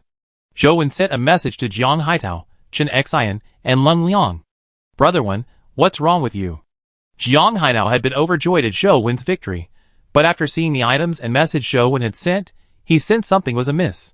Boss Zhou, why do you sound like you're making final arrangements? Chen Xian had a bad feeling. Boss Zhou, are you okay? Leng Liang sent a rare message, asking about Zhou Wen's condition. It's nothing. Please take good care of Wanlin for me.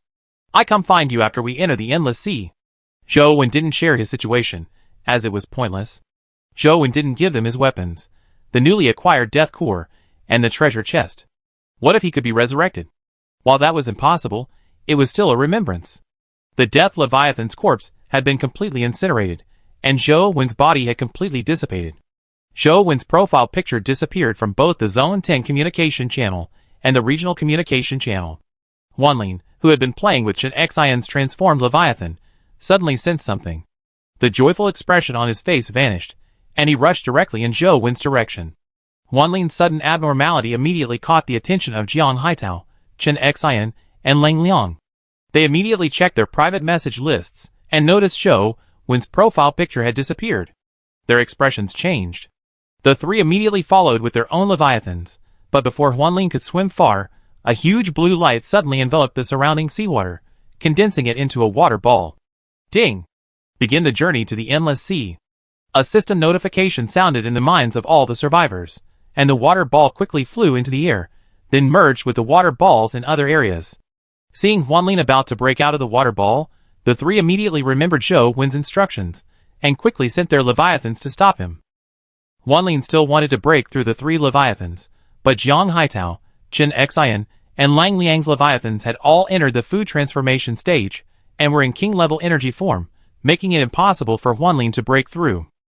But Phantom Scale continued to assault the three Leviathans, even sustaining wounds. With no other options, the last three Leviathans used their icy energy to freeze Phantom Scale's pectoral and caudal fins, preventing it from swimming. At this moment, the 9 water spheres completely merged, then detached from the abyss and soared into space. Woo! Only the long, mournful wail of Phantom Scale remained in the abyss. At this moment, where Zhou Wen's figure had dissipated, tiny dots of white light suddenly shone. These white lights then coalesced, gradually condensing into a heart. Plop! The heart fell into the sea, releasing a stream of pink energy. Chapter 917. Swish. Swish. The sun shone brightly in the sky, white clouds drifted leisurely. A gentle breeze caressed the sea, waves lapping in layers, everything was in perfect harmony. Boom! Suddenly, a rich pink light emanated from beneath the surface of the sea. Immediately afterwards, a dark green duckweed spread out, and a seedling sprouted from its center. Infused with the pink energy, the seedling grew rapidly, its trunk soon reaching 3 meters thick and 20 meters tall. A bud, perched atop, rapidly expanded, from a diameter of about half a meter to 3 meters. A large amount of pink energy was injected into the bud, and the pink petals on its surface began to unfold, eventually blossoming into a flower resembling a snow lotus. At its center, a pink spherical center, about 10 centimeters in diameter, blossomed. Plop! Then, the petals of the snow lotus flower began to fall, while the spherical center rapidly expanded. When its diameter reached 2 meters, the pink spherical center fell, plunging into the sea below. Soon after, the membrane surrounding the pink, spherical flower core, floating on the sea, automatically shed. The petals unfolded, and a naked figure slowly rose from it. "Am I truly resurrected?" the figure exclaimed in surprise, before his expression quickly gave way to ecstasy. This naked figure was, of course, Zhou, reborn through the immortal energy. The immortal energy of the immortal Victoria is incredibly powerful. Even without a body, he can still be resurrected. Great! Ha ha ha! Zhou couldn't help but burst into laughter. He was simply too excited. After taking a moment to calm his excitement, Zhou realized he was completely naked. With a fleeting thought, he donned the set of clothes stored in his equipment slot. Because his clothing had often been damaged in previous battles, Zhou always kept a set of clothes in his equipment slot, so he could change into them immediately afterward. After donning his clothes, Zhou looked around. The azure sea, the sky, the gentle breeze, the warm sun, this scenery clearly couldn't be found in the abyss. Have I reached the endless sea? Zhou speculated. Or perhaps I've been pulled into this illusion again. Seeing this scene, Zhou recalled the time he'd been pulled into the illusion by the phantom Leviathan. However, the probability of being pulled into the illusion was very low, so Zhou didn't dwell on it. He simply opened the system interface, and prepared to contact Jiang Haitao and the others. Wanling was still with them, and he needed to reunite with him quickly. But when Zhou opened the system interface, he was stunned. The time displayed on the screen was the 300th day. 300 days? Isn't it 210 days? Zhou wondered. Did it take me 90 days to resurrect? How is that possible? Zhou had witnessed the resurrection of the immortal Victoria Lotus. With enough energy, resurrection wouldn't take long at all, just 10 minutes or so. But the time anomaly wasn't the biggest problem. When Zhou tried to contact Jiang Haitao and the others, he found that he couldn't send any messages. Furthermore, the communication channel and the regional communication channel were all gray, seemingly blocked. Am I really in an illusion? Zhou frowned slightly. He had encountered this situation before, when he entered the Leviathan illusion. When Zhou opened his character attribute panel, his expression was filled with astonishment. All his attributes had dropped significantly, practically returning to the pre-liberation era. Zhou, Leviathan Hunter plus 100, Abyss Hunter plus 11, King of Survival, Normal Human attribute is 10, see Devouring Pattern. Intelligence, October 25th, Shock attribute, Impact attribute. Strength, 143/1500, Combustion attribute, Explosion attribute, Black Flame attribute, Golden Thunder attribute. Constitution, Vitality 143/1300, Tungsten Gold attribute, Brilliant Gold attribute, Luminous attribute, Night attribute, Fighting attribute. Speed, 143/1100, 3 attributes, Floating attribute, Li Yang attribute, Moon Shuttle attribute, Escape attribute. Genes, none. Rating, a humanoid Leviathan with a panel that reaches the level of a small Leviathan. How come there are only 10 basic attributes left? Zhou's expression changed drastically. If it weren't for the 133 bonus points from the Leviathan Hunter and Abyss Hunter titles, all 4 of his attributes would be 10 now. And all the genes are gone. Zhou froze in place for a moment. Although his various traits were still there, without the corresponding genes, they were useless. Zhou sat in the pink flowers for a long time, lost in thought. He had painstakingly boosted his attributes to their maximum, only to have them suddenly vanish. It was hard for him to accept it. In reality, he could still accept the other attributes being reduced to 143 points. What he couldn't accept the most was that his intelligence attribute had returned to its original 10 points. He was so used to using his mental power to observe his surroundings, and now, that he couldn't channel it, he felt very uncomfortable. Sigh. Never mind. At least I'm still alive. Let's start over. Zhou sighed, accepting reality. Luckily, his character stats hadn't declined, so he didn't have to search for materials to break through. This was a blessing in disguise. If I'd known this would happen, I shouldn't have given all my stuff to Jiang Haitao and the others. Zhou, believing himself doomed, had set everything in his system interface to Jiang Haitao, Chen Xian, and Lung Liang. Now, only the Death Core and the Death Chest remained in his system interface. Otherwise, with the various items in his system interface, he could instantly boost his strength, vitality, and speed to around 800 points, and his intelligence to around 20. What's going on with this system interface? Is the space blocked? Zhou glanced around, feeling nothing unusual. Let's check the items in the Death Chest first. The system interface was disabled, making it impossible to contact Jiang Haitao and the others anytime soon. He could only look at his loot to change his mind. Zhou extracted the deathly treasure chest from the system interface and opened it directly. Ding! Obtained Deathly Emperor Genetic Potion X1. Ding! Obtained Emperor Certification X1. Ding! Obtained Deathly Emperor Devouring Mark X1. Ding! Obtained Deathly Insect Egg X1. Ding! Obtained Gene Demotion Order X1. Ding! Obtained Deathly Flesh Creature Armor X1. Ding! Obtained Deathly Power Attribute Frame X1. Finally, I obtained my second Emperor certification. However, the Starfall Leviathan's Emperor certification is trapped in the stomach wall of Phantom Scale, so it can't be reattached. Zhou directly took out the Emperor certification. The dark gold metal plate bore the name of Deathly Leviathan. Chapter 918. After returning the Emperor certification to the treasure chest, Zhou took out the Deathly Silence Emperor Gene Potion. Ding! Deathly Silence Emperor Gene Potion. After use, you gain the Deathly Silence Leviathan Gene. By devouring living creatures, you can condense Deathly Silence energy within your body. You also possess the Emperor's Law of Nirvana Domain. This can only be used if your Constitution attribute reaches 1000 points, and your character's panel reaches the Abyss level. Ding! Nirvana Domain. Within this domain, living creatures whose energy forms fall below the Nirvana energy form will die immediately. If the energy forms fall below the Nirvana energy form, they will die immediately. Zhou was silent for a moment. Fortunately, I attacked the Deathly Silence Emperor at the critical moment of his resurrection. Otherwise, if he had released the Deathly Silence domain, I wouldn't have known how I died then, Zhou said with some fear. Ding! Deathly Silence Emperor Devouring Mark. After use, the Deathly Silence Emperor Devouring Mark appears all over your body. After attacking a living creature, you will continuously devour the creature's flesh and blood, converting it into energy to supply yourself. The greater the level difference, the stronger the devouring effect. This can only be used if your Constitution attribute reaches 1000 points. Isn't this the ability the Deathly Silence Emperor unleashed after devouring those 11 king-level Leviathans? Zhou exclaimed in surprise.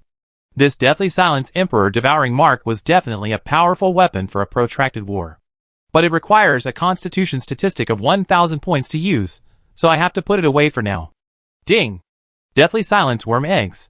After hatching with your own blood, they will parasitize the body and, based on your own Constitution statistic, reproduce corresponding Deathly Blood Mother Worms. Each Deathly Blood Mother Worm will spawn 10,000 Deathly Blood Worms, which can be controlled at will. The Deathly Silence Emperor is actually me. This was another ability of the Deathly Silence Emperor, and it had no Constitution statistic restrictions. Zhou looked at the peanut-sized black insect egg in his hand. He bit his finger and dripped blood onto it. After absorbing a large amount of blood, the Deathly Silence Worm egg finally hatched. Its appearance was similar to that of the Blood Dead Worm, though slightly larger, reaching approximately 20 centimeters in length. The Deathly Silence Worm burrowed directly into Zhou's palm and traveled through his blood vessels into his heart. However, Zhou couldn't release his mental energy, so he couldn't see what the Deathly Silence Worm was doing in his heart. It seems the mini-white Leviathan isn't in my heart anymore. Zhou's mood suddenly darkened. Although the mini-white Leviathan always absorbed his energy at the slightest disagreement, they had been together for so long, and it had saved his life in critical moments. Now that the mini-white Leviathan was gone, he felt a sense of emptiness. After calming himself down, Zhou resumed his inspection of the remaining items. Ding! Gene Demotion Order. After using it on a gene potion, it will reduce its level by 1 level. The energy gathered by the downgraded gene will be reduced by 90%.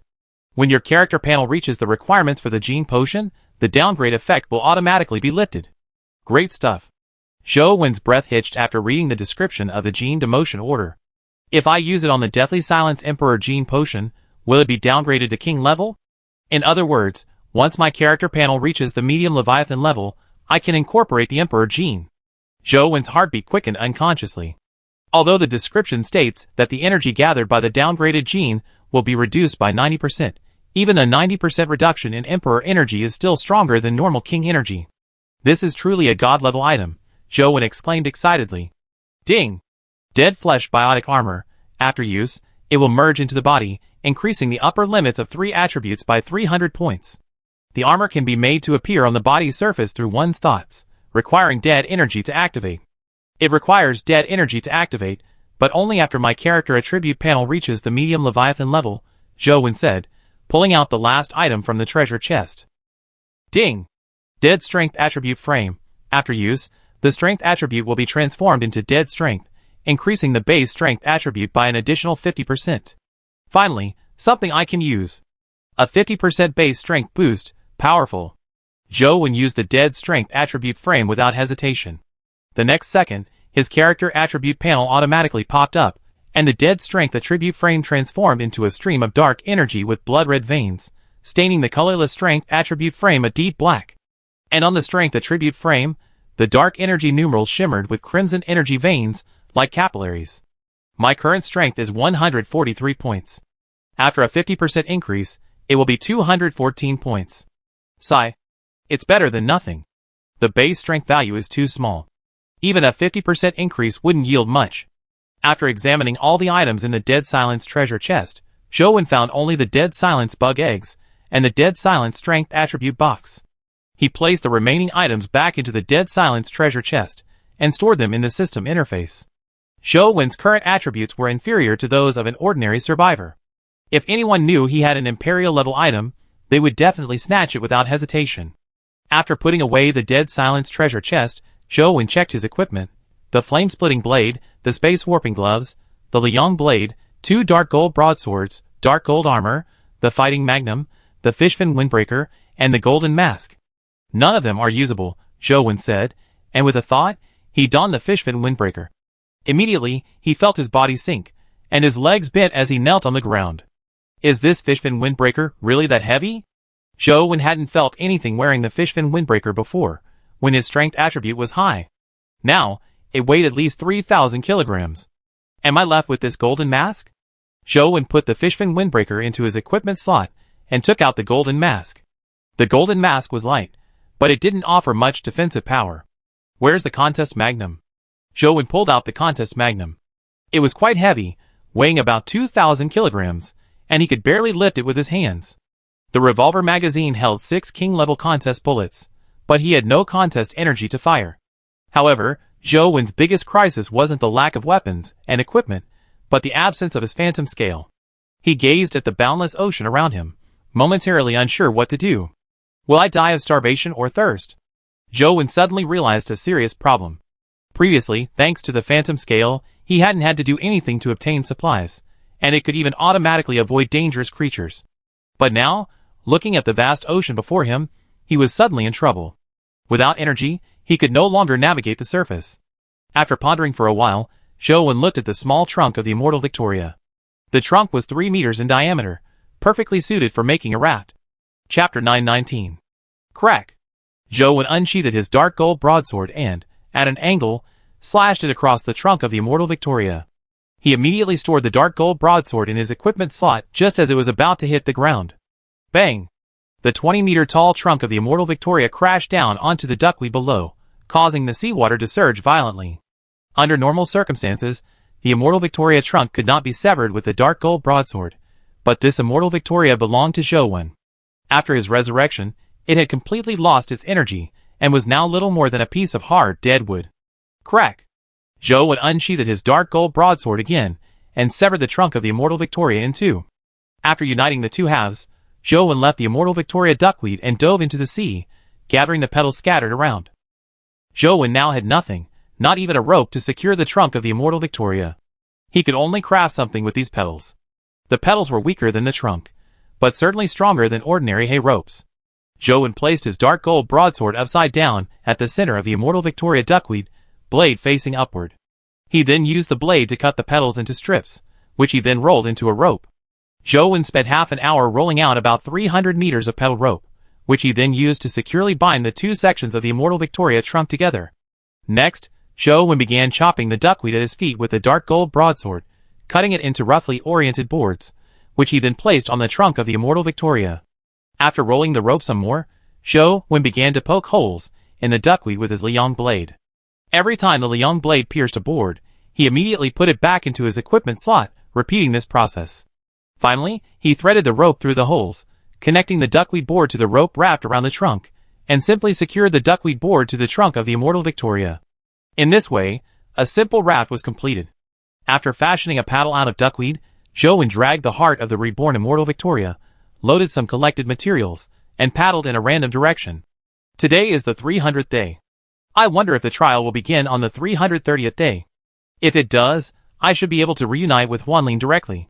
Zhou thought as he paddled the raft. After all, when the trial began, all survivors who had transformed into leviathans had to participate. In that case, I just have to find a way to survive these 30 days. But Zhou felt a bit daunted. Without food or water, he was completely destitute and helpless. While paddling the raft on the sea, Zhou would periodically peer into the water. If he could spot some small fish, he would have a food problem. But Zhou paddled until nightfall, finding no life in the water. And as the sky darkened, he suddenly felt tired for some reason, even though he paddled all day without feeling tired. So, Zhou simply stopped paddling and lay flat on the raft, gazing at the stars. It's been so long, and I can finally see the night sky again. If he were on Huanlin's back, he'd be perfectly content. But on the raft, he felt uneasy, worried that a giant creature would suddenly emerge from the water and swallow him whole. What should I do about the water problem? Zhou wasn't feeling hungry at the moment, just thirsty. He had built a simple seawater distillation device using flower petals during the day, but the resulting water wasn't even enough to drink. Splash. Splash. Suddenly, the seawater around the raft began to surge unnaturally. Zhou immediately became alert, standing up and half crouching on the raft. A blue light flashed in his hand, and a golden mask appeared. The lower jaw of the golden mask had been shaved into a blade-like shape by Zhou when using the fallen dark gold broadsword. Given the mask's hardness, it could easily serve as a common weapon. Splash. A wave suddenly rose on the sea surface not far from the log. Followed by this, a V-shaped ripple appeared on the surface, rushing towards the raft at a relatively fast speed. Bang! The sea surface suddenly exploded, and a large fish creature burst out of the water, biting directly at Zhou. Zhou immediately dodged the attack by lying flat on the raft, while the large fish leaped over. Zhou turned and took a look. The large fish was only 30 meters long, so he had nothing to fear. He immediately stood up and jumped into the sea with the fish.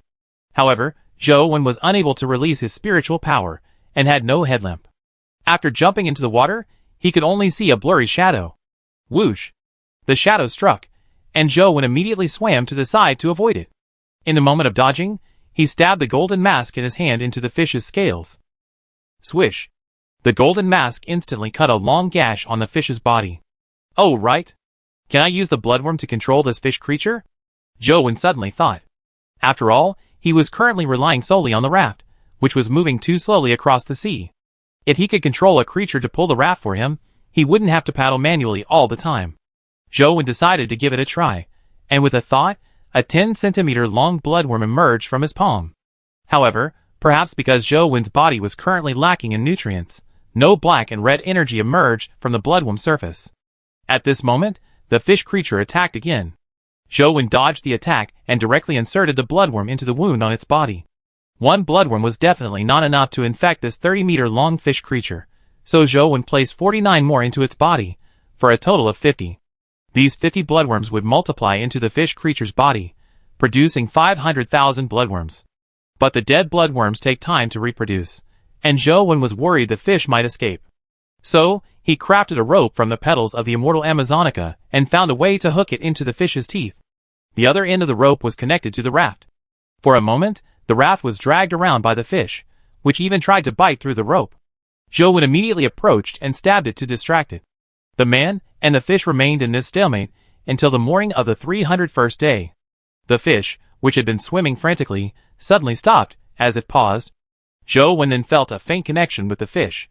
Success?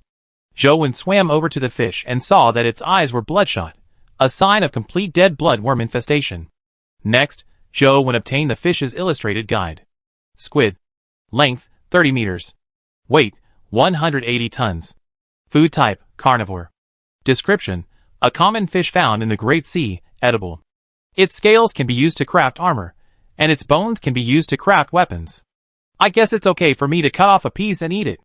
After all, squids are quite large, so eating a piece wouldn't cause much damage. He couldn't kill a fish used to pull the raft. Chapter 920. Splash. Splash. A raft moved swiftly on the sea. A rope was tied to the front of the raft, the other end of which was looped around the head of a 30-meter-long fish. This is much faster.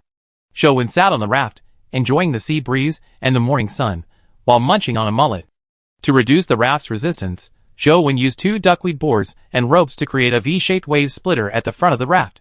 This increased the raft's speed and reduced the energy consumed by the dead blood mullet pulling the raft. Even if the mullet was infected with the dead bloodworms, it was still a living thing, and living things needed to eat. Zhou Wen hadn't found any other creatures yet, so he couldn't let the mullet consume too much energy, otherwise it would tire itself to death and ultimately have to row the raft himself. Ding! After eating the mullet, strength +2, vitality +2, speed +2. This attribute increase is quite balanced, Zhou Wen said with a smile, as he listened to the notification sound of attribute increases in his mind. After eating the blackfish, Zhou Wen continued to make a simple seawater distillation device with flower petals. Food wasn't a big deal right now, but fresh water was, so he needed to make more seawater distillation devices to collect fresh water. Zhou Wen made 5 seawater distillation devices in one go, but he didn't use them immediately.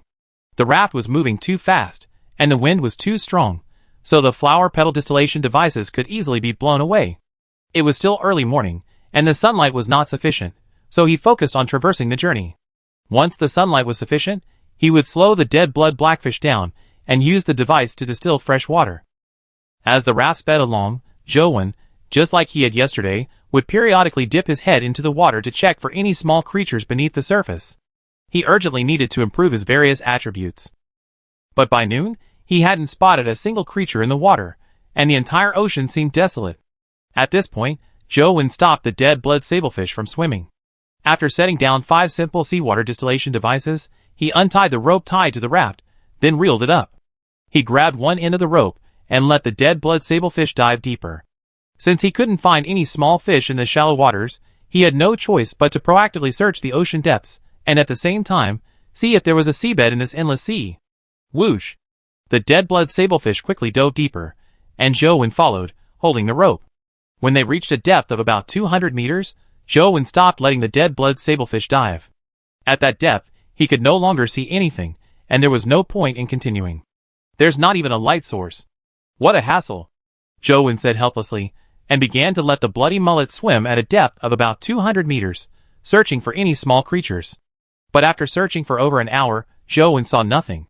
Finally, he gave up and returned to the raft, letting the bloody mullet pull the raft slowly in one direction. In fact, Zhou Wen had considered letting the bloody mullet search deeper, but he was worried that the bloody mullet might encounter a leviathan creature hundreds of meters away.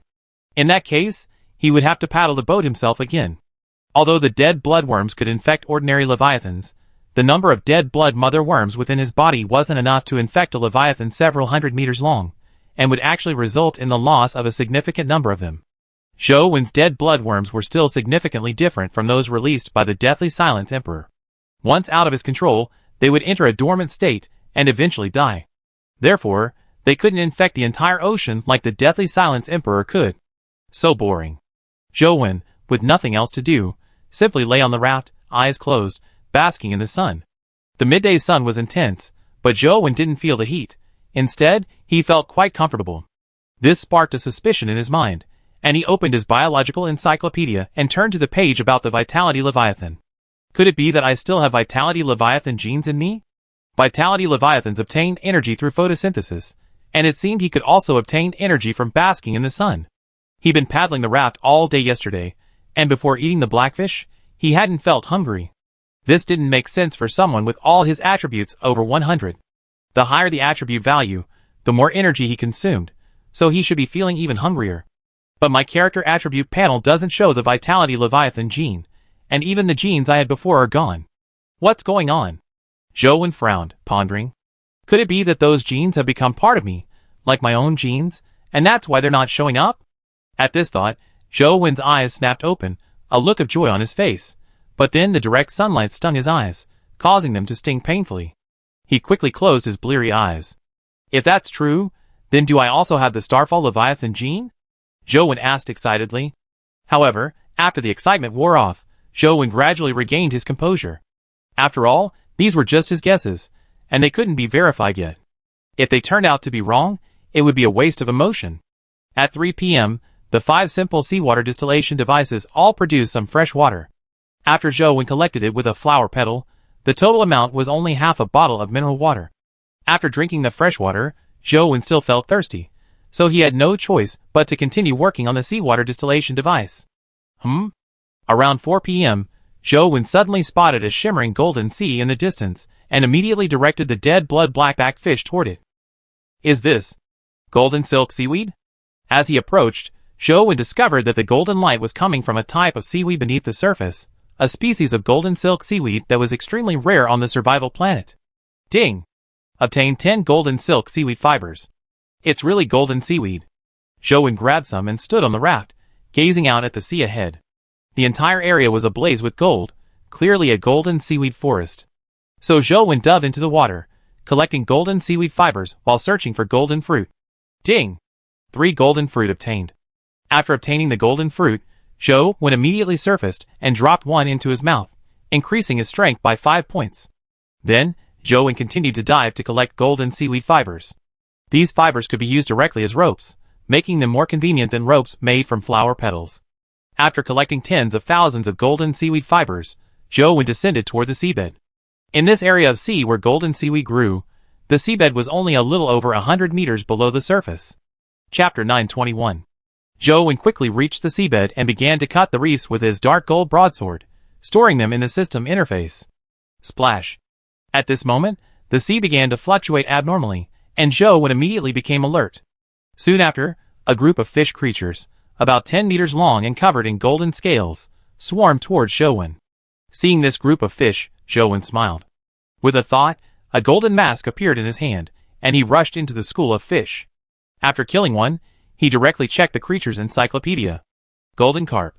Length, 10 meters. Weight, 53 tons.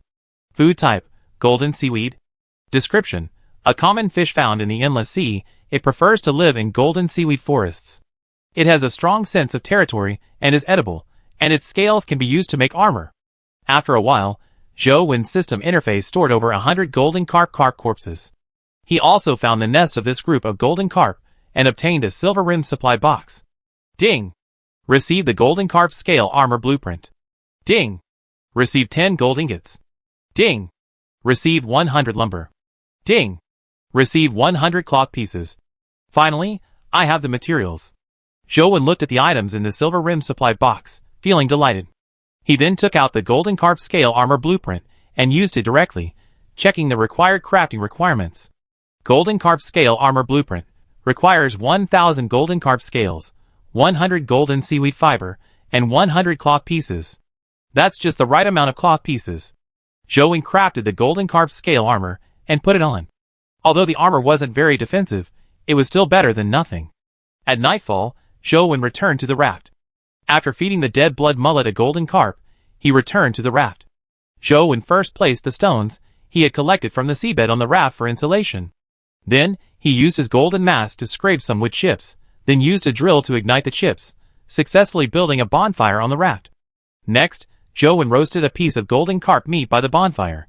While waiting for the fish to cook, he took out 3 gold ingots and smashed them into gold cakes with stones. Finally, he used the 3 gold cakes to make a crude small distillation pot. Now I don't have to worry about running out of fresh water. Zhou placed the small distillation pot directly on the bonfire and poured in seawater to boil it, quickly distilling the water. After all this, the golden carp meat was cooked through. Zhou quickly finished eating, and a system notification sounded in his mind. Ding! Consume golden carp meat, and your strength increases by 1, Your constitution increases by 3, and your speed increases by 1. After increasing his attribute points, Zhou had the dead blood blackback pull the raft to the center of the golden seaweed forest. The golden seaweed forest only had the golden carp, and Zhou had already cleared them all out. He hadn't rested all night yesterday. Since he found a relatively safe area today, he naturally needed to get a good night's sleep. Otherwise, if he couldn't find another safe area later, there would be no chance for rest. However, for his own safety, Zhou summoned his dark gold armor and donned it while he slept. The dark gold armor weighed approximately 5,000 kilograms.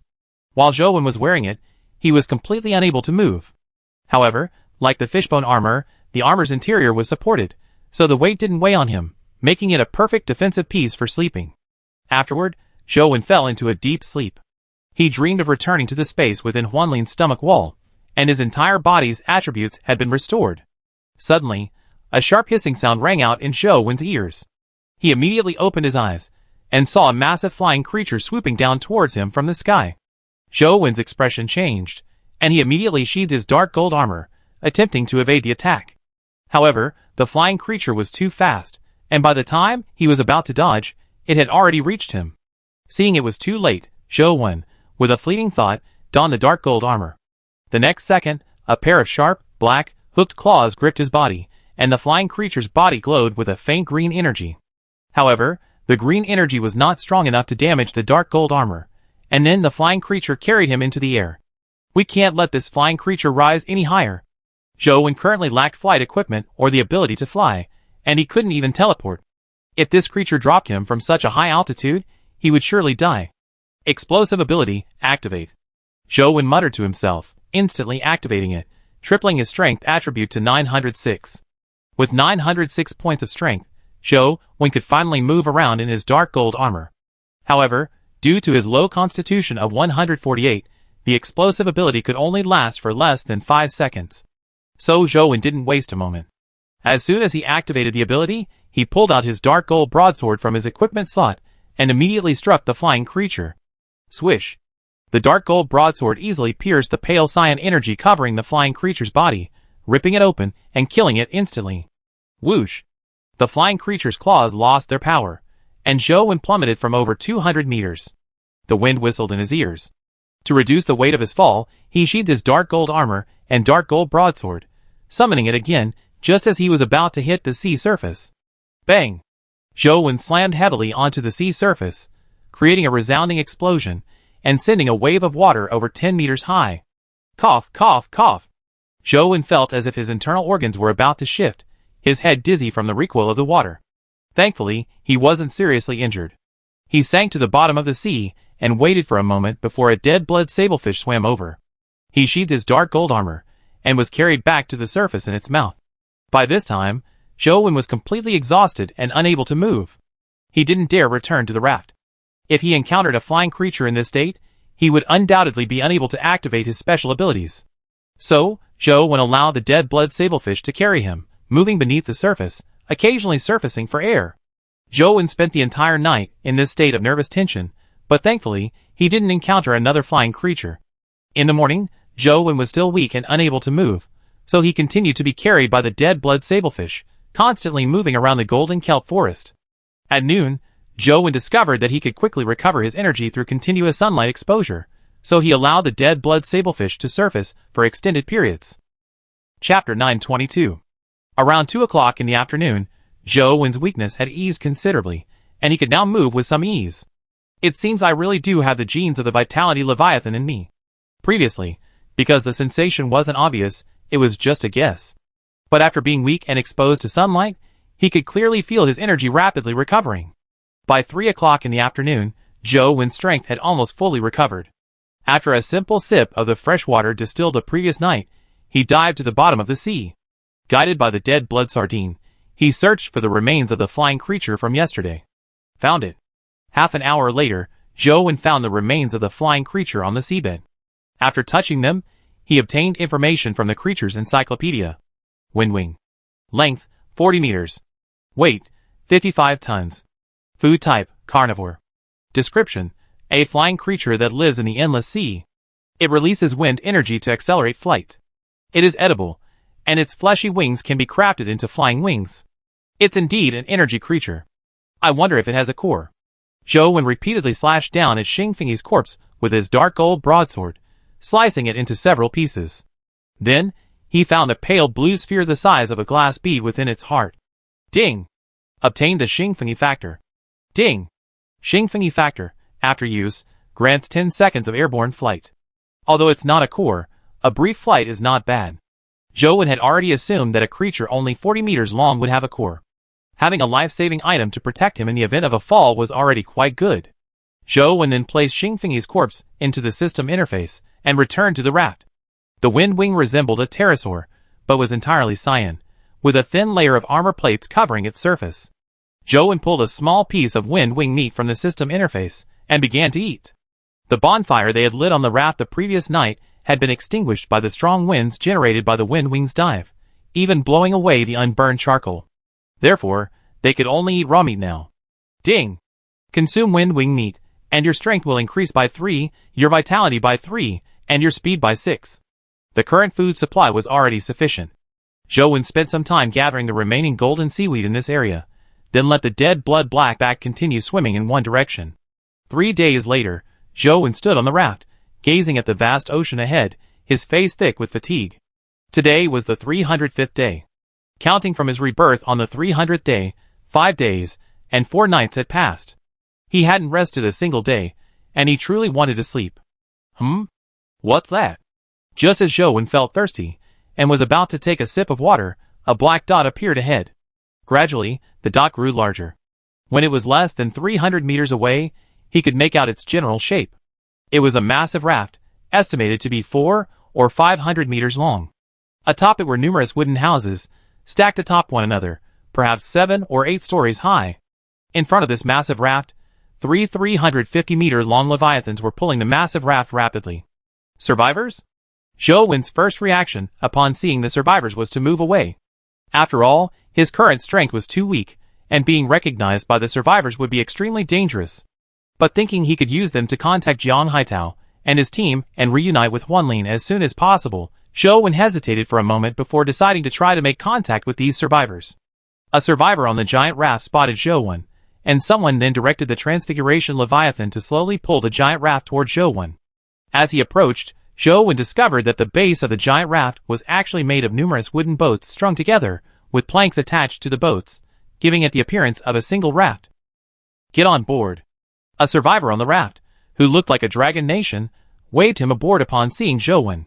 Zhou glanced at the survivors on the raft, and saw they all had Dragon Nation faces, but they looked unfamiliar, unlikely survivors from Area 10. Zhou didn't hesitate and jumped onto the giant raft, while other survivors towed his raft aboard. Why is there another blackback? After the survivors pulled Zhou's raft ashore, they spotted a blackback swimming back and forth in the water. Why are its eyes red? The survivor asked, somewhat puzzled. This is my blackback. Its eyes are red because it's infected with dead bloodworms.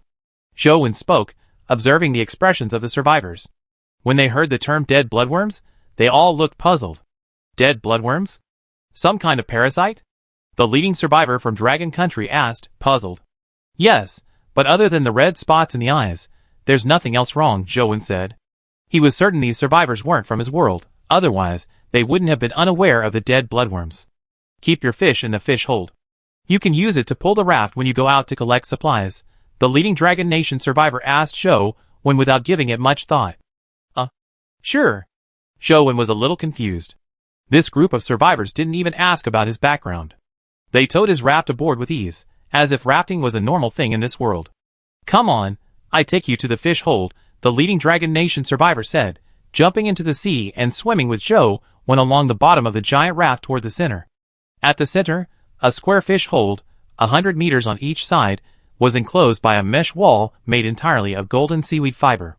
The fish hold was divided into various areas, and many fish, 4 or 5 meters long, were found there. They were probably raised by the survivors on the giant raft.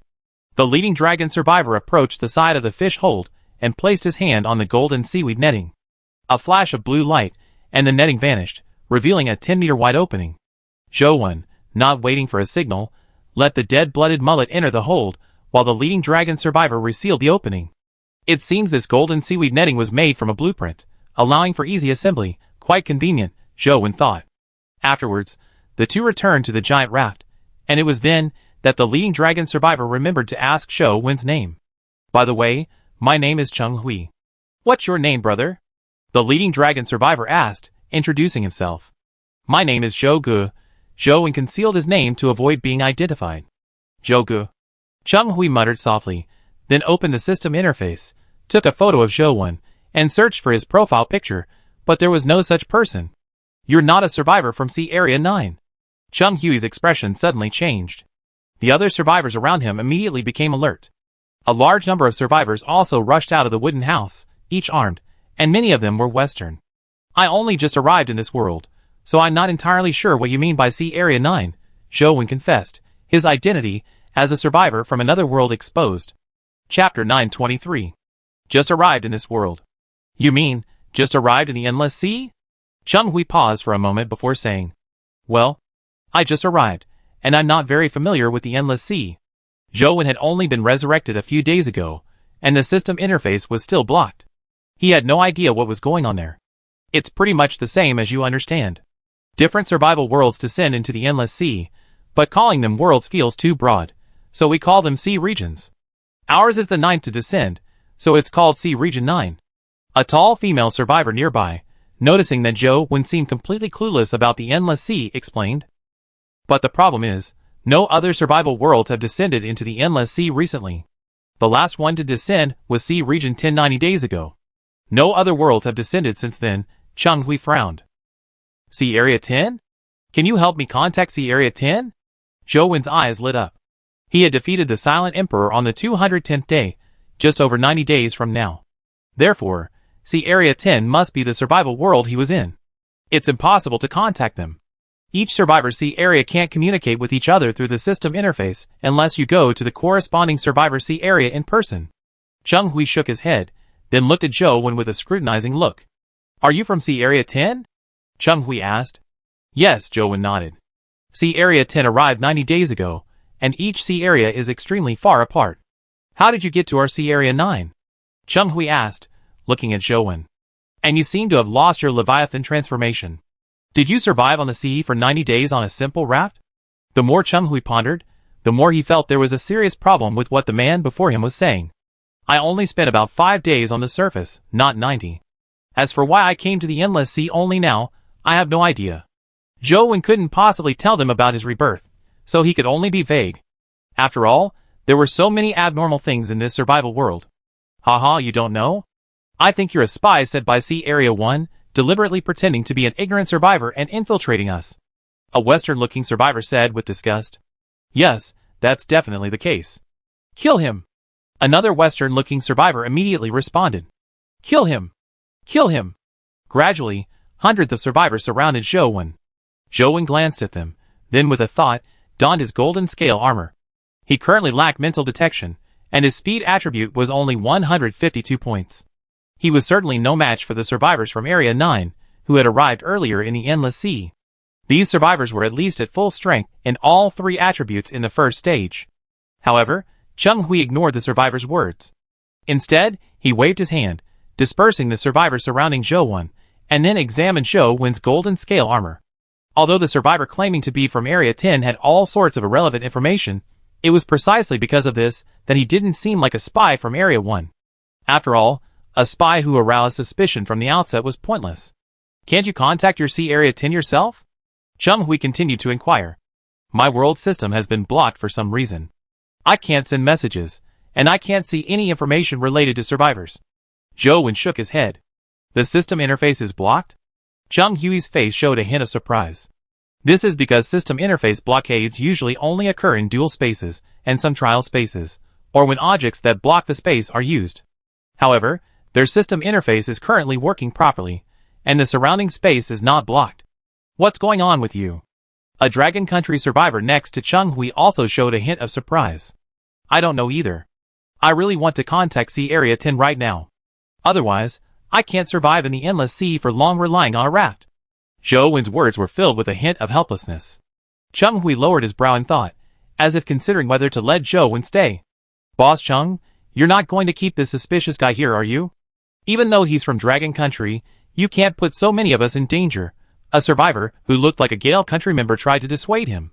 Yeah, what if he's really a spy from Sea Area 1? If he uses a companion voucher to take the powerful people from Sea Area 1, we're finished. A survivor with an Eastern appearance and speaking the Han language chimed in. Hey! Don't go too far, you guys. Just for us, the lowly survivors from Sea Area 9, is it worth it for Sea Area 1 to use a companion voucher?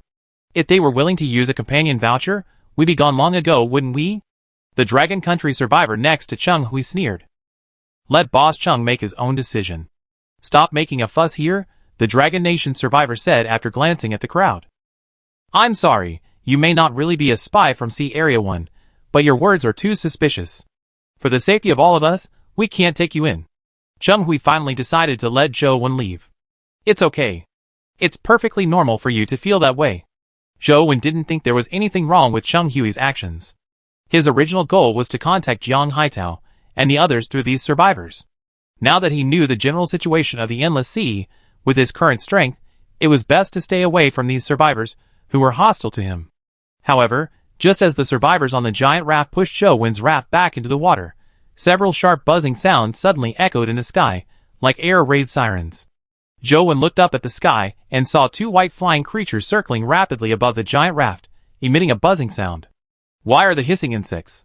Could it be the people from Sea Area 1 chasing us? The survivors on the giant raft panicked after hearing the buzzing sound, and they turned their eyes to Chung Hui. How you, go see what's going on, Chung Hui said solemnly to the female survivor beside him. The female survivor nodded, then whistled toward the sky. The next second, a 20-meter-long, bird-like creature covered in colorful feathers flew down from the stacked wooden houses. As the bird-like creature swooped down to its lowest point, Hao Yu leaped and landed safely on its back. The bird-like creature then soared rapidly, quickly disappearing into the sky. At this point, the panicked survivors turned their gazes to Zhou Wen, each with a stern expression. Chapter 924. It must be him. He must have lured the people from Sea Area 1 here. He must be killed immediately. The survivors shouted as they approached Zhou Wen. Just as Zhou Wen was about to jump onto his raft to avoid being attacked from both sides, Chung Hui stopped them again. The hissing insect's alarm could also mean a giant creature has appeared nearby. It doesn't necessarily mean the people from Sea Area 1 are chasing us, Chung Hui said. Whoosh! Soon after, a gust of wind blew from above, and a creature with the body of a beast and wings of a bird landed directly on the giant raft. Hao Yu jumped off its back with a solemn expression. Oh no! It's the search ship for the survivors from Sea Area 1. Hao Yu said hurriedly, not waiting for Chung Hui to ask. Did you see their transformed Leviathan? Chung Hui's face darkened as he asked. No, Hao Yu shook his head. Everyone, put on your armor and prepare for battle. Chung Hui's expression changed, and he immediately shouted to everyone on the giant raft. At the same time, a set of golden armor appeared on his body, and a long sword with a golden spine appeared in his hand. Bang! As Chung Hui finished speaking, the giant raft suddenly shook violently. Immediately afterwards, a leviathan with a metal ramming horn on its head burst out from the bottom of the giant raft, and the ramming horn directly tore through the raft. The metal ramming leviathan was about 400 meters long. After tearing through the raft, it leaped high from the water and slammed into the giant raft, crushing the wooden house on the raft instantly. In just a few seconds, the giant raft was shattered, and all the survivors in Sea Area 9 were scattered across the sea. Then, a series of leviathans emerged from the surrounding sea, each approximately 350 meters long, a total of 20. The leviathans opened their mouths, and 200 survivors, wearing identical white fish scale armor and wielding spiked swords, emerged. At this moment, the 400-meter-long leviathan that had destroyed the giant raft also surfaced and opened its mouth, revealing 3 survivors in red armor. Those who surrender will be spared, but those who resist will die. The leading survivor in red armor shouted bluntly. He was the captain of the search team. What should we do, Boss Chung? These 3 are all Stage 2 experts, Hao Yu frowned. Chung Hui was the only Stage 2 expert on their side, the rest were Stage 1. When the fight breaks out, I try to hold the 3 of them off. Hao Yu Jianlong, you 2 look for opportunities to use your Leviathan to take out as many people as possible, Chung Hui said to his 2 companions. Currently, among the survivors in Sea Area 9, only the 3 of them possessed Leviathans. The others' Leviathans had been killed. Boss Chung, what are you going to do? Hao Yu asked worriedly. I still have one companion voucher. Once you successfully escape with my Leviathan, you can accompany me. Chung Hui sent the last companion voucher to Hao Yu via private message. No one is willing to surrender. Isn't being a slave to our Sea Area 1 better than losing your life? The search team leader asked. Being a slave, exploited daily by you in Sea Area 1, is no different from being dead. A survivor shouted. You bastards from Sea Area 1. We in Sea Area 9 haven't even provoked you. Yet, you attacked our area with such ferocity that you not only killed our king and our guardian Leviathan, but even spared our transmogrified Leviathan. You devils. Another survivor cursed. Okay, if that's the case, then die. The search team leader waved his arm, and the 200 white-armored men who had been waiting for a long time burst into a run across the sea, charging towards the survivors from Sea Area 9. Huh? Just as the search team leader was about to act, he suddenly noticed that one of the survivors on the opposite side had been on a raft moving at a remarkable speed, now far away from the battlefield. You dare to run. The search team leader's expression turned cold. After having his two red-armored companions deal with the remaining people, he immediately gave chase with his transmogrified Leviathan. The raft rapidly retreating from the battlefield was, of course, Zhou Wen's. Just as the metal ram Leviathan transformed into a raft tore through the giant raft, the dead blood blackback had already swam out of the fish tank.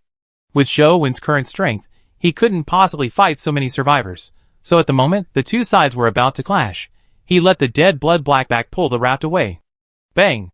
However, just as Zhou Wen had moved a few thousand meters, the sea surface beneath the raft suddenly bulged. Immediately afterwards, the Leviathan, with its metal ram on its head, suddenly burst from the water. With such a powerful force, the raft was directly knocked away by the Leviathan. In an instant, the raft soared thousands of meters into the air. Zhou Wen, having foreseen the impact, dove into the water the moment it was struck. But shortly after jumping into the water, Zhou Wen saw a red figure rushing toward him at breakneck speed.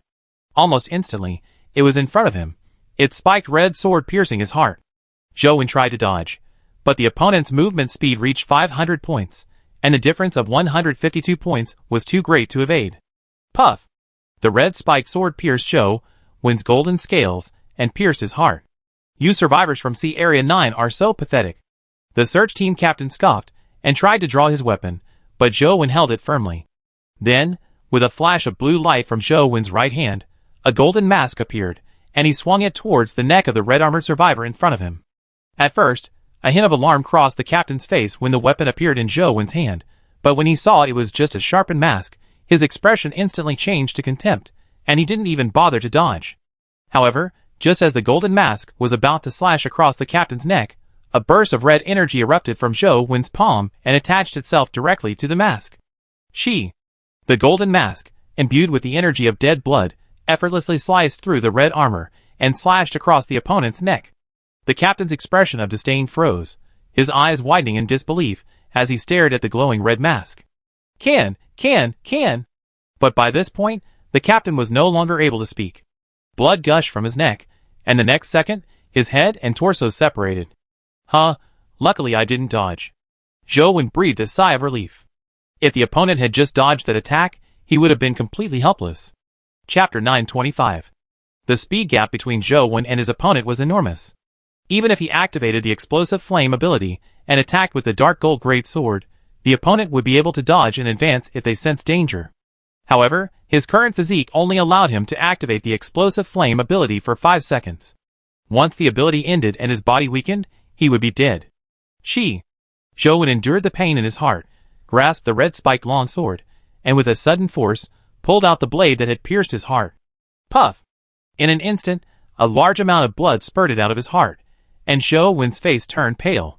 However, the bleeding did not last long, as the dead blood mother worms and dead blood worms in Zhou Wen's body quickly gathered at the wound and sealed it. Then, a faint green light illuminated the wound on Zhou Wen's heart. Gradually, the wound began to heal. After more than 10 seconds, his heart was back to normal. Luckily, I accumulated some vitality energy by basking in the sun these past few days, otherwise I would be in trouble, Zhou Wen said with some relief. Woo! But before Zhou Wen could catch his breath, a sharp roar echoed. The next second, a 400-meter-long Leviathan charged towards him. Zhou Wen couldn't dodge the attack of a survivor with a speed of 500, but he could still manage to avoid the impact of a 400-meter-long Leviathan. So, As the Leviathan charged, Zhou Wen suddenly leaped upward, barely dodging the impact. He then unsheathed his 10-meter-long dark gold broadsword and slashed a deep wound across the Leviathan's back. For a moment, the Leviathan shed a large amount of blood, dyeing the surrounding sea red. However, the Leviathan seemed insensitive to the pain and continued to attack Zhou Wen. After this continued for a while, the Transfiguration Leviathan was covered in wounds, and Zhou Wen had vanished. He had already penetrated its brain cavity and was destroying it with the red, spiked sword he had just acquired. Soon after, the Transfiguration Leviathan was completely dead, and Zhou Wen began to disassemble its corpse. Zhou Wen had previously confirmed that he possessed the Vitality Leviathan gene, but the other genes were unverifiable due to his lack of Leviathan flesh and blood. Now that this Transfiguration Leviathan had arrived, he could consume it and see if it could condense various abyssal energies within it. Meanwhile, on the battlefield between the survivors of Sea Area 9 and Sea Area 1, Zheng Hui was struggling to hold on under the combined attacks of two survivors in red armor, while Hao Yu and Jian Long were looking for an opportunity to escape with the remaining survivors. "Captain is dead?" Suddenly, a survivor from Sea Area 1 cried out in surprise. The two red-armored survivors fighting Zheng Hui were stunned upon hearing this, but quickly recovered. They didn't believe their captain was dead. The survivor who had escaped was only wearing a set of gold scale armor, so their strength was definitely not strong. At most, they had 3 attributes fully maxed out at the first stage, and there was no way they could be a match for their captain. However, despite their disbelief, they both subconsciously glanced at the private message avatar frame. Their expressions changed drastically, and they immediately distanced themselves from Zheng Hui. Is their captain really dead? The scream of the survivor in Sea Area 1 was so loud that Zheng Hui naturally heard it. However, the news was so sudden that he thought it was a false alarm deliberately spread by the search team captain, hoping to lower his guard so they could launch a surprise attack. "Ha ha ha! You beasts from Sea Area 1, you didn't expect that today you're the prey," Zheng Hui shouted immediately. "We already ambushed many powerful individuals from Sea Area 9 around here, just to lure you in. Don't even think about escaping today," Zheng Hui declared, charging directly at the two survivors in red armor. The two survivors in red armor didn't dare to linger, immediately signaling their men to retreat and fleeing at top speed. "Boss Cheng, when did I know there were powerful individuals ambushing nearby?" Jian Long asked with surprise after the search team had left. "There were powerful individuals, but we almost chased them away just now," Zheng Hui said. "Are you talking about the survivor from Sea Area 10? Jian Long had also seen the search team captain chase Zhou Wen, but they were too busy to help, and even if they had gone, they would have been dead. The captain of the capture team was killed by that survivor from Sea Area 10. Jian Long exclaimed in surprise. He had just thought they were being ambushed by a powerful individual. "Then we must quickly retrieve that expert," Jian Long said excitedly. "Hao Yu, ride the rainbow feather beast and find out where that expert is. Afterwards, we go and apologize and ask him to stay," Zheng Hui said, turning to Hao Yu. "Yes." Hao Yu nodded and whistled into the air, and the rainbow feather beast immediately descended from the sky. Hao Yu jumped onto the rainbow feather beast's back and chased in the direction Zhou Wen had just left. By then, Zhou Wen had already decomposed the transformed Leviathan's corpse and found the raft, which he continued to pull forward with the dead blood-black back. "Huh? The battle over there ended so quickly?" Zhou Wen suddenly spotted a shadow swiftly passing over the sea. Looking up, he saw it was the beast-like, bird-winged creature he had seen before. Soon after, 350-meter-long Leviathans appeared from behind the raft and slowly caught up. Each of them had a human standing on its head. "Thank you for your help just now. We were blind to your abilities and have offended you. I hope you can forgive us," Zheng Hui said sincerely. "You want me to join you?" After hearing Zheng Hui's words, Zhou Wen roughly understood why their battle had ended so quickly, and why they had come to him. "Yes, I hope you can join," Zheng Hui said nervously. After all, they had been the ones who had taken the initiative to drive this powerful individual away, and now they were brazenly asking him to join them. It felt a bit shameless. "I can join, but you have to provide me with various creature meats," Zhou Wen said, proposing his request. Collecting flesh from creatures in this vast ocean to improve his 3 attributes was too slow.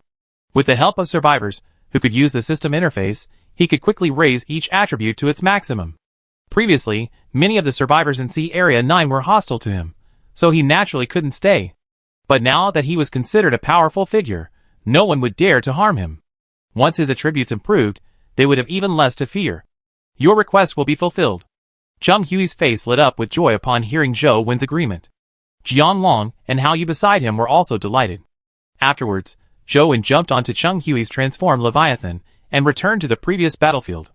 By then, the survivors in Sea Area 9 had rebuilt the bottom of the giant raft. The survivors were all excited to see Zhou Wen return with Boss Cheng.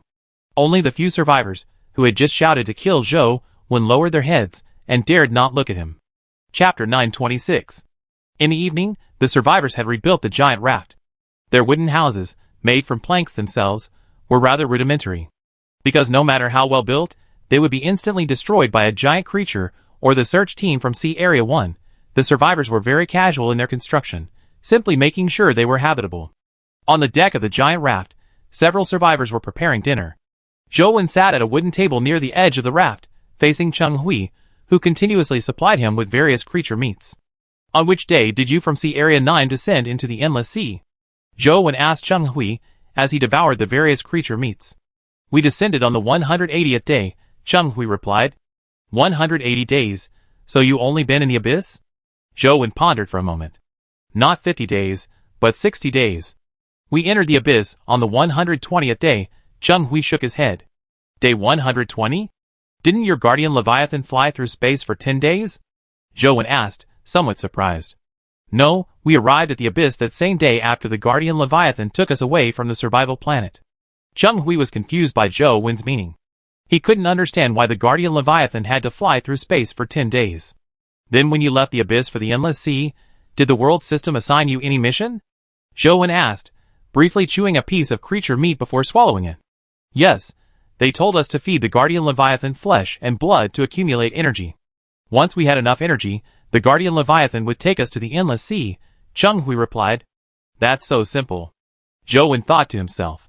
At this moment, Zhou Wen suddenly remembered the fantasy world he had entered due to the Leviathan illusion. Shen Hong in that fantasy world had also said that they had only spent a short time in the deep sea before heading to the Endless Sea. If that fantasy world is real, then the survivor world Shenku is in must be one of the survivors' zones that arrived earlier in the Endless Sea, Zhou Wen thought. He still felt that fantasy world was very real, and Shen Xian did have a sister named Shenku. Do you know the information about the survivor kings in each survivor zone? Zhou Wen pondered for a moment, then asked Cheng Hui. I don't know. This information isn't available in the system interface. I can only see the number of survivors in each survivor zone. Cheng Hui shook his head. The number of survivors. I think the number of survivors in Shenku's world is around 100 million, Zhou Wen recalled, and asked Cheng Hui to report the number of survivors in each survivor zone. Okay. Cheng Hui opened the system interface, looked at the number of survivors in each sea area, and reported them to Zhou Wen one by one. Sea Area 1 has approximately 200 million survivors. Sea Area 2 has approximately 150 million. Sea Area 3 has approximately 120 million. Sea Area 4 has approximately 90 million.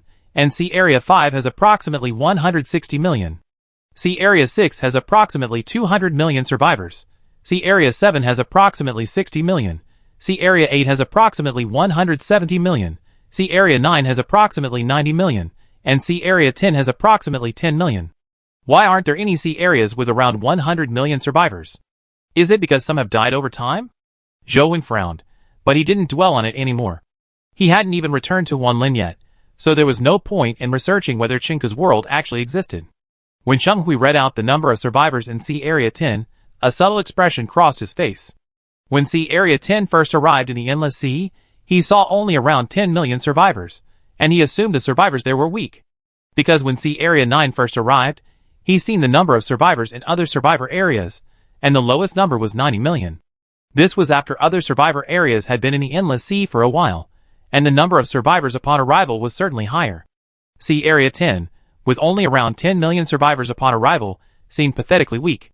However, now, over 90 days later, Cheng Hui no longer believed that.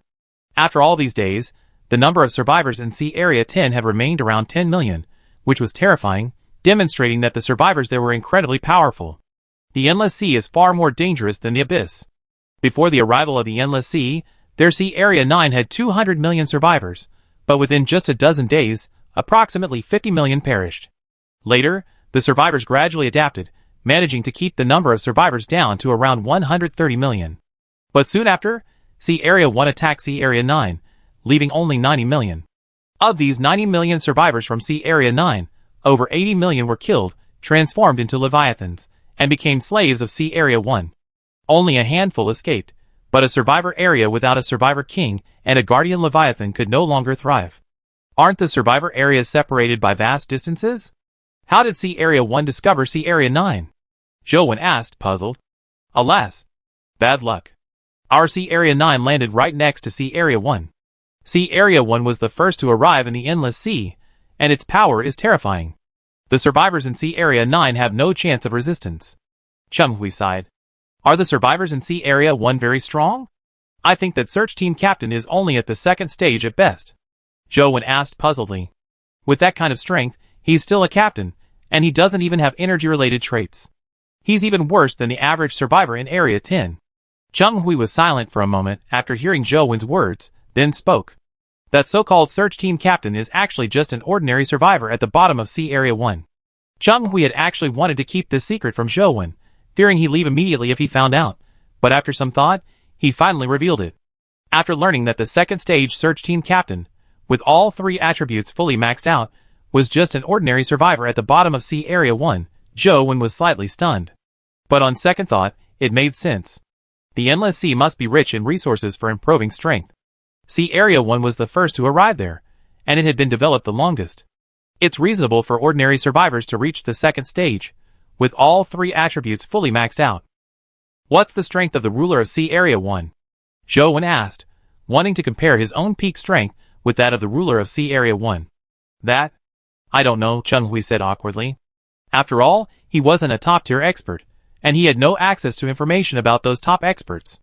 Chapter 927. However, Jowen's reaction surprised Chumhui.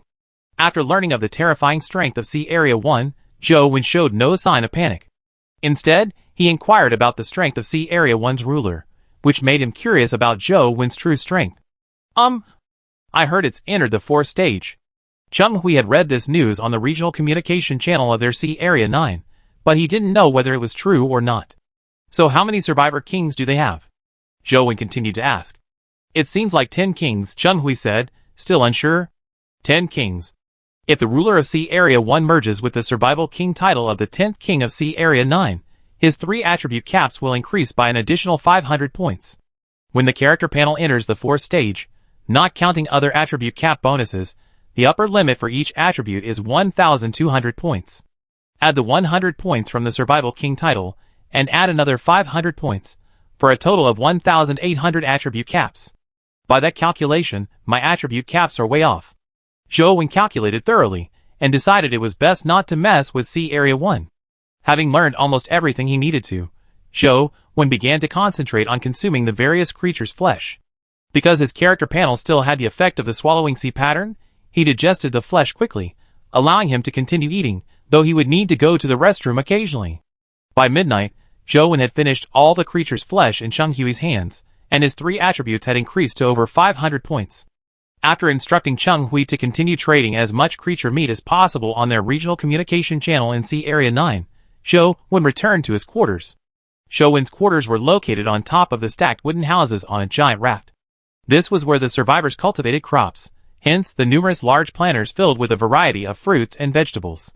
Jowen's quarters were located in the center of this crop-growing area.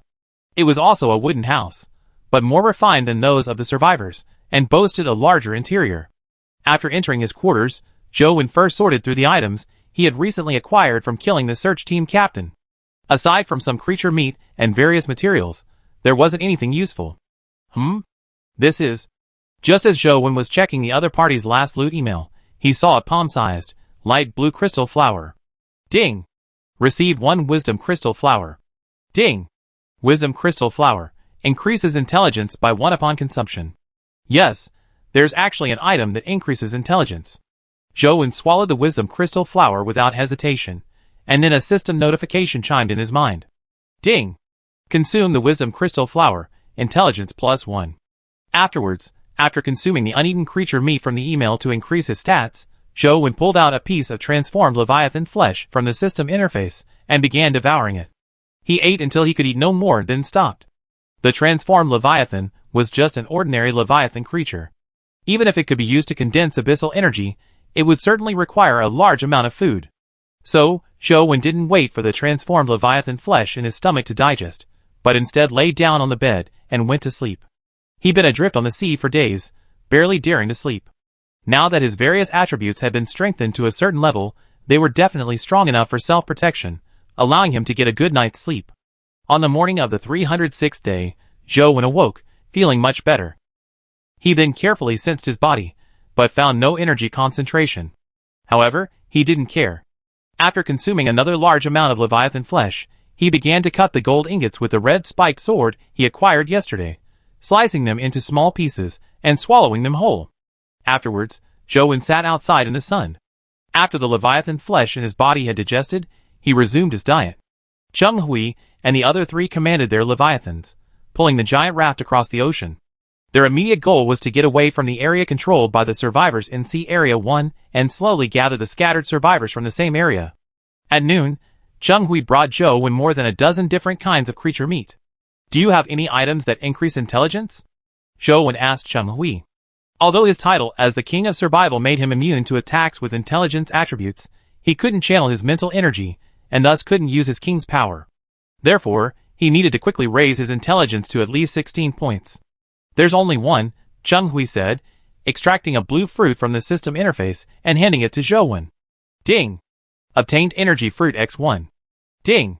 Energy Fruit increases intelligence by 1 point after consumption. Zhou immediately put the energy fruit into his mouth and devoured it in a few bites. Shortly after, a system notification chimed in his mind. Ding! Consume the energy fruit, intelligence +1. Next, Zhou devoured the creature meat Cheng Hui had just brought. All three of his attributes now reached approximately 600 points, and his intelligence increased to 12. After letting Cheng Hui continue collecting creature meat and intelligence-boosting items, Zhou continued to bask in the sun. Currently, the most abundant energy in Zhou's body was dead blood energy, generated by the death of the dead blood worms within him. The amount was not large, only a few. However, he no longer needed this dead blood energy, as his strength had reached 600 points, and with a 50% increase in the dead silent strength attribute, it reached 900 points. With 900 points of strength, he could easily wear dark gold armor and wield a dark gold broadsword, so he needed the life energy to save his life. However, Zhou had barely rested on the recliner when the hissing insects in the sky sounded an alarm. For a moment, the survivors on the giant raft were in a commotion. Then, a colorful creature soared into the sky, soaring high into the air. It was Hao Yu, riding the colorful feather beast, who had gone to investigate nearby. Hao Yu returned shortly afterwards, and Zhou went down to the deck to inquire about the situation.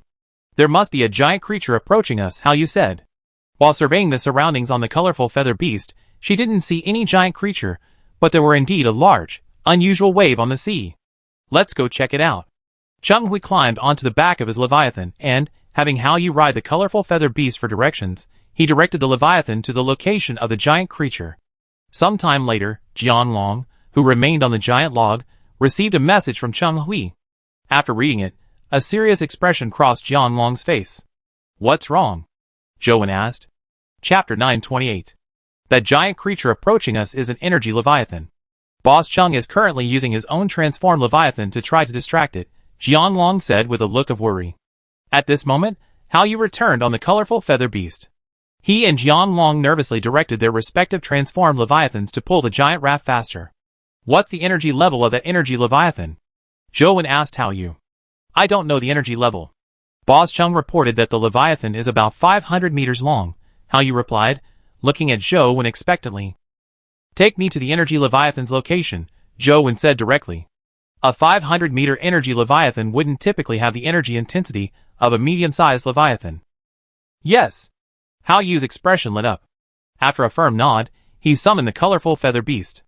Then, Zhou and Hao Yu jumped onto the back of the colorful feather beast and flew rapidly toward the area where the energy Leviathan creatures were located. While directing the colorful feather beast's flight, Hao Yu also sent a message to Cheng Hui, instructing him to try to lure the energy Leviathan creatures to the surface. Bang! Shortly after, a large ball of water suddenly rose from the calm sea surface. Then, the ball burst, and a Leviathan creature, radiating a golden glow, burst forth from it. Its appearance resembled a shark, and its entire body was golden. In front of this shark-like Leviathan creature, a 350-meter-long phantom Leviathan was swimming rapidly. It's a golden leviathan. Zhou Wen's eyes lit up as he saw the golden shark-like leviathan from high in the sky.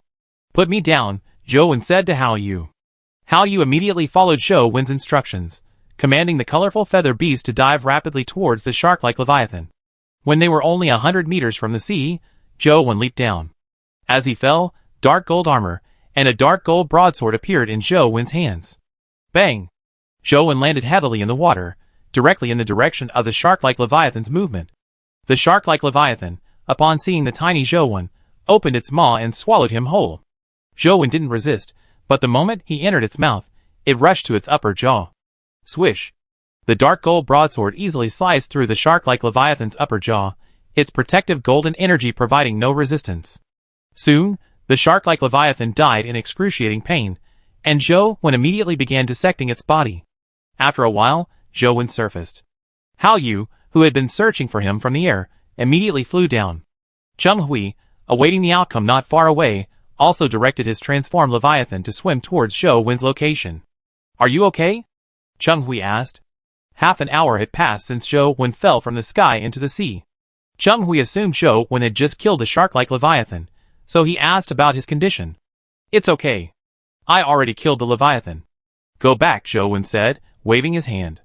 On the way back, Zhou Wen opened the creature encyclopedia and checked the recently updated information. Swimming gold shark leviathan. Stage, adult. Length, 510 meters. Weight, 1.3 million tons. Diet, meat, gold. Description, a leviathan creature that lives in the endless sea.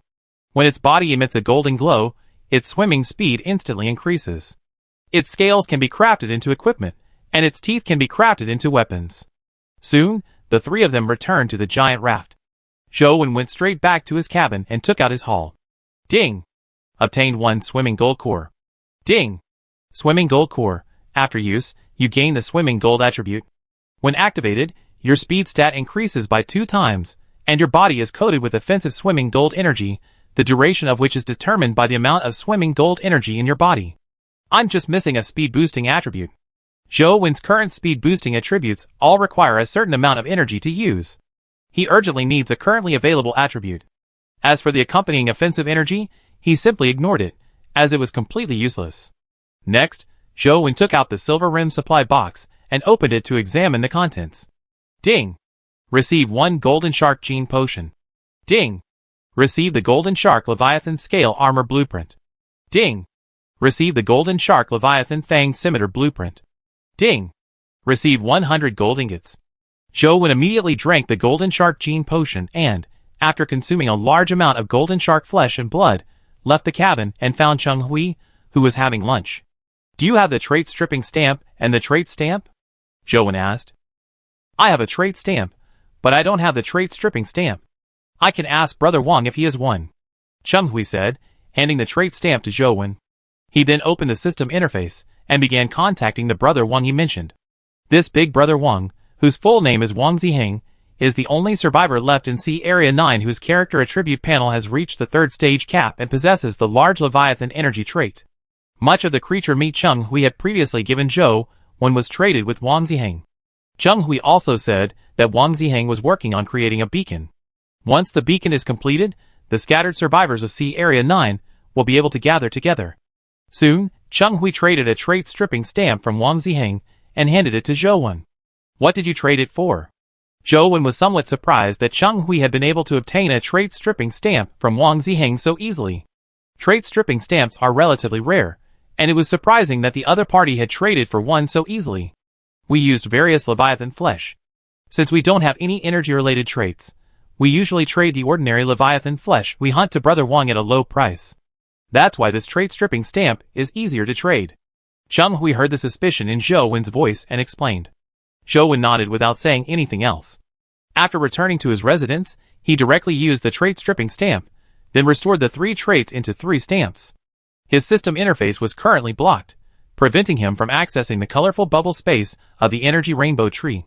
He also didn't know if the energy rainbow tree still existed, so the 3 traits requiring 3 colors of energy were temporarily unavailable. After placing the 3 traits into the Dead Silence treasure chest, and then storing them in the system interface, Zhou Wen then engraved the wandering gold seal. Chapter 929. That night, the swimming golden shark gene was successfully integrated. Zhou would immediately use the swimming golden seal, placing it at the end of the speed attributes on his character panel. Now I have a barely usable speed attribute, Zhou said, opening his character panel and taking a look at his constitution attributes. Tungsten gold attribute, brilliant gold attribute, luminous light attribute, nightfall attribute, and fighting attribute. I have to ask Cheng Hui if he can give me some tungsten-related items, Zhou thought. Of Zhou 5 constitution attributes, only the tungsten element required for the tungsten gold attribute is relatively easy to obtain. Of the other 4 attributes, aside from the rather useless luminous light attribute, the others are all abyssal level attributes, but he's still unsure if he can muster the energy required for them. At night, Zhou didn't sleep. Instead, he periodically ate the flesh and blood of the swimming golden shark leviathan and consumed some gold powder. I wonder if I can condense a golden body, Zhou muttered. Currently, Zhou was finding it extremely difficult to condense various abyssal level energies within his body due to the low energy level of the leviathan flesh he consumed. However, if he could successfully condense a golden body, he could at least confirm that he still possessed the golden sea dragon genes. I hope those chimeric genes have integrated into my body. Zhou was actually quite nervous. If those chimeric genes were gone, he would have to start all over again. After all, no matter how high his stats were, without powerful energy-related traits, he couldn't defeat a low-level energy-based leviathan creature. Luckily I left my weapon behind, otherwise I'd be in trouble, Zhou said with some relief. For the next few days, Zhou continued to consume the flesh of the golden shark leviathan and the gold powder. Slowly, the night wore on. When the morning sun shone through the crack in the cabin's door, it was already the 307th day. Zhou immediately went outside and laid down on a lounge chair near the fence, enjoying the cool sea breeze as he watched the sun slowly rise from below the horizon. Soon after, Cheng Hui came up, ready to give Zhou the newly traded creature meat. However, upon seeing Zhou's appearance, his expression froze for a moment. "What's wrong?" Zhou asked, noticing Cheng Hui's abnormality. "Your hair," Cheng Hui said, pulling out a mirror from the system interface and handing it to Zhou. Zhou took the mirror and looked at his hair. A smile broke out on his face, as many golden strands were interspersed throughout his hair, a sign that his golden body was forming. "Yesterday, I inherited the genes of the golden shark leviathan. The golden color of my hair must be due to the genes," Zhou said, slightly concealing the truth. If anyone in the Endless Sea had also inherited the golden sea dragon genes, they would know it was the effect of the golden body. Zhou didn't have any golden energy yet, so it was best to keep it a secret. As Zhou spoke, he waved his arm. A flash of blue light appeared, and 3 sets of equipment appeared on the ground. The armor was golden shark scale armor, and the weapon was the golden shark scimitar. While neither of these pieces of equipment was energy-based, they were certainly far superior to the equipment currently used by Cheng Hui, Hao Yu, and Jiang Long. The energy-type leviathan that chased us yesterday was called the golden shark leviathan. These 3 sets of equipment were made from its materials. "One for each of you 3, Zhou said. "Thank you." Cheng Hui's eyes lit up with excitement as he gazed at the equipment on the ground, and he quickly thanked him. Equipment made from materials from energy-type leviathans, even if not energy equipment, is far superior to ordinary equipment. Ordinary survivors like them wouldn't have had access to such equipment, even when Sea Area 9 was still around. After thanking him, Cheng Hui immediately put away the 3 sets of equipment and handed Zhou the 10 types of new creature meat he had collected last night. "Didn't you trade for any intelligence-boosting items?" Zhou asked after receiving the new creature meat. "Intelligence-boosting items are very rare and unavailable for the time being," Cheng Hui said apologetically. After all, he had just received a benefit. Yes, Zhou nodded, but didn't say anything. Intelligence-boosting items were already scarce, so it was normal that they wouldn't be available for collection in a short period of time. "By the way, you've been in the Endless Sea for so long. Have you ever heard of any creature or object containing tungsten?" Zhou asked. "Yes, it's called the tungsten thorn leviathan. It's a small, energy-based leviathan creature. The tungsten thorns on its body contain tungsten, and can even be crafted into ramming horns for the leviathan." Cheng Hui thought for a moment and said, "Is there any way to trade for a tungsten thorn?" Zhou asked. "Well, I asked Brother Wang if he has any." Cheng Hui had heard about the tungsten thorn leviathan, but he wasn't sure if Wang Ziheng had any. Cheng Hui soon received a reply from Wang Ziheng. Wang Ziheng had the tungsten spike, but if he wanted to trade it, he needed a large amount of leviathan flesh.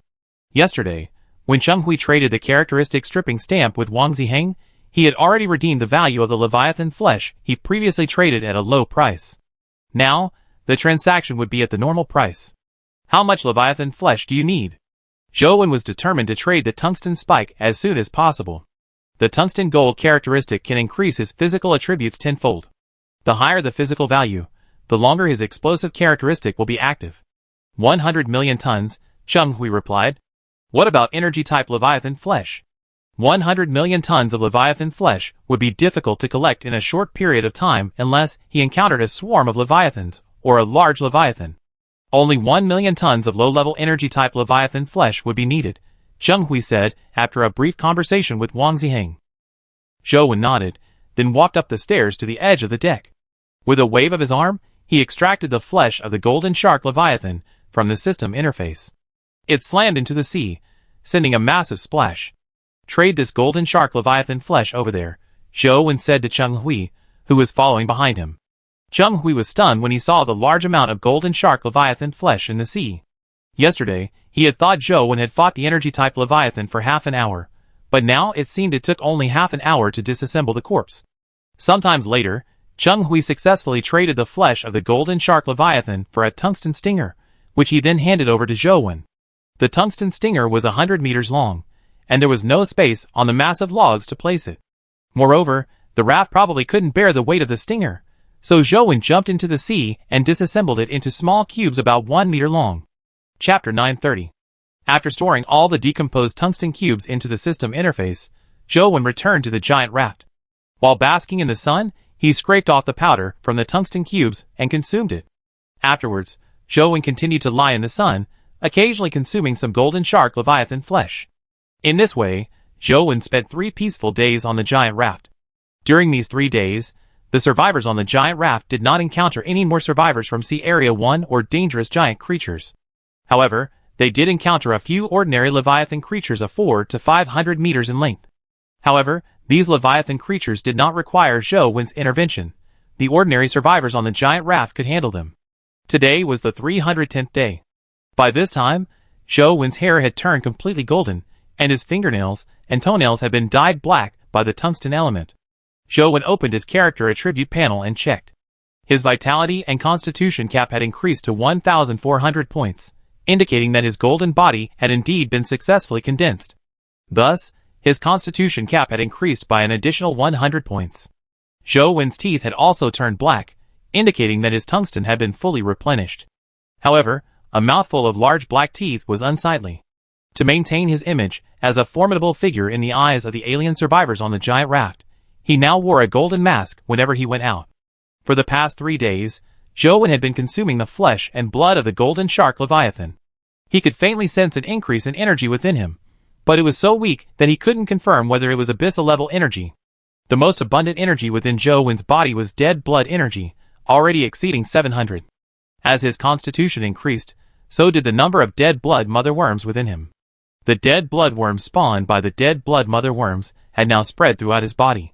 After these dead blood worms died, they were absorbed by his body, and dead blood energy quickly condensed within him. Zhou Wen, basking in the sun, suddenly felt the dead blood worms within his body dying in large numbers. Soon, the dead blood energy within him reached 1,000. Suddenly, these 1,000 dead blood energies converged on a dead blood mother worm.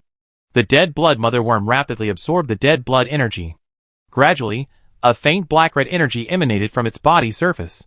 Then, a black-red energy appeared within Zhou Wen's body. This is black blood energy. Zhou Wen mobilized the newly condensed energy within his body to examine it in his palm, recognizing it immediately. Not bad, it can be used as defensive energy. The strength of black blood energy is higher than that of medium-sized Leviathan energy, and Zhou Wen's strongest armor currently is at the medium-sized Leviathan energy level. This black blood energy is perfectly suited for defensive use. At this point, the giant raft came to rest in an area of seaweed. All the survivors on the raft jumped into the water and began collecting the seaweed while hunting the creatures in the area. Although their team of survivors only consisted of 3 Leviathans, they still needed a large amount of seaweed to feed them. So, when a Leviathan found an area with abundant seaweed, the survivors would gather all the seaweed there, stockpiling food for the Leviathan. Under normal circumstances, a leviathan would swim very quickly, typically finding a new area of seaweed in a day. However, Chung Hui and his 3 leviathans had to pull the giant raft, severely limiting their speed. It would take several days for them to reach the next area of seaweed, hence the need to stockpile seaweed. As the guardian of this survivor team, Zhou Wen naturally didn't have to work. He could just leisurely bask in the sun. Blood cloud. It's a blood cloud. Run! Suddenly, a survivor standing guard on the deck shouted. For a moment, the survivors were thrown into panic.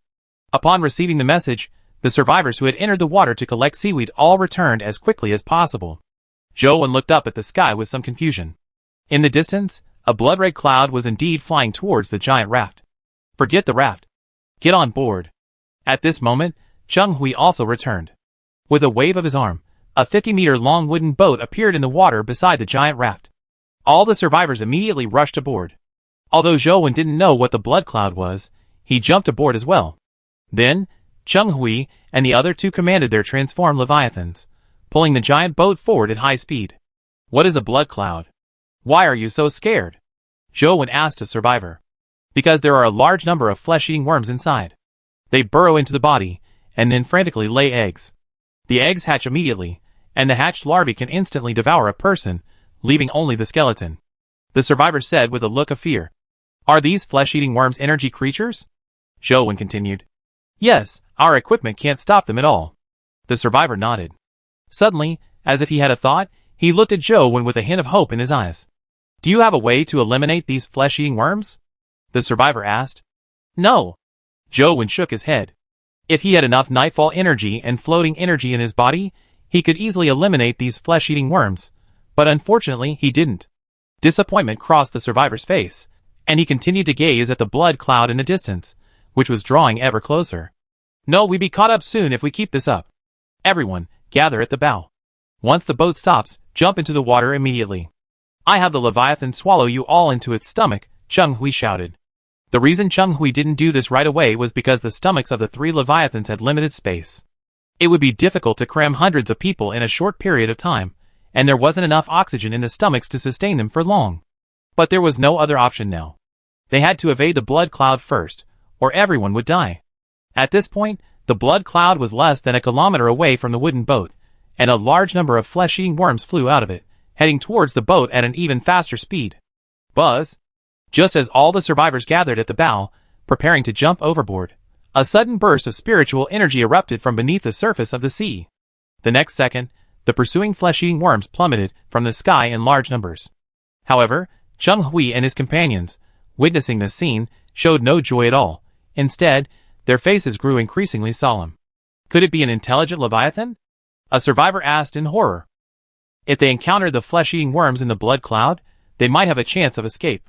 But if they encountered a Leviathan capable of using mental attacks, they would be doomed. With their current intelligence of only 11 or 12 points, they would be powerless to withstand such a blow. Jump off the boat! Chung Hui shouted. Chapter 931.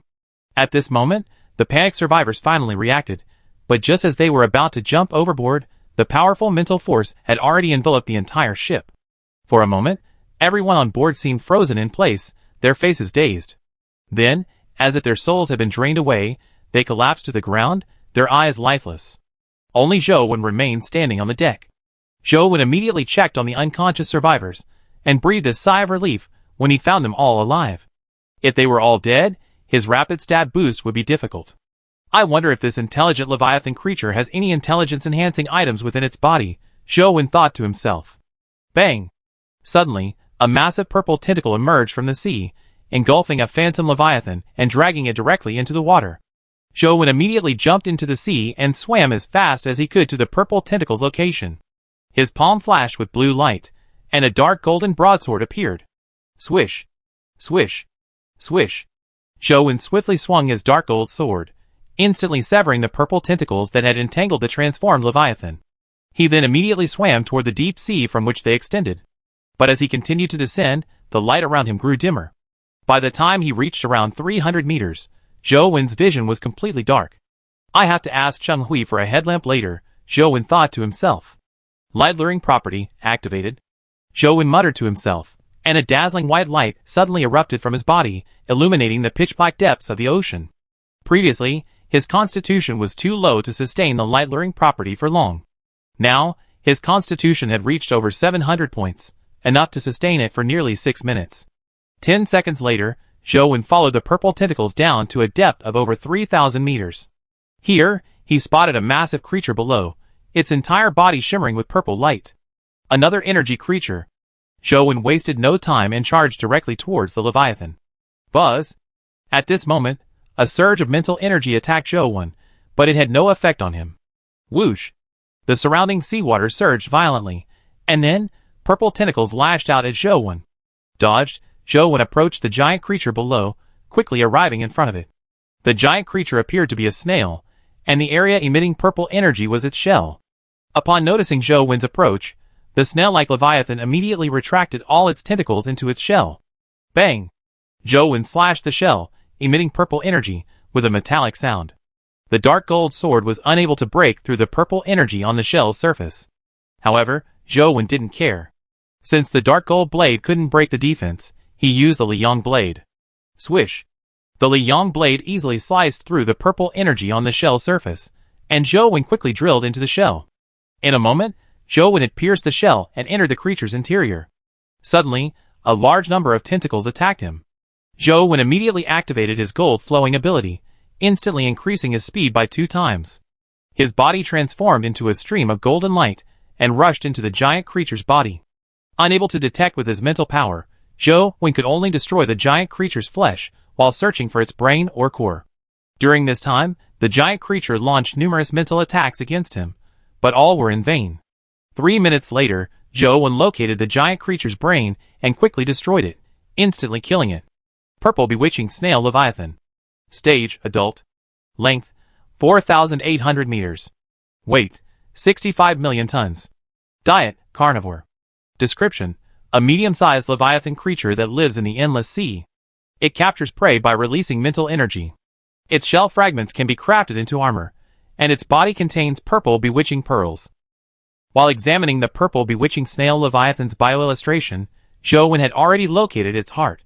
After cutting it open, a purple sphere with spiral patterns appeared before his eyes. Ding! Obtain purple bewitching core X1. Ding! Purple bewitching core. Upon use, the purple bewitching attribute is granted. When activated, the mental energy released has a certain hypnotic effect, and a layer of defensive energy is applied to the body's surface. This is only effective against creatures below the Leviathan level. It only works against creatures below the Leviathan level, which means it's also effective against non-human creatures. While this intelligence trait is quite unique, it's not particularly useful, as creatures below the Leviathan level pose no threat to Zhou. Next, Zhou found the stomach lining of the purple snail Leviathan, and found a silver-rimmed supply box inside. Afterwards, Zhou began to decompose the purple snail's corpse, taking nearly 3 hours to complete. Along the way, he even found the purple pearl mentioned in the introduction among its flesh and blood. Ding! Obtain 10 purple pearls. Ding! Purple pearl. Condensed from the flesh and blood of the purple snail Leviathan, using it increases intelligence by 1 point. When Zhou surfaced and returned to the boat, Cheng Hui and the others had already woken up. The blood cloud in the sky had fled after suffering a psychic attack. It's all resolved. You can return to the area you were in and continue collecting seaweed, Zhou said to the group. The survivors were silent for a moment, then suddenly erupted in cheers, each one thrilled. When they lost consciousness, they had all thought themselves dead, only to find themselves alive. Everyone then expressed their gratitude to Zhou. Even the few who had threatened to kill him sincerely apologized. Sometime later, the group returned to the area where they had found the seaweed and continued collecting. Zhou returned to the giant raft and examined the items in the silver-rimmed supply box he had just obtained. Ding! Obtain purple conch gene potions X1. Ding! Obtain purple conch shell shield blueprint. Ding! Obtain companion voucher X1. Ding! Obtain characteristic seal X1. Ding! Obtain silver token X1. Silver token? Zhou's face lit up with delight. He immediately used the silver token, then the purple bewitching pearl. Ding! Use the silver token, intelligence +1. Ding! Use the purple bewitching pearl, intelligence +1. 2 system notifications rang out, and Zhou's intelligence attribute increased to 14 points. He only needed 2 more points to release his mental power. I just have a special steel seal. Zhou immediately drank the purple bewitching snail gene potion, and used the special steel seal to create the purple bewitching seal. While the purple bewitching attribute's mental attack was useless, he still needed the inherent defensive energy. Both the dark gold blade and dark gold armor required overlord energy to reach the energy strength of a medium leviathan. But Zhou definitely couldn't ask Jiang Haitao for overlord energy now. This meant that the dark gold blade and dark gold armor would become ordinary equipment sooner or later, so he had to prepare early. Chapter 932. While waiting for the purple snail's genetic integration, Zhou consumed a large amount of leviathan flesh, then lay on a lounge chair in the sun, waiting for the digestion. At noon, all the seaweed in this area had been harvested, and the survivors gradually returned to the giant raft. Zheng Hui reached the top of the giant raft's living area and handed Zhou the new creature meat he had traded today. Do all the trades between you survivors in Sea Area 9 use leviathan flesh? Zhou asked, looking up at the 3 types of new creature meat Zheng Hui handed him. Yes, some survivors with energy-related traits require leviathan flesh, but most of them are traded to survivors in Sea Area 1. They need leviathan flesh to exchange for energy with the guardian leviathan.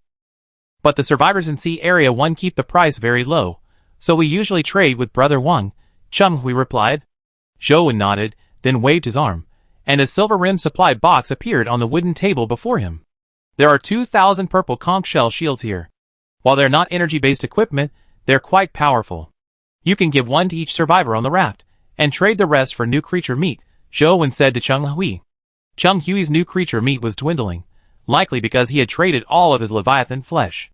He needed to improve his stats quickly, so he couldn't wait for Zheng Hui and the others to slowly hunt down leviathan flesh before trading. The purple conch shell shields were still very valuable to ordinary survivors without energy stats, and could certainly be used as leverage for new creature meat.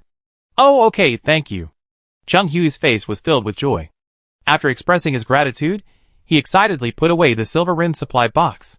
Zheng Hui was now extremely thankful that he hadn't offended Zhou to death when they met before, otherwise it would be too late to regret it now.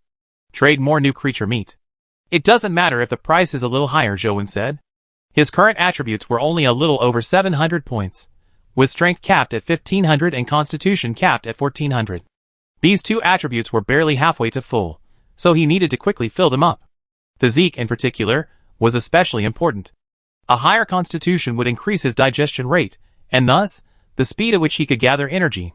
Without abyssal-level energy, he felt very insecure. Got it. Zheng Hui understood Zhou's intention, nodded, and turned to go downstairs. Today, there were only 3 kinds of new creature meat. Zhou didn't rush to eat them. Instead, he brought a grill and grilled the 3 new creature meats before eating. At this moment, a survivor hurried to the rooftop platform where Zhou was staying, looking as if something serious had happened. Boss Zhou, I just went to the fish hole to feed your mullet, and I noticed it was glowing red all over, the survivor said with a hint of fear on his face. The light inside the fish hole was dim, and as he entered, he suddenly saw a pair of blood-red eyes staring straight at him. The scene was truly terrifying. Dying blood energy condensed so quickly? Zhou wondered, then entered the fish hole, and saw the mullet radiating death blood energy. Zhou beckoned the blackback closer, and quickly inspected it. He discovered that the dead blood energy was only surfacing on its surface, not on its teeth. The concentrated dead blood energy was defensive. Can I also attach the dead blood energy to the blackback's teeth? Zhou pondered for a moment, then, while pretending to caress the blackback, injected another 100 dead blood mother worms into its body. If the number of dead blood worms in its body doubles, it should be completely covered in dead blood energy. Zhou had already injected 100 dead blood mother worms into the blackback. With the addition of the current 100, the number of dead blood worms in its body would soon reach 2 million. Don't worry, this red light is the energy emitted by the blackback. Just feed it as usual. After injecting the dead blood mother worms, Zhou turned to the survivor in charge of feeding the blackback. Energy? How can a mullet have energy? The survivor asked, puzzled. He had hunted many mullet before, but had never seen one that could release energy. My mullet is different from ordinary ones. It's a mutant, otherwise I wouldn't keep it, Zhou fabricated. So that's how it is. I was wondering why you, so powerful, would keep an ordinary creature? The survivor said, suddenly realizing. Afterward, Zhou left the fish tank and, upon reaching the deck of the giant raft, saw a colorful figure descend from the sky. It was Hao Yu, patrolling the surrounding area on a rainbow-feathered beast. If I ever come across a suitable flying creature, I used the dead bloodworm to control one as a mount, Zhou Wen thought to himself as he looked at the rainbow-feathered beast. Zhou Wen then returned to his residence. The 3 new creature meats were already cooked on the grill. After consuming them and increasing his stats, he continued to bask in the sun on his recliner. He had been basking in the sun almost every day for several days, but the vitality energy within his body was gathering very slowly, and he still hadn't condensed a single strand. However, since it was king-level energy, it would take time. At least the conditions for condensation were much simpler than those of abyssal-level energy. That evening, after the purple snail gene was integrated, Zhou Wen immediately used the purple bewitching seal, inking the purple bewitching trait behind the intelligence attribute. The purple bewitching trait can only be activated when releasing mental power. Zhou Wen's current intelligence was 14, still 2 points short of 16, so he couldn't experiment with the trait's effects for the time being. At that moment, Cheng Hui arrived at Zhou Wen's residence and handed him over 30 new creature meats. By the way, Brother Wang just sent me a private message saying he's already made the beacon and also sent me a location crystal. Cheng Hui said, as a blue light flashed in his hand, and a palm-sized, prismatic, transparent crystal appeared in his palm. Ding! The location crystal will automatically emit a locating magnetic field. Holding it in front of the metamorphic Leviathan will locate the beacon. Zhou Wen took the location crystal, gathered some information, and returned it to Cheng Hui. Boss Zhou, shall we gather? Cheng Hui asked. Yes, the scattered survivor groups in Sea Area 9 will gather, and trading various new creature meats in person will be faster, Zhou Wen said. Okay, I go locate the beacon for the metamorphic Leviathan right now. Zhou Wen immediately agreed to go to Wang Ziheng's island, which surprised Cheng Hui. Zhou Wen's previous attitude clearly showed distrust of Wang Ziheng. He had assumed Zhou Wen wouldn't go, so he asked. Zhou Wen really didn't trust Wang Ziheng. He even suspected that Wang Ziheng was the bait released by Sea Area No. 1 to gather the survivors from Sea Area No. 9. Chapter 933. However, these were merely his speculations. Furthermore, drifting aimlessly on the sea, encountering an abyssal-class Leviathan creature was a matter of luck. Without the flesh and blood of an abyssal-class Leviathan, Zhou Wen would find it exceedingly difficult to condense a large amount of abyssal-class energy within his body. Therefore, even if it was a trap, Zhou Wen had to take a look. Furthermore, according to Cheng Hui, Wang Ziheng only possessed one type of energy characteristic of a large Leviathan, and this level of energy was no match for him. Even if Wang Ziheng had hidden experts from Sea Area 1, Sea Area 1 couldn't possibly send a survivor king to capture a group of ordinary Sea Area 9 survivors. Furthermore, Zhou Wen only needed to consume the flesh and blood of the purple conch Leviathan for a few more days, and he would be able to condense abyssal-class energy within his body. As long as Sea Area 1 wasn't sending a survivor king, he wouldn't be afraid.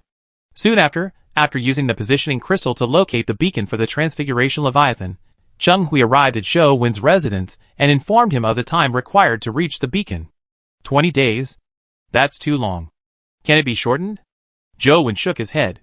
The trial would begin in 20 days, and if his strength hadn't recovered to its peak by then, wouldn't that be dangerous? If we abandon the raft and use a boat, we should be twice as fast, Cheng Hui said. Then let's switch to a boat, Zhou Wen decided immediately. Okay, I do it right away, Cheng Hui nodded.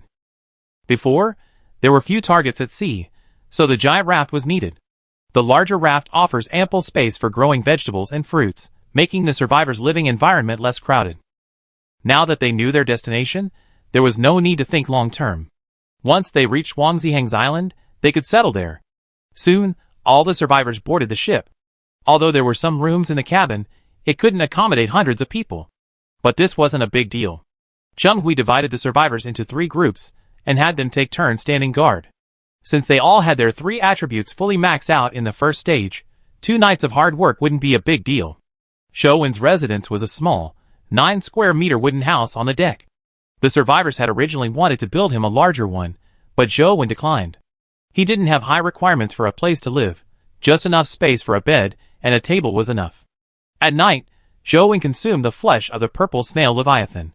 He wanted to gather as much abyssal energy as possible before reaching Wang Ziheng's island. At the same time, on an unnamed island in Sea Area 9, a majestic stone palace stood in its center. Inside, a tall survivor wearing white bone armor with black stripes opened the system interface. This person was none other than Wang Ziheng. Lord Owen, all the scattered survivor teams from Sea Area 9 have converged on my island. As soon as they arrive, I will capture them all. Wang Ziheng messaged a powerful individual from Sea Area 1. Capturing them for what, huh? You released me, letting me gain their trust, and now you're gathering them together again. Isn't that just to capture them all? Wang Ziheng asked, puzzled. Of course not. I want you to be their leader, and then have them go out exploring and hunting Leviathan creatures. All the flesh and blood they capture will be given to me. I see. I see to it. Wang Ziheng immediately understood what Owen meant. By the way, have you investigated the strength of that so-called Sea Area 10 expert? Owen asked. This? I'm not entirely sure. That Cheng Hui is hiding something from me. However, I believe the so-called Sea Area 10 expert isn't very strong, or perhaps is simply fake, Wang Ziheng said. Is it because the other party's increased attribute points are abnormal? Owen had also noticed the problem when he listened to Wang Ziheng's report. Master Owen is wise. We survivors only need to increase our attributes by 300 points in each stage, but the so-called Sea Area 10 expert has increased his attributes by nearly 600 points in recent days. This is clearly a problem, Wang Ziheng analyzed. A 600-point increase in attributes per stage is not impossible. Our human emperor increased his attributes by an additional 300 points before destroying your Sea Area 9. As soon as Owen finished sending the message, he couldn't help but sneer. How could a survivor suddenly appear in Sea Area 9 who could rival the strongest being in Sea Area 1, the human emperor? Lord Owen, you're joking. How could there possibly be another survivor on par with the human emperor in this endless sea? When Wang Ziheng mentioned the human emperor, a deep fear flashed in his eyes. He had witnessed the human emperor slay the Leviathan that guarded Sea Area 9, a king-level Leviathan. Alright, handle it yourself. If anyone truly emerges who could threaten your position, it's best to deal with them beforehand. Don't expect me to clean up the mess later if things go wrong, Owen warned. Yes, I will definitely remember your instructions and not make any mistakes. Wang Ziheng immediately promised. Humph. If there truly is a survivor with energy attributes in Cheng Hui's team, we just kill them. After Wang Ziheng finished his conversation with Owen, he wasn't particularly concerned about the so-called powerful individual from Sea Area 10. While there were indeed many absurdities, it was impossible for a powerful individual like the human emperor to truly appear in Sea Area 9. Thus, Wang Ziheng was more inclined to believe that Cheng Hui and his team had found a survivor with energy attributes, but their character profile wasn't high level, perhaps only at stage 1, which was why they were actively cultivating them. As for why the item that surpassed the stage 1 limit hadn't been traded with him, he speculated that Cheng Hui and his team had gotten lucky and stumbled upon an item capable of surpassing the stage 1 attribute limit. With the endless sea being so vast, the probability of this happening wasn't small. 2 days passed in a flash. Today was the 313th day, at noon. Zhou Wen was lying on a recliner basking in the sun, when he suddenly felt a surge of energy within him. Finally, it's condensed. Zhou Wen's expression lit up as he immediately sensed it carefully, discovering 4 energies emerging within him. These 4 energies are floating energy, fighting energy, moon shuttle energy, and nightfall energy. There's only one of each, and they're all relatively weak ocean abyss level energies. The relatively strong Liang energy is still condensing, and should be condensed soon. Brilliant gold energy and golden thunder energy are currently unavailable, as they lack the cores needed for condensation. That wandering gold core from earlier should be able to be used to condense brilliant gold energy. Zhou Wen had actually thought of this when he first obtained the wandering gold core, but the problem was that without sufficient movement speed, even with brilliant gold energy, he'd be standing still and vulnerable to attack. Forget it, I ask Wang Ziheng about it when we reach his island, Zhou Wen thought, and prepared to consume the flesh of the purple snail Leviathan. But then, he stumbled upon a flock of cyan flying creatures flying in the distant sky. Chapter 934. Windwings? Zhou Wen could only make out a rough outline, because they were quite far away. At this moment, the survivors patrolling the deck also spotted a pale blue light in the distant sky, and were immediately startled. Everyone, jump into the sea! We used the Metamorphosis Leviathan to hold them off. Cheng Hui glanced at the Windwings, confirmed their numbers were small, and shouted to the survivors.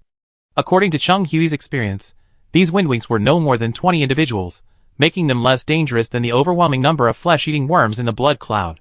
Although these Windwings were also energy creatures, their relatively small size could be fatal to ordinary survivors, but the damage they could inflict on the Metamorphosis Leviathan, which was approximately 350 meters away, was limited. However, just as the survivors were about to jump overboard, Zhou Wen spoke up to stop them. Hide in the cabin, and I take care of these Windwings, Zhou Wen said to the survivors. Zhou had previously killed a windwing, and knew the pale cyan energy on its surface was very low, even inferior to dead blood energy. With his current speed, he could kill just 20 or so of them instantly. But if the survivors jumped into the sea to evade, the swarms of windwings in the sky would surely scatter and capture them, costing him even more time. Everyone, get to the cabin. Quick! Knowing Zhou was about to attack, Cheng Hui immediately ordered everyone inside, and the survivors on the deck quickly entered without hesitation. Zhou had been a member of their survivor team for less than 10 days, and he had already slain 2 energy-type Leviathan creatures. His strength was unquestionable in the eyes of the survivors, and naturally, there was no doubt about it at this point. Shortly after all the survivors entered the cabin, over 20 windwings in the sky began swooping down on the wooden boat. The 20 or so swooping windwings, like arrows, trailed faint green streaks of light as they hurtled towards the boat. As they neared the boat, a fierce gust of wind swept in, swaying it left and right. Swish! However, just as the windwings were within 10 meters of the boat, Zhou moved. He wielded neither dark gold armor nor a dark gold broadsword, but instead a red, spiked longsword coated in a layer of dead blood energy. His figure flashed rapidly between the 20 or so windwings.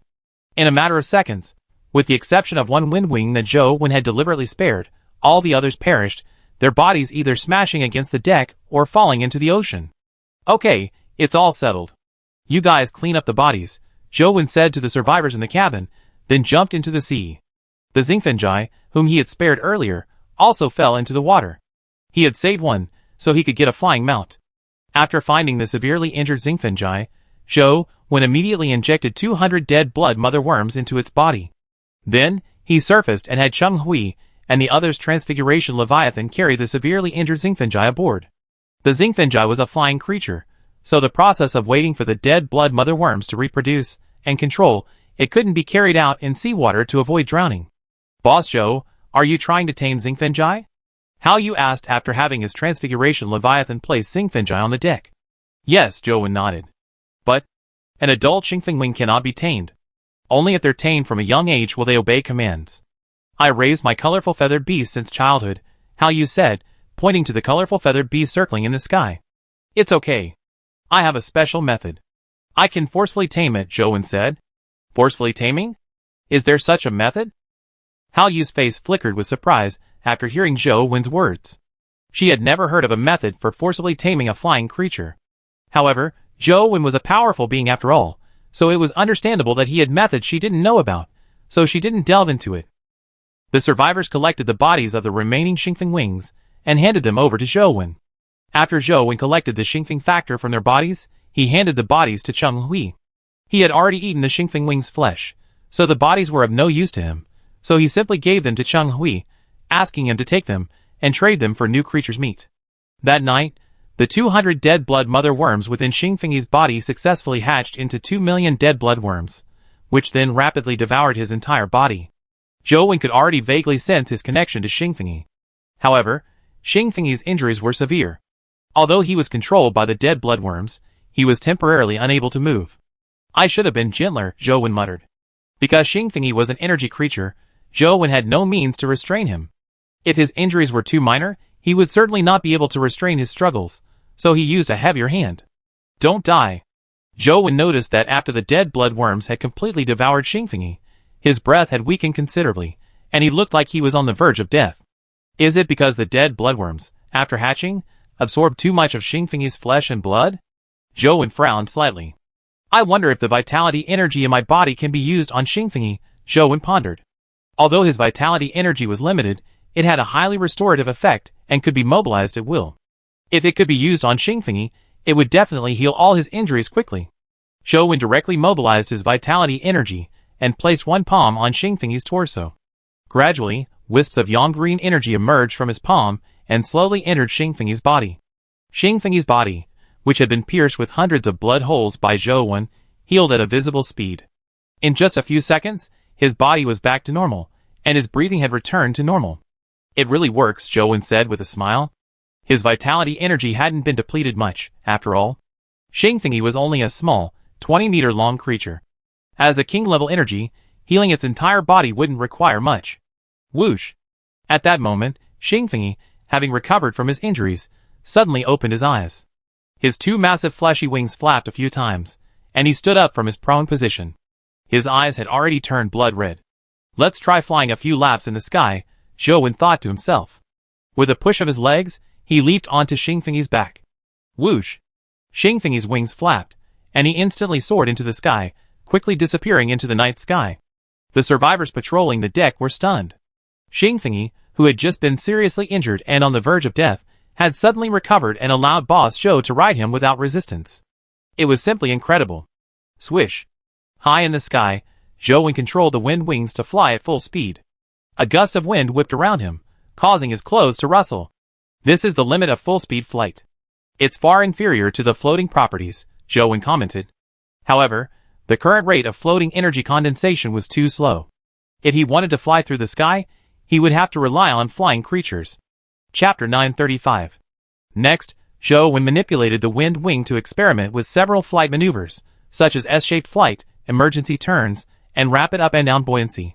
He performed all of these maneuvers perfectly, allowing him to maneuver the wind wing in time to evade any creature with ranged attack capabilities. After completing the experiment, Zhou prepared to return the wind wing, but suddenly he noticed an unusual cloud formation in the sky not far away. The cloud formation was unusual because Zhou was already above it, but the cloud formation was even higher. Even if he looked up, he couldn't see its top. After a moment's deliberation, Zhou decided to investigate. If there was any danger, he would immediately use his levitation ability to fly away at top speed. Soon after, Zhou successfully entered the unusual cloud formation, but the fog was so thick that even with his powerful headlights on, he could only see a distance of 2 or 3 meters. Beyond that, nothing could be seen. Not being able to release spiritual energy is such a hassle, Zhou said helplessly. The clouds were pitch black, and the powerful headlights were of limited use, making exploration impossible. Let's wait until the sun comes out tomorrow, and come back to take a look. Bang! Just as Zhou was about to let the wind wing return, it crashed directly into a solid cloud. Caught off guard, Zhou was flung flying, tumbling several times on the solid cloud before finally coming to rest. How can this cloud be solid? Zhou steadied himself, stepped onto the cloud, and slowly stood up, a look of confusion on his face. Zhou shone his powerful headlamp down below. The mist beneath him looked identical to the surrounding clouds, so he squatted down and felt around. Ding! Cloud covering sky algae. A giant algae that grows high in the endless sea, releasing vast amounts of mist to form a sea of clouds. Cloud covering sky algae. Isn't this the plant mentioned in the Cloud Leviathan bio-instruction? I encountered it, Zhou said with some surprise. However, the instructable contained very little information, and Zhou only knew that Cloud Leviathan grew from cloud covering sky algae. Since I encountered it, let's collect some atomization factors. Atomization factors are used to craft floating energy expansion bombs, which have a powerful explosive force and are considered aquatic-level consumables. But because it was too dark, Zhou ultimately decided to explore again tomorrow during the day. After a while, Zhou returned to the wooden boat and approached Cheng Hui, asking him to stay the next day. Cheng Hui agreed without further ado. Zhou didn't sleep that night, instead consuming the flesh and blood of the purple snail Leviathan. His Li-Yang energy was nearly condensed, and if it could be condensed before exploring the Cloud Sea, he would be safer. The night passed quickly. On the morning of the 314th day, shortly after sunrise, Zhou left the wooden boat on his wind wings and flew to the Cloud Sea. Following the flight path from the previous night, Zhou soon sighted the Cloud Sea. Entering directly, the Cloud Sea remained dim, the sunlight obscured by the thick cloud layer, providing limited illumination. That should be a branch of the mist-covering sky algae. Zhou spotted a darker area ahead, distinct from the dim light around him, and commanded his wind wings to approach. Sure enough, Zhou said, standing on a branch of the mist-covering sky algae. Although his vision was still limited during the day, at least the contrast between the light and shadow allowed him to determine whether the cloud beneath him was a branch of the mist-covering sky algae. Otherwise, he would surely step on empty air and fall from the sky. Of course, Zhou's wind wings and wind factor didn't prevent him from falling from heights, but frequent falls would waste a lot of time, and he didn't have that much time to waste right now. Then, following the shifts in light and darkness ahead, Zhou quickly moved along the branches of the mist-covering sky algae. During this time, he spotted two species, the flying mist insect and the swimming lightning fleece, that he had previously seen in the thunderclouds of the deep sea. I wonder if there are any lightning-type Leviathan creatures here, Zhou thought. If he could obtain some lighting cores now, he would only need to obtain a gold core later to condense golden lighting energy. With golden lighting energy, once his physical attributes recover to 1000 points, he'd be able to activate the golden lightning arc effect, increasing his 3 basic attributes by an additional 10%.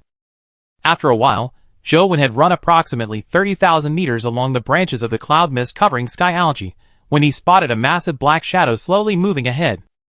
Zhou immediately became alert and, after donning his dark gold armor, continued to approach the massive shadow. However, the area where the massive shadow was located was devoid of any cloud mist covering sky algae branches. So, Zhou jumped onto the back of the wind wing and, maneuvering it, inched closer to the massive shadow. But as he approached, he spotted a moving cloud ahead. Zhou immediately recognized it as a cloud leviathan. The cloud leviathan wasn't aggressive, so Zhou no longer hesitated. He directly controlled his wind wings to enter the cloud leviathan's interior. He quickly killed its main body and obtained an atomization factor and the corresponding supply box. The only thing in the supply box that Zhou could use at the moment was a bottle of soaring cloud energy liquid. After using it, he could fly for a short period of time, similar to the effect of the wind factor. After storing the soaring cloud energy liquid in the system interface for ready use, Zhou continued to move rapidly along the branches of the cloud covering sky algae. During this process, Zhou encountered many cloud leviathans, and after killing them all, he obtained a large amount of atomization factor and soaring cloud energy liquid. The branches beneath Zhou's feet grew thicker and thicker. His purpose on this trip was to explore the cloud covering sky algae, so naturally he had to visit the main trunk of the cloud covering sky algae. Ding! At this moment, a sudden bell rang in Zhou's ears. Zhou stopped immediately and began to survey his surroundings, but he saw no shadows. Ding! The bell rang again, a light, faint sound, coming from all directions. Zhou frowned slightly, as he sensed a surge of spiritual power within the faint ringing. An intelligent creature? Zhou speculated, but the problem was that he couldn't locate the creature emitting the ringing sound. Whoosh, whoosh. Just as Zhou was feeling somewhat distressed, he suddenly heard the sound of breaking wind from above. He reacted immediately, unsheathing his dark gold broadsword and slashing upwards. Swish! The dark gold broadsword swung past. Zhou could clearly feel what he had struck, but he couldn't see it.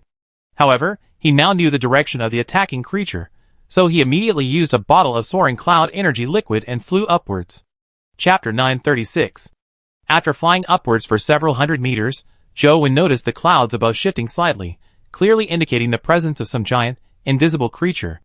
Realizing this invisible creature might be the one that had attacked him, he immediately drew out his other dark gold broadsword. Swish, swish, swish. The two dark gold broadswords swung rapidly. Although he couldn't see the creature above, he only needed to determine its direction and charge forward with his weapons. This giant creature was most likely an intelligent leviathan, but Zhou, with the title of King of Survival, was immune to mental attacks even with his current intelligence of only 14. Finally, after flying upwards for over 100 meters, Zhou felt his weapon strike something and plunged directly into the invisible creature. Ethereal Leviathan. Stage, Adult. Length, 300 meters. Weight, 220 tons. Diet, hydrogen meat. Description, a Leviathan creature that lives in the mist-covered algae sea of the Endless Sea. It releases a spiritual power that brings peace of mind to all living creatures. Zhou quickly reviewed the Ethereal Leviathan's biological encyclopedia, determined its general structure, and immediately rushed towards its core. Ding! Obtained Ethereal Factor X1. Ding! Ethereal Factor, after use, grants immunity to spiritual attacks below the Emperor level for 1 second. This isn't bad. It's useful for ordinary survivors without the title of Survival King. It can be used to resist the King's might, but the duration is too short, only a second. Zhou put away the Ethereal Factor and headed to the stomach wall, where he found a silver-rimmed supply box. Having collected everything he needed, Zhou left the Void Leviathan's corpse. To save time, he didn't disassemble it. Furthermore, the Void Leviathan wasn't an energy-based creature, so keeping it was useless. As the Windwing flew to the lower branches, Zhou opened the silver-rimmed supply box and quickly inspected the items. Ding! Obtained Void Fluid X1. Ding! Obtained Companion Voucher X1. Ding! Obtained Land Base X100. Zhou recognized 2 of the 3 items, so he took out the Void Fluid and examined them. Ding! Void Fluid increases intelligence by 1 upon use. It's actually an intelligence-boosting item. Zhou exclaimed with some surprise. After killing the Void Leviathan, he hadn't found any intelligence-boosting items within it, and he assumed there weren't any. The Void Fluid was a fist-sized ball of transparent liquid, shimmering with tiny, shimmering glints. Zhou used it without hesitation. Ding! Use Void Fluid, Intelligence +1. A system notification chimed in his mind, announcing that Zhou's intelligence had increased to 15 points. He immediately focused, and the next second, the slowly drifting mist before him suddenly came to a standstill. It's 15 now. I have the ability to slow down my vision. From now on, if I encounter fast enemies, I can activate this ability to dodge in time. Zhou's current speed attribute was nearly 800 points. This wasn't a problem for survivors with similar stats, but if he encountered an enemy with stats in the thousands, it would be difficult to react without the ability to slow down my vision, so this ability was crucial. At this point, Zhou returned to the branches and continued toward the main trunk of the cloud-covering sky algae. Later, Zhou killed 5 more Void Leviathans, obtaining 5 Void Fluids. During this time, he also encountered a frivolous Leviathan, which, at the sound of the Void Leviathan's bell, was peacefully having its hydrogen drained. Zhou immediately killed the Void Leviathan, and then the frivolous Leviathan as well. The frivolous Leviathan's supply box contained energy-binding gel, so he couldn't miss it. Easy. Zhou advanced approximately 500,000 meters toward the center of the cloud sea when 3 gigantic figures, gleaming with lightning, suddenly appeared in the mist. These 3 gigantic, gleaming figures struck Zhou what is very familiar, resembling the lightning leviathans he had encountered in the thunder cloud domain. Easy. The 3 gigantic, lightning-filled figures, their bodies ablaze with light, appeared directly before Zhou. However, Zhou was now standing on the branches of the cloud-shaded sky algae, and his nearly 800 points of movement speed was more than enough to dodge the attacks of the 3 giant lightning creatures. While dodging, Zhou got a close-up look at the 3 giant lightning creatures, the lightning leviathans. Protected by his dark gold armor, Zhou wasn't afraid of the electric currents emanating from the lightning leviathans' bodies. After dodging the attacks, he immediately swung his 2 dark gold broadswords, piercing into one of the lightning leviathans at top speed. In a short while, Zhou had killed 1 lightning leviathan, then pierced into another, repeating this twice. All 3 lightning leviathans were easily defeated. Haha, 3 lightning cores. Just find a gold-type core, and that's it. Zhou happily placed the 3 lightning cores, and the 3 lightning leviathan supply boxes into the system interface. Zhou continued on, running about another 100,000 meters along the branch. He reached the end of the branch, where he saw a massive trunk leading directly to the top of the sea of clouds. He glanced upward, but the dim light made it difficult to see anything. I wonder if there's anything at the top, Zhou muttered. Then he quickly leaped back and forth between the branches, climbing towards the trunk's summit. After climbing about 30,000 meters, Zhou burst through the sea of clouds and arrived above the sea of clouds. The sun hung high in the sky, its glare uncomfortably bright. Why does the sun seem so furry? Zhou asked, perplexed, as he gazed at the sun, which seemed to have fuzzy edges. He felt the sun wasn't far away. However, Zhou's attention was quickly drawn to a cloud not far away. The cloud glowed with a rainbow of colors under the sunlight, a truly beautiful sight, like a ball of colorful cotton candy. From the center of the colorful cloud, a slender branch stretched out. 3 transparent fruits, each 100 meters in diameter, hung from its tip. Sunlight filtered through the fruits, refracting a dazzling array of colors. Could that be the seed of the cloud-covering sky algae? The transparent fruit was clearly something special. Zhou immediately used the soaring cloud energy fluid to soar above the sea of clouds, approaching the colorful cloud. Zhou quickly soared above the colorful clouds and, with remarkable ease, reached the transparent fruit. He then extended his hand. Ding! Receive 1 air fruit. Ding! Air fruit, one of the materials required to break through the upper limit of the 3rd stage speed attribute. Chapter 937. The materials needed to break through the 3rd stage speed limit were so easily obtained? Zhou asked in surprise. And 3 at once. Zhou smiled, then reached out to collect the remaining 2 air fruits. Buzz! But at that moment, a mental force suddenly enveloped him, and a commanding voice appeared in his mind. Leave. Here. The voice was brief, yet it revealed an undeniable emotion. Zhou's expression suddenly changed, and he immediately rushed towards the colorful clouds below. While flying, his speed was very slow, and if this unknown creature attacked him now, he would have no time to dodge. He had to quickly land on the branches of the cloud-covering sky algae. Bang! However, to Zhou-Wen's surprise, the colorful clouds below were actually solid. Unaware, he crashed headfirst into them, feeling a little dizzy. Is this also part of the cloud-covering sky algae? Zhou-Wen shook his head, somewhat surprised. With his feet touching the ground, Zhou-Wen felt a slight sense of relief. Of course, his speed attribute was nearly 800 points. If he encountered an unbeatable creature, he could immediately activate his Liyang attribute to increase his speed attribute six-fold and quickly escape. But Zhou-Wen waited for a while, but no creature appeared around him, and the voice in his mind did not resonate. Isn't it a king-level Leviathan? The reason Zhou-Wen reacted so strongly to the voice in his mind just now was because the mental power it conveyed was very similar to the pressure of a king-level creature. Could it be some kind of intelligent creature? If it weren't a king-level Leviathan, Zhou-Wen naturally wouldn't give up his 2 remaining air fruits. So, Zhou-Wen carefully moved across the colorful cloud, approaching the branch in the center where the air fruit hung. What is this? When Zhou-Wen reached the center of the colorful cloud, he discovered a circular pool of water about 300 meters in diameter, filled with a colorful liquid. Zhou-Wen directly opened the blueprint interface, crafted a barrel out of wood, and scooped a bucket of the colorful liquid from the pool. Ding! Saixia-Du, constructed from the energy condensed by the auspicious cloud Leviathan, using it directly surpasses the second stage attribute caps.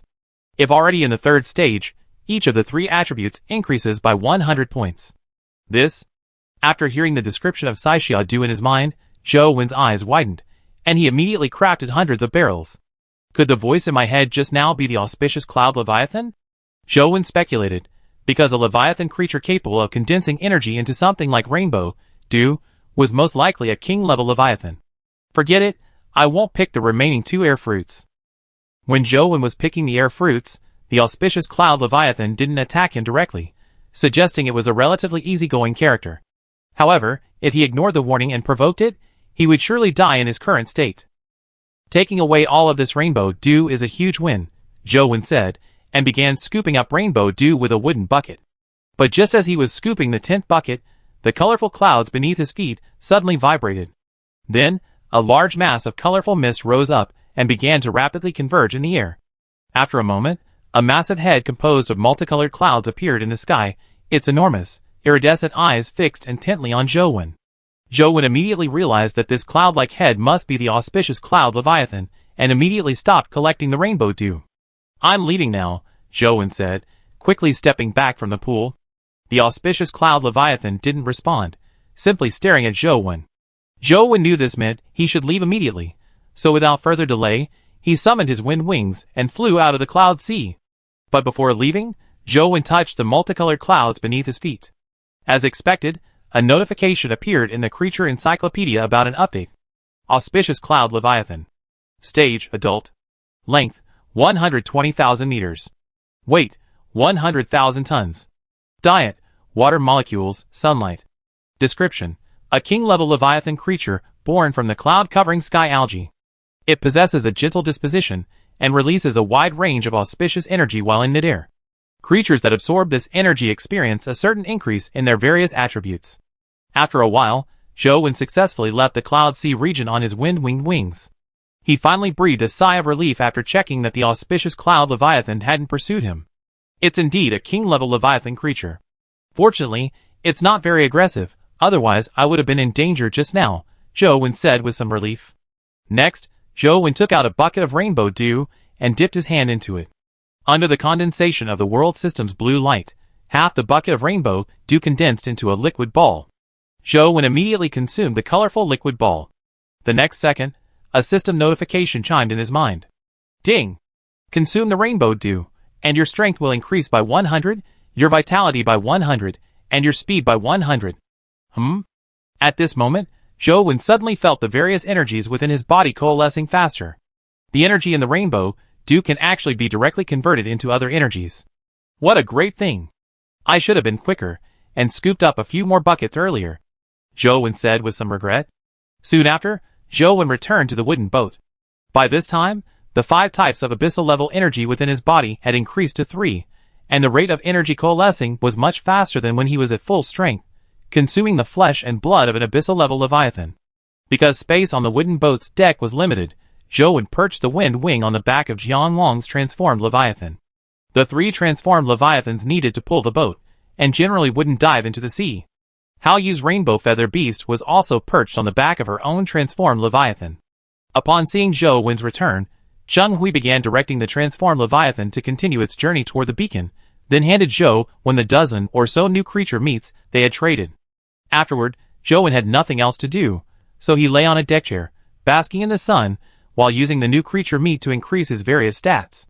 He also took another dose of Rainbow Dew.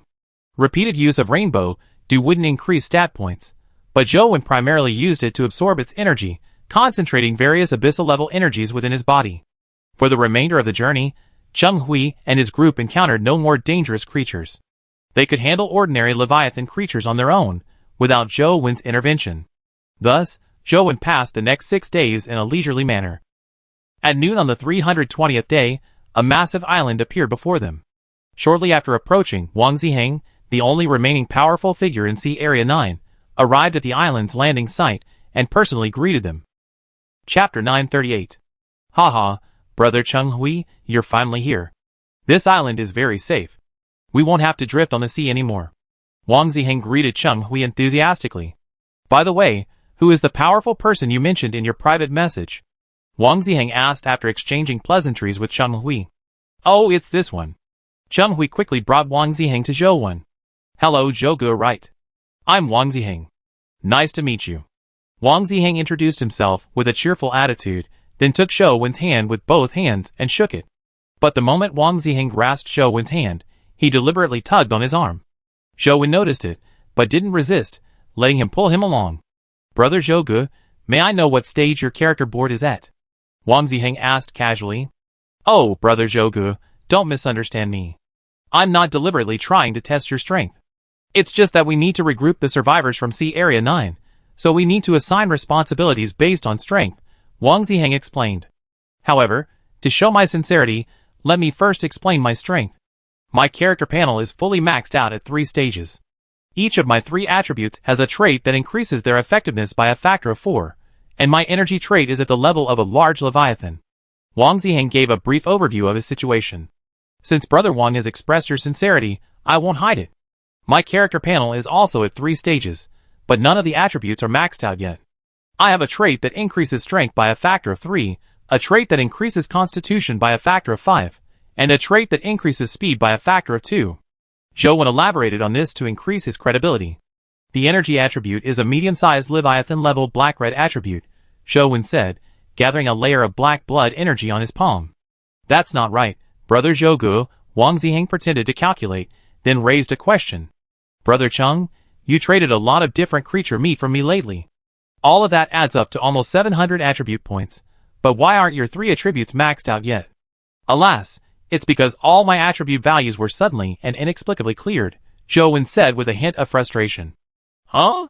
Attribute values cleared? Wang Ziheng's face lit up with surprise, this time not feigned but genuine. What's going on? Wang Ziheng asked, puzzled. I don't know. Ever since arriving in the Endless Sea 20 days ago, all my attribute values have been cleared. Only after consuming a large amount of creature meat have they recovered to just over 700 points, Zhou Wen sighed. How could such a thing actually happen? Wang Ziheng's expression was a bit strange. He had never heard of such a thing before. Although he had never heard of such a thing, he felt it must be true. Otherwise, it would be impossible to explain why Cheng Hui would trade so much of various species of creature meat from him. Alas, I can only say it's just bad luck. But now all my attributes are not far from the upper limit of 800 points, and they're almost back to their previous state, Zhou Wen said. 800 points? Brother Zhou, your intelligence attribute hasn't reached 22 points? Wang Ziheng asked. Yes, it was 21 points before the intelligence attribute was cleared. Zhou Wen nodded. And now, my intelligence is only 12 points. I wonder if Brother Wang has any other items that increase intelligence. Zhou Wen asked, looking at Wang Ziheng with anticipation. There is one, Wang Ziheng said after a moment's thought. I wonder what the price is. I don't have much Leviathan flesh and blood, but I definitely go hunt some Leviathan creatures later to make up the difference, Zhou Wen said excitedly. Oh, why bother negotiating a price? I just give it to you. Consider it your reward for protecting Brother Cheng and the others these days, Brother Zhou. Wang Ziheng smiled and waved his hand. This doesn't sound good, Zhou Wen said a little embarrassedly. Brother Zhou, don't be polite with me. We're all family now. Why should we be so divided? Come on, I take you to the warehouse. Wang Ziheng said, placing his arm around Zhou Wen's shoulder in a friendly gesture. Warehouse. Aren't all the items stored in the system interface? Zhou Wen asked, puzzled. Receiving items via system mail is convenient, but if you die, all items in your mail will disappear. The endless sea is extremely dangerous, and no one can guarantee there won't be any accidents. So, I built a warehouse and stored important items there, Wang Ziheng explained. Brother Wang is really thoughtful, Zhou Wen praised. Wang Ziheng waved his hand dismissively, then instructed his men to take Cheng Hui and his group to their residence. He then took Zhou Wen to the warehouse to retrieve the intelligence-boosting items. Afterward, Zhou Wen followed Wang Ziheng into the island's dense forest, gradually moving away from the crowd. I heard from Brother Cheng that Brother Zhou is a survivor from Sea Area 10. Could it be that Brother Zhou's stats being depleted is related to landing in the wrong sea area? Wang Ziheng suddenly asked as they walked side by side. I think so too. I don't know what's going on with the world system. Swish. Before Zhou Wen could finish his words, a black broadsword suddenly appeared in Wang Ziheng's hand, a layer of blood-colored energy clinging to the blade. He swung it fiercely at Zhou Wen. Just as the black broadsword was about to strike Zhou Wen's abdomen, a faint blue light shone in his eyes, and everything within his field of vision shifted into slow motion.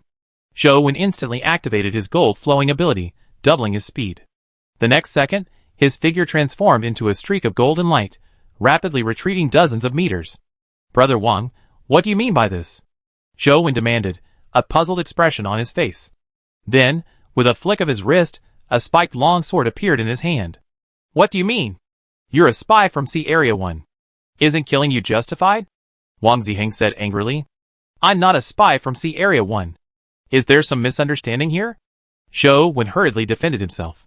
Misunderstanding? Haha, if I say you are, you are.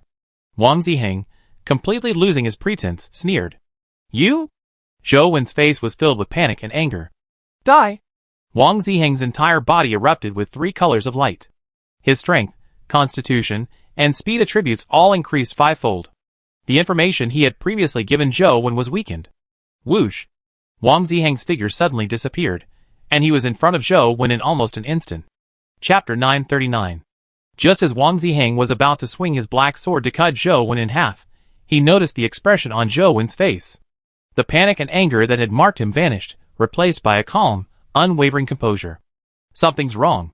Wang Ziheng's heart trembled, and he immediately tried to retreat, but it was too late. Zhou Wen's entire body suddenly radiated a jet of black energy imbued with golden veins. Immediately, the spiked sword in his hand was replaced by a black, crystalline blade. Seeing he could no longer dodge, Wang Ziheng immediately gathered a layer of protective energy around his body. Swish!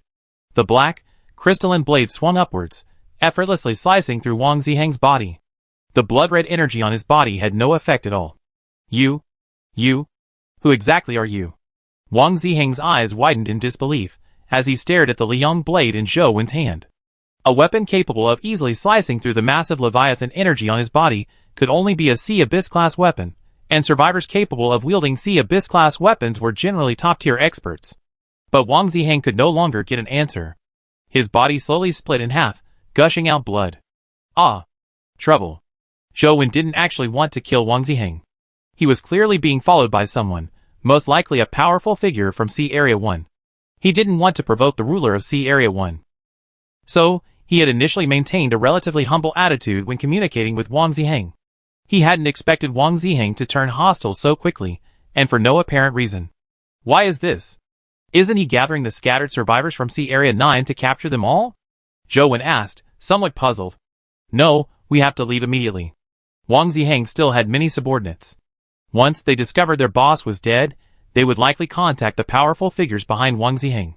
Zhou Wen moved quickly through the dense forest, checking Wang Ziheng's item emails, and successfully finding 2 items that increased his intelligence. He extracted them, and used them immediately, raising his own intelligence to 17 points. He then gorged himself on the flesh of various new creatures as he ran, rapidly improving his various attributes. Whoosh!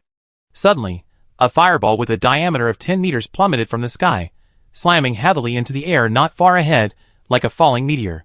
Boom! A ball of searing flames instantly spread outward, covering an area of several hundred meters, reducing all trees within the area to ash. Followed by this, a crimson figure slowly emerged from the flames, the surrounding air distorting under the scorching heat. "You're the survivor from Area 10 that idiot mentioned, right? You were able to kill him instantly. It seems you're quite powerful." The crimson figure stopped within 100 meters of Zhou and spoke. This person was none other than Owen.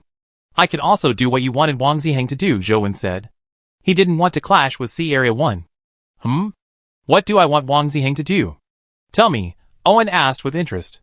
"You asked him to gather the survivors from Sea Area 9. I think you want them to collect Leviathan flesh for you. I can also do this kind of work." Zhou had already figured this out while he was eating the new creature's flesh. After all, Leviathan's flesh and blood can be exchanged for energy with the Guardian Leviathan. However, if the survivors from Sea Area 9 were captured and taken as slaves, they would become the property of Sea Area 1, which would certainly not be of much benefit to the other party. That's right. You're very clever," Owen praised, but the next second, his figure suddenly disappeared. Zhou was startled. The crimson figure was moving at an incredible speed, impossible to see with the naked eye. He immediately focused his attention and zoomed in. Just then, a large sword with a jagged blade and a surface covered in flames appeared before him. "Li Yang attribute, activate." Zhou muttered silently, activating the Li Yang attribute, increasing his speed 6-fold. Then, the Li Yang sword appeared in his hand, and he swung it forward. Bang! Two streams of energy, one red and one black, collided fiercely, unleashing a violent hum of energy. Whoosh! At this moment, a figure flew backwards from the intertwining energy storms, like a cannonball, shattering the trees behind it. It then moved horizontally for hundreds of meters, before gradually coming to a stop. The figure sent flying hundreds of meters backwards was Zhou. He was completely outmatched by his opponent's power. This was because he only had the explosive ability available at the moment, and the difference in their power amplification was too great. Swish! Owen's figure flashed, appearing not far from Zhou. However, he did not attack immediately, instead gazing at the Liang blade in Zhou's hand. "Is this weapon of yours a Haiyuan grade weapon? So, if you hand it over to me, I give you a chance to serve me," Owen said. Haiyuan grade weapons were extremely valuable. If they were accidentally destroyed, the loss would be enormous. Zhou slowly rose from the ground, but made no move to surrender the Liang blade, knowing the opponent wouldn't let him go even if he did. So, a flash of blue light appeared in his hand, and a space blockade voucher appeared, which he then used. "Huh? Why are you blocking the space? You don't really think you can defeat me, do you?" Seeing Zhou unwilling to hand over his abyss-level weapon, Owen stopped talking and prepared to kill him. As for Zhou's sudden attempt to block the space, Owen didn't take it seriously. He already had a rough idea of the opponent's strength, and there was no chance he could defeat him. Because of his three powerful attributes, his physical fitness could be increased 10-fold, and his strength and speed could be increased 6-fold. The opponent's strength attributes were far inferior to his own, and the abyss-level energy protecting his body was merely a mist-like energy, far from strong enough. Buzz! However, just as Owen was about to act, a powerful mental force suddenly assaulted him.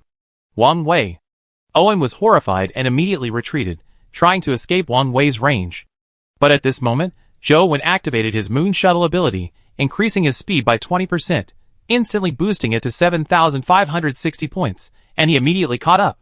The moment Wang Wei enveloped Owen, he lost control and fell to his knees. "Are you the king of survivors?" Owen exclaimed in shock. He had previously doubted Zhou was a survivor from Sea Area 10, but now he did. Owen was still able to speak normally because his intelligence was high, reaching 24 points, allowing him to somewhat resist Wang Wei's suppression. But Zhou didn't answer him. Instead, he pulled out a Brawl Magnum from his inventory and injected a burst of Brawl energy into it. Chapter 940. As the fighting energy flowed into the fighting Magnum, Zhou also pointed his gun at Owen. "Are you the king of the survivors of Sea Area 10? Owen's expression shifted continuously, from surprise to shock and finally to fear. "Respected king, please forgive me just this once. I didn't know you were the king before, otherwise I would never have disrespected you. And I will never tell anyone about you. Please forgive me." Owen immediately kowtowed and begged for mercy. But Zhou remained unmoved. Now that his identity as the king of the survivors had been exposed, he couldn't let this powerful figure from Sea Area 1 go, or the ruler of Sea Area 1 would immediately become aware of his existence. Killing him now might actually buy time for development. The other party had clearly concealed the purpose of Wang Ziheng's gathering of the survivors from Sea Area 9 from the ruler of Sea Area 1. He had likely come here without telling anyone else. The battle energy had been fully channeled, and Zhou Wen pulled the trigger without hesitation. The next second, a battle bullet, etched with silver lines, blasted out of the gun. The battle bullet transformed into a streak of silver light, flashing across dozens of meters in an instant, striking Owen squarely in the chest. Owen still hoped to rely on the abyssal flame energy on his surface to reach his target, but the moment it came into contact with the battle bullet, it dissipated, offering no defensive effect at all. The bullets in the battle magnum were all condensed from king-level battle energy Zhou Wen had previously used during his time in the abyssal sea.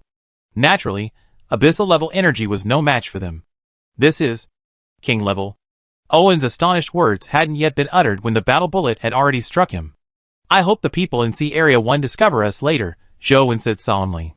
This situation represented the worst possible outcome for him, but there was no other way. If these people insisted on causing trouble, he would have to kill them. However, the moment the strike bullet struck Owen's body, his form suddenly blurred, as if he had become a shadow.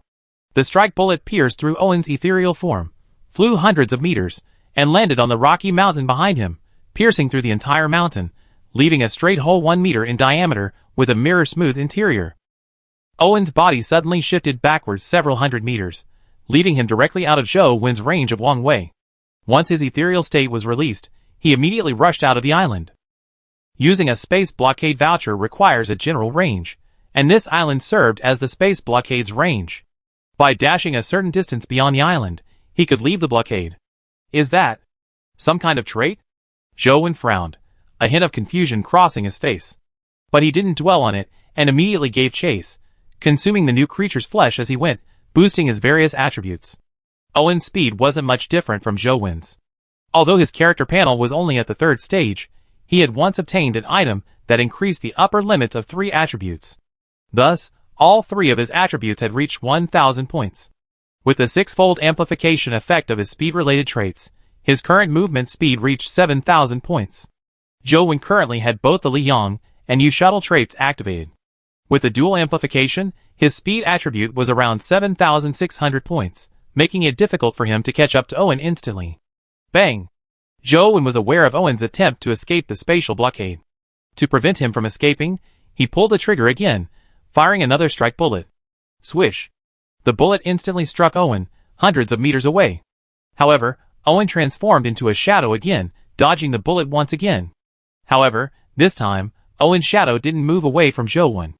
Instead, it shifted hundreds of meters to the left from its original position. It seems this trait that allows me to evade fatal attacks doesn't allow me to control the direction of my movement, Zhou Wen speculated, and continued to pull the trigger. Bang!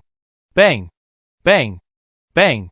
After 4 consecutive pulls of the trigger, the strike bullet magazine in the magnum was completely depleted, but still failed to hit Owen.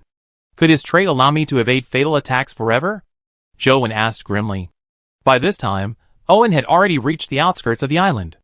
If he couldn't intercept him, he would be in big trouble. Zhou Wen then took out his Liang blade and channeled the Liang energy within him. In the 6 days before arriving on the island, he had condensed over 60 Liang energies using the Rainbow Dew.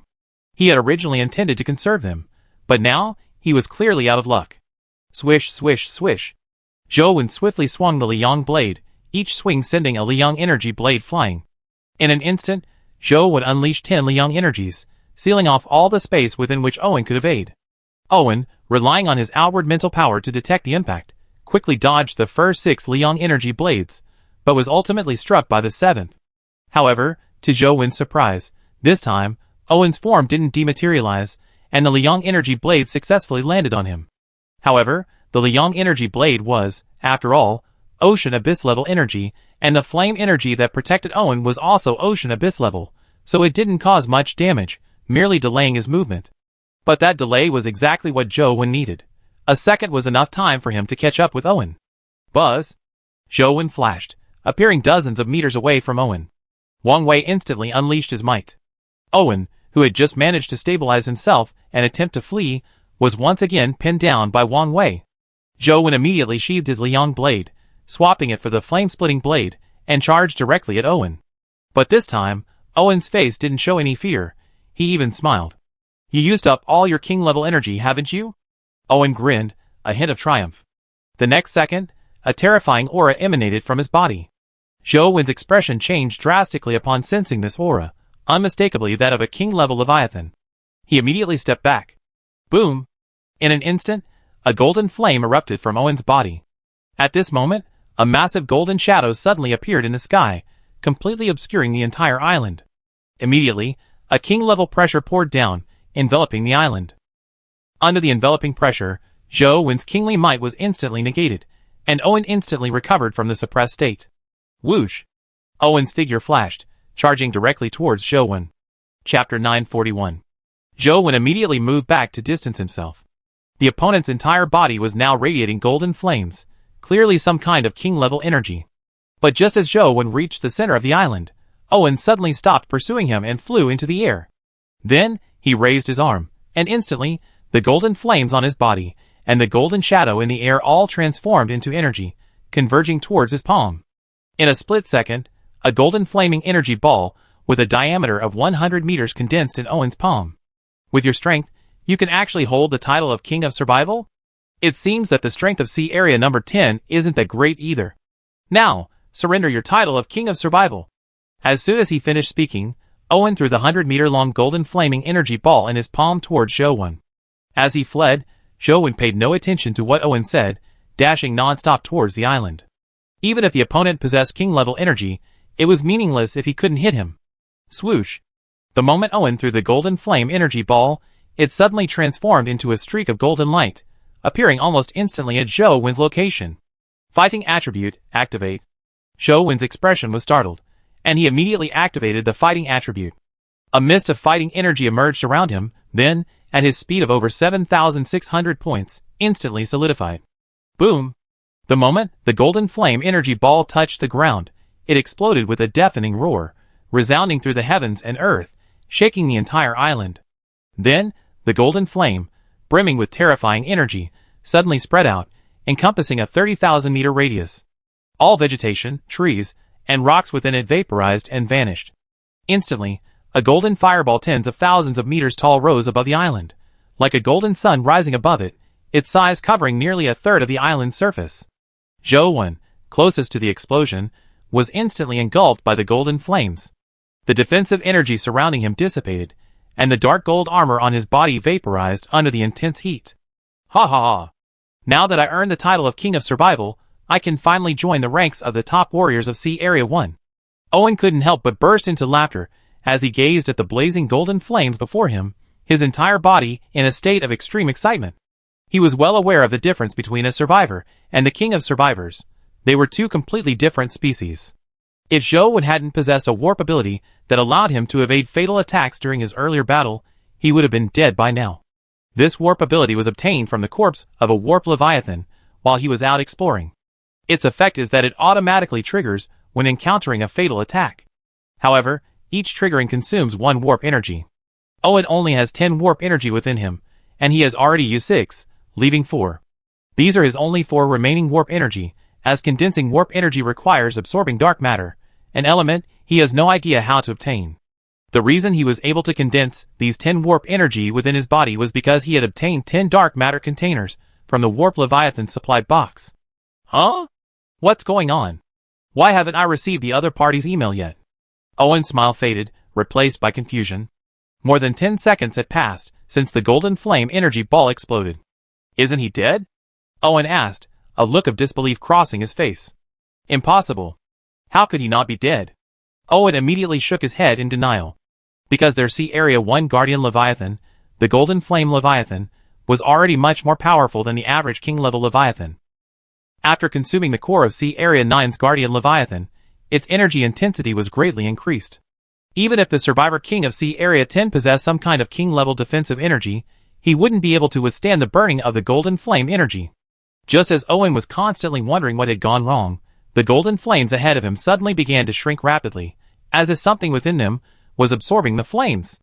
In a matter of seconds, the golden flames covering tens of thousands of meters vanished, and in the massive lava pit created by the golden flame energy ball's explosion, a figure stood quietly. How? How is this possible? Upon seeing the figure, Owen was struck by lightning. His eyes widened, nearly popping out of their sockets, because that figure was none other than Zhou Wen, who had been engulfed by the golden flame energy. At this moment, Zhou Wen was completely naked, yet a crimson flame energy surged from his body. Is this flame ion energy? Zhou Wen recognized it instantly, observing the crimson flame energy swirling around him. The moment Zhou Wen was engulfed by the flames of the golden flame energy ball, he had thought he was going to die. However, the golden flames proved incapable of harming him. Then, something astonishing occurred. His body began to uncontrollably absorb the golden flames. Once these golden flames entered his body, they were converted into flame ion energy, though the quantity was minimal, not even a single strand. However, this scarce flame ion energy was different from the energy released by the flame ion energy crystals. Zhou Wen couldn't control the energy within the flame ion energy crystals, using it only to power the flame-splitting blade and the space-warping gloves. However, he could freely manipulate the flame ion energy condensed from his body. Then, Zhou Wen raised his head and gazed at Owen at the edge of the lava pit. His fiery red eyes shone with a hint of brutality. Owen's heart trembled violently upon noticing Zhou Wen's gaze, and his body trembled uncontrollably. He felt as if he were being stared at by a terrifying leviathan. What kind of monster is he? Owen no longer dared to covet the other party's title of King of Survival. He immediately turned and rushed away from the island at top speed. However, Owen had only moved a dozen meters when the surrounding temperature suddenly rose to a terrifying level. Even with the abyssal flame energy protecting his body, it couldn't shield him from the scorching heat. Whoosh! Suddenly, a ghostly crimson figure appeared before him, moving at such incredible speed that even with his slow-motion vision, he could only make out a blurry, flaming form. He could only watch helplessly as the blurry flaming figure reached out to grab him. But the moment its hand touched his body, the warp attribute automatically triggered, fading his form and transporting him to a safe area several hundred meters away. Chapter 942. But before Owen could even breathe a sigh of relief, the surrounding temperature grew scorching hot again, and the rocks beneath his feet instantly transformed into magma. This time, Owen didn't even see the other party's figure before his warp attribute automatically triggered. Please let me go. I will give you everything. I can also take you to Sea Area 1 and let you rule our Sea Area 1. Owen was completely panicked. He stopped running, as escape was impossible. Desperate for his life, he began to cry out, begging for his life. But no one responded. The only sound was the humming of warp energy released when the warp attribute was triggered. Soon, Owen's only two remaining warp energies were exhausted, and his warp attribute was completely useless. Owen stared at the flaming shadow rapidly approaching him with a look of despair. He opened his mouth, wanting to utter a plea for mercy, but the other party didn't give him the chance. Zhou Wen, his entire body radiating crimson flames, grabbed Owen's head. But before he could unleash his flame ion energy, Owen's body ignited from the intense heat of his own body, quickly burning to ash. Finally dead, Zhou Wen breathed a sigh of relief. He couldn't maintain this state for long, only 10 seconds at most. For seconds later, the flame ion energy in Zhou Wen's body was completely depleted, and a strong sense of weakness instantly spread throughout his body. Zhou Wen quickly checked Owen's item emails, and found a fruit called Higuang Jujube, which he extracted directly. Ding! Obtained Higuang Jujube X1. Ding! Higuang Jujube, used to quickly restore physical strength. Zhou Wen immediately swallowed the Higuang Jujube, then collapsed to the ground, unable to hold on any longer. At this point, the Higuang Jujube began to take effect, rapidly restoring his physical strength, and Zhou Wen's weakness gradually eased. Zhou Wen had seen Shen Hong and the others use these Higuang Jujubes before in the illusion of the Leviathan, and a powerful being of Owen's level would likely have some, which is why he searched for them in the email. After a while, Zhou Wen's body had mostly recovered. Although still a little weak, he could move around. I didn't expect I actually had the Starfall Leviathan gene in my body, Zhou Wen said, a smile hard to hide. I wonder how Cheng Hui and the others are doing, Zhou Wen thought, looking at the lava-covered island in front of him. If they were on the island, they probably wouldn't survive. However, Zhou Wen didn't have time to confirm their fate. With the death of the powerful individual from Sea Area 1, another from Sea Area 1 could come to investigate at any moment. He needed to quickly improve his strength. So Zhou Wen began carefully examining Owen's mail. It contained a large amount of new creature meat, and 7 items that increased his intelligence, though he had already used 5 of them. Zhou Wen used the remaining 2 intelligence items, increasing his intelligence to 20 points. Ding! Obtained Magnificent Flame Seal X1. Ding! Magnificent Flame Seal. Upon use, you gain the Magnificent Flame trait. Upon activation, the Magnificent Flame trait releases flame energy around your body, simultaneously increasing your strength stat by 6 times. The duration of this trait depends on your internal magnificent flame energy. Besides the strength-enhancing Haoyan seal, there are 2 other powerful seals, one that increases physical fitness 10-fold, and one that increases speed 6-fold. However, Zhou Wen already possessed traits of the same level, so he didn't plan to use these 2 seals. Afterwards, Zhou Wen inspected his spoils and ate the flesh of the new creatures, rapidly improving his 3 attributes. At night, tens of thousands of meters from the island, 3 leviathans pulled a wooden boat to a stop. Immediately afterwards, a colorful feathered beast took to the sky and flew towards the island.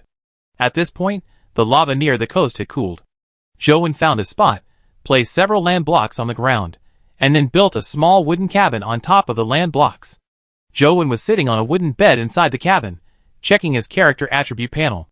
Zhou Wen, Leviathan Hunter plus 100, Abyss Hunter plus 11, Survival King, normal human attributes are 10, see Devouring Pattern.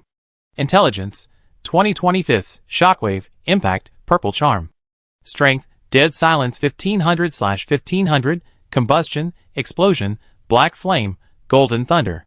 Constitution, Vitality 1400/1400, Tungsten, Brilliant, Luminous, Nightfall Fighting.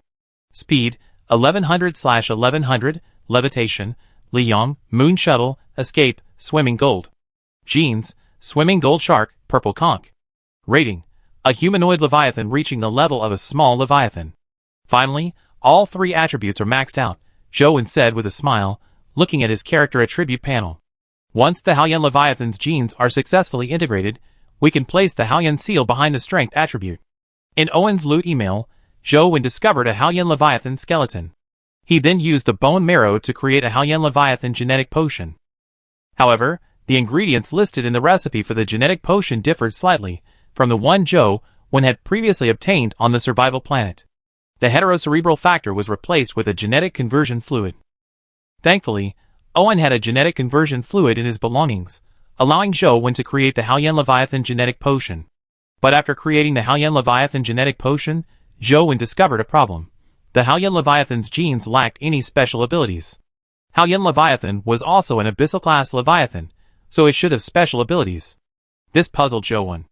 After reviewing his attributes, Zhou Wen went outside the cabin and extracted a gold core from the system interface. This golden core came from Owen's email, and there were plenty of them, more than enough for him to condense brilliant gold energy. In addition to the golden cores, Owen's email also contained some Abyssal-level Leviathan flesh and blood, though the quantity was small, only a few hundred tons. Just as Zhou Wen was about to begin absorbing the energy from the golden cores and condensing the brilliant gold energy, he spotted a flying creature circling in the sky. He immediately recognized it as Hao Yu's colorful feathered beast and waved toward the sky. Chapter 943. Boss Zhou, what exactly happened on the island? Hao Yu asked with a somewhat uneasy look after commanding the rainbow beast to land. She had just observed the island from the sky and was stunned to see the previously intact island transformed into a sea of magma. It was caused by the powerful individual from Sea Area 1. Wang Ziheng was that powerful individual's subordinate, Zhou Wen explained briefly. Then, where was that powerful individual from Sea Area 1? Hao Yu asked, but her eyes remained fixed on Zhou Wen. She already knew the answer, though she was a little unsure. I killed him, Zhou Wen said. Although she already had the answer in mind, Hao Yu's face still showed shock after Zhou Wen's confirmation. Afterwards, Zhou Wen asked Hao Yu about Cheng Hui and the other's situation. He felt relieved to learn that they were all safe. Cheng Hui and his group had been following Zhou Wen for days, and Zhou Wen had always been wary of Wang Ziheng, so they were also wary of him. When they later discovered Wang Ziheng's death, coupled with the unusual behavior of his men, they began to suspect something was amiss. They even suspected Zhou Wen was from Sea Area 1. When the island's space was sealed off, they sensed something was amiss and rushed out. Shortly after they left, a massive golden shadow appeared in the sky above the island. The survivors from Sea Area 9 all recognized this giant golden shadow. It was the Golden Flame Leviathan, the guardian Leviathan of Sea Area 1. Now, they were certain that Wang Ziheng had summoned them with the express purpose of annihilating them all, and that his death was undoubtedly caused by a conflict with Zhou Wen. Zhou Wen's strength was extremely mysterious to Cheng Hui and his group, as if it were gradually growing stronger. Cheng Hui and his group didn't want to lose such a powerful patron just like that. Survival in the Endless Sea was too dangerous, and without the protection of a powerful individual, it would be difficult to survive for long. For this reason, they didn't flee immediately, but waited until nightfall to have Hao Yu survey the island from the air. Although the experts in Sea Area 1 were extremely powerful, Zhou Wen, who was even more mysterious in their eyes, didn't guarantee his defeat. If he won, they could still live on the island. Even if they eventually learned that Zhou Wen had lost, it wouldn't be too late to flee. The experts in Sea Area 1 wouldn't waste their time on a few hundred of them. By the way, when you were observing the island from the air just now, did you see any other living people? Zhou Wen asked.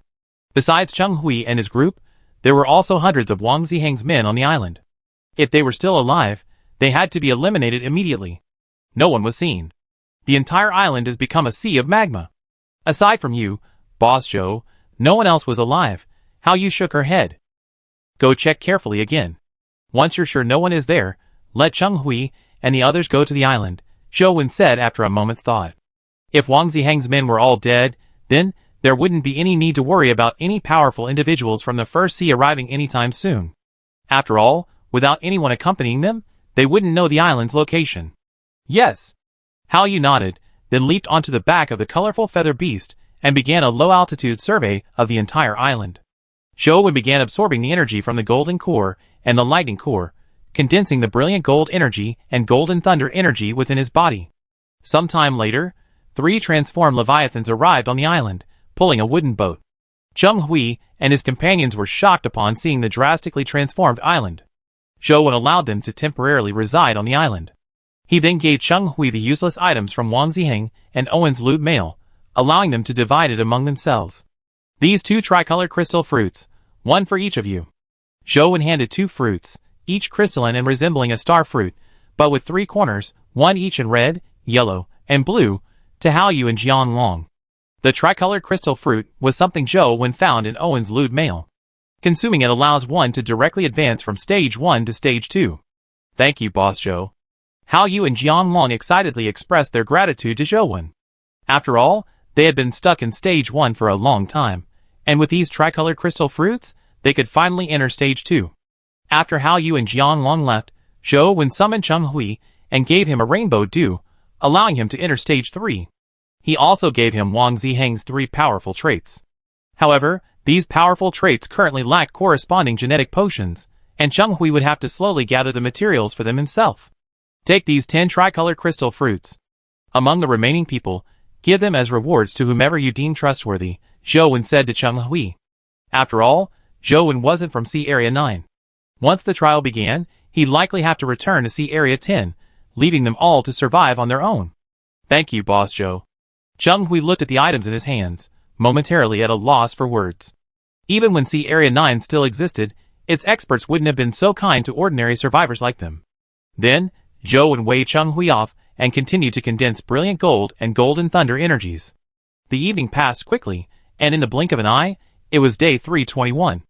Over the course of the night, Zhou Wen had condensed 60 brilliant gold energies and 10 golden thunder energies. However, all 60 brilliant gold energies were automatically absorbed by his body, clearly indicating that his golden body was transforming into a brilliant gold body. With the golden thunder energies, the inherent golden thunder arc ability within his golden thunder Leviathan gene was also activated, increasing his 3 basic attributes by 10%. His strength had basically recovered. All he needed to do now was gather enough energy within his body to fully unleash his full potential. At this point, Zhou Wen glanced at his character attribute panel. The Haoyan Leviathan gene had successfully integrated. He immediately used the Haoyan seal, adding the Haoyan trait after the strength attribute. Among Owen's various powerful seals, in addition to those that increased 3 attributes, there was another one that Zhou Wen found particularly useful, called the Warp Seal. Ding! Warp Seal. Upon use, you gain the Warp trait. When faced with mortal danger, the Warp trait automatically triggers by consuming a burst of warp energy, allowing you to move randomly within a 500-meter radius. This Warp Seal is a very useful life-saving trait. Furthermore, the corpse of the Warp Leviathan was also found in Owen's lewd mail. However, Zhou Wen didn't have the materials to craft a genetic potion, so he couldn't use it for the time being. Chapter 944. Folding Leviathan. Stage, Adult. Length, 200 meters. Weight, 3.3 million tons. Diet, meat, dark matter. Description, a Leviathan creature that lives in the endless sea. When in danger, it instantly dissolves and flees. After reading the illustrated information about the folding Leviathan, Zhou knew it was another space-based Leviathan creature. Therefore, even if he had genetically engineered it, he wouldn't be able to obtain dark matter and condense the energy required for its special abilities, so even if he tried, it would be useless. After a night, Cheng Hui and his team had already established stone houses on the land in an area of solidified lava. The largest of these houses was built for Zhou. Zhou had many secrets he didn't want to be discovered by other survivors, so he moved into the largest stone house without hesitation. Now that my constitution has reached 1400 points, I can use the Deathly Silence Emperor Devouring Mark. Zhou retrieved the Deathly Silence treasure chest from the system interface and took out a fist-sized crimson sphere covered in strange patterns. Ding! Do you want to use the Deathly Silence Emperor Devouring Mark? Use? Zhou said excitedly. The Deathly Silence Emperor Devouring Mark is an ability of the Emperor-level Leviathan, and since he could use it now, his excitement was understandable. As soon as Zhou finished speaking, the crimson sphere in his hand erupted with a heart-pounding aura. Then, the sphere exploded, transforming into a ball of crimson energy that rapidly entered Zhou's body. As the crimson energy continued to flow into his body, strange crimson patterns began to appear on his body. The patterns were extremely complex, and gradually spread throughout his body. Soon, all the crimson energy entered Zhou's body. His entire body was covered in dense scarlet lines, his skin practically completely covered in them, and he glowed with a crimson glow. Will these devouring lines continue to glow? Zhou asked worriedly. His entire body was radiating red light, and he couldn't even see himself in the mirror. He had to blink more often when he went out. However, not long after, the dense scarlet lines on his body automatically disappeared, and his body returned to normal. After repeated attempts, Zhou discovered that the scarlet lines could be freely activated and retracted according to his will. He could simply display them whenever he wanted, making them very convenient. However, he also discovered a side effect of the scarlet lines. Activating them would rapidly deplete his energy. After only 10 seconds, they would disappear due to exhaustion. How can I use them if my energy is depleted so quickly? Zhou asked worriedly. Do I have to use the light-combining jujube to restore my health while using the devouring mark? Zhou asked helplessly. The main issue was that he didn't have many light-combining jujubes, only 12, and their ability to restore health wasn't very fast, so maintaining the devouring mark would be difficult. If only I still had the sunflower seeds. Their instantaneous energy restoration would definitely be enough to maintain the devouring mark. But unfortunately, he didn't have any. Forget it, let's try out the devouring mark first. Zhou didn't think any further and walked out of his stone house, reaching an area away from the survivors. He then extracted a piece of purple conch leviathan flesh from the system space and placed it on the ground. Devouring lines. Zhou muttered silently, and a dense layer of scarlet lines suddenly appeared on his body. Then, Zhou placed his palm, covered in devouring lines, directly on the flesh of the purple snail leviathan. The next second, the devouring lines on his palm began to release energy, invading the flesh of the purple snail leviathan. After this scarlet energy entered the flesh, it condensed into devouring lines that began to gradually devour the flesh of the purple snail leviathan. This devouring speed is a bit slow, Zhou said with some disappointment, observing the devouring lines slowly spreading across the purple snail leviathan's flesh like vines. At this moment, Zhou's energy was rapidly depleting. Just as he was about to consume a light-combining date to restore his strength, the devouring lines on the purple snail leviathan's flesh emitted scarlet energy, entering his body. The moment this energy entered his body, Zhou's spirits suddenly surged. His extremely weak body instantly recovered, and some of the remaining energy was absorbed by the deathly silence worm in his heart. So that's how it works. Zhou's face lit up with joy. This was equivalent to possessing infinite physical energy. With infinite physical energy, wouldn't those traits that use energy to enhance attributes become unusable due to physical exhaustion? Zhou suddenly thought. However, Zhou couldn't verify this right now, because he only possessed two traits that could meet this requirement, the Liang trait and the Haoyan trait. The Haoyan trait had only been activated recently. He hadn't yet begun consuming the flesh and blood of the abyss-level Leviathan to condense Haoyan energy within his body. Although he had over 80 Liang traits available, that number was still too few to be used for experiments. I wonder if increasing distance will affect energy transmission, Zhou pondered as he quickly distanced himself from the purple Leviathan's flesh. Increasing distance did affect energy transmission, and the effect was significant. After about 100 meters, the scarlet energy he had previously had in surplus began to run low, and his stamina continued to decline. Maintaining a distance of 50 meters from the purple leviathan's flesh was the only way to maintain a constant state of stamina. Furthermore, once the devouring patterns on his body dissipated, the devouring patterns on the purple leviathan's flesh would also dissipate. I don't think I'm suitable for fighting survivors of the same level, Zhou muttered, because any survivors who noticed something was amiss would undoubtedly distance themselves at breakneck speed.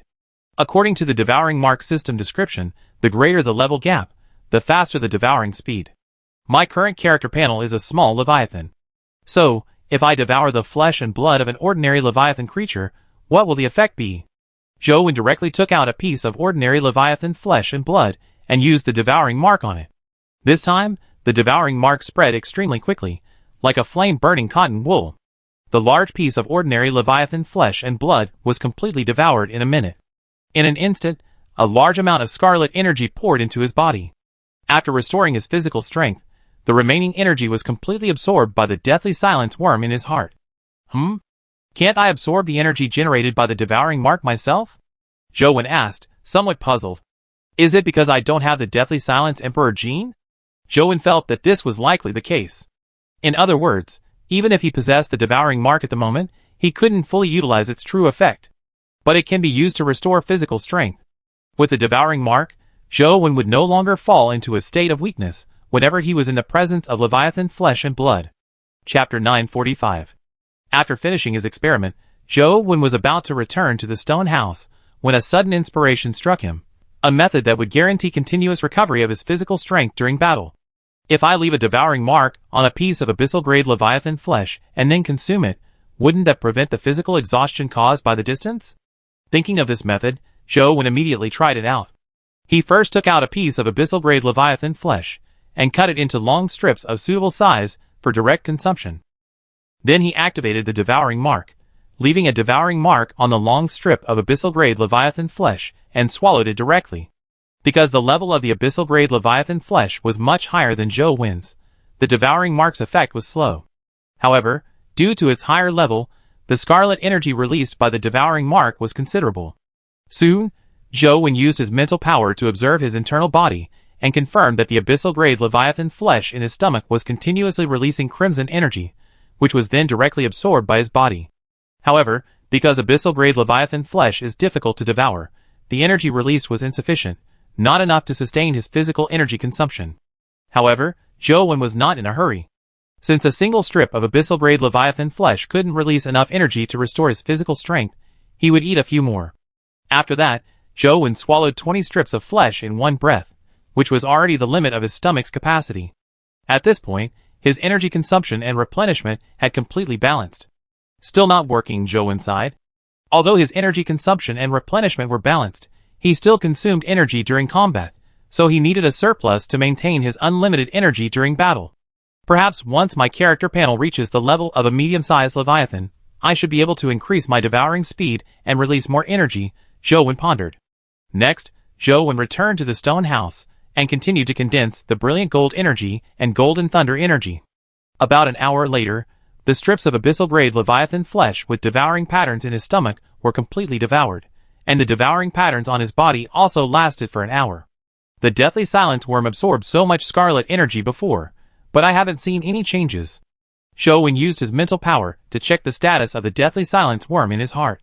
It was no different from before. Unable to figure it out, Zhou stopped paying attention. Now that his stomach was empty, he began to consume the flesh and blood of the abyssal-grade leviathan, condensing various abyssal-grade energies within his body. At night, a phantom leviathan approached the island, pulling a wooden boat. However, the boat did not reach the island directly, but stopped 10,000 meters away. A group of people on a boat were paddling a small wooden canoe, slowly approaching the island. Hao Yu, patrolling the sky, spotted them and immediately sent a message to Cheng Hui. Upon receiving the message, Cheng Hui directed his leviathan to approach them. After a conversation, he learned that these survivors had also arrived using the locating crystal given to them by Wang Ziheng. However, due to Wang Ziheng's sudden death, they were unsure of the cause, and were hesitant to venture onto the island. Cheng Hui explained the situation to the survivors. Alas! Cheng Hui sighed deeply before beginning to speak. Brother Wang died saving us. Yesterday, as we were about to reach the island, we suddenly encountered a massive leviathan creature, radiating fiery red energy. Although the giant Leviathan didn't fully expose its body to the surface at the time, judging by the portion that emerged, it was undoubtedly a large Leviathan. Brother Wang risked his life to save us, finding a way to divert that massive Leviathan, but in the end, alas, Chung Hui's eyes welled up. Finally, we successfully reached the island, but all we found was Brother Wang's portrait, gray and white, and no trace of his body remained. A look of pain crossed Chung Hui's face. If we had known this would be the outcome, we shouldn't have asked Brother Wang for help. Otherwise, he wouldn't have. Chung Hui sighed deeply and fell silent, lost in regret and grief. The survivors across from him were stunned. Although Wang Ziheng had previously displayed a helpful nature, they were suddenly filled with awe at the thought of him going to such lengths to save a group of ordinary survivors. Afterward, the survivors arrived at the island, but upon seeing its desolate state, they couldn't help but grumble. Brother Wang's actions are truly magnificent, but his aesthetic taste is lacking. Why would he choose such a dilapidated island? It looks like it's been bombed. Chung Hui's explanation was given by Zhou Wen to conceal Zhou Wen's presence, lest any of the survivors who arrived later on the island be spies from Sea Area 1, who might expose Zhou Wen's strength to Sea Area 1. At the same time, on a massive land-based island within Sea Area 1, 10 survivor kings gathered in the palace of the Golden Flame Imperial City, atop the island's summit. The palace contained 10 golden thrones, one of which stood out as taller than the other 9. At this point, all 10 survivor kings had taken their seats. The one seated on the highest throne was none other than Human Emperor Vic, the true ruler of Sea Area 1. Below the 10 thrones, a subordinate was reporting on the current developments in Sea Area 1, mentioning Owen's death. Owen? Wasn't he responsible for capturing the remaining survivors in Sea Area 9? How did he die? The survivor king, seated on the first throne to Human Emperor Vic's right, inquired. Reporting to the King of Area 8, this matter is still under investigation and is unclear at this time. Owen didn't report his actions to me, the subordinate replied respectfully. Could they have been killed by the survivors from Sea Area 9? Haha, the people from Area 8 are such losers. The mission to capture the remaining survivors from Sea Area 9 should have been left to us. Area 3, the King of Area 3 scoffed. You? The King of Area 8 was about to explode in anger, but was interrupted by the Human Emperor. Let Area 3 handle this, Vic said bluntly. Thank you, Human Emperor, for your trust. We in Area 3 will definitely do a better job than Area 8. The King of Area 3 quickly thanked him. By the way, how's the investigation going into the loss of contact with the gold mine? Vic asked. Well, I'm reporting to the Human Emperor, we haven't figured it out yet. I don't know what's going on. All the people sent to investigate have lost contact, and they're clearly not dead, yet they haven't responded to any messages. The subordinate's forehead was covered in sweat, and his voice was a little panicked. Because this incident happened a month ago, and he still hasn't fully investigated it, this is already a serious dereliction of duty. Everyone's lost?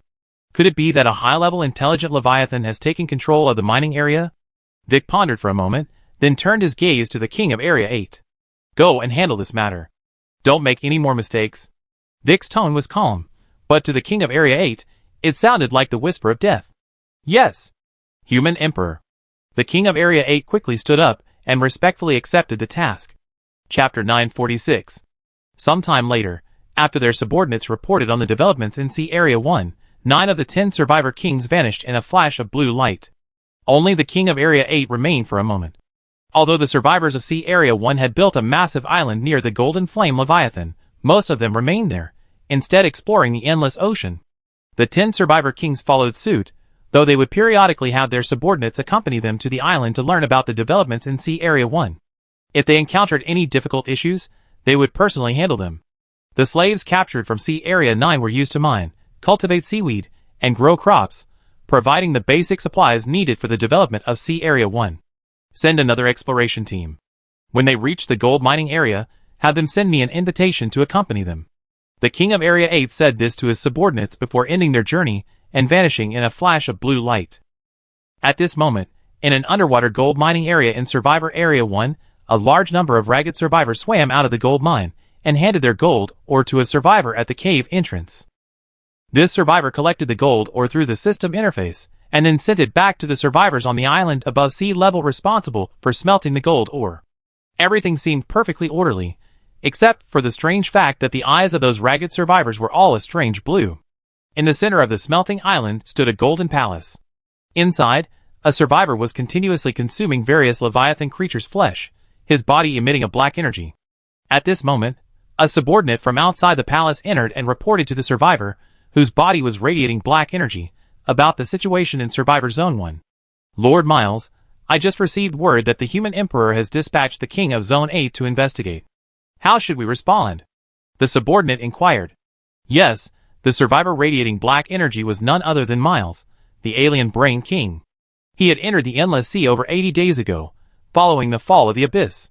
At that time, he had descended into Survivor Zone 9. At that time, Survivor Zone 1 was conquering Survivor Zone 9, and was actively capturing survivors from Zone 9. It was then that he was mistaken for a survivor from Zone 9, and captured in this gold mining area. However, Miles was the only alien brain to successfully descend into the Endless Sea. The others were killed by the giant eye formed in the sky by the energy of the Deathly Emperor during his resurrection.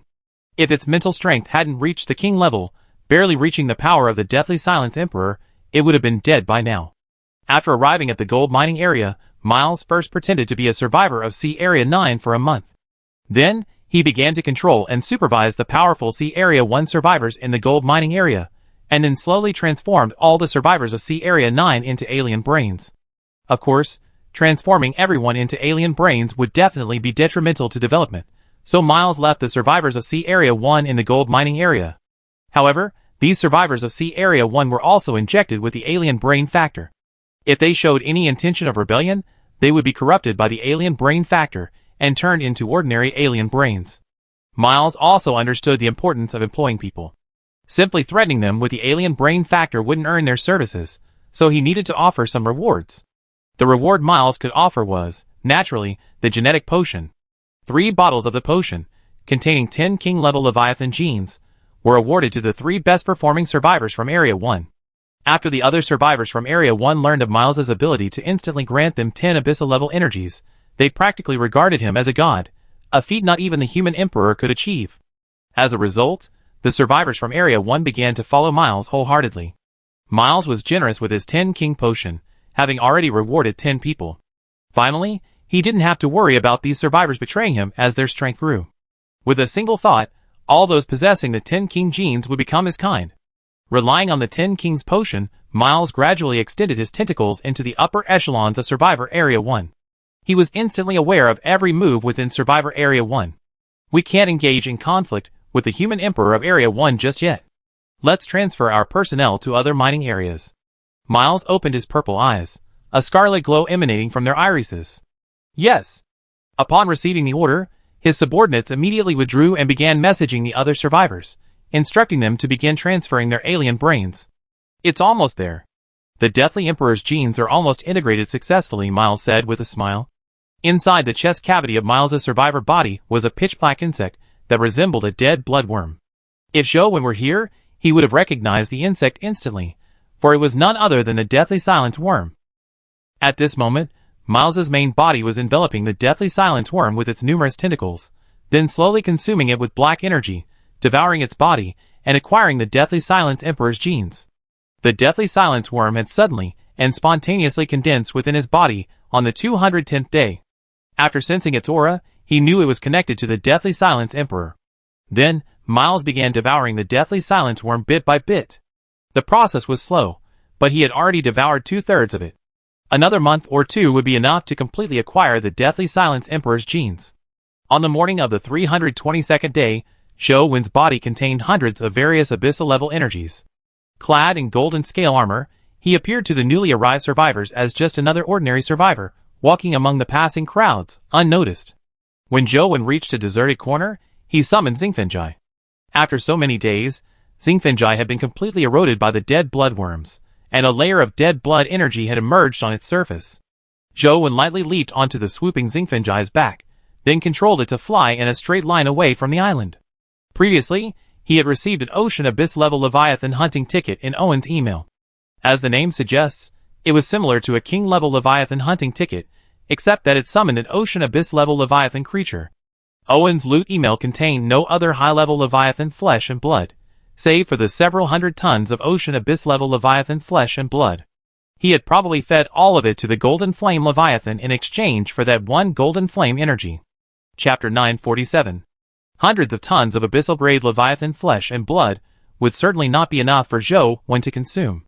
He now had more than enough abyssal-grade energy within him, so he prepared to use this abyssal-grade Leviathan hunting ticket to obtain some. After riding his wind wings thousands of kilometers away from the island, Zhou Wen landed on the sea. A flash of blue light appeared in his hand, and a silver paper voucher appeared. After Zhou Wen silently said use, the silver paper voucher transformed into a silver speck of light and dissipated between heaven and earth. Relying on the dead blood energy, Zhou Wen stood on the sea, quietly awaiting the arrival of the abyssal-grade Leviathan. I wonder what kind of abyssal-grade Leviathan I summoned.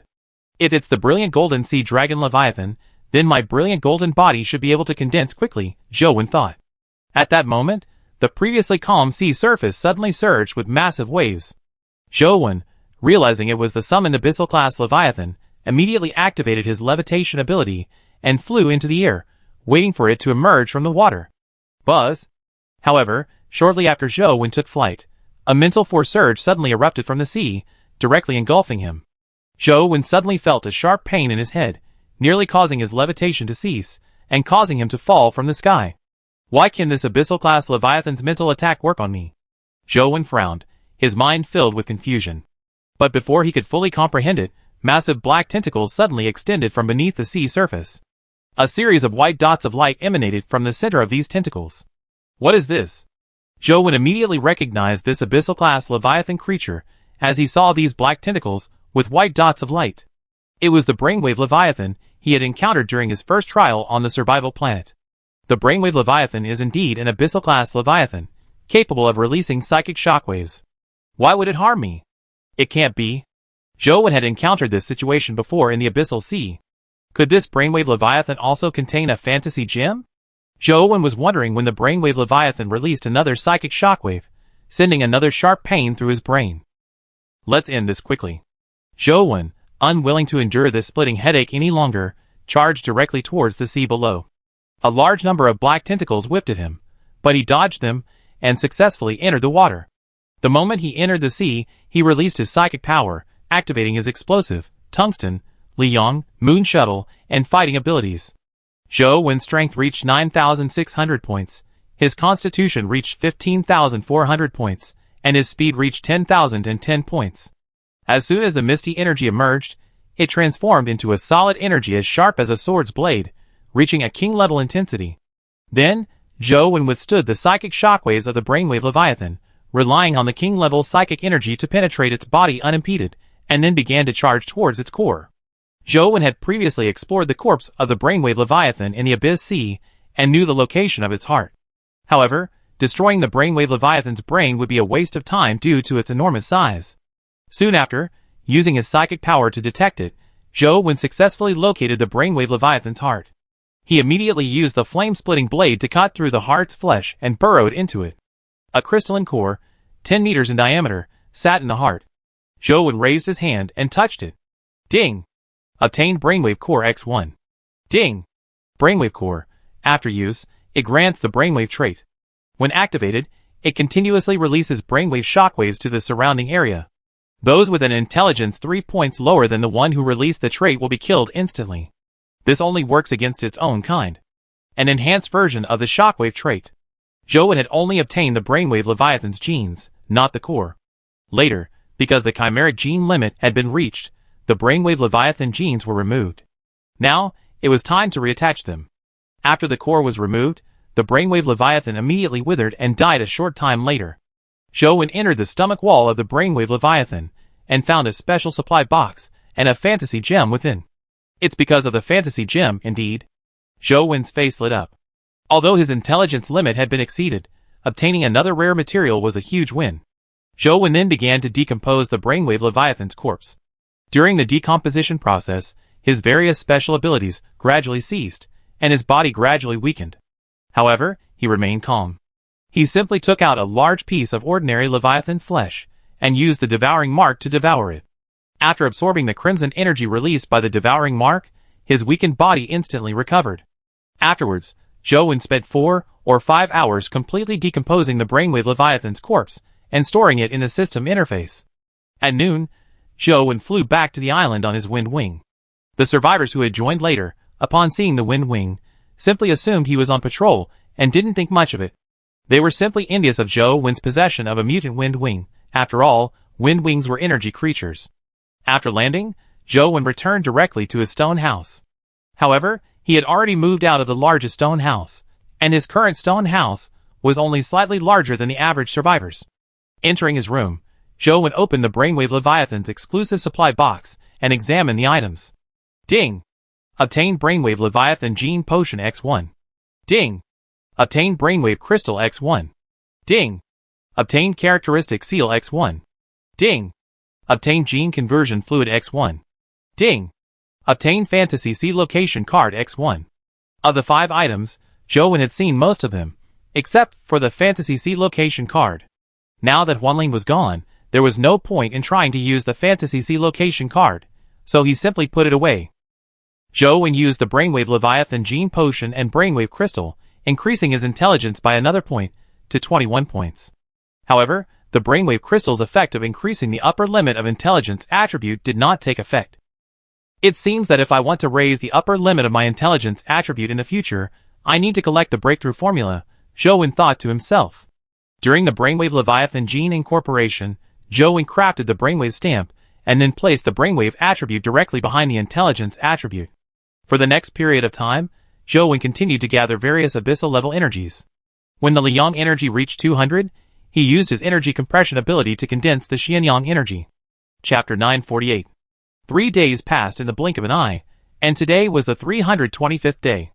During these 3 days, survivors from Sea Area 9 arrived one after another, bringing the number of survivors on the island to over 1,000. After so many days, the magma on the island had completely cooled, and Cheng Hui and his team began moving their houses from the edges to the center, now constructing a city in the central area. At this time, another group of survivors arrived from outside the island, but this group was much larger, numbering over 1,000, and their leader was a survivor with medium Leviathan-level energy. After Cheng Hui recounted Wang Ziheng's touching story to these survivors and announced his authority as the island's administrator, they suddenly turned hostile, demanding control of all the survivors on the island themselves. Cheng Hui, you're just an ordinary survivor. You don't have the power to manage this island. Let me take over. The person who spoke was Su Taichung, the leader of this group of new survivors. Su Taichung, if you're willing to join, I welcome you. If not, leave. Don't make things awkward for everyone. Cheng Hui said grimly. Haha, just because you lucked out and landed an island, you really think you're a big shot? An ordinary survivor like you wasn't even worthy of carrying my shoes. If you don't get out of my way, I'm going to take action. Su Taichung sneered, his tone full of disdain. You're courting death. Cheng Hui's expression turned completely cold. A flash of blue light flashed in his hand, and a large knife appeared. How dare you? Su Taichung, seeing Cheng Hui's disrespect, flew into a rage. He transformed into a shadow and swung his harpoon, stabbing Cheng Hui's head. The surface of the harpoon was coated with a layer of green energy, a deadly blow. With a burst of 600 points of speed, the two men, already not far apart, were in front of Su Taichung in an instant. Lowly piece of trash, die! Su Taichung roared, thrusting his harpoon fiercely. However, just as the harpoon was about to strike Cheng Hui's figure suddenly blurred, easily dodging the blow. Su Taichung's previously arrogant expression faltered when his attack missed, as Cheng Hui's speed far surpassed his own. You have entered the 3rd stage? Su Taichung asked in disbelief. But Cheng Hui didn't answer. His figure suddenly flashed, directly in front of Su Taichung, and he casually swung the blood-colored broadsword in his hand. Su Taichung tried to block it with his own cyan energy, but the blood-colored broadsword sliced through his neck like tofu. Puff! Before Su Taichung could even beg for mercy, his head fell from his neck, blood gushing out like a fountain. The survivors on Su Taichung's side, who had been shouting loudly, were instantly silenced, their faces filled with fear.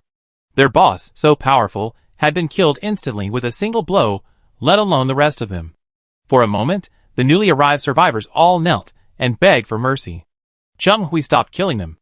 After all, the effect of killing a monkey to scare the chickens had been achieved, and there was no need to slaughter innocent people. On the island, those survivors who were about to waver were shocked. They had always believed that Cheng Hui had become the island's administrator because of luck and the support of his own people. Although he often called him Boss Cheng, he secretly held him in contempt. After all, in this world, only the strong could survive safely on the island for a long time, An ordinary survivor, no matter how prestigious, could not do that.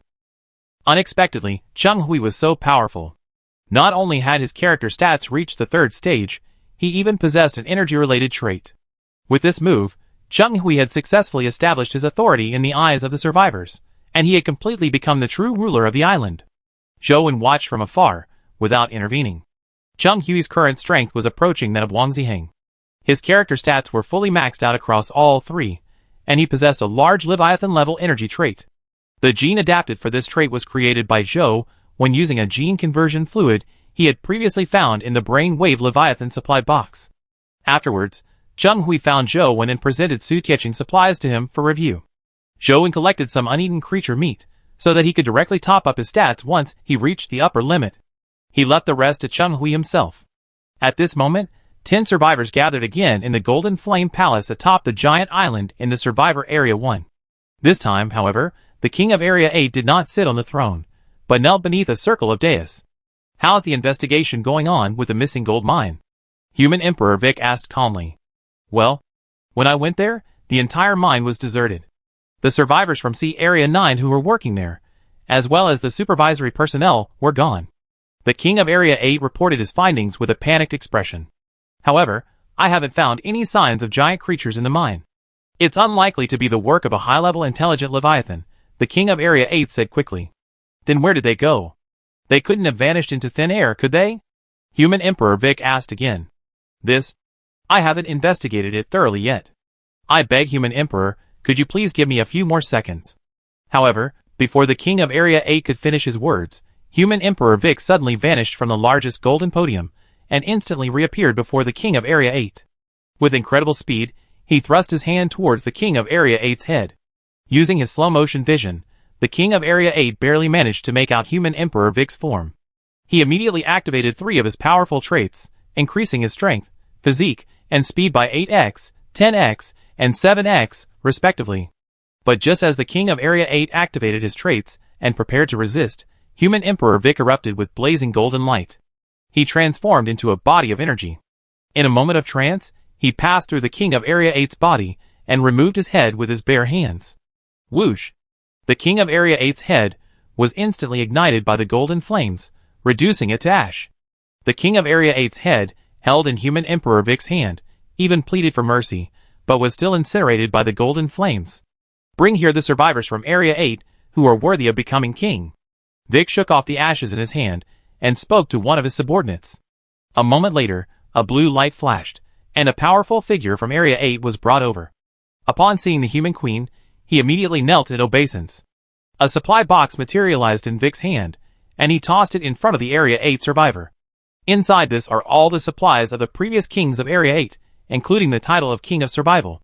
"You will be King of Area 8 from now on," Vic said, then quickly returned to his throne. "Thank you for the human queen's trust." The Area 8 survivor expressed his gratitude excitedly. Chapter 949. After using the Survival King title from the supply box, this survivor from Area 8 became the new King of Area 8. Excited, he ascended the golden stairs, step by step, to the throne of Area 8's Golden King platform, and slowly sat down. Having completed the appointment as the new King of Area 8, Human Emperor Vic turned his gaze to the King of Area 3.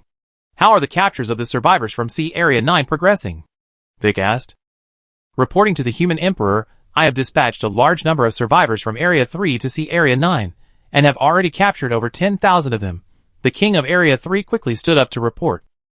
"Also, my men learned from a captured survivor from C Area 9 that some of the most powerful survivors from C Area 9 seem to have been left behind and are gathering the remaining survivors. I already sent my men there. Once all the survivors from C Area 9 have gathered, we capture them all."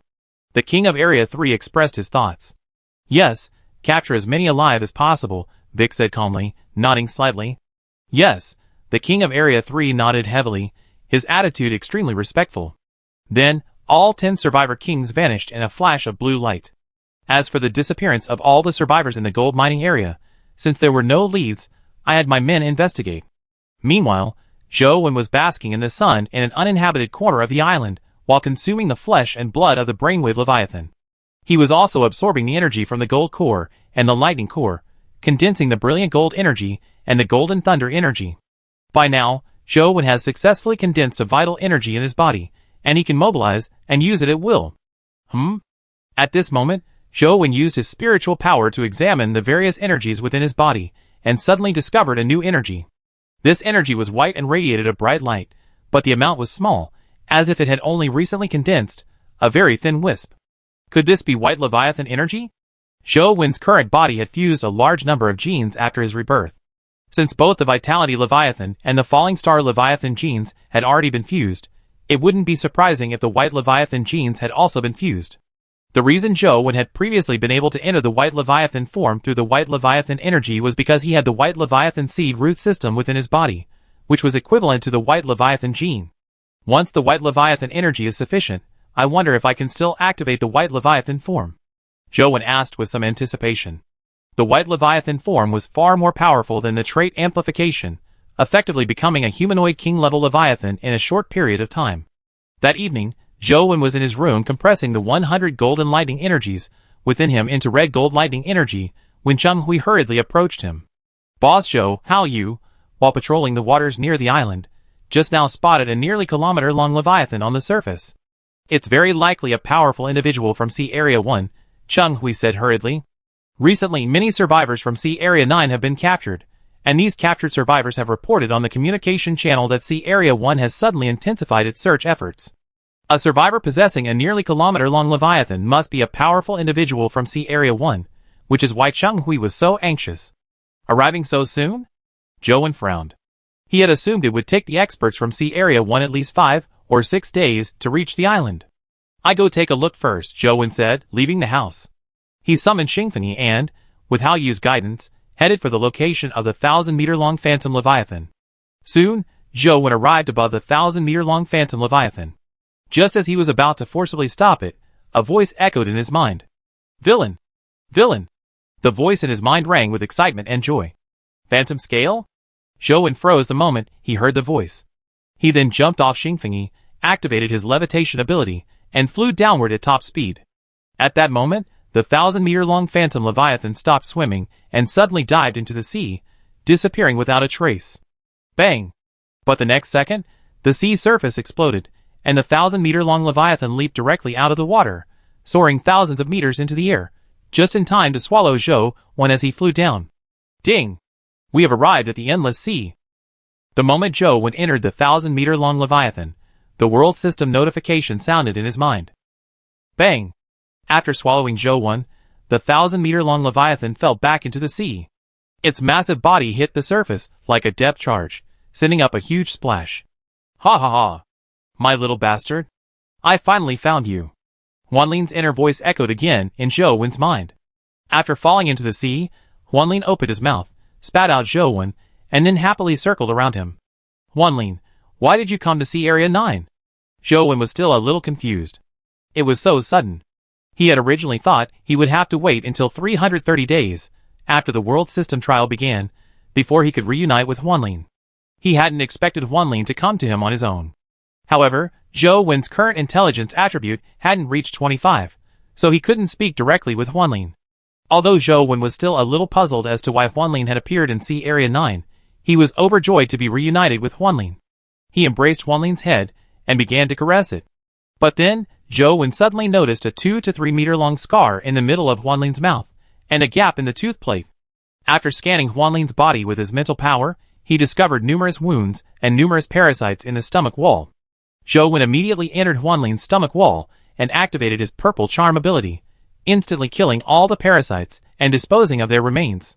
The furnishings within the stomach wall remained the same as before, except that Phantom Scale's length had increased, and the stomach wall space had also expanded considerably. Next, Zhou examined Phantom Scale's entire body once more, confirming that it was free of any malignant parasites before he felt relieved. Then, Zhou began to check the supplies box within the stomach wall. Everything was there, untouched. Up in the sky, Hao Yu, riding on the colorful feather beast, waited anxiously. From her perspective, it had just been the 1,000-meter Phantom Leviathan that had actively attacked Zhou. Now, the number 1 sea area powerhouse within the 1,000-meter Phantom Leviathan must have already engaged Zhou in combat. Chapter 950. Just as Hao Yu waited anxiously for the outcome high in the sky, the 1,000-meter-long Leviathan resurfaced. A figure waved at her from its back. Boss Joe wins. Hao Yu's expression lit up, and she immediately commanded the rainbow beast to fly down. After landing, Hao Yu was somewhat puzzled by the calmness of the Leviathan, wondering why it hadn't avenged its symbiote.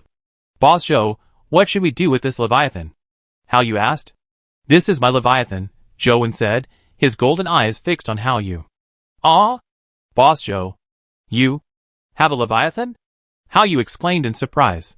She had always assumed Zhou Wen's Leviathan was dead, otherwise, why hadn't it appeared in so long? Alright, let's go back. Zhou Wen didn't bother explaining to Hao Yu. After all, he had no idea how the Phantom Scale had gotten to Sea Area 9. Afterward, Hao Yu rode the rainbow feather beast in the air to lead the way, while Zhou Wen had Huanling follow behind as they swam toward the island. At this moment, Zhou Wen checked the system interface. It had returned to normal, displaying 10 survivor worlds. He could also access the communication channels for zones 9 and 10. Just as Zhou Wen was about to contact Jiang Haitao and the others to inquire about the situation, he received several private messages. Opening them, he saw they were from Jiang Haitao, Chen Xian, Lung Liang Bai Lan, and so on. Great, Brother One, you're finally back, Jiang Haitao messaged. Savior, Boss Zhou, welcome back, Chen Xian messaged. Boss Zhou, welcome back, Lung Liang messaged. Boss Zhou is awesome, Bai Lan messaged. Followed by messages from Zhang Dongliang, Jiao Luan, Zhui Junyang, and He Wei.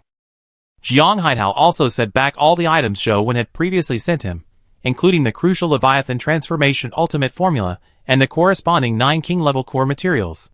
He also sent a wave breaker mech equipped with death claws and a remnant clone. Zhou Wen directly took out 4 intelligence-boosting items from the email and used them all, instantly increasing his intelligence to the maximum of 25 points. With that, Zhou Wen was completely restored to peak form. What's up with the Phantom Scale?